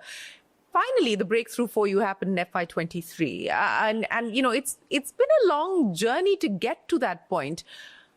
Take me through what it was like building a business with an eye on eventually being profitable, and then finally when that milestone happened, and from then on, the pressure to sustain, maintain, improve better on it, which is now going to be even more amplified as you list. See, I think one thing we were very clear from the beginning was that we want to create a sustainable business, because there is no way we can achieve the impact that we want to create if we are not sustainable. So from that perspective, at Microsoft, we were taught that create 10x value, because I was in Microsoft Office. And in Word and PowerPoint, you have to be 10x better to compete with the online sheets, right? So we fundamentally always wanted to make sure that both the product quality and the price, when they come together, it creates that value for the customer. And that then translates into unit economics. So for almost a decade plus, I think we have been very, very disciplined about our unit economics. And we feel that if we are creating value, that would happen. If at all our unit economics are getting compromised, there is some gap in the value we are creating for the consumer. either our experience is subpar or the product quality is not there. So we need to go back, work on it with the discipline that the unit economics stay constant. And then it was just a matter of operating leverage and scale. So I don't think for us and for our investors, there was ever a question about whether Lenskart will get profitable. Because the unit economics were, decent. They continued to get better. But the decision-making was never about unit economics. I know it sounds a little bit unbelievable, but all our decision-making was always about, are we creating enough? Are we becoming part of a dinner conversation? Some of these things in life are so simple, right? Give, specs to everybody in the stadium. So now I can go to a cricket stadium and realize that still 50% people are not wearing our specs. So there is a lot more to do. So that way I cannot be content about it. And similarly, I think some of these things was like, if you are creating value, then profitability would come in. And it started kicking in. It's good to see it after a decade plus. Yeah. I won't say that it is not nice to see it, but yeah, it's not that hard. I think the more you chase it, the less you get it. Don't chase profitability, chase 10x customer value, and it kind of comes through. That's a byproduct of... That's what I truly believe in. I do think so. Piyush, I want to talk about the word that you used, that there were many unique things that you did. I want you to highlight for me what you believe have been the most powerful. Everybody talks about the fact that how you kind of made sure that you were controlling the supply chain and, vertically integrated end to end as far as the business was concerned. But to your mind, as you look at it, what do you believe have been the most powerful ideas that have been unique to your success story? See, I think eyewear was always a medical category, and everybody would tell you that make everybody wear white coats and put a counter and you make people fill a form. We never treated it as a medical category when a consumer walks. No, you made it cool. We made it cool. And with a lot of criticism, because when we launched our first ad where a guy was sitting in the library and the specs were changing, and then in the end the girl, the girl came and sat in his laps. I mean, a lot of people were like, are you being frivolous with such a serious category? I went to events and some very, very senior people would tell me, yaar, make some dhanke chashme also. What are you doing with this category? But I think it was unique, but it was powerful because people don't want to be told every day that they are becoming blind. We buy the phone not for talking on the phone today. We buy the phone for clicking a selfie, right? It's a byproduct. And we don't wear shoes because our feet will not get wet. We wear shoes because we look good. I think that whole unique way of looking at the category was a big turning moment in the mind of consumers because they finally felt that I can go and try glasses. I don't have to be, tagged as, what is the right word, as a patient, just because, I need vision correction. That was very, very, very unique, I think, and a turning point for us. I think the virtual try-on on the app was powerful. Many would say that it is I know a lot of investors would say, okay, what is the conversion after the virtual try-on? What is the conversion after the virtual try-on? It doesn't matter, right? What it is doing is it is giving people infinite possibilities. At the core of it, it is letting them enjoy this category because they never have. And you couldn't go to a store, but how many glasses will you try? 5, 10, 15. You can try here thousands within seconds. And it's just fun. So why can't things be just fun, right? I think that to me, not making it feel like doctors and patients. And when I was very particular when we were designing the iPad system of the term that we will not call it patient. Even today, the opticians at Lenskart or the optometrists at Lenskart fight with me. Why don't we have a coat? And they want the coat. They want the coat, and the customers want the coat. Many customers want the coat that just because this is a 25-year-old, just because there's a 25-year-old kid, I don't trust them to do the eye exam. If they wore a coat, you would trust them. So, and it takes a lot of I would say lot of criticism, I would say a lot of persistence to stay course and say, come what may, we are not going to make a customer walking into Lenskart a patient. Because, that whole stigma that has always existed in the Indian consumer home and maybe globally also, that people very proudly say, "Mere ko chashma nahi laga hai," right? "Main theek hu," Or the moment the kids get glasses, they get such a big beating. Main to bol hi raha tha ki phone mat dekho, TV mat dekho. Arey boss, it's not a crime. Speaking about doing things to keep ahead of the times, because that is what leaders are also supposed Absolutely. to do. What is exciting you? You talked about AI and how you believe that this is going to be the next big leap as far as the future of the company is concerned. But what can you do with it? I mean, what is the vision that you have in an AI world for Lenskart specifically? Oh, I think I am like high on AI. Really? Because I feel that everything that we have been wanting to solve and maybe have been failing at it for some of them, maybe for a decade now, it's just going to happen in the next 2 years. Doing eye test on the phone. It's been almost a dream for many of us working at Lenskart that you could use an Android phone and do an eye test, because that's what is going to eradicate, myopia. That's what is going to be the polio moment for India. And I think now it's possible. And we are seeing signals of it in the ecosystem that so especially also with the smart eyewear. I mean, I don't know if we are still to see what the smartness will be used for, but one thing I can tell you that if you're a visually impaired person with smart glasses, you should be able to the camera glasses. Yeah. You should be able to have a much higher quality of life. Is that a game that you want to play? Because the big boys, in your words, are already there. I don't think we are determined by what the big boys do or the small boys do, right? We are determined about, I think if we truly stay course to, and truly stay genuine to the purpose, and we have that empathy for the consumer in improving their lives through eyewear, we would get there. So that is a plan. That is the plan. I mean, we want to be full stack. We want to invest in it. I mean, you've got the opportunity of it. I mean, if we don't do it, then who would? I mean, we have been lucky that we have consumers who are willing to trust us. We are profitable. We have capital.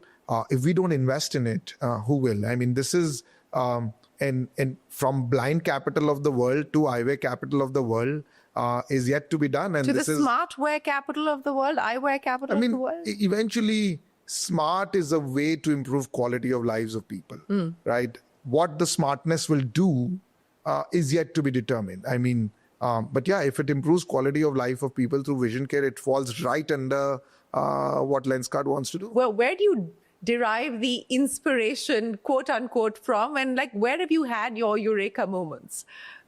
So innovation, to be honest, largely comes at Lenskart from my co-founder, Amit, right? He's the innovator. I am more of a bold vision statement guy. Bol diya to bol diya, karna to padega, right? Kind of thing, right? Then he would... Bol diya, tumhari responsibility hai, karo. And it is like logical to hai, right? Logical to hai. You should be able to test eyes on the phone. So, ab karna to padega kind of thing. And my and I am more of... Bolne se pehle, do you have a consultation? Ki you just decide कि मुझे बोलना है? That is the beauty about saying it, right? So it doesn't cost. Yes, I think if you say it after a lot of thought, then what you say won't be bold enough, right? Then you have logic in it. It should come purely from the heart of, you see a million people now without like inko to chashme milne hi chahiye. They deserve it, kind of thing. And now it's gonna happen, and everything gets created in language anyways, right? Bolne ke baad sab shuru ho jata hai. My aha moments, or I'm more of the HR guy. I am always looking at how what we are doing today needs to happen in almost an automatic way within the next 12 months, and we need to move to the next big thing. And what is the set of people we need to bring together? So in some ways, one thing that has always inspired me is the Indian cricket team, especially in the last decade, and when Dhoni came in, and how he really made it objective about how you are running, what the role each person is playing. So that's my job, right? I want to make sure if you are doing You're Mahendra Singh Dhoni for Lenskart. No. I mean, in some ways, my role is that, I would say. I am not Mahendra Singh Dhoni, but to put right people in the right place at different points in time and kind of step back and convince them to do something which they never thought they would do is large part. That's your helicopter shot. That is my helicopter shot. And I fail at it so much, but when I win at it, that's my aha moment, because sometimes the bets I take I end up taking are very, they're not common, or you would not think of them, and a lot of people will question it. What are you thinking? And when they turn out to be right after a lot of failures, maybe some of them, then I like, I thought this person can do it, and look at what they're able to do. Especially the unpopular decisions are what give me the aha moment. This whole gold membership at Lenskart. Yeah. And the idea that people should buy 2 pairs of glasses because it's buy one, get one. And that is the only way they will get used to the joy of having more than one, was again a very non-popular decision. That why would somebody pay for a membership to own 2 pairs of glasses when I just need one? And today I think people are very happy owning 2 pairs of glasses, and because they ended up owning 2, they own a 3rd and a 4th. So I love this kind. So now all the the unpopular decisions. This is what I'm maybe good at, maybe. Thanks so much, Piyush, for joining us, and we hope whatever destiny has in store for you. Maybe I've used that word too much. The investors, please don't think everything is going to They're also doing some work. They're also doing some work. But thanks so much for joining us. We wish you the very best of luck, and we hope to see you on Dalal Street soon, and look forward to many more conversations with you. Thanks very much for your time here on Young Turks Reloaded. Thank you. Thanks for coming in. Well, with that, it is time for us to wrap up this edition of Young Turks Reloaded. If you enjoyed watching this conversation, send us your feedback, comments, and suggestions. We always like to hear from you. We'll see you again next week. Till then, from the entire team, for now, goodbye, and thanks very much for watching.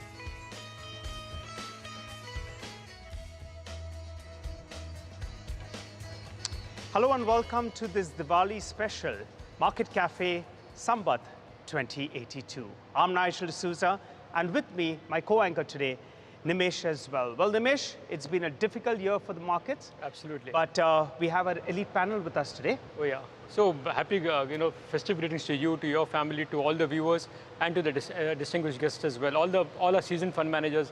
Nobody needs any introduction. First question will be an open question to all three of you. Anybody can answer, or all three can answer. From last Diwali to this Diwali, Nifty is flat. The returns have been quite muted. Did you all expect that India will be a rank underperformer in the last 1 year? And what was the key reasons for this underperformance? I'll start with Anish first.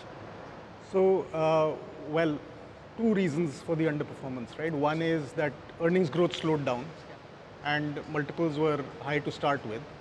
And more importantly, there was a lot of supply of paper, right? So a lot of the argument last year, the people who were extremely bullish were making, was that there's a lot of demand for paper. But what hadn't been anticipated was that there was a lot of supply for paper. So while the retail investors might be disappointed, the promoters, the private equity, the investment banking world has done quite well last year, because they've managed to put out a lot of paper in the markets. Vishnu, what's your take? Right. I think part of the reason, as Anish also pointed out, is expectations were very high, right? But we had also started getting into a zone where economic activity had kind of cooled off again. If you go back, say, about 12-15 months back, the Reserve Bank of India had kind of clamped down on lending into, subprime, MSME, etc. So that was one source of funding issues. And then you also had fiscally very little stimulus and support coming to consumption. Over the course of the last 9 months, I think a lot of those have kind of got addressed, right? But the relentless supply of paper and, of course, the curveballs of Mr. Trump and what he tweets on X, keeps us on our toes. So I think a combination of both of these is where the markets are where they are. All right. Pankaj, I want you to come in it. Over the last 1 year, we have interacted numerous times. And you normally look at the brighter side of things. So could it be that sort of a pitch the last 1 year, which was bouncing around, it was turning, and yet we managed to hold our wicket at least? Do you think it's that sort of year? Because look at the challenges we've had on the global front, on the valuation front, on the supply of paper front as well. So do you think India as a batsman has done pretty okay, given the kind of challenges in the last 12 months? So apart from what Anish and Harish said, they spoke about domestic side. But we should not ignore that we have seen about almost $20 billion of FI selling. Yes. And that's because India was seen as an AI loser. And a lot of money from India flowed out to Taiwan, Korea, China. And there's an AI frenzy for the last 12-15 months, which is happening in the globe right now. Yes. In the midst of that, we had domestic challenges, as they said. And last, if you look at indices, they are not portraying the right picture. Indices may be down by 5-6% from their all-time highs. But when you look at the median constituents and the drawdown of those median constituents, it ranges between 15 to 25%. And when you speak to HNI, retail, their portfolios from an all-time high perspective are any which ways down by 20-25, which is the correct portrayal of the things. So I think along with time, I think you have seen price correction in the broader market space also. And from those challenges perspective, I think a lot is getting priced in now. And I think it is healthy. For a large part of the year, if you remember, Nigel, we were very cautious, saying that valuations are not making sense to us. From March, April onwards, we started to get constructive. And I think a large part of those concerns are priced in. Incrementally, I think we should front load our equity investments as you move ahead in the next 1 to 2 quarters, is my thought process. Pankaj, you spoke about AI not being the big theme. In fact, India has been seen as an anti-AI. In that context, if globally there is an AI bubble, you think this year could be in a way a blessing in disguise for India that we are not in that AI bubble so far? I think so. And all the data points are flashing absolutely red. We don't know the timing because markets always test you. It's 6 months, 12 months, 18 months. Yeah. But look at the data points, just 4 of them. The concentration is the highest ever. If you plot the S&P 500, equal weighted index versus market cap weighted index, it's at its lowest point today. That means 490 stocks on one side, 10 stocks on the other side. It's always a risky part. The second is NVIDIA is now 15% of US GDP. Yeah. Remember 2000, internet was invented. People said Cisco is the only company which will provide hardware. It became 5% of US GDP. And from there, how many years that Microsoft took to come back to the original price. I'm not saying AI will not be there. It will be there for the next 15, 20, 25 years. But the financial market, I think, is pricing far more things. $10 million company getting a valuation of 20 billion. Last 4 years since ChatGPT was announced, you saw 80% earnings growth, 90% capex coming from AI companies. And there's just a frenzy going on. I don't know when the party will stop, but you need to be at the last at the last door to get it out. I think in that respect, India could be a beneficiary where it's a diversified market. Look at Taiwan, TSMC is 55% of MSCI Taiwan, one stock index. Samsung, 30% of MSCI Korea, one stock index.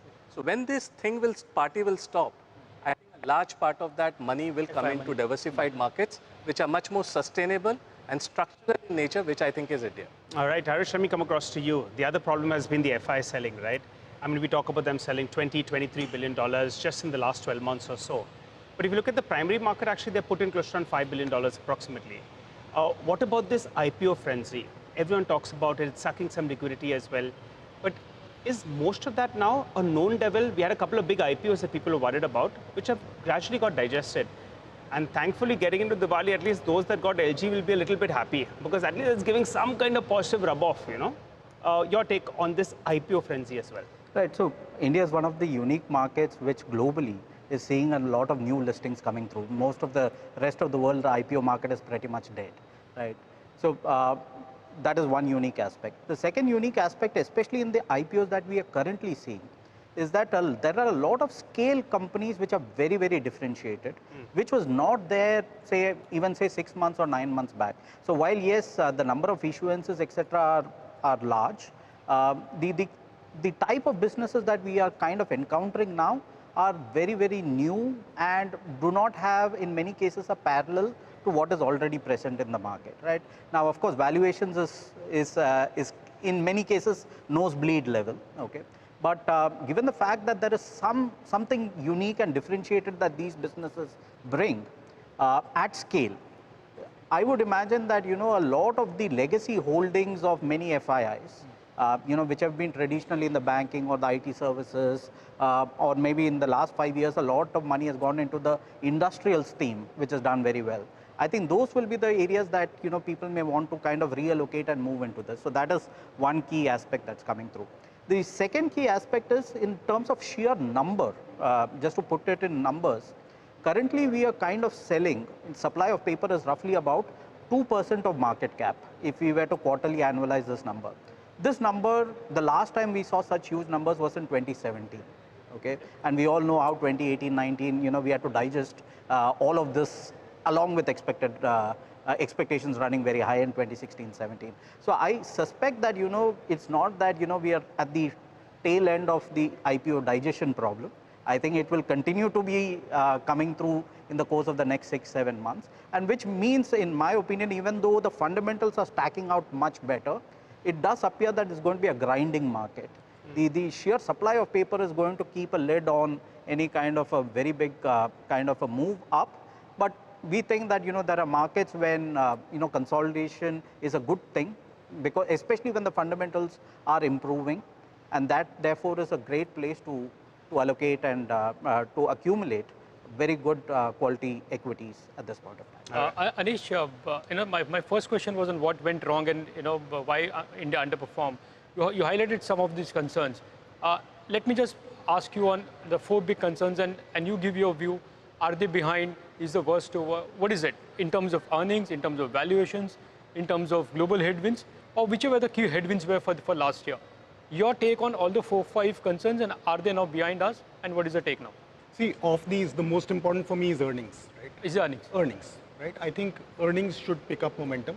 Okay. What had happened was that, one, the economy slowed down a little bit, and two, what we had seen, right, was that 2 years prior or 3 years prior, what had happened was earnings growth had outpaced revenue growth, which happens when capacity utilization is improving, you're getting operating leverage, and that obviously tapers off. So that tapering off also happened, and demand was weak. So net on earnings, you're comfortable that now there is going to be a pickup? I'm reasonably comfortable on earnings. I'm expecting the economy to... Is FY27 going to be a good year for earnings? I think FY27 for large cap stocks should be a good year for earnings. Sure.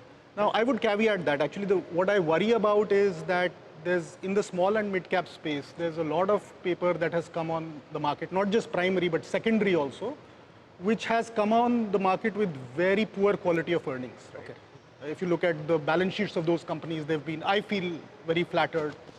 Those earnings will disappoint, right? So I would not say that there's a uniform improvement in earnings, because the poor quality of earnings will I say there's hardware, there's software, there's vaporware. The vaporware will vaporize.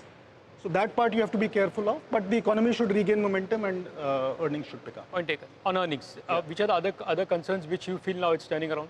No, I think for me the most important concern is earnings. I don't think like tariffs are a big issue. Our current account deficit is in good shape, and as long as the current account deficit is in good shape, you know, a few specific sectors which are not very big, like textiles experiencing some problem, doesn't change the shape of the overall market. And I'm not worried about, you know, tariffs being put on the bigger sectors like pharmaceuticals or IT. I don't think the US economy can absorb putting a tariff on those. All right. So I think we have consensus that the last 1 year was challenging, but now we're gradually getting more constructive that the next year or so will be fairly positive.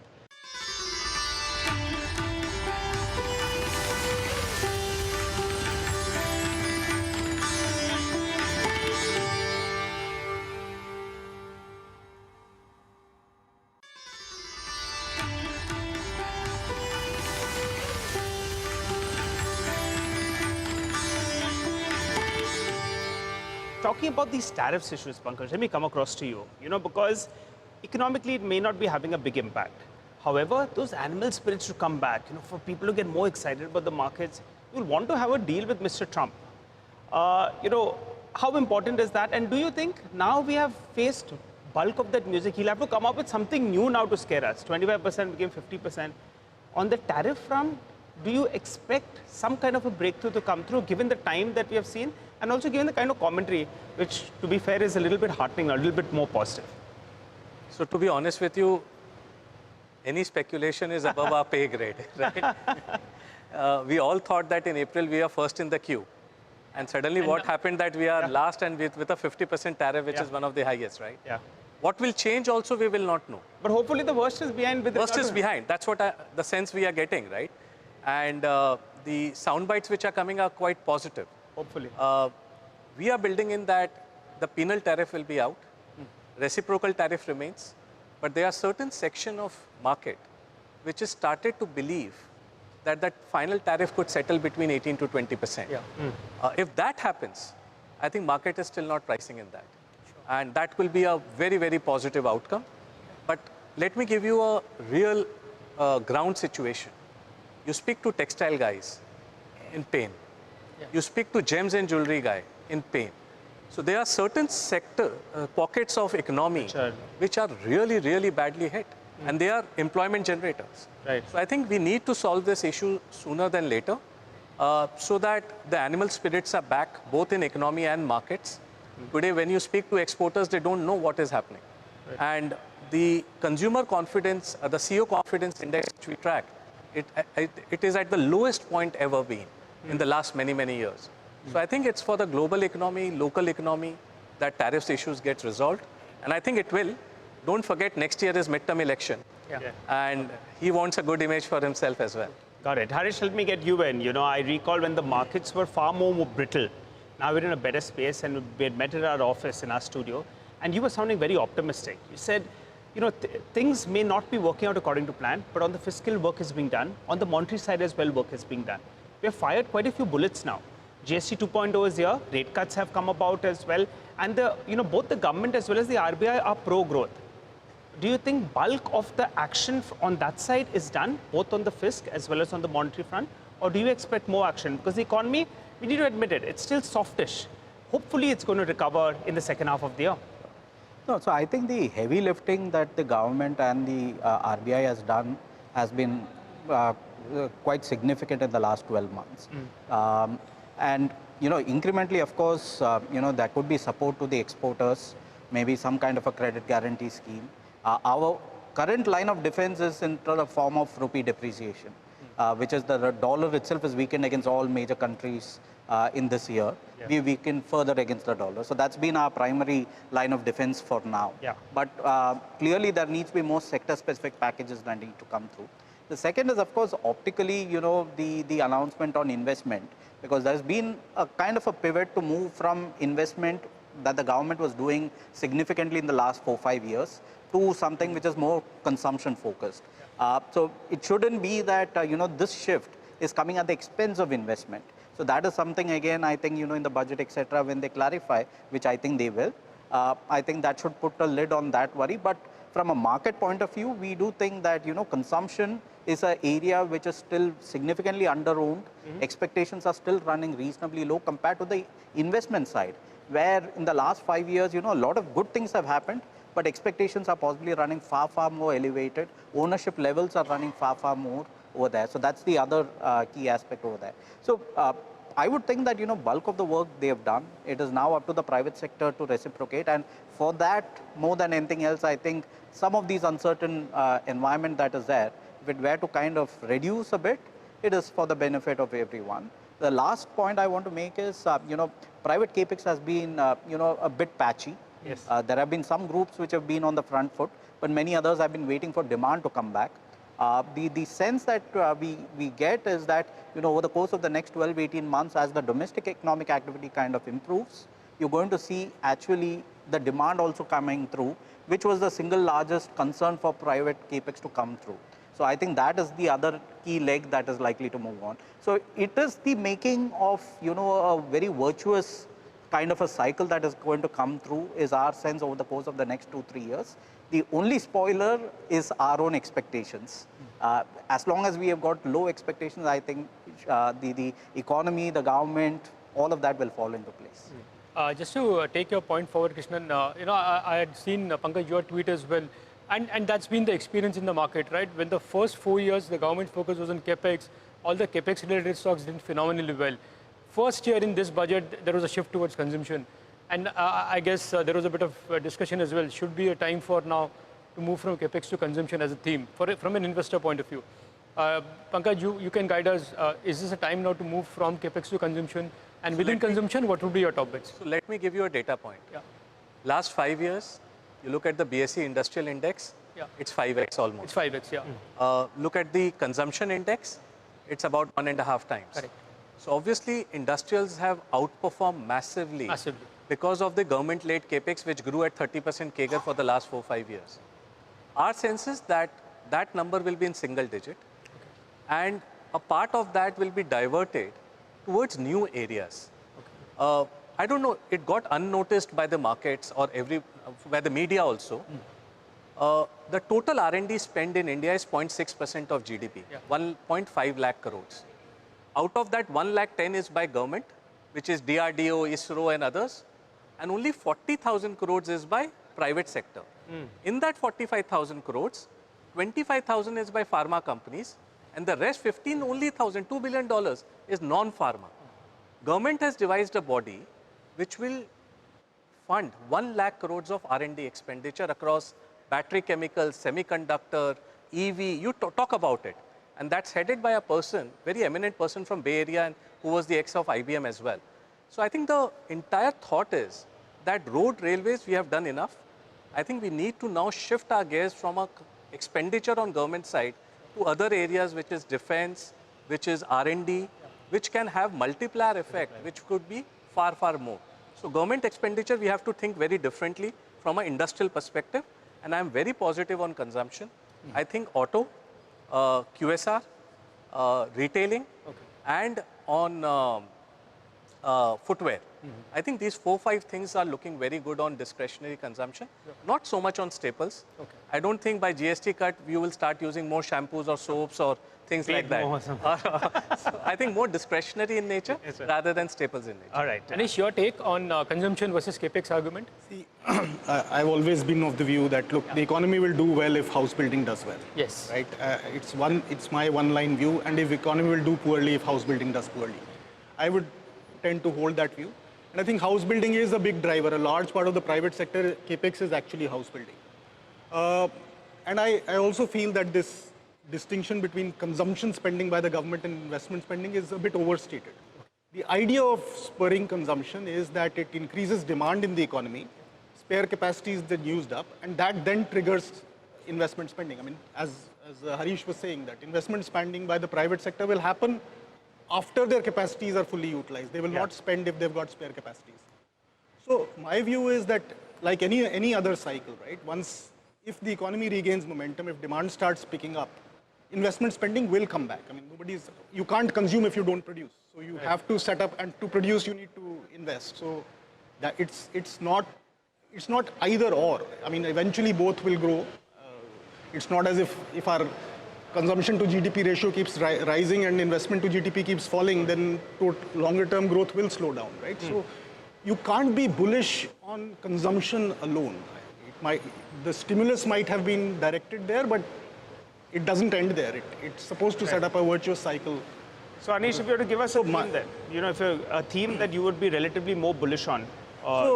I've been, if you look at our business cycle fund where we express our sector preferences, right? We have been bullish on cement, auto, industrials and capital goods, and segments of financials. Auto and cement have already done well. I do think that industrial and capital goods should regain momentum. They lost a lot of momentum over the last. Okay. All right. Harish, coming to you as well for your big theme, but I think let's get another guest. Let's invite our last guest as well, Vikas. Vikas, welcome. Thanks for coming. Welcome. And happy Diwali. Please. Happy Diwali.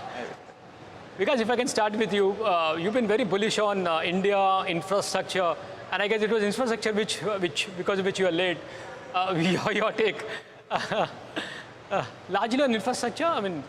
There are two ways to look at it. One is the opportunity in that space itself, like there are two things, infrastructure owners and infrastructure builders or enablers. Both are different. But more importantly, I think the second order effect of that is far, far higher, and you'll have efficiency getting built, and a lot of enabling cost of logistics comes down. So those things have far more multiplier impact. And it's one way to think about it, very much like in US when they had railroad in 1800s, where big investment happened, and that had a huge multiplier impact on the GDP growth for decades to come. So we'll see similar kind of things happening in India. All right, and on the market on the whole, you're been a bull. You believe that bad news is thrown at us, and you look to get in. So you're quite constructive that the next year is going to be much better. Absolutely, I'm quite positive. I think the markets, given the fact that think about it, our economic growth is reasonably good. Your RBI, very big, if you see across in last 1.5 years, all policies are supporting the growth in terms of interest rate cutting down. Last week's policy was boosting the credit growth, and the government is trying to do, in terms of tax rate cut, direct tax with indirect tax, infrastructure spending is happening. So all those things are boosting, towards the growth. So I personally feel that, we will see a very good growth coming in the earnings in second half of this year. And once the tariff uncertainty, which is supposedly a big thing, which I don't think is a very big thing, but markets are worried about it, that once settles down, I think, markets will do very well. And more importantly, a lot of people are positioned negative, sitting on a lot of cash, there's shorts in the markets. So I think as markets see growth panning out, you will see markets doing well. And that's what is happening in the last couple of, days or so. I think that you will see more of that in next 6 to 8 months. All right. Well, gentlemen, I think we're bracing for better times on earnings, on growth as well. And hopefully Mr. Trump is on board as well. And with those FIs underweight, hopefully they come back. I'll tell you what, we'll slip into a short break.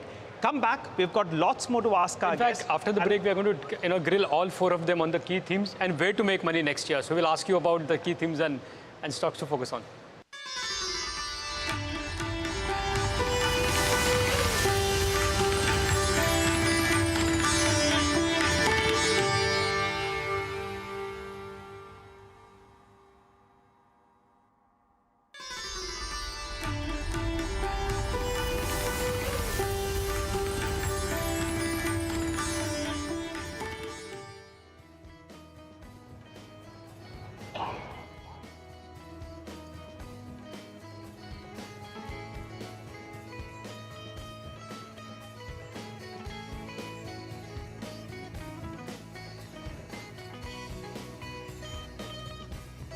Hello and welcome to this Commodity Champions that we bring to you from NSE. Well, this year has been completely belonging to gold, silver, platinum, and perhaps some other alternate segments as well.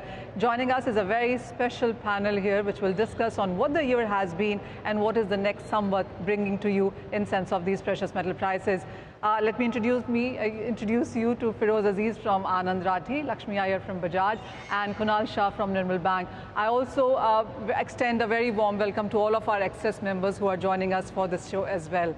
Well, going back, as I said, gold and silver clearly have been the flavor of this year. Gold is up nearly 60%, silver is up 80%, platinum up 90% in this year. When you look back at the year, it has been about geopolitical tensions, tariff concerns. It also had to do with the weakness in US dollar index, and more lately it has been about US-China trade escalations. It also has been about the US government shutdown being prolonged as well. So enough and more reasons, and then on top of that there is investment buying, retail buying, and Indian festival buying as well.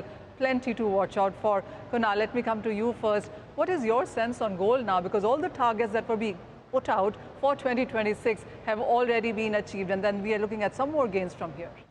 Yeah, so this year was an extraordinary year. I mean, After tracking from last 20 years commodities, I have not seen this kind of returns coming from gold and silver in my 20 years of career. And I think the reasons, like you rightly pointed out, and I'd like to highlight the main reason. I think it's more of a fear concerns. It's the fear that things are not going to do well for the Western economies. Okay. The way the debt has been piling up, and in order to hedge themselves, each and every central banks and followed by that investors have been buying gold like left, right, center, and there's no tomorrow. One after another reason keeps coming, and that is driving. So recently, last $200, $300 rally is mainly because of what is going on with the US shutdown. Okay, so I believe that the rally has discounted most of the positive news, which is supposed to drive gold to a higher prices. Now gold is becoming like a consensus trade. If you ask anyone, what is the outlook on gold, and everyone will tell you the same story. So it can't just keep moving up on the same news. So I believe that gold going forward may likely to enter into consolidation, or may perhaps witness some profit taking. But the fundamental trend of gold is not likely to change, at least for next 2-3 years, till the debt crisis continues to remain over, till this tariff concerns, the inflationary expectation. So I believe that we are likely to enter in a scenario where either gold will consolidate, or it will gradually go down in a shorter term, or may witness some profit taking. But if you ask me from someone's point of view, we are not structurally bearish on gold. Okay. But whatever dips, what we see in next 2 months, 3 months time, due to any reasons, it can go down without any reason also, the way it has gone up. So those will be the time one should again start accumulating, not with the expectation of extraordinary return like we have seen this year. Maybe perhaps I would say 10-12% return. That would make more sense rather than expecting another 40-50% return. Now everyone is talking about $4,500, $5,000. I've seen reports indicating $12,000. So this is generally a time, where you have to be a little cautious about, rather than being very optimistic. So coming on media and explaining the audience about the targets, I don't think so. One should get carried away and give extraordinary targets. So I would say 4,500, 4,600 by next year would be a realistic target rather than a very swanky target. It can come because the problems of the central banks are not going to get solved. We are likely to enter into an ultra loose monetary policy era going forward. Right. The way the macroeconomics is placed right now, yesterday Mr. Powell has indicated that the quantitative tightening is ending. That means the possibility of QE is starting. How they are going to pay their debt? It's impossible. So the possibility of another round of QE in some or the other form is on the cards. And gold is discounting all of these. Inflationary expectations are going to move up. So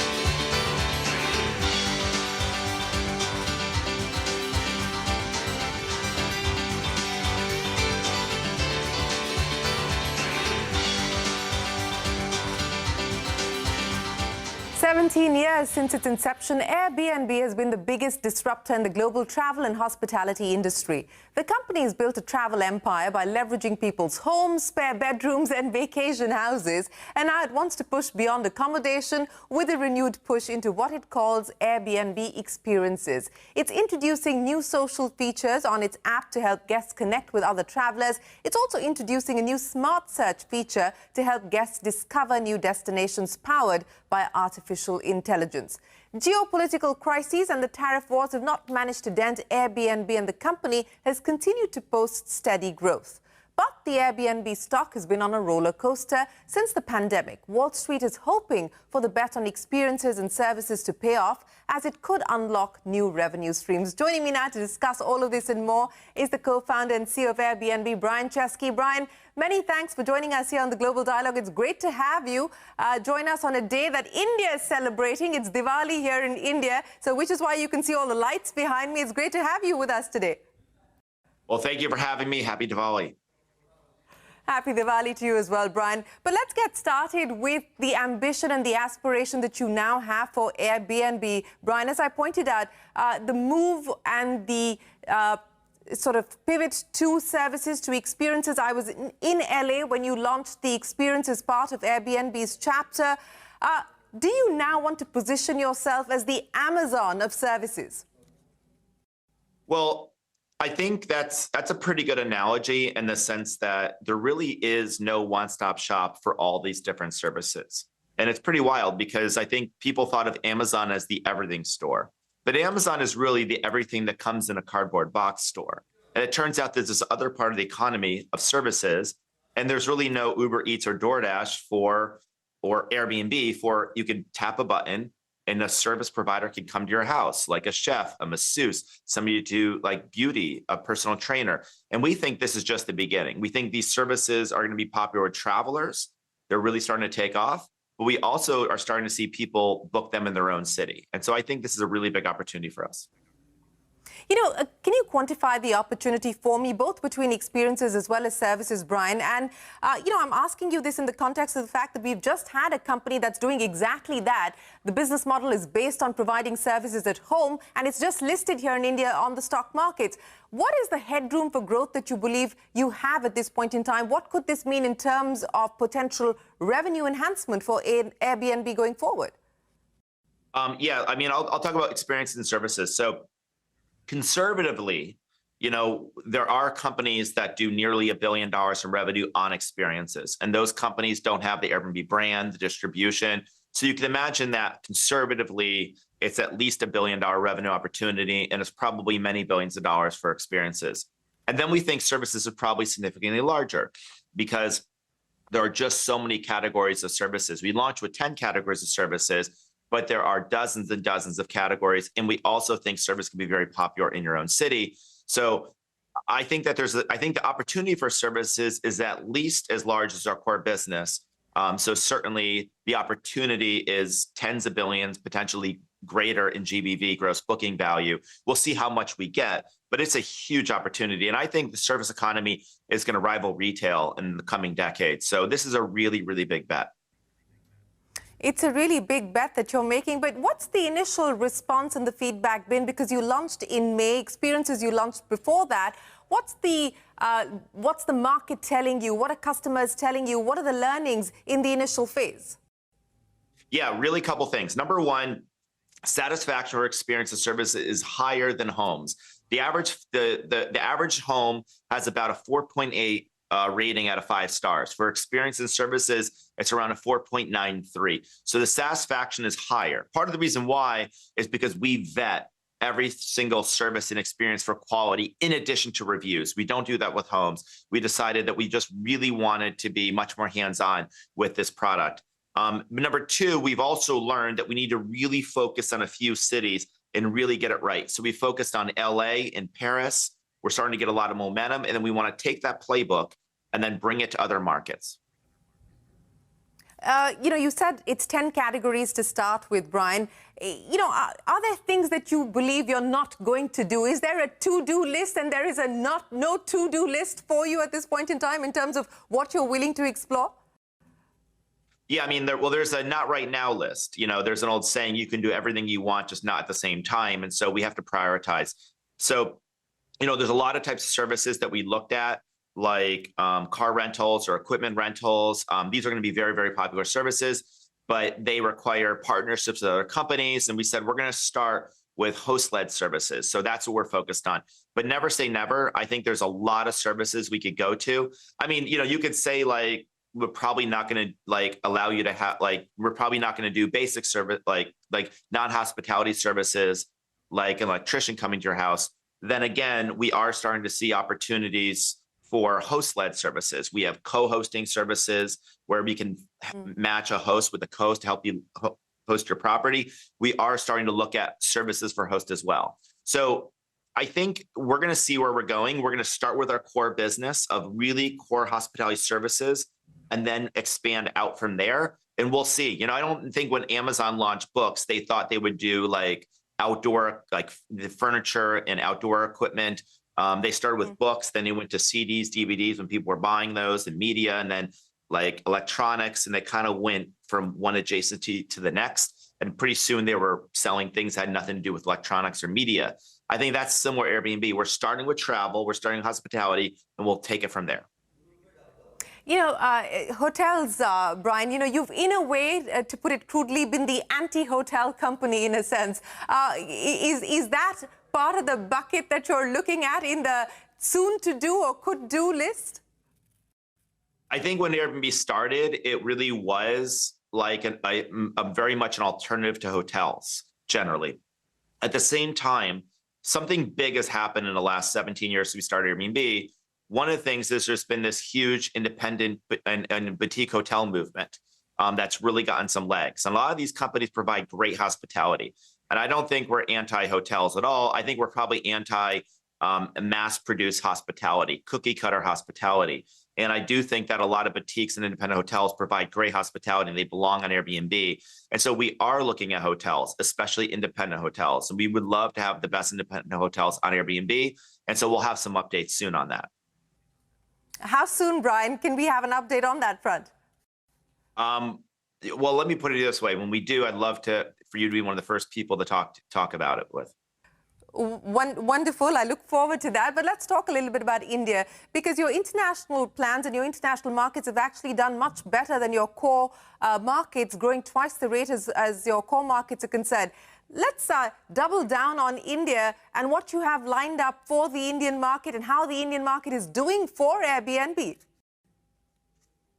I think India, we think of as probably like a 10-year bet or longer. So we think it's going to be one of the biggest markets in the world. You just have to have a long horizon on India. I mean, we know that it's a huge market, the largest population in the world. It will eventually, I imagine, be the largest middle class in the world based on the GDP growth.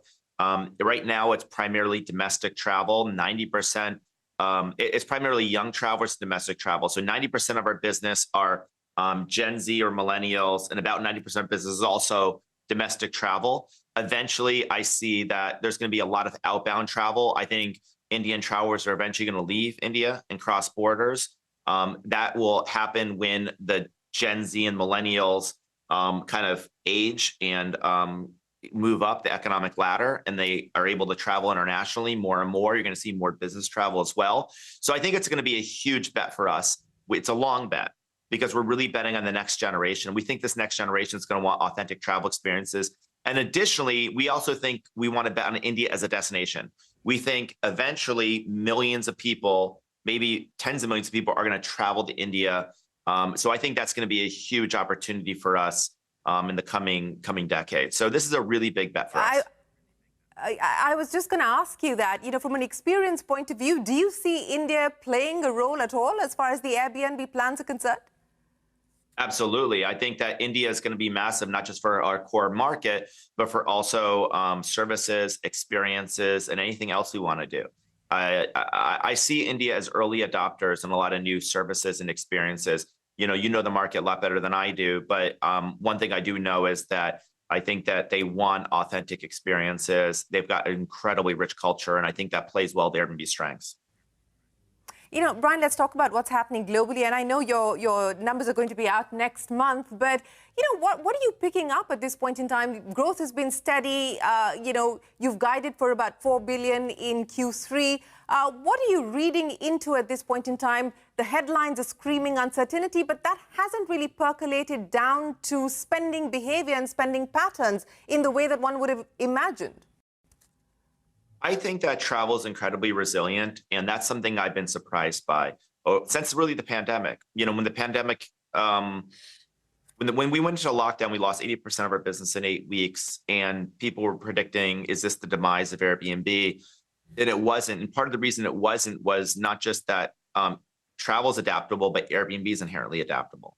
And so when there's economic uncertainty, people also look at affordable ways to travel. And so I think Airbnb is very resilient, as is the travel industry. And I think one of the things we're noticing is that people cut back their spending, but one thing they don't want to cut back is their travel. And that's what we've seen. But are you satisfied with the growth rates that you are seeing? Do you believe that you can do better? And what will it take for you to do better? I am not satisfied at all. No one in the company is satisfied. You know, we would like to be growing significantly faster. I think we will. And I think there's a lot of ways to do that. You know, I think our core business, homes, short-term rentals, is just beginning. I do not think we are reaching any level of saturation. I mean, give you an example, 70% of our business is essentially in 5 countries, which is US, Canada, Australia, UK, and France. There's a lot of other countries around the world, including India, where we can get a lot of growth. Then you have services. Services could be a massive multi-billion-dollar opportunity. We talked about this idea of the Amazon of services, experiences. Then there's hotels. Then there's all these other businesses we want to launch as well. So I think we're just the beginning of the next chapter of Airbnb, and that chapter is going to be including an accelerated growth rate. You know, when you speak about this next chapter, Brian, and you're pivoting into a whole host of areas that you don't have the experience in at this point in time. From a bandwidth point of view, from a sort of organizational structure point of view, how are you positioning yourself to be able to deliver to the promise that you're going to be making to customers across each of these very different verticals? I mean, that's a really good question, right? We don't want to go into a business and do a bad job. We want to go into a business, and the day we launch, we want to make sure that people know we're as good or better. I mean, I'll make a bold statement. I actually think the customer experience for services and experiences is better, not inferior, to our core product. And the reason why is because first of all, service experiences are not totally different. What they all have in common is these are host-led businesses. We know a lot about hosting. We know a lot about, you know, online marketplaces. So these are adjacencies. And in these adjacencies, we started really small, and we tried to take lessons from our core business. And one of the lessons is we should do more vetting up front. And that has worked really, really well. So we're much more hands-on with these new marketplaces. And we only go into things if we think we have a contribution to deliver, if we can do a better job than the industry. And I think that we're limiting our bandwidth to the things we can do a great job on. That's why we think we're doing services experiences really well.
Let's talk about what everyone will eventually get down to having a conversation on is the use of AI and how you're using AI. Now, you know, for a company that believes in building real-world connections, you see technology or AI as more isolating, but at the same time, it's also providing you the solutions to be able to address that problem. So how do you balance that within the organization?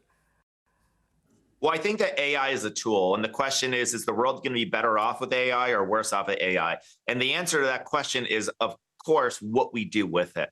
I think most people can agree that while phones are this incredible tool, we probably collectively spend a little bit too much time staring at a piece of glass. And, thank God I kind of feel lucky that I was not a kid growing up with a phone, because I got to go outside, play with my friends, and do things in the real world. And I think the phones are these magical portals to these digital worlds, but a lot of life has to happen in the real world. The real world, real connections, real communities, real people. And so I want to be the kind of company that gets you off your phone into the real world. This is not to say phones are bad. I rely on them, but it is to say that life has to also be experienced off your phone. And I think we can all agree that it's getting more and more difficult to meet people in the real world. More and more of life is experienced through a device. If the more you experience in life through a device, if there's not a balance to the real world, you're going to probably be more lonely, more isolated, a little more divided. And so we want to help you get into the real world. And I think AI can do that. So AI can be instead of a destination, AI can be a way station to this magical real world. No matter how magical AI is, it's never as magical as the real world. But how do you do that, Brian? Because you are sort of asking people to get off their devices and live in the real world, and yet you want them to be on their devices to get into Airbnb and try and find a better way to experience the real world. So what are you doing on the app today to try and kind of get people, nudge them to get into the real world and do it smartly and efficiently while they're on their phones?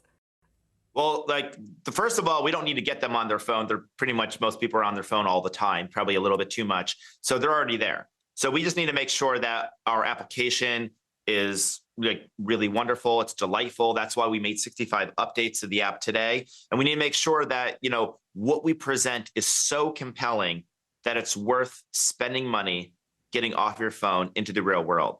And so the homes, the experiences, the services, they have to be really compelling. By the way, it should be noted that if you look at Gen Zers, their adoption of social media is actually starting to go down. I think there's a new generation that is actually yearning for real experiences in the real world. That's not to say social media is dying. It's not, but it is saturating. And I do think people are starting to realize there's this other world, the real world, that people want to live in. And I think they're starting to see a reaction to being glued to devices. So I think a lot of the updates that we're making to make Airbnb more delightful, to make it easier to find great things to do, that's our answer. And also making our app more social. I mean, we are launching social features for experiences. You can now see who's going on an experience. You can message people after. You can stay in touch with them. This is a little bit like a social network in the real world. And I think that's the next wave of social media, is really in the real world. But, speaking about this next wave of social media in the context of what AI is likely to do, and you said it can be magical, it is a tool, it depends on how you use it. But in the near term, say over the next 3 to 5 years, what is the transformative impact that you believe AI is likely to make? I mean, we have all kinds of people saying all kinds of things about the magic AI is going to create. But from your perspective, how transformative is AI going to be in the real world? Not B2B, not what companies like OpenAI, et cetera, are doing for themselves, but in the real world, how transformative is it going to be in the next 3 to 5 years? I think there's an old saying that people overestimate what they can do in a year and underestimate what they can do in 10 years. I think that's true of AI. I think people are overestimating how much the world's going to change in the next 2 or 3 years. It's not going to change dramatically in the next 2 or 3 years. I think people are massively underestimating how much the world's going to change in the next 10 years because of AI. So it's one of those things where it's going to happen slowly and then all of a sudden. I think that the last 3 years since the launch of ChatGPT, the world hasn't changed that much. The narrative has changed. The investment thesis has changed. The way kids do homework has changed. But most of daily life hasn't changed. And my evidence of this is you look at the top 50 apps in the App Store, the top 3 are AI apps. Sora now, ChatGPT, Gemini. But apps 4 through 50 are essentially not AI native applications.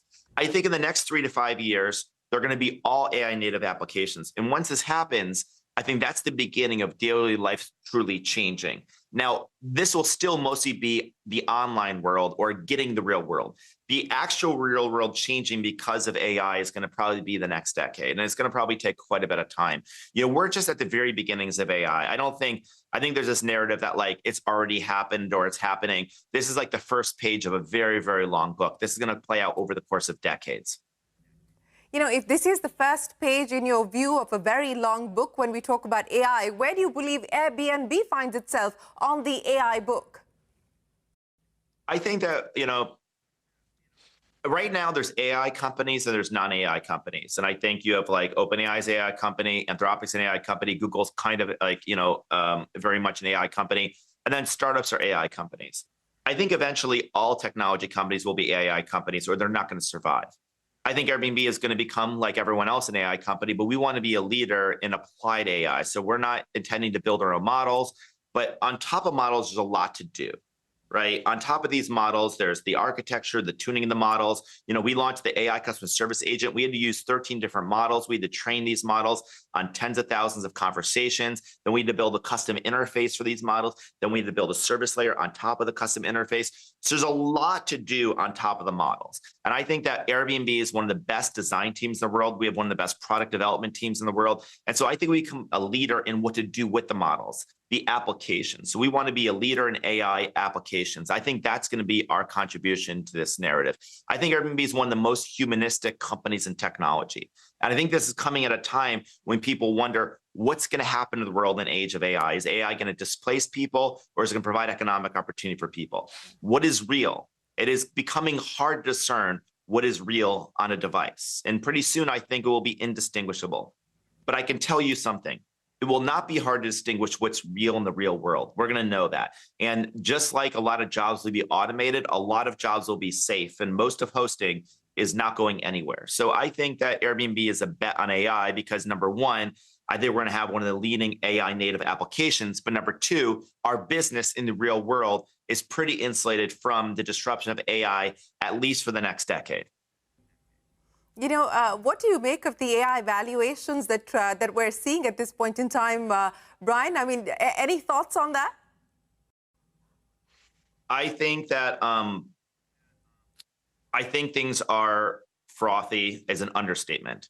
I think that the thesis on AI is correct, but I think people's expectations need to be moderated from a timeline standpoint. Everything everyone's saying is going to happen. It's going to happen probably in a longer period of time than people think. You look at the dot-com bubble, all these apps that crashed during the dot-com bubble, they eventually all work. Those companies didn't survive. But eventually, 10, 15, 20 years later, all these applications did eventually work. So it wasn't that what happened in the dot-com bubble was wrong, it was just early. Probably a lot of that's the same. It's not exactly the best analogy. The AI applications are useful, but if you look at the largest AI company in the world, ChatGPT, they do our revenue. And so when companies are making literally hundreds of billions or trillions of dollars of commitments, they require trillions of dollars of revenue or sales. And so, I think this is all going to happen. I think AI is going to deliver trillions of dollars of revenue. But we just need to be realistic about how many years this is going to take. It's going to be next decade, not this decade. That's my prediction. Well, that's a prediction that we'll hold you to. But Brian, how different is the Valley since you moved there in 2007? It's certainly gotten a lot more political. But how have things changed in the Valley since you were there and founded Airbnb? Oh, it's totally different. I mean, when I came to Silicon Valley, tech was kind of this warm, fuzzy brand. We were kind of the underdog. We weren't this giant monolithic industry like, say, the financial services industry. It was not very political. It was kind of moderate, center left. I don't think there was a lot of attention on us like there is today. So I think it was really quite different. I think today it is one of the largest industries in the world. The companies with the largest valuations are technology companies. There's a huge amount of scrutiny on technology companies. It has gotten more political, a little bit more divided. It's just more mature. And I think there's a lot of positives to the maturity, which is there's a lot more investment, a lot more ideas get oxygen to thrive. But I think that there is something we need to be wary of, and maybe this is true of the AI frenzy, which is, there is such a thing as raising too much money. there is such a thing as having too much hype, I think, and having unrealistic expectations of time horizons. And I think we just need to remember that like startups and companies need time to grow. And I do think that we need to be careful about like, kind of having a frenetic kind of hysteria around these technologies. I think that's not a good environment to build. I think you really want to remember that, Airbnb is a 17-year-old company. All these exciting AI companies are emerging. They're going to take decades to play out. I mean, maybe AI is going to accelerate it, but a great company is always going to take decades. You're speaking about taking decades. It's taken you 17 years to get Airbnb to where it is today. With the bet that you're making both on experiences and services, how different is this company going to look 5 years on? It's going to be completely changed. So what I will say is, though it took us 17 years, AI and technological revolution we're under is going to mean that every company is going to change a lot more quickly. So a lot's going to change, and we're going to be obviously like probably every other technology company, AI company, we're going to have our unique contribution to it. But maybe the more important way to answer the question is what won't change. What won't change is Airbnb is going to be the company that tries to get you off a device into the real world, or if you're on a device, it's going to be augmenting the magic of the real world. We believe the most magical thing is connecting with another person, another place, another culture, walking in their shoes, and having life experiences that you'll never forget. You ever notice when you dream, devices aren't usually in your dreams? Most people don't dream with devices. They dream of real experiences. And as magical as AI is, it is not as magical as human connection in the real world. And I think the most magical use of AI is to make possible the most meaningful experiences in the real world. So that's what we're going to be focused on. And that's what we've been doing since the very beginning. The first weekend we started Airbnb, it was about connecting with other people. That's what we're still focused on. And that will be true 5 years from now.